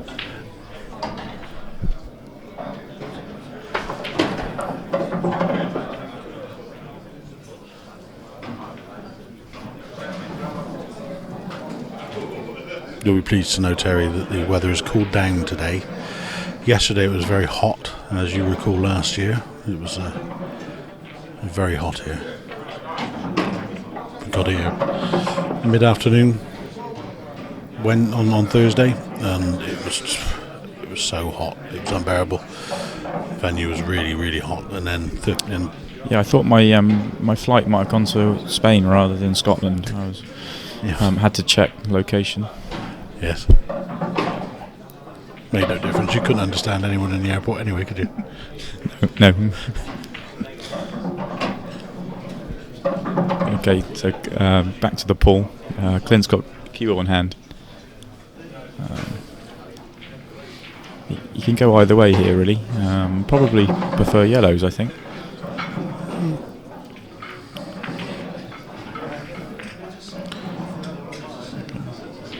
Definitely does now. Yeah, he was playing for yellows. I think he was trying to get the result like that and put a red on the side cushion just in case. Yep, a little bit of insurance there. Yep. I think he's maybe gone a little bit too far on this shot. He has to perhaps force the white. He might be able to punch it off the cushion. Yeah, there we go. He's played that well. He's probably gone just a hair too far, but he might play this off the red actually, just to get the angle he needs. If he plays it into the pocket itself, then he's going away from his work. But he might play for a longer part. Well, the bottom of the 2 yellows on the left goes into the corner, so yeah, he would have liked to be able to play this just stunned down and play the one to the left middle, but I don't think he can do that now. Yes. And this looks tight. He's got room. He's got room. Yeah. He'll mop up round the black now, and then Yeah. Left, middle, right, middle, black into bottom left. Looks like he can just drop this in, take the other yellow in the other pocket. Yeah. Yeah. There's no problems here at all, just screw it back a fraction. That's right. And then it's drop in, straight black. Yeah, if he brings the white back to where it is now, be absolutely perfect.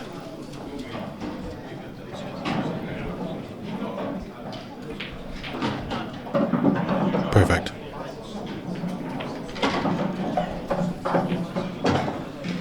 It's fraction short. Yeah, he's done the same thing again. Not going to be an issue for him. He's just a slightly longer black than it could have been. But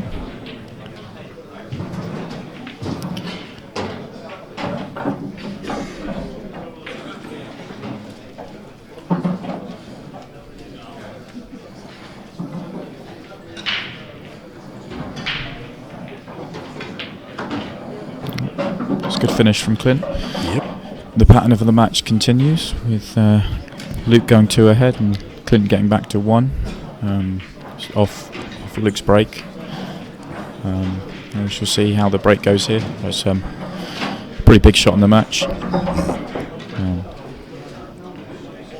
Oh yeah, you very rarely get a winner of one of these events, but it'd be the Open, the Amateur or the Pros that tells you at the end of the week, oh, I wasn't breaking very well. You just can't win consistently at this level if you're not breaking well. It's really at this level, it's the one shot you need to practice more than anything else. The pack looks a bit twisted there. There's no further score on the other table. Still 4-1 to Mark Farnsworth.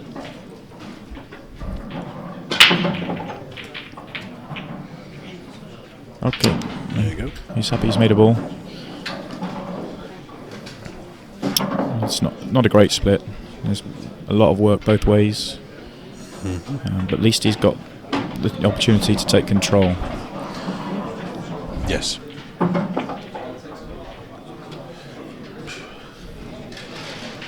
There's really only 2 balls that are viable pots here, both reds. I think he'll take reds. We're going to play us in the middle with a bit of pace now so we can break this red out. It's a good shot. Okay. It's a good shot. He's still got some problems, but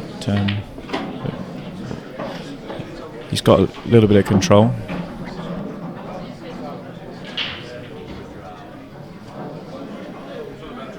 He may be able to take this into the long pocket and cannon the red on the right hand side out. He's playing the red on the right hand side there. He's playing it now, just a clever shot. Yeah. Keep control of the table.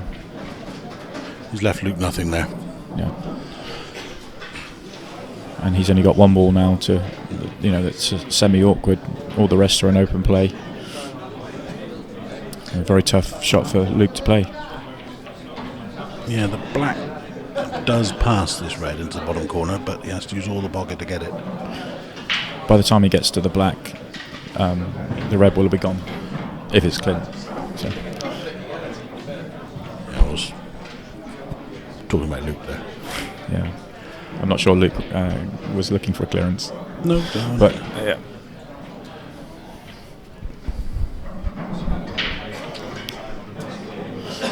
So it looks like the only pot he's got is to the top left. It doesn't have an angle to cannon the yellow to get on the other red either. So first couple of shots, if he goes for the dish, are going to be critical.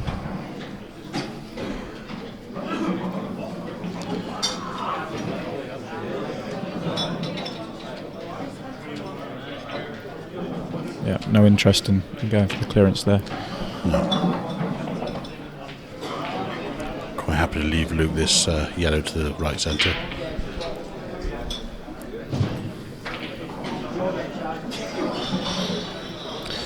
Really, from this position, Luke knows he's not going to clear up unless he gets a great opportunity to flick this yellow he's nearest to out into play. So he's got to be putting something of Clint's safe. There's no yellow by it to cannon it out. He may have been looking to do it there, but he's finished too straight.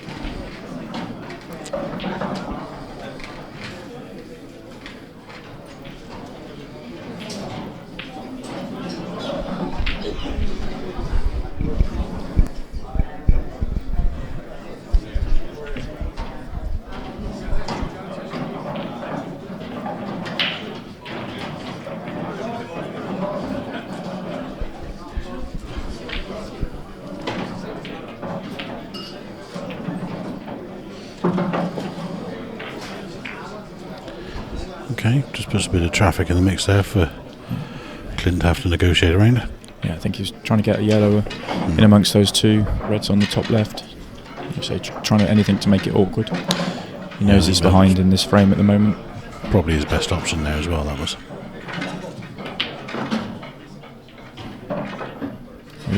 Clint's got a much better angle this time. Yeah.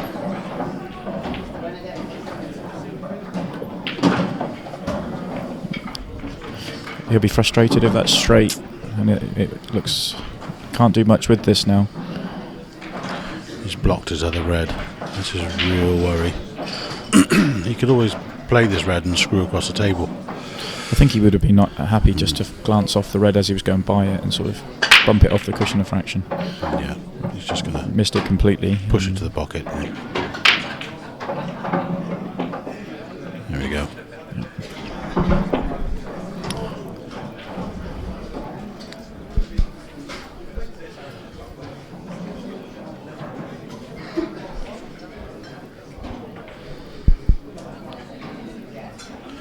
I don't know if Luke can actually see past the yellow he's nearest to get the yellow nearest the brown spot to the right middle. I don't think he can. If he can, then he's got a chance here. Maybe just have the one bite that he's nearest to work out. Well, if he could, just playing it, be all down to the next shot. If he could play the yellow to the left middle and get back up into baulk to play the yellow across the green pocket, that would give him an opportunity of clearance from here. But so tough with that yellow on the right cushion and the black. You have to be plumb perfect on the black to be able to pot it in this bottom left corner. It was a good spot earlier in the frame, James, to see that the black was tight in this bottom pocket. Thank you. You have been doing this longer than me. I've been calling wrong shots for many years, Simon. Again, Luke's just trying to block off some of Clint's options. He's trying to give him extra problems and just try and contain him at this stage. He's still behind in the frame, he knows it. He's just trying to find any way of getting a foothold. Clint's still got a problem with the red by the brown spot, and now he's got a problem with the black and the red here at the bottom left. Probably going to play the full length double on this red by the black up to the green pocket. Maybe not.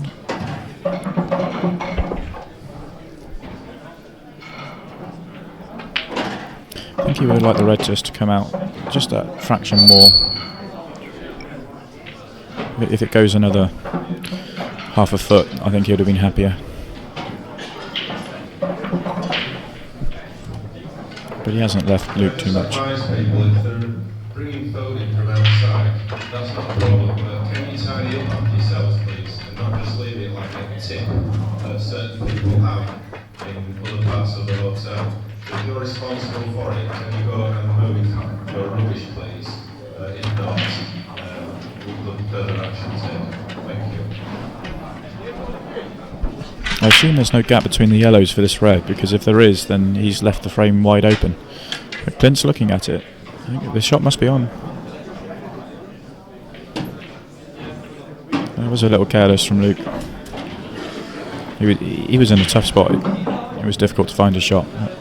That was the one ball you didn't want Clint to have an easy shot at. Such a fine margin. Absolutely. I was probably trying to play that a little bit thinner and come back across the table more.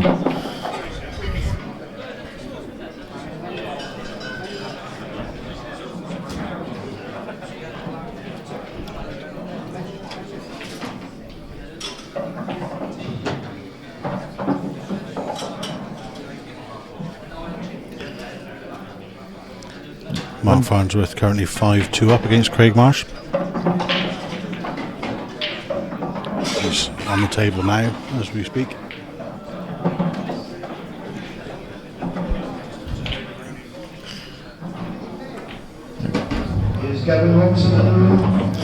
Clint's going to have to be slightly careful. Position onto the black.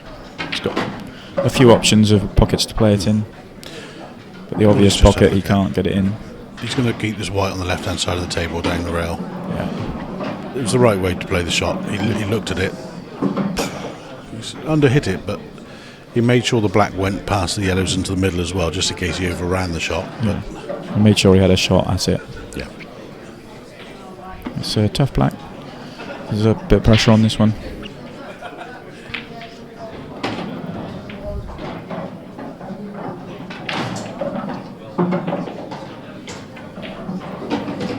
Yep, it's a good shot. Well played. Never expected him to miss it, but they're never easy. So he draws level now. And very rarely see any motion from Clint, but there was a big solid fist pump and we potted that. 9:30 session. If you let us know, we will be drawn early if we can.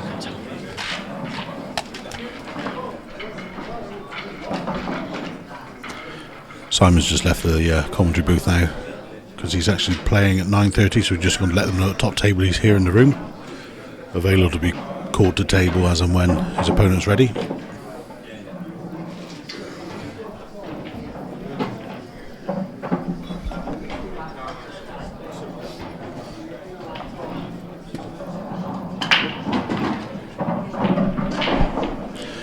Just like to welcome to the commentary booth Mr. Nick Hammond, our technical coordinator for the IPA.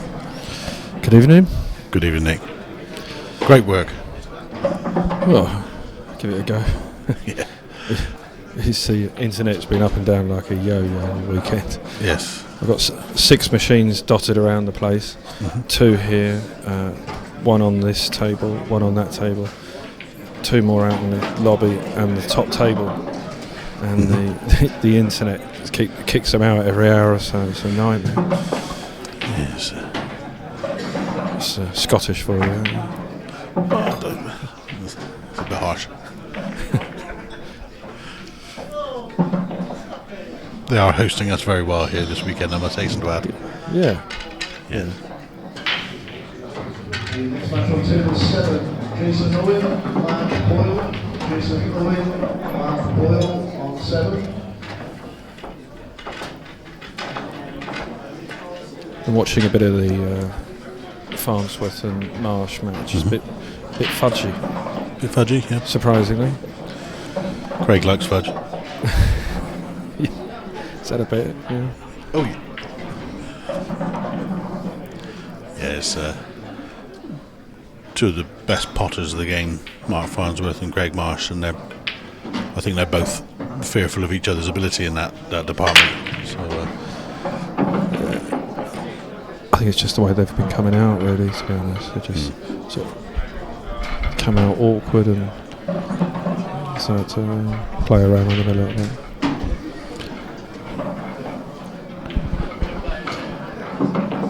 yeah, so back to the ball here on the TV table. Going to be looking to get onto this left red down midway down the bottom cushion.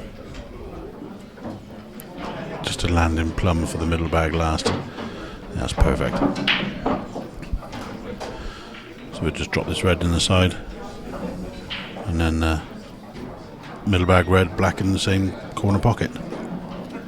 To take the lead for the first time in this match. Yeah, I saw Luke going off the break 2 or 3 frames ago. Yes. And I didn't see what happened. Luke must have broken this one, did he?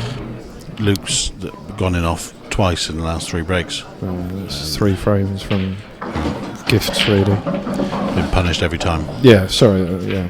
Yes. Punished. Big time, and that's now put Clint ahead.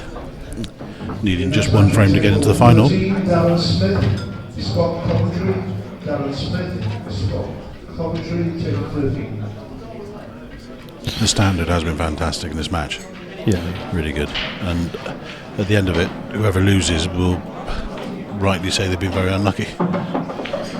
So, talking about first, they're on their 8th frame in the other semi-final. 5-2 to Mark at the moment. So Yes. 4 frames behind. Shows how fudgy that one's been. Yes. Yeah, both Mark and Craig are relatively quick pace players as well. Yeah. And Clint is renowned for not being the fastest player,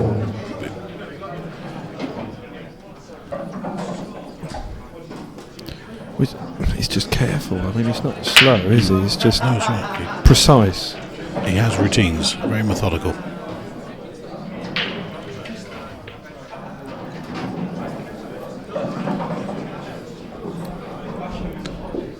So rebel potted.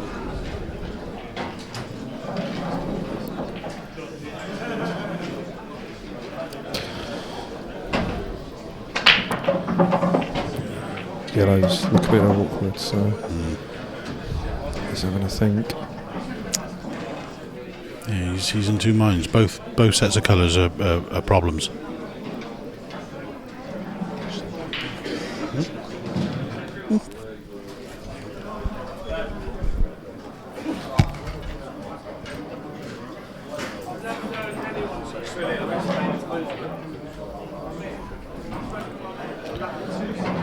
Joe's just been called away by the chairman, so.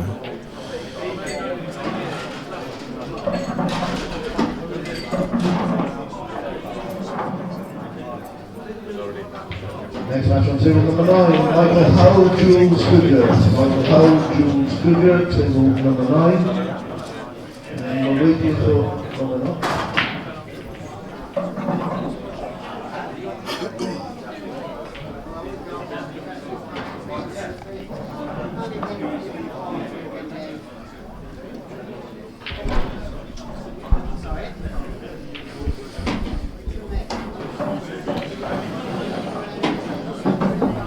Clever shot. It's a bit unfortunate there.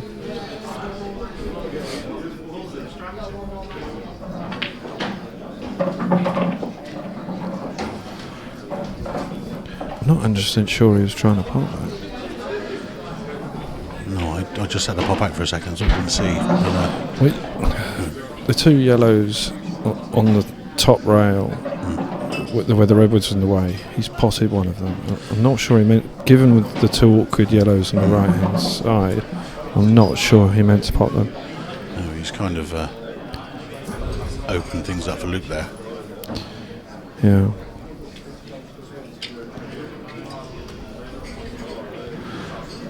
I have to say, I think the neutrals would want to see a decider. I think I think it would be. That's really unfortunate. It's a good effort, but Luke's now in prime position for this rain. He'll be looking now at a way of getting a good angle on that red over the left corner to play off it. So he's going to play the right corner first and then get a good angle so he can perhaps develop his frozen red on the left cushion. Yeah, I think so. I don't know much about young Luke. Yeah, he was World Under-18s champion. Oh, was he? He's not currently, but he was. He's a very good player. Young lad from South Wales. Just missed it, but he won't be too displeased with that because he's got a nice angle to run it and pop out and be on the other one. So it's a shot he's very likely to go for with Clint having those two yellows frozen on the right side. So.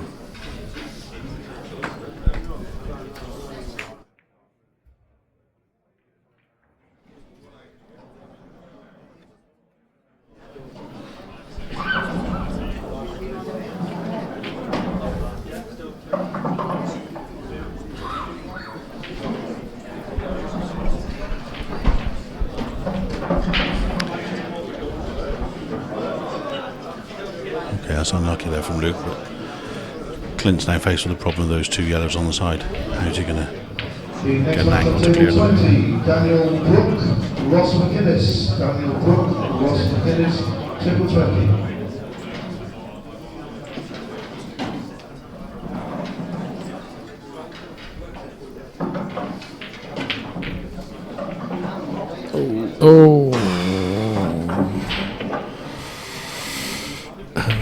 Deciding frame now. And Luke to break, by the look of things. He was up out of his chair there. Up out of his chair, threw his hand at Clint. Yeah. Clint looked round, thought, what? I'm lost. Oh, it's decider. Okay, here we go. The neutrals will be happy, Nick. Yes, and me do like a decider. Yes. It decides things. Yes. As long as nobody says we're on the hill.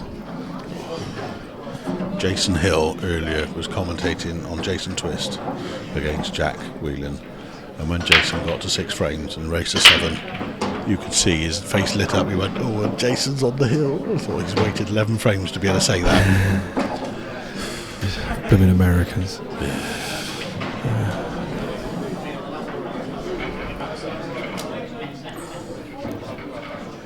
So, Luke's drag off Whitey. There's 3 on the trot. It is. He needs to really work on his break. Oh, but you think he's got to a deciding frame, dropping the white 3 times. Yeah. If Clint wins this match, he's going to walk into a quiet room and breathe a big sigh of relief. And he'll think to himself, he got away with something there, because he's been unlucky. He's knocked the black in the last frame, but it just goes to show he played a shot with reckless abandon, which you rarely see, and it didn't pay off for him. So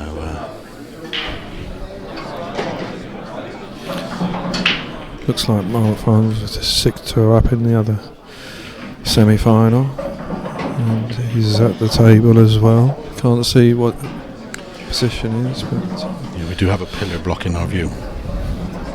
I'll just go and have a look. And a Rona McCarthy blocking her view as well.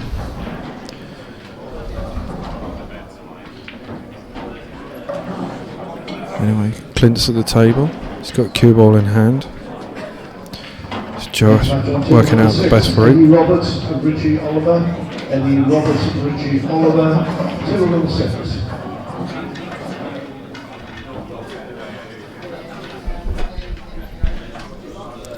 He's got 1 yellow left.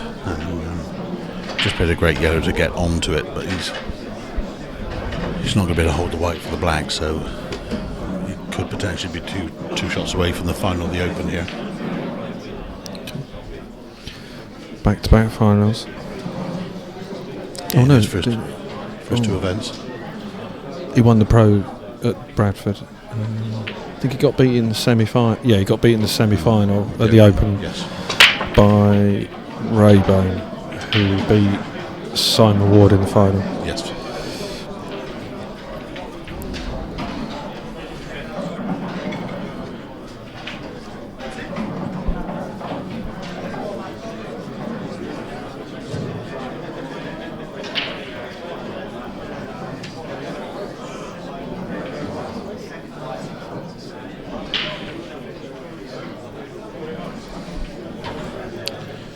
Okay, so Clint's played his 1 free shot after Luke going in off, and he's now contemplating ball colour. The next match on table 10, Alan Dixon, Rick Oxley. Alan Dixon, Rick Oxley, table 10.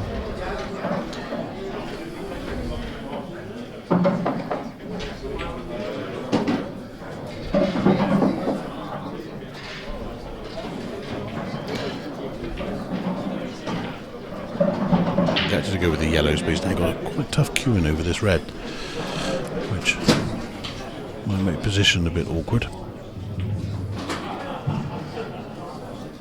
The yellow next to the black only goes into the right middle, so Jamie Clark, on table please, Jamie Clark.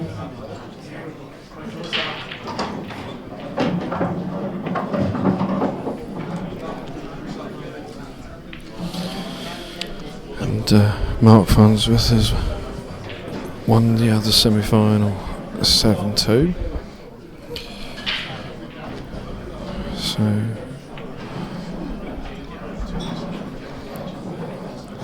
you're waiting the winner of this one.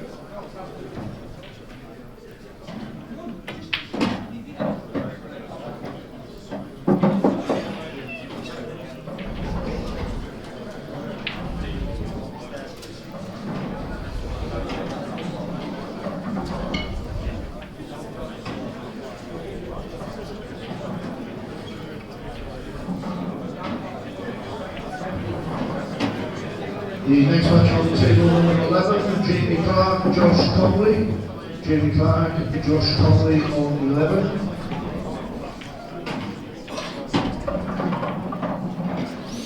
It's got a nice angle now.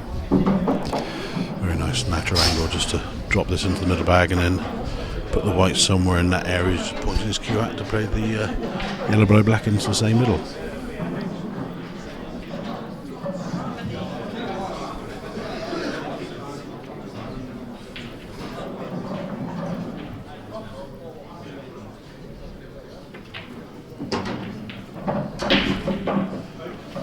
Fraction short on pace on this one, but just going to push the black towards the other corner bag. So.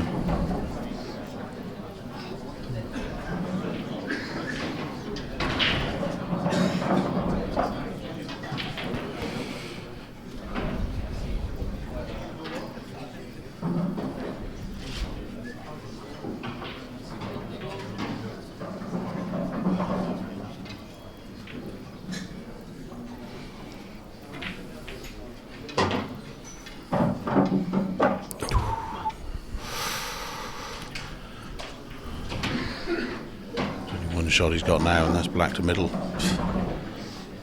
Tough shot. Just a bit of housekeeping before he plays.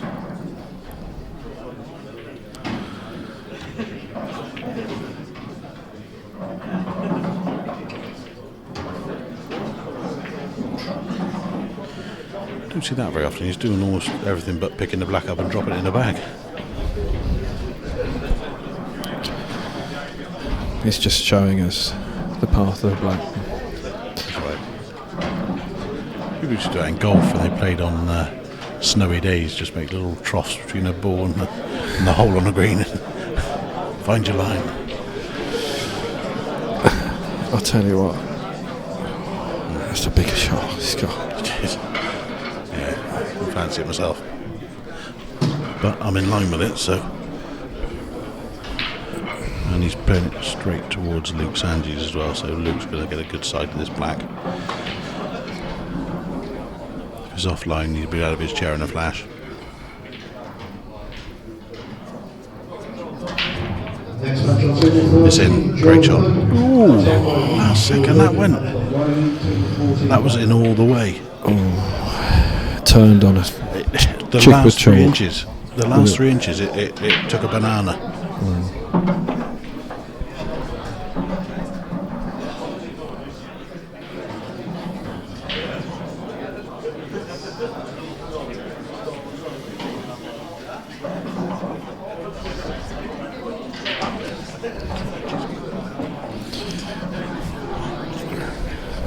Bit of percentage play, James. Definitely. Take the red around the blue spot into the top left. White's travelling down the table towards the brown spot. He's playing the one on the side. He's trying to get that one in place straight away, thinking he can get the white up by the brown spot. He has done. He was playing a snooker then, wasn't he?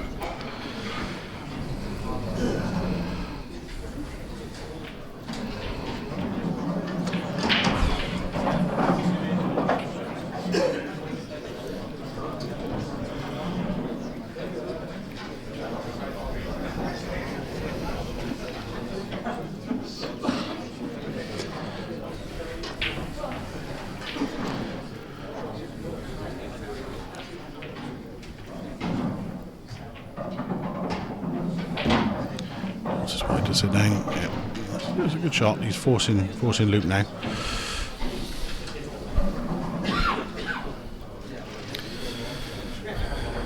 One big shot. Yeah. For his first Open final. Yeah, he's got to be playing the red nearest to the yellow pocket now.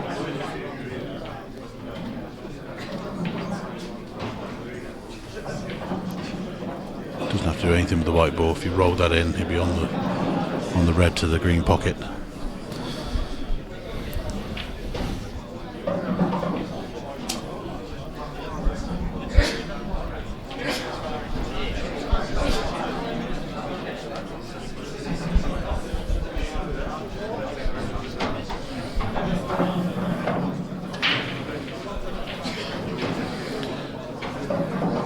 quite sensibly there, just taking a moment to wipe his cue down. It's quite intense in there, he's under quite a bit of lighting.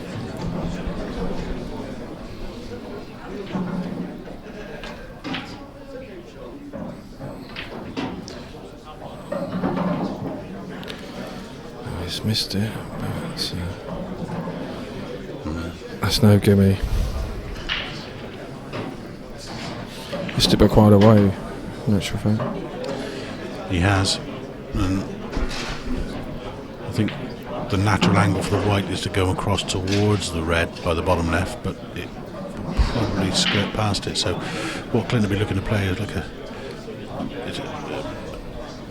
a shot to nothing here, really, almost the nearest thing to it in pool world, where play the black to blind pocket bottom right, and the white try and get it as close to this bottom cushion as possible without leaving an easy pot.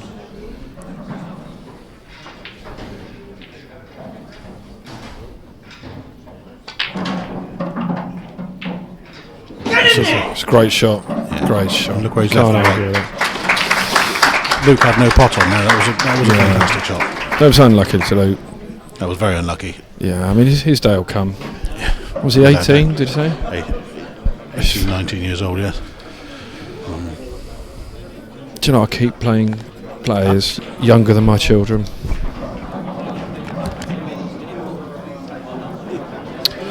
Right, James has been called away. So we've now got our two finalists. That's Mark Farnsworth and Clint Ianson. That should be any time soon. So I'm going to go off and find out, but I would think it's probably going to be about 10 or 15 minutes.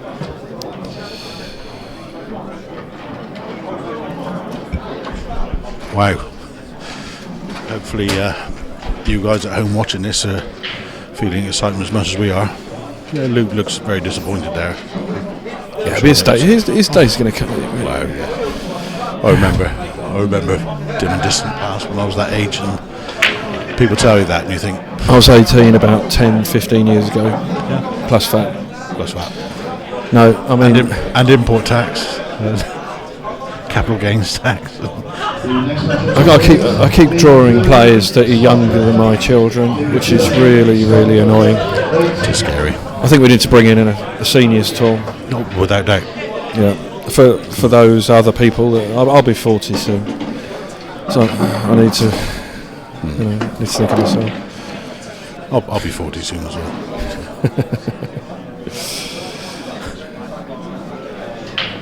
All right. Just to let everyone know, the final is due to start around 10 o'clock, and we'll be having Jack Whelan join us in the commentary box for that one. So tune in for that one, folks. Thank you. That was the dulcet tones of Mr. Kevin Barton, chairman of the IPA. So there we go. We've got Jack in the commentary box. Right. Well, I'm going to go and get a pint, James. Well, you enjoy that pint. I'm on in half an hour or so. I'm playing again. Oh yeah. Yeah. Oh, fair play to you. Good luck, mate. Rare for me to be playing so late on a Saturday. I've had my been knocked out clothes on for about an hour now. You look very comfortable, Nick. That's yeah. Okay. Yeah. Wonderful. Okay, mate. Well, best of luck. Thank you, Nick. And I'll speak to all our viewers in about 10 minutes. Brilliant. Thanks, Nick. And hope you enjoy the final. With Mark Farnsworth against Clint Ianson. Two of the best players in the world at the moment, so it's sure to be a thrilling final. Thank you. Bye-bye.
One, two, three, four.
Okay, on the streaming table, seven. Mark Farnsworth and Cleve Alonso.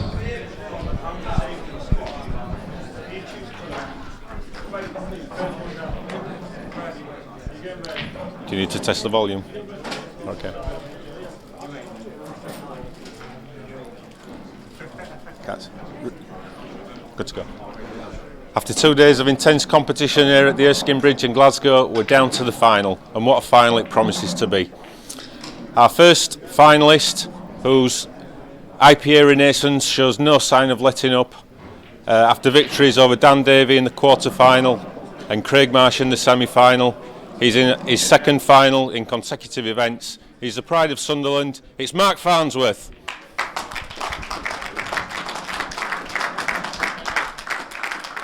A few words. A few words. Mark, the form, no sign of letting up. Keep trying. So you're enjoying coming back on the IPA events? I'm really enjoying it at the minute, so hopefully keep the good luck going. Tough opponent in the final in Clint. Yeah, looking forward to the match. So what would it mean to you to win your second title on the trot? It'll be nice. Okay, well, all the best in the final, Mark. Good luck, eh? Mark Farnsworth. His opponent in the final is established as one of the top names in professional pool. After a titanic struggle in the semi-final against Luke Sanjees, he finally got the better of his opponent in the final frame decider. He's from Nottingham with his big support behind him is Clint Ianson.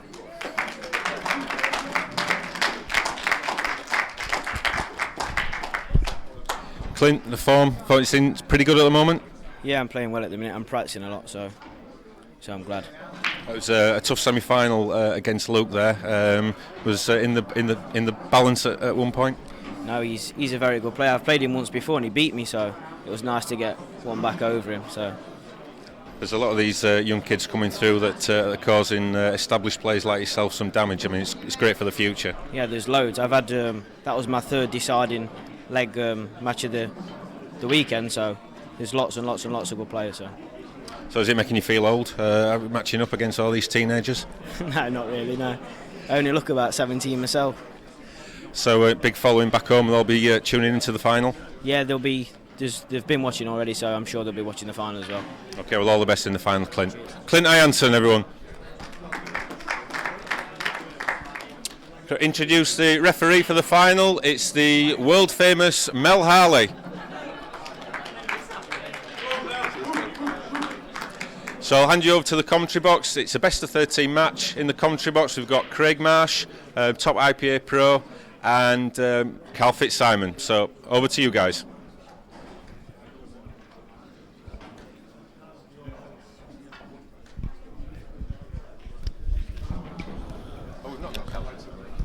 Good evening, guys.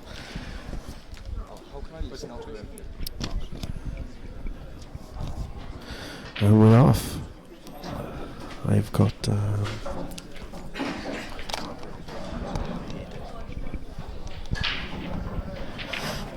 I've actually got Sean Stebbins sitting next to me, not Carl Fitzsimon.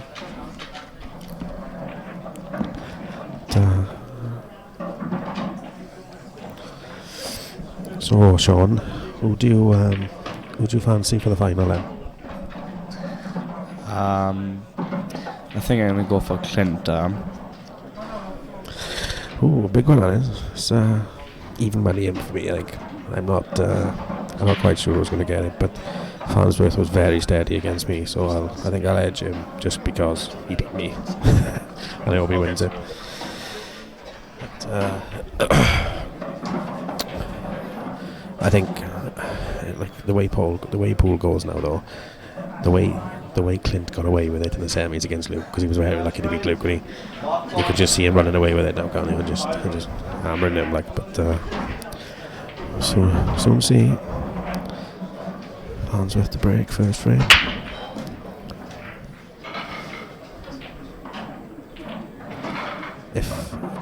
If he's got a weakness, Farnsworth, he hasn't got many, but his break is absolutely terrible, to say the least. He just I don't know what it is with him, but he just never seems to get a ball. It's berserk. Imagine he potted balls on a break, he'd never lose a match.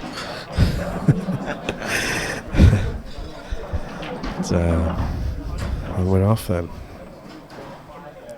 If you've got any questions for us, guys, and you want to mail them in or write on Facebook or whatever you want to do, I'm sure me and Mr. Stebbins will answer them for you.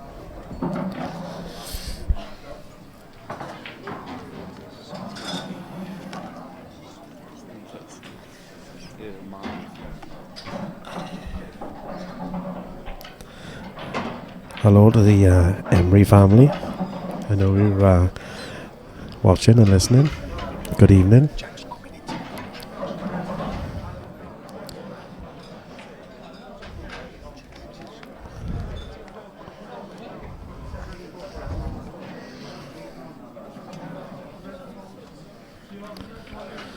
So, Clint on Reds then.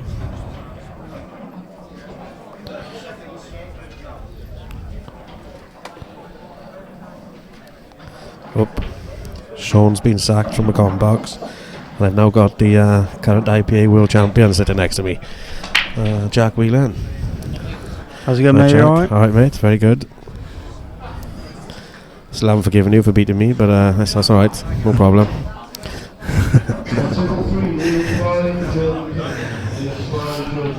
So, who's you pick? Who'd you fancy? I think it's going to be a tight game. I think Clint might just edge it, but I wouldn't be surprised if Mark won. Like he was very steady against me in the semis. Yeah, very steady. They're both the same sort of player, aren't they? They're both like, if you play bad against them, they're going to win. So I think whoever plays best will win. Of course, so. Who do you think will win? Well, I think if Mark plays like he did against me in the semis, I think he'll win. Yeah. But I think you know how pool goes. I said just now, Clint got away with it in the semis, and he's got right away with it in the semis. And yeah. You can imagine him now just buzzing his nuts off and just winning easily. So I won't be so surprised if that happens either. Like in the one in Wales, I was 6-2 up on him in the semi-finals, and he come back and beat me 7-6, and then obviously he beat Andy McDonald in the final. So obviously. Fair play. So it's one of them, when you get away with one, sometimes you always go on to win. Yeah, that's it. That's it. It's quite awkward where the red is in the middle of the table now, isn't it? Yeah, I don't think it actually goes anywhere, does it? He hasn't got any pockets for it, has he? And that ain't the best of angle. Especially now, the angle he's got now. Yeah, I think he tried to land probably 2 inches to the left, so he could just drop through. He needed to be straight, didn't he? To run through. I think he might just have to drop it in and maybe play the double into the bottom bag. Possibly. going. Just double in the middle then, and maybe doubles in the middle. I don't know. I don't think it does the Doesn't way. look like it does it? It looks like it's going to sort of slide. Yeah, I don't think. I think the red's just a little bit too far over. I think if he got straight on it, he could have hit it hard. It's just so straight and red. Yes, like, do you know what I mean? But check it. I don't think he can do that now. From where he is. I don't think he can double it into the bottom bag now with the speed. He needed to be straight on that. So we'll find out. Oh, it absolutely flew in. That's mental. I never said that went from you. No, I didn't think. Sometimes it's different when you're out there, isn't it, compared to when you're sitting behind. Sitting in the commentary box, you can't really see the angle, but it just didn't look like it was going to go. To be fair, it's a good finish on it. To be honest, to be fair, first finish.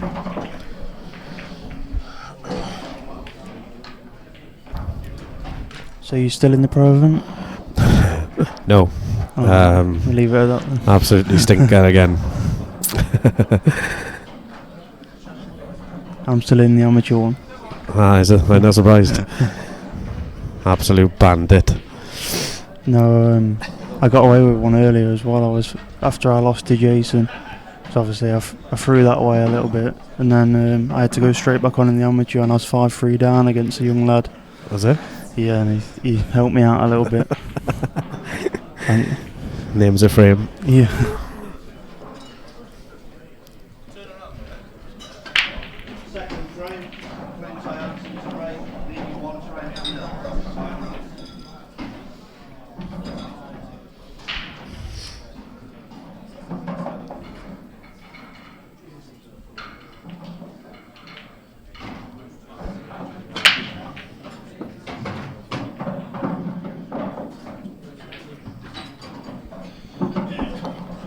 Good break.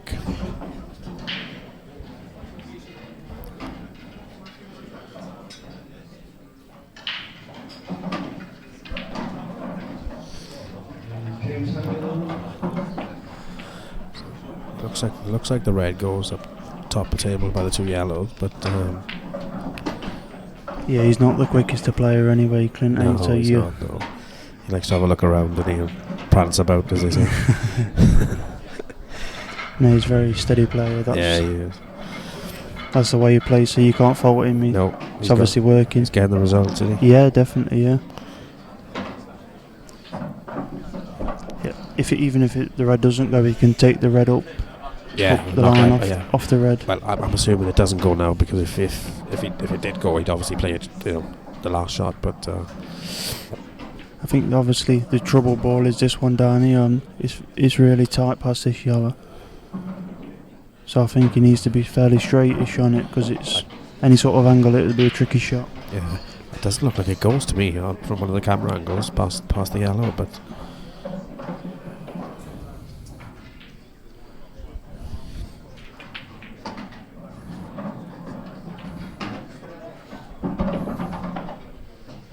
Give himself a chance.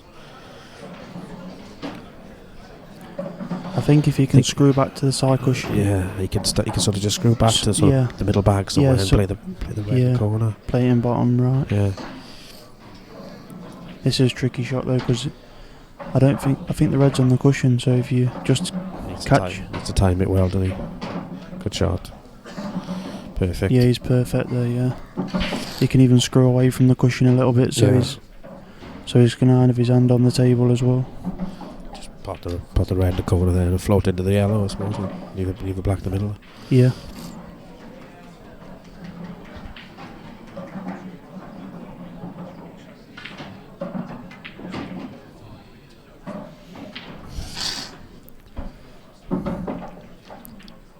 He might even drop round the back of the. Yeah, roll on the back of the reds. Yeah, play the black in the middle. Because he's got two options. Obviously, if he lands short, he can take it in the middle. If he runs on a bit, he can take it in the bottom. Yeah. Same bag. Probably a better option, really. Than sort of playing cannons and stuff. I think it is just a natural angle, just to drop it round as well. Yeah, it looks it. Maybe just a little bit aside, just to hold. Oh my God, he's pulled out on that. He's pulled out on it, I think. I was too busy looking at the white then. I thought I just took the pot for granted. Yeah. Yeah, these are the sort of frames. Obviously, now any good player like Mark or yourself, when you miss the last ball, you're probably not going to get back anyway. So you're not. You could as good as call that one each. Yeah.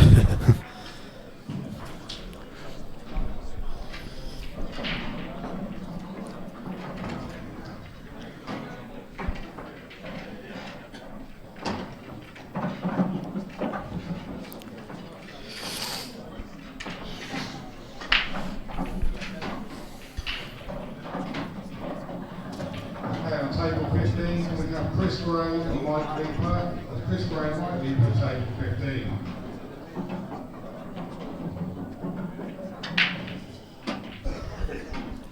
They haven't had a game on this weekend, but it looks rapid again. It's table fast. Yeah, it's faster than the others. Yeah, that's all it is. It is just quicker than the.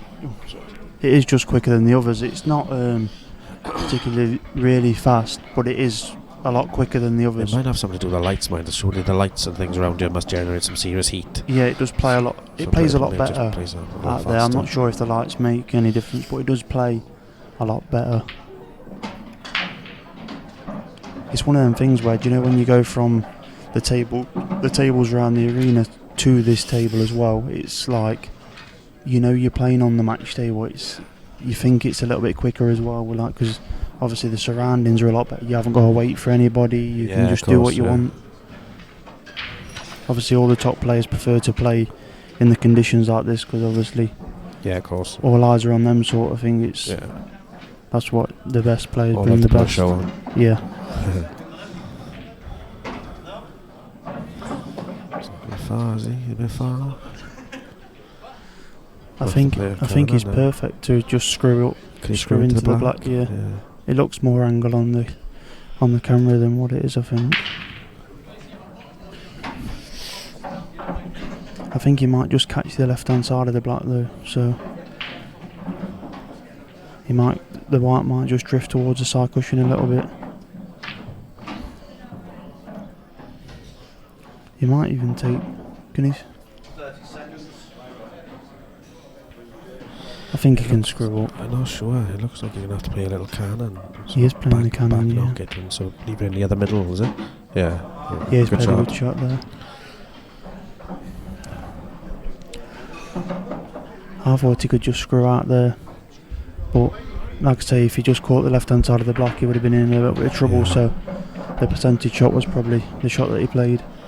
He's pretty good at the metal cannons and little things like that, though. 'Cause Yeah. I think it's a snooker background, maybe, I don't know, but he's always pretty steady at them. Yeah, he's good. Like little pressure shots, like he's very good under pressure.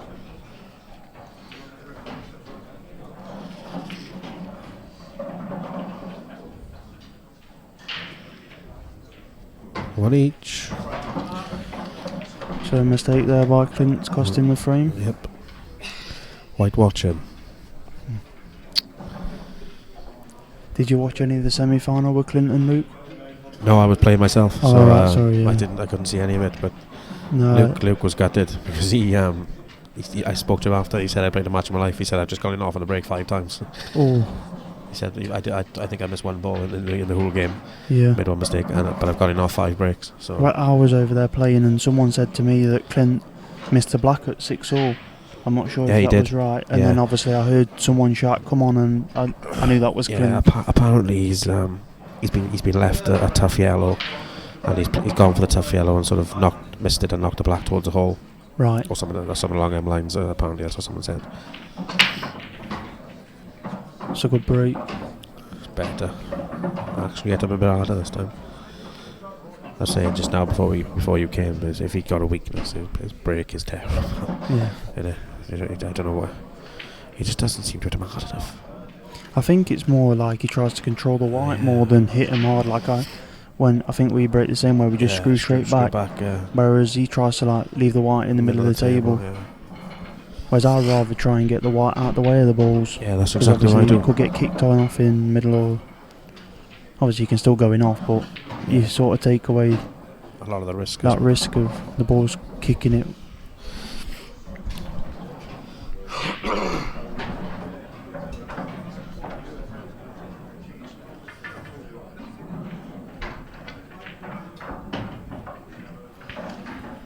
Yeah, there's only the top right hand side's the only awkward little bit about this frame, isn't it? They just where that the red and yellow is, yeah. Yeah. She's taking reds. Do you think he'll play on the one that's on like near the white spot next? I think and for come off the me, top cushion and into the yellow.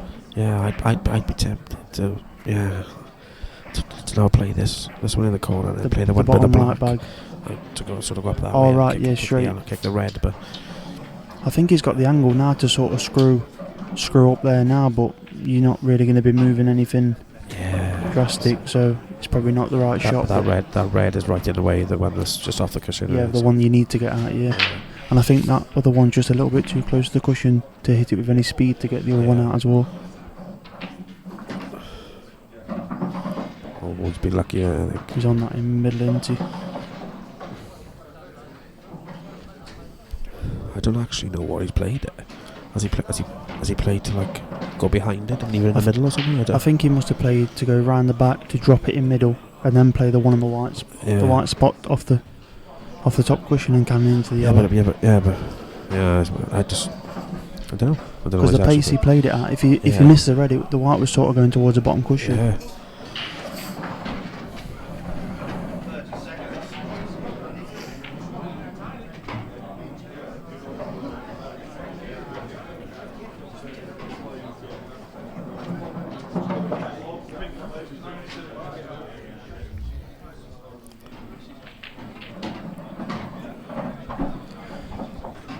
So how are you finding being the hunted rather than the hunter these days then?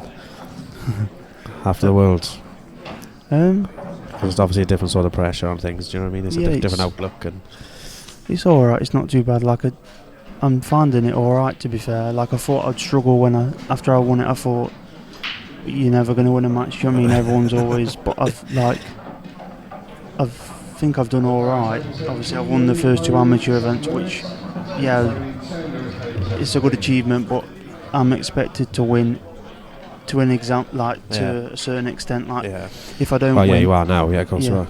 Yeah. If I don't win, then people will say, "Oh, you've lost," and if I do win, they'll say, "Oh, you should have won." So anyway, I'm in no-win for you being an amateur. It's obviously a no-win situation because what's he done now? Oh, he's played for a double there. Yeah, I think he played for the double in the bottom bag, but he can play on it again. Obviously, he's got one shot and that's it. He's got one chance now. Yeah. Yeah, it's just one of them things where I can only try and win as what I can win, and if I don't, then I don't.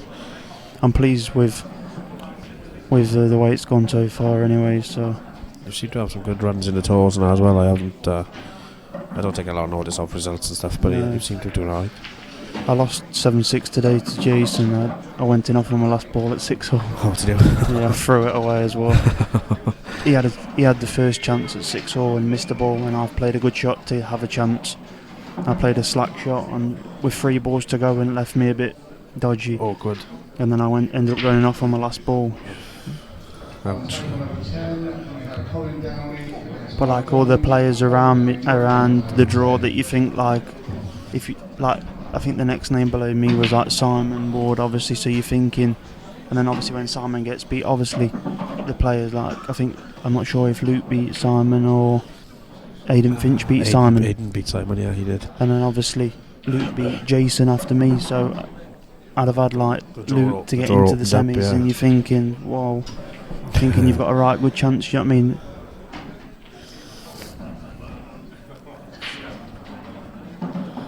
Made a right pigs here, this. Yeah, he's struggling now. I don't think it's even doubles. Double checks, so he just sort of straightened it up a bit. He was always struggling now. Yeah, I don't think that. I think he played that more out of frustration rather than sort of it actually went. I don't think he'll actually play anything else, so I think he was.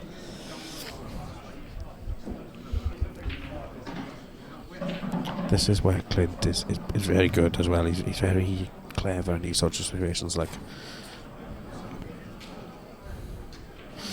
Yeah, he didn't play that, but played just to double the yellow out and leave the white on the bottom cushion, but it maybe turned a little bit or something, because obviously went over something maybe. Yeah, just still left the yellow sort of safe-ish, well, not safe, but towards the cushion, where I think he tried to have that a couple of inches away from the cushion, so it was easy if Mark did hit it. Because I wouldn't expect Mark to miss it, but it's a tricky one with that yellow being there. Do you know, right? I was thinking in my head that I fancy him to get this. The angle he's coming in at. The angle he's coming in at. I was thinking I think get this, but this shot now's probably harder than the one he's just potted out the snooker.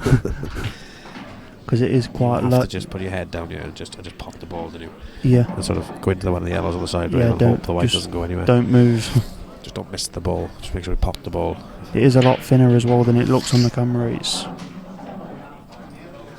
looks quite simple on the camera, but it's not. He's overcut it.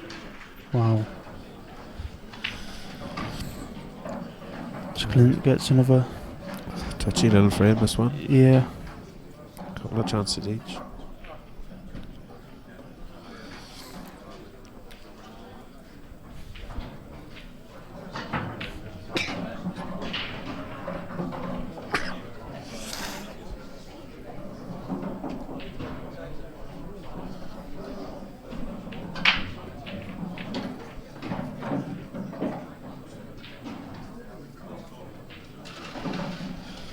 Still not easy for Clint. He's got to play a couple of half-tidy shots with the way the balls are. Yeah, I think the one that's on the bottom left-hand side cushion, when Mark did come out snooker and potted it, he flicked that just slightly onto the side cushion. So now it's a bit more trickier than it was before as well. And he's going to want to be close to it as well. Yeah, because he's obviously going to drop it in. So he wants to be towards middle bag really if he can, anywhere just near the middle bag. Now he's thinking just don't go in off, that's the only... This is where you can go in off though as well. Yeah. I just wouldn't play anywhere near the middle. I just leave it halfway up a side cushion. I'd be coming to like get in somewhere just past the bolt line. Yeah. There you are. Oh, he's played it. Played it well. Played it nice, but a bit close for comfort. I wouldn't have been playing there. No. That's why he's in the final, I suppose. Well, yeah, and we're sitting here talking about him. Just dolly this one in down the cushion. Yep. You probably won't see many balls missed down the rails in this match, that's for certain.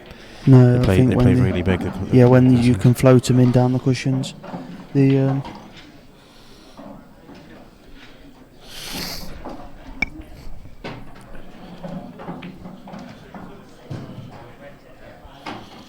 We've got a message for Ben Robertson. I think me and Jack will have the same view on this because we break exactly the same. But do you wanna go? Well, he's asked a question. He's a snooker player and he's trying to sort of play a bit of pool. But he's asking what any tips on breaking. Now, the two boys in this final break totally different. For me, Mark doesn't put enough effort into the break and concentrates too much on the white, stopping the white, whereas Clint will break the same as us and just screw straight back. Yeah. So you can hit him harder and the white is out of the way of danger. Now, for me that's a better break because I mean you can hit him as hard as you like then because the white's never in danger unless it hits something that goes in. Yeah, but, the only danger you've got is if you're screwing off in top bag, that's it. Once you miss the top bag, you'd be fairly unlucky not to go in off. Yeah, that's it. To go in off, sorry. Yeah. So, for me, Ben, try and cut that pause out as well. If you're a snooker player and you've got a sort of a long pause, I'd sort of try not to, if it makes any sense, sort of stab the break. If that makes any sense to you, I think you find the balls will break a lot quicker. And, yeah, definitely. Yeah, like when I break the balls, I try and when I'm queuing up, I'm actually queuing into the cloth, not the white. Yeah, that's how low exactly I'm trying to hit them. Exactly the same. It's and obviously, if you pause, you'll probably just chip the white straight off. Yeah, and, so you can't get enough power either if you pause when you break in. There's a good player from Scotland, Stephen Benny. He's playing in this. He breaks like that, like a snooker player. Yeah, and he pauses and stuns the white, and he gets the white perfect every time. But I just don't feel you can get the speed. You'll find the balls will come to a standstill too quick. Yeah. Do you know what I mean? Because and I mean, obviously, if they come to a standstill quick, then you're not getting enough power into it, and the ball's not going to go anywhere. Not going to go anywhere. So. Oh yeah, I know. It's just he does break well, and he's obviously a very good player. But it's just one of them things where I think if you cut the pause out and you get a bit more speed through the cue ball, you've got a more chance of the ball rolling making more. a ball, yeah. Yeah, because definitely. it's so important these days. Making a ball in a break is ridiculous. Well, even like the guy that I share a room with here, Joey, come up and he goes, "It's unreal how much the break means at this level, into it." And I goes, "Look, at the end of the day, do you know if you're not got a break, you're going to get beat because you're giving people that are going to dish you first visit every time, and there's only so many times they can actually mess up before." Definitely. So yeah, the answer to the question is, Ben, try and cut out that pause if you've got one, and sort of screw the white up the middle of the table. That's the way I do it anyway. Seems to work now and again. I've been breaking all right like that recently since the Worlds. Really, I've had quite a good time of it. Obviously, I don't touch wood. I don't want to jinx it, but I broke quite well, and that's obviously. That's when you start getting results. It is strange that, like, you know, after winning that, now you'll be breaking exactly the same, and mine's been awful. Yeah. And just dry all the time. Just keep leaving them all in the middle of the table. That's so frustrating. That's the most frustrating part for me about pool. That was like, looking back on it now, I think that's what actually won it me, because I broke really well all week. There wasn't actually one match that I broke bad in, and it was one of them where obviously, because it's sets format, not like a straight race.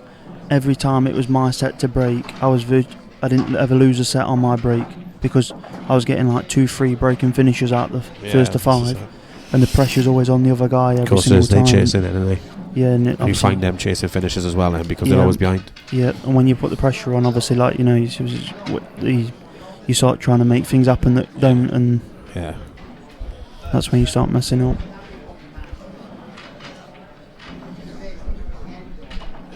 This has been a bit of a ragged start, to be fair. Farns has gone for a bit of a mad plant, missed it, scattered the balls everywhere, and then Clint's done more or less exactly the same, going for a mad double and just scattered the balls everywhere. So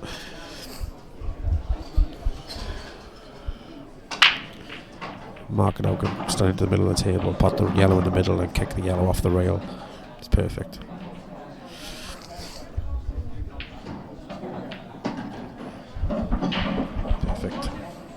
Perfect.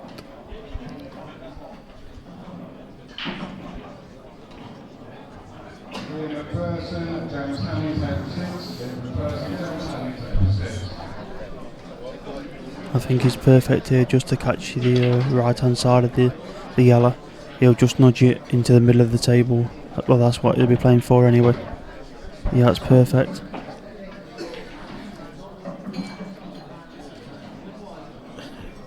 No problem, Ben. Hope it works for you. Hope we see you on the IPA soon. Yeah, get yourself on and we'll put a face to the name and see if you are breaking properly.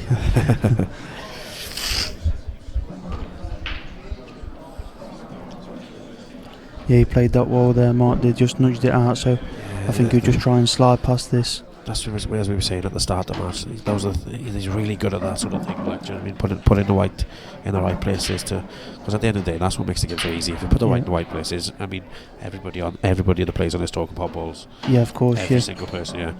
So it's not all about that. It's that if you can control that white ball and put it where you want, then that's the difference in it. That's why I think you see the top players always at the latter stage of the tournaments, because when it comes to the pressure, they do put the white where they want it. Whereas they're not experienced as such players, they tend to just go out of position, then they're trying to chase and end up building pressure and missing a ball. Whereas since the mad plant that he went for here, he's never looked like being out of position once, to be fair. So that's a finish to go, 2 each. Oh, I don't want to press anything on. Shall I press end? Because it's just just press end on that. Just end, is it? Yep. I'm going to stick my neck out and say it's going to be a decider. Is it? Decider? Yeah. Oof. I think one player will go 2 in front, but that'll be it. They'll go 2 in front and then get pegged back. Pegged back, yeah. Yeah. I think if any player goes 3 in front, then it'll be game. That'll be it, yeah. That'll be game over. But because obviously, like I say, obviously both styles are similar, so it's tough to shrug each other off.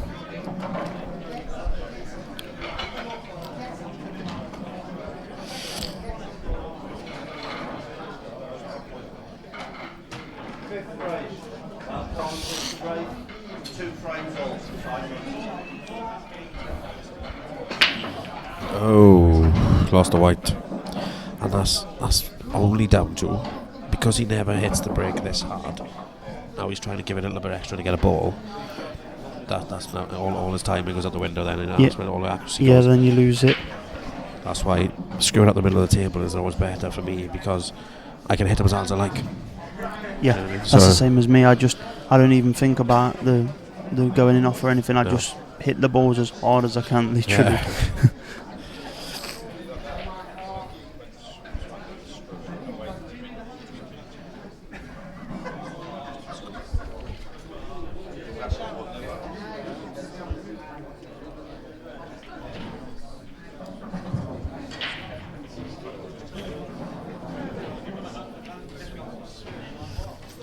John Barton versus Lee Marshall, table 20. John Barton, Lee Marshall, table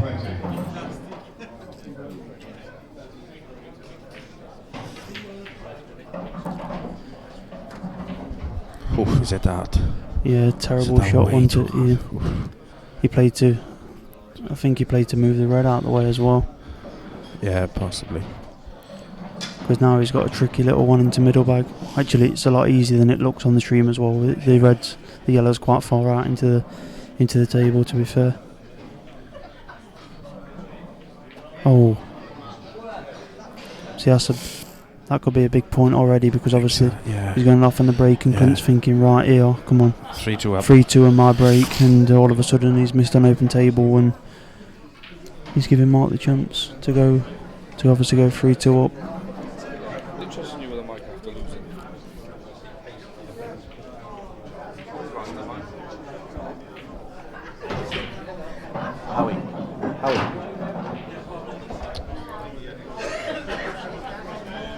I think he'll just play the bottom one of the 2 on the right and maybe come off the cushion with just a little bit of side.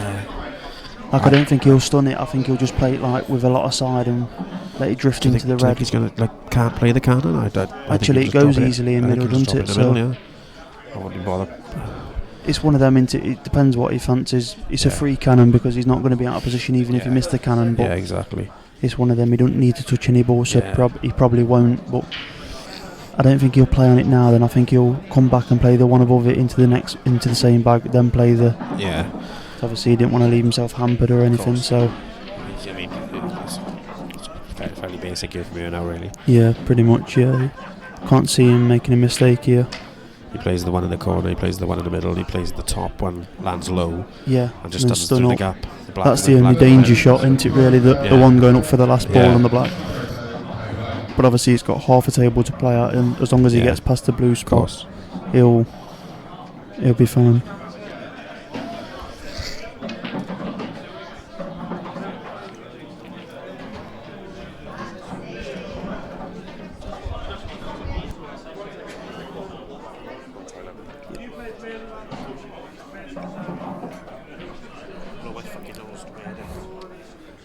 Just want to say a big hello to my mate Kev from Scotland.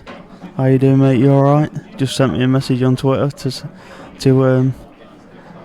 say I can't believe you mentioned all the practice sessions we had for winning the Worlds. Hope you're alright, mate.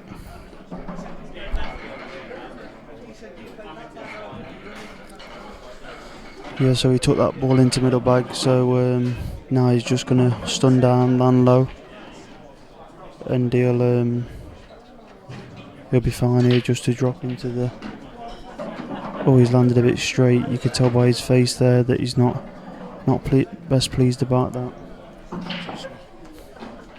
We got Carl Fitzsimons in the box now, while Marsh has gone to the toilet. Right, Jack, all right, mate? How's it going, mate? You all right? Good. Marsh has gone for a rest. A little rest. Yeah, So you need to jumps rest. in. How's it going? What we got going on? 2 all? Yeah, it's 2 each at the minute. This frame, Mark went in off the break. Clint missed on open table. Tried to get a ball out, made a mistake, missed the ball on open table. Half tricky shot into middle bag, and now Mark's on yellows, clearing up.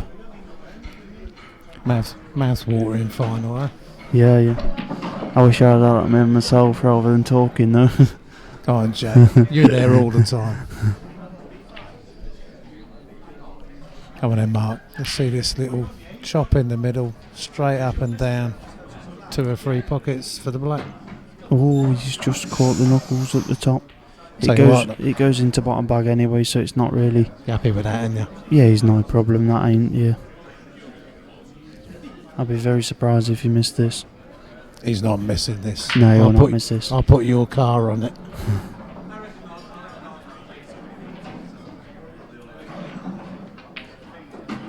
Boom. 3-2 to the Farnsworth. Yep, 3-2 to Mark. So it's still on the breaks. Clint's just going to play the same shot again because he think it may have turned. This is a shot that he missed on open table. Oh, it has. It has. No, it went the other way last time. He missed it thin. So that's nothing to do with the level of the table. That's just finger marks. Or Yeah, whatever. that's it. Yeah. Yeah, he played it thin last time.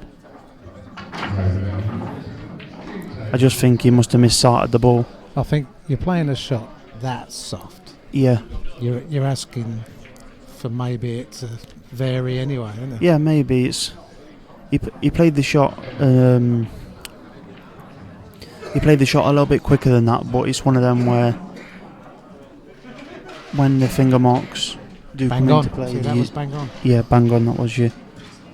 You can't see a finger mark either. It just goes, and then all of a sudden, exactly, yeah. it's gone, and you've not even realised what was there. So if he calls me out now to level the table, obviously he don't want you to be on the commentary.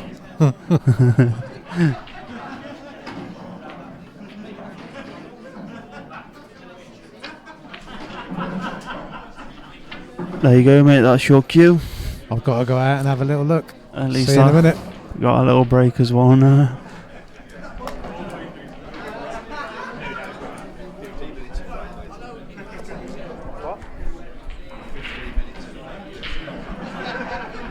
I'm in a commentary, mate.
Right, so we're back after that short little break.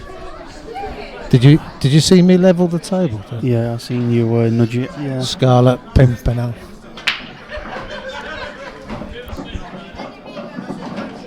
Wow. Wow, look at that. What a break. That was that leveling the table that you did. See? That's all it took. That's a great break by Clint. He's obviously going to go for the Reds. Yeah, but I can't see him breaking down here, Jack. No, he won't miss these. All down to the first shot, yeah? Yeah. I think he'll just... he might screw back and take one of the two Reds in middle next. Or he might screw off a side cushion back across. No, you're right. Drop it in the middle. He's got the two close together in the corner. Yeah, A, B, C. Yeah, these are finished, yeah. Very quick 3-all.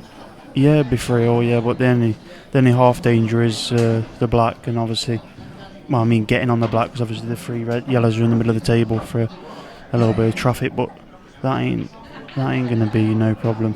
No, can't see it. Not for Clint, anyway.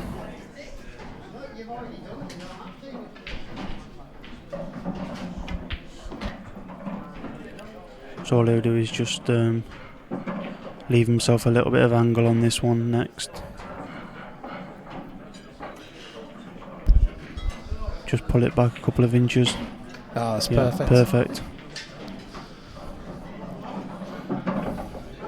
Is he going to be brave and stun up between?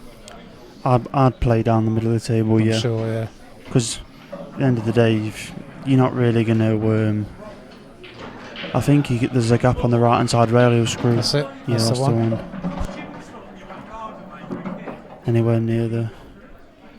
Anywhere past the yellow, should I say, and he was fine there. That was harder to mess them up.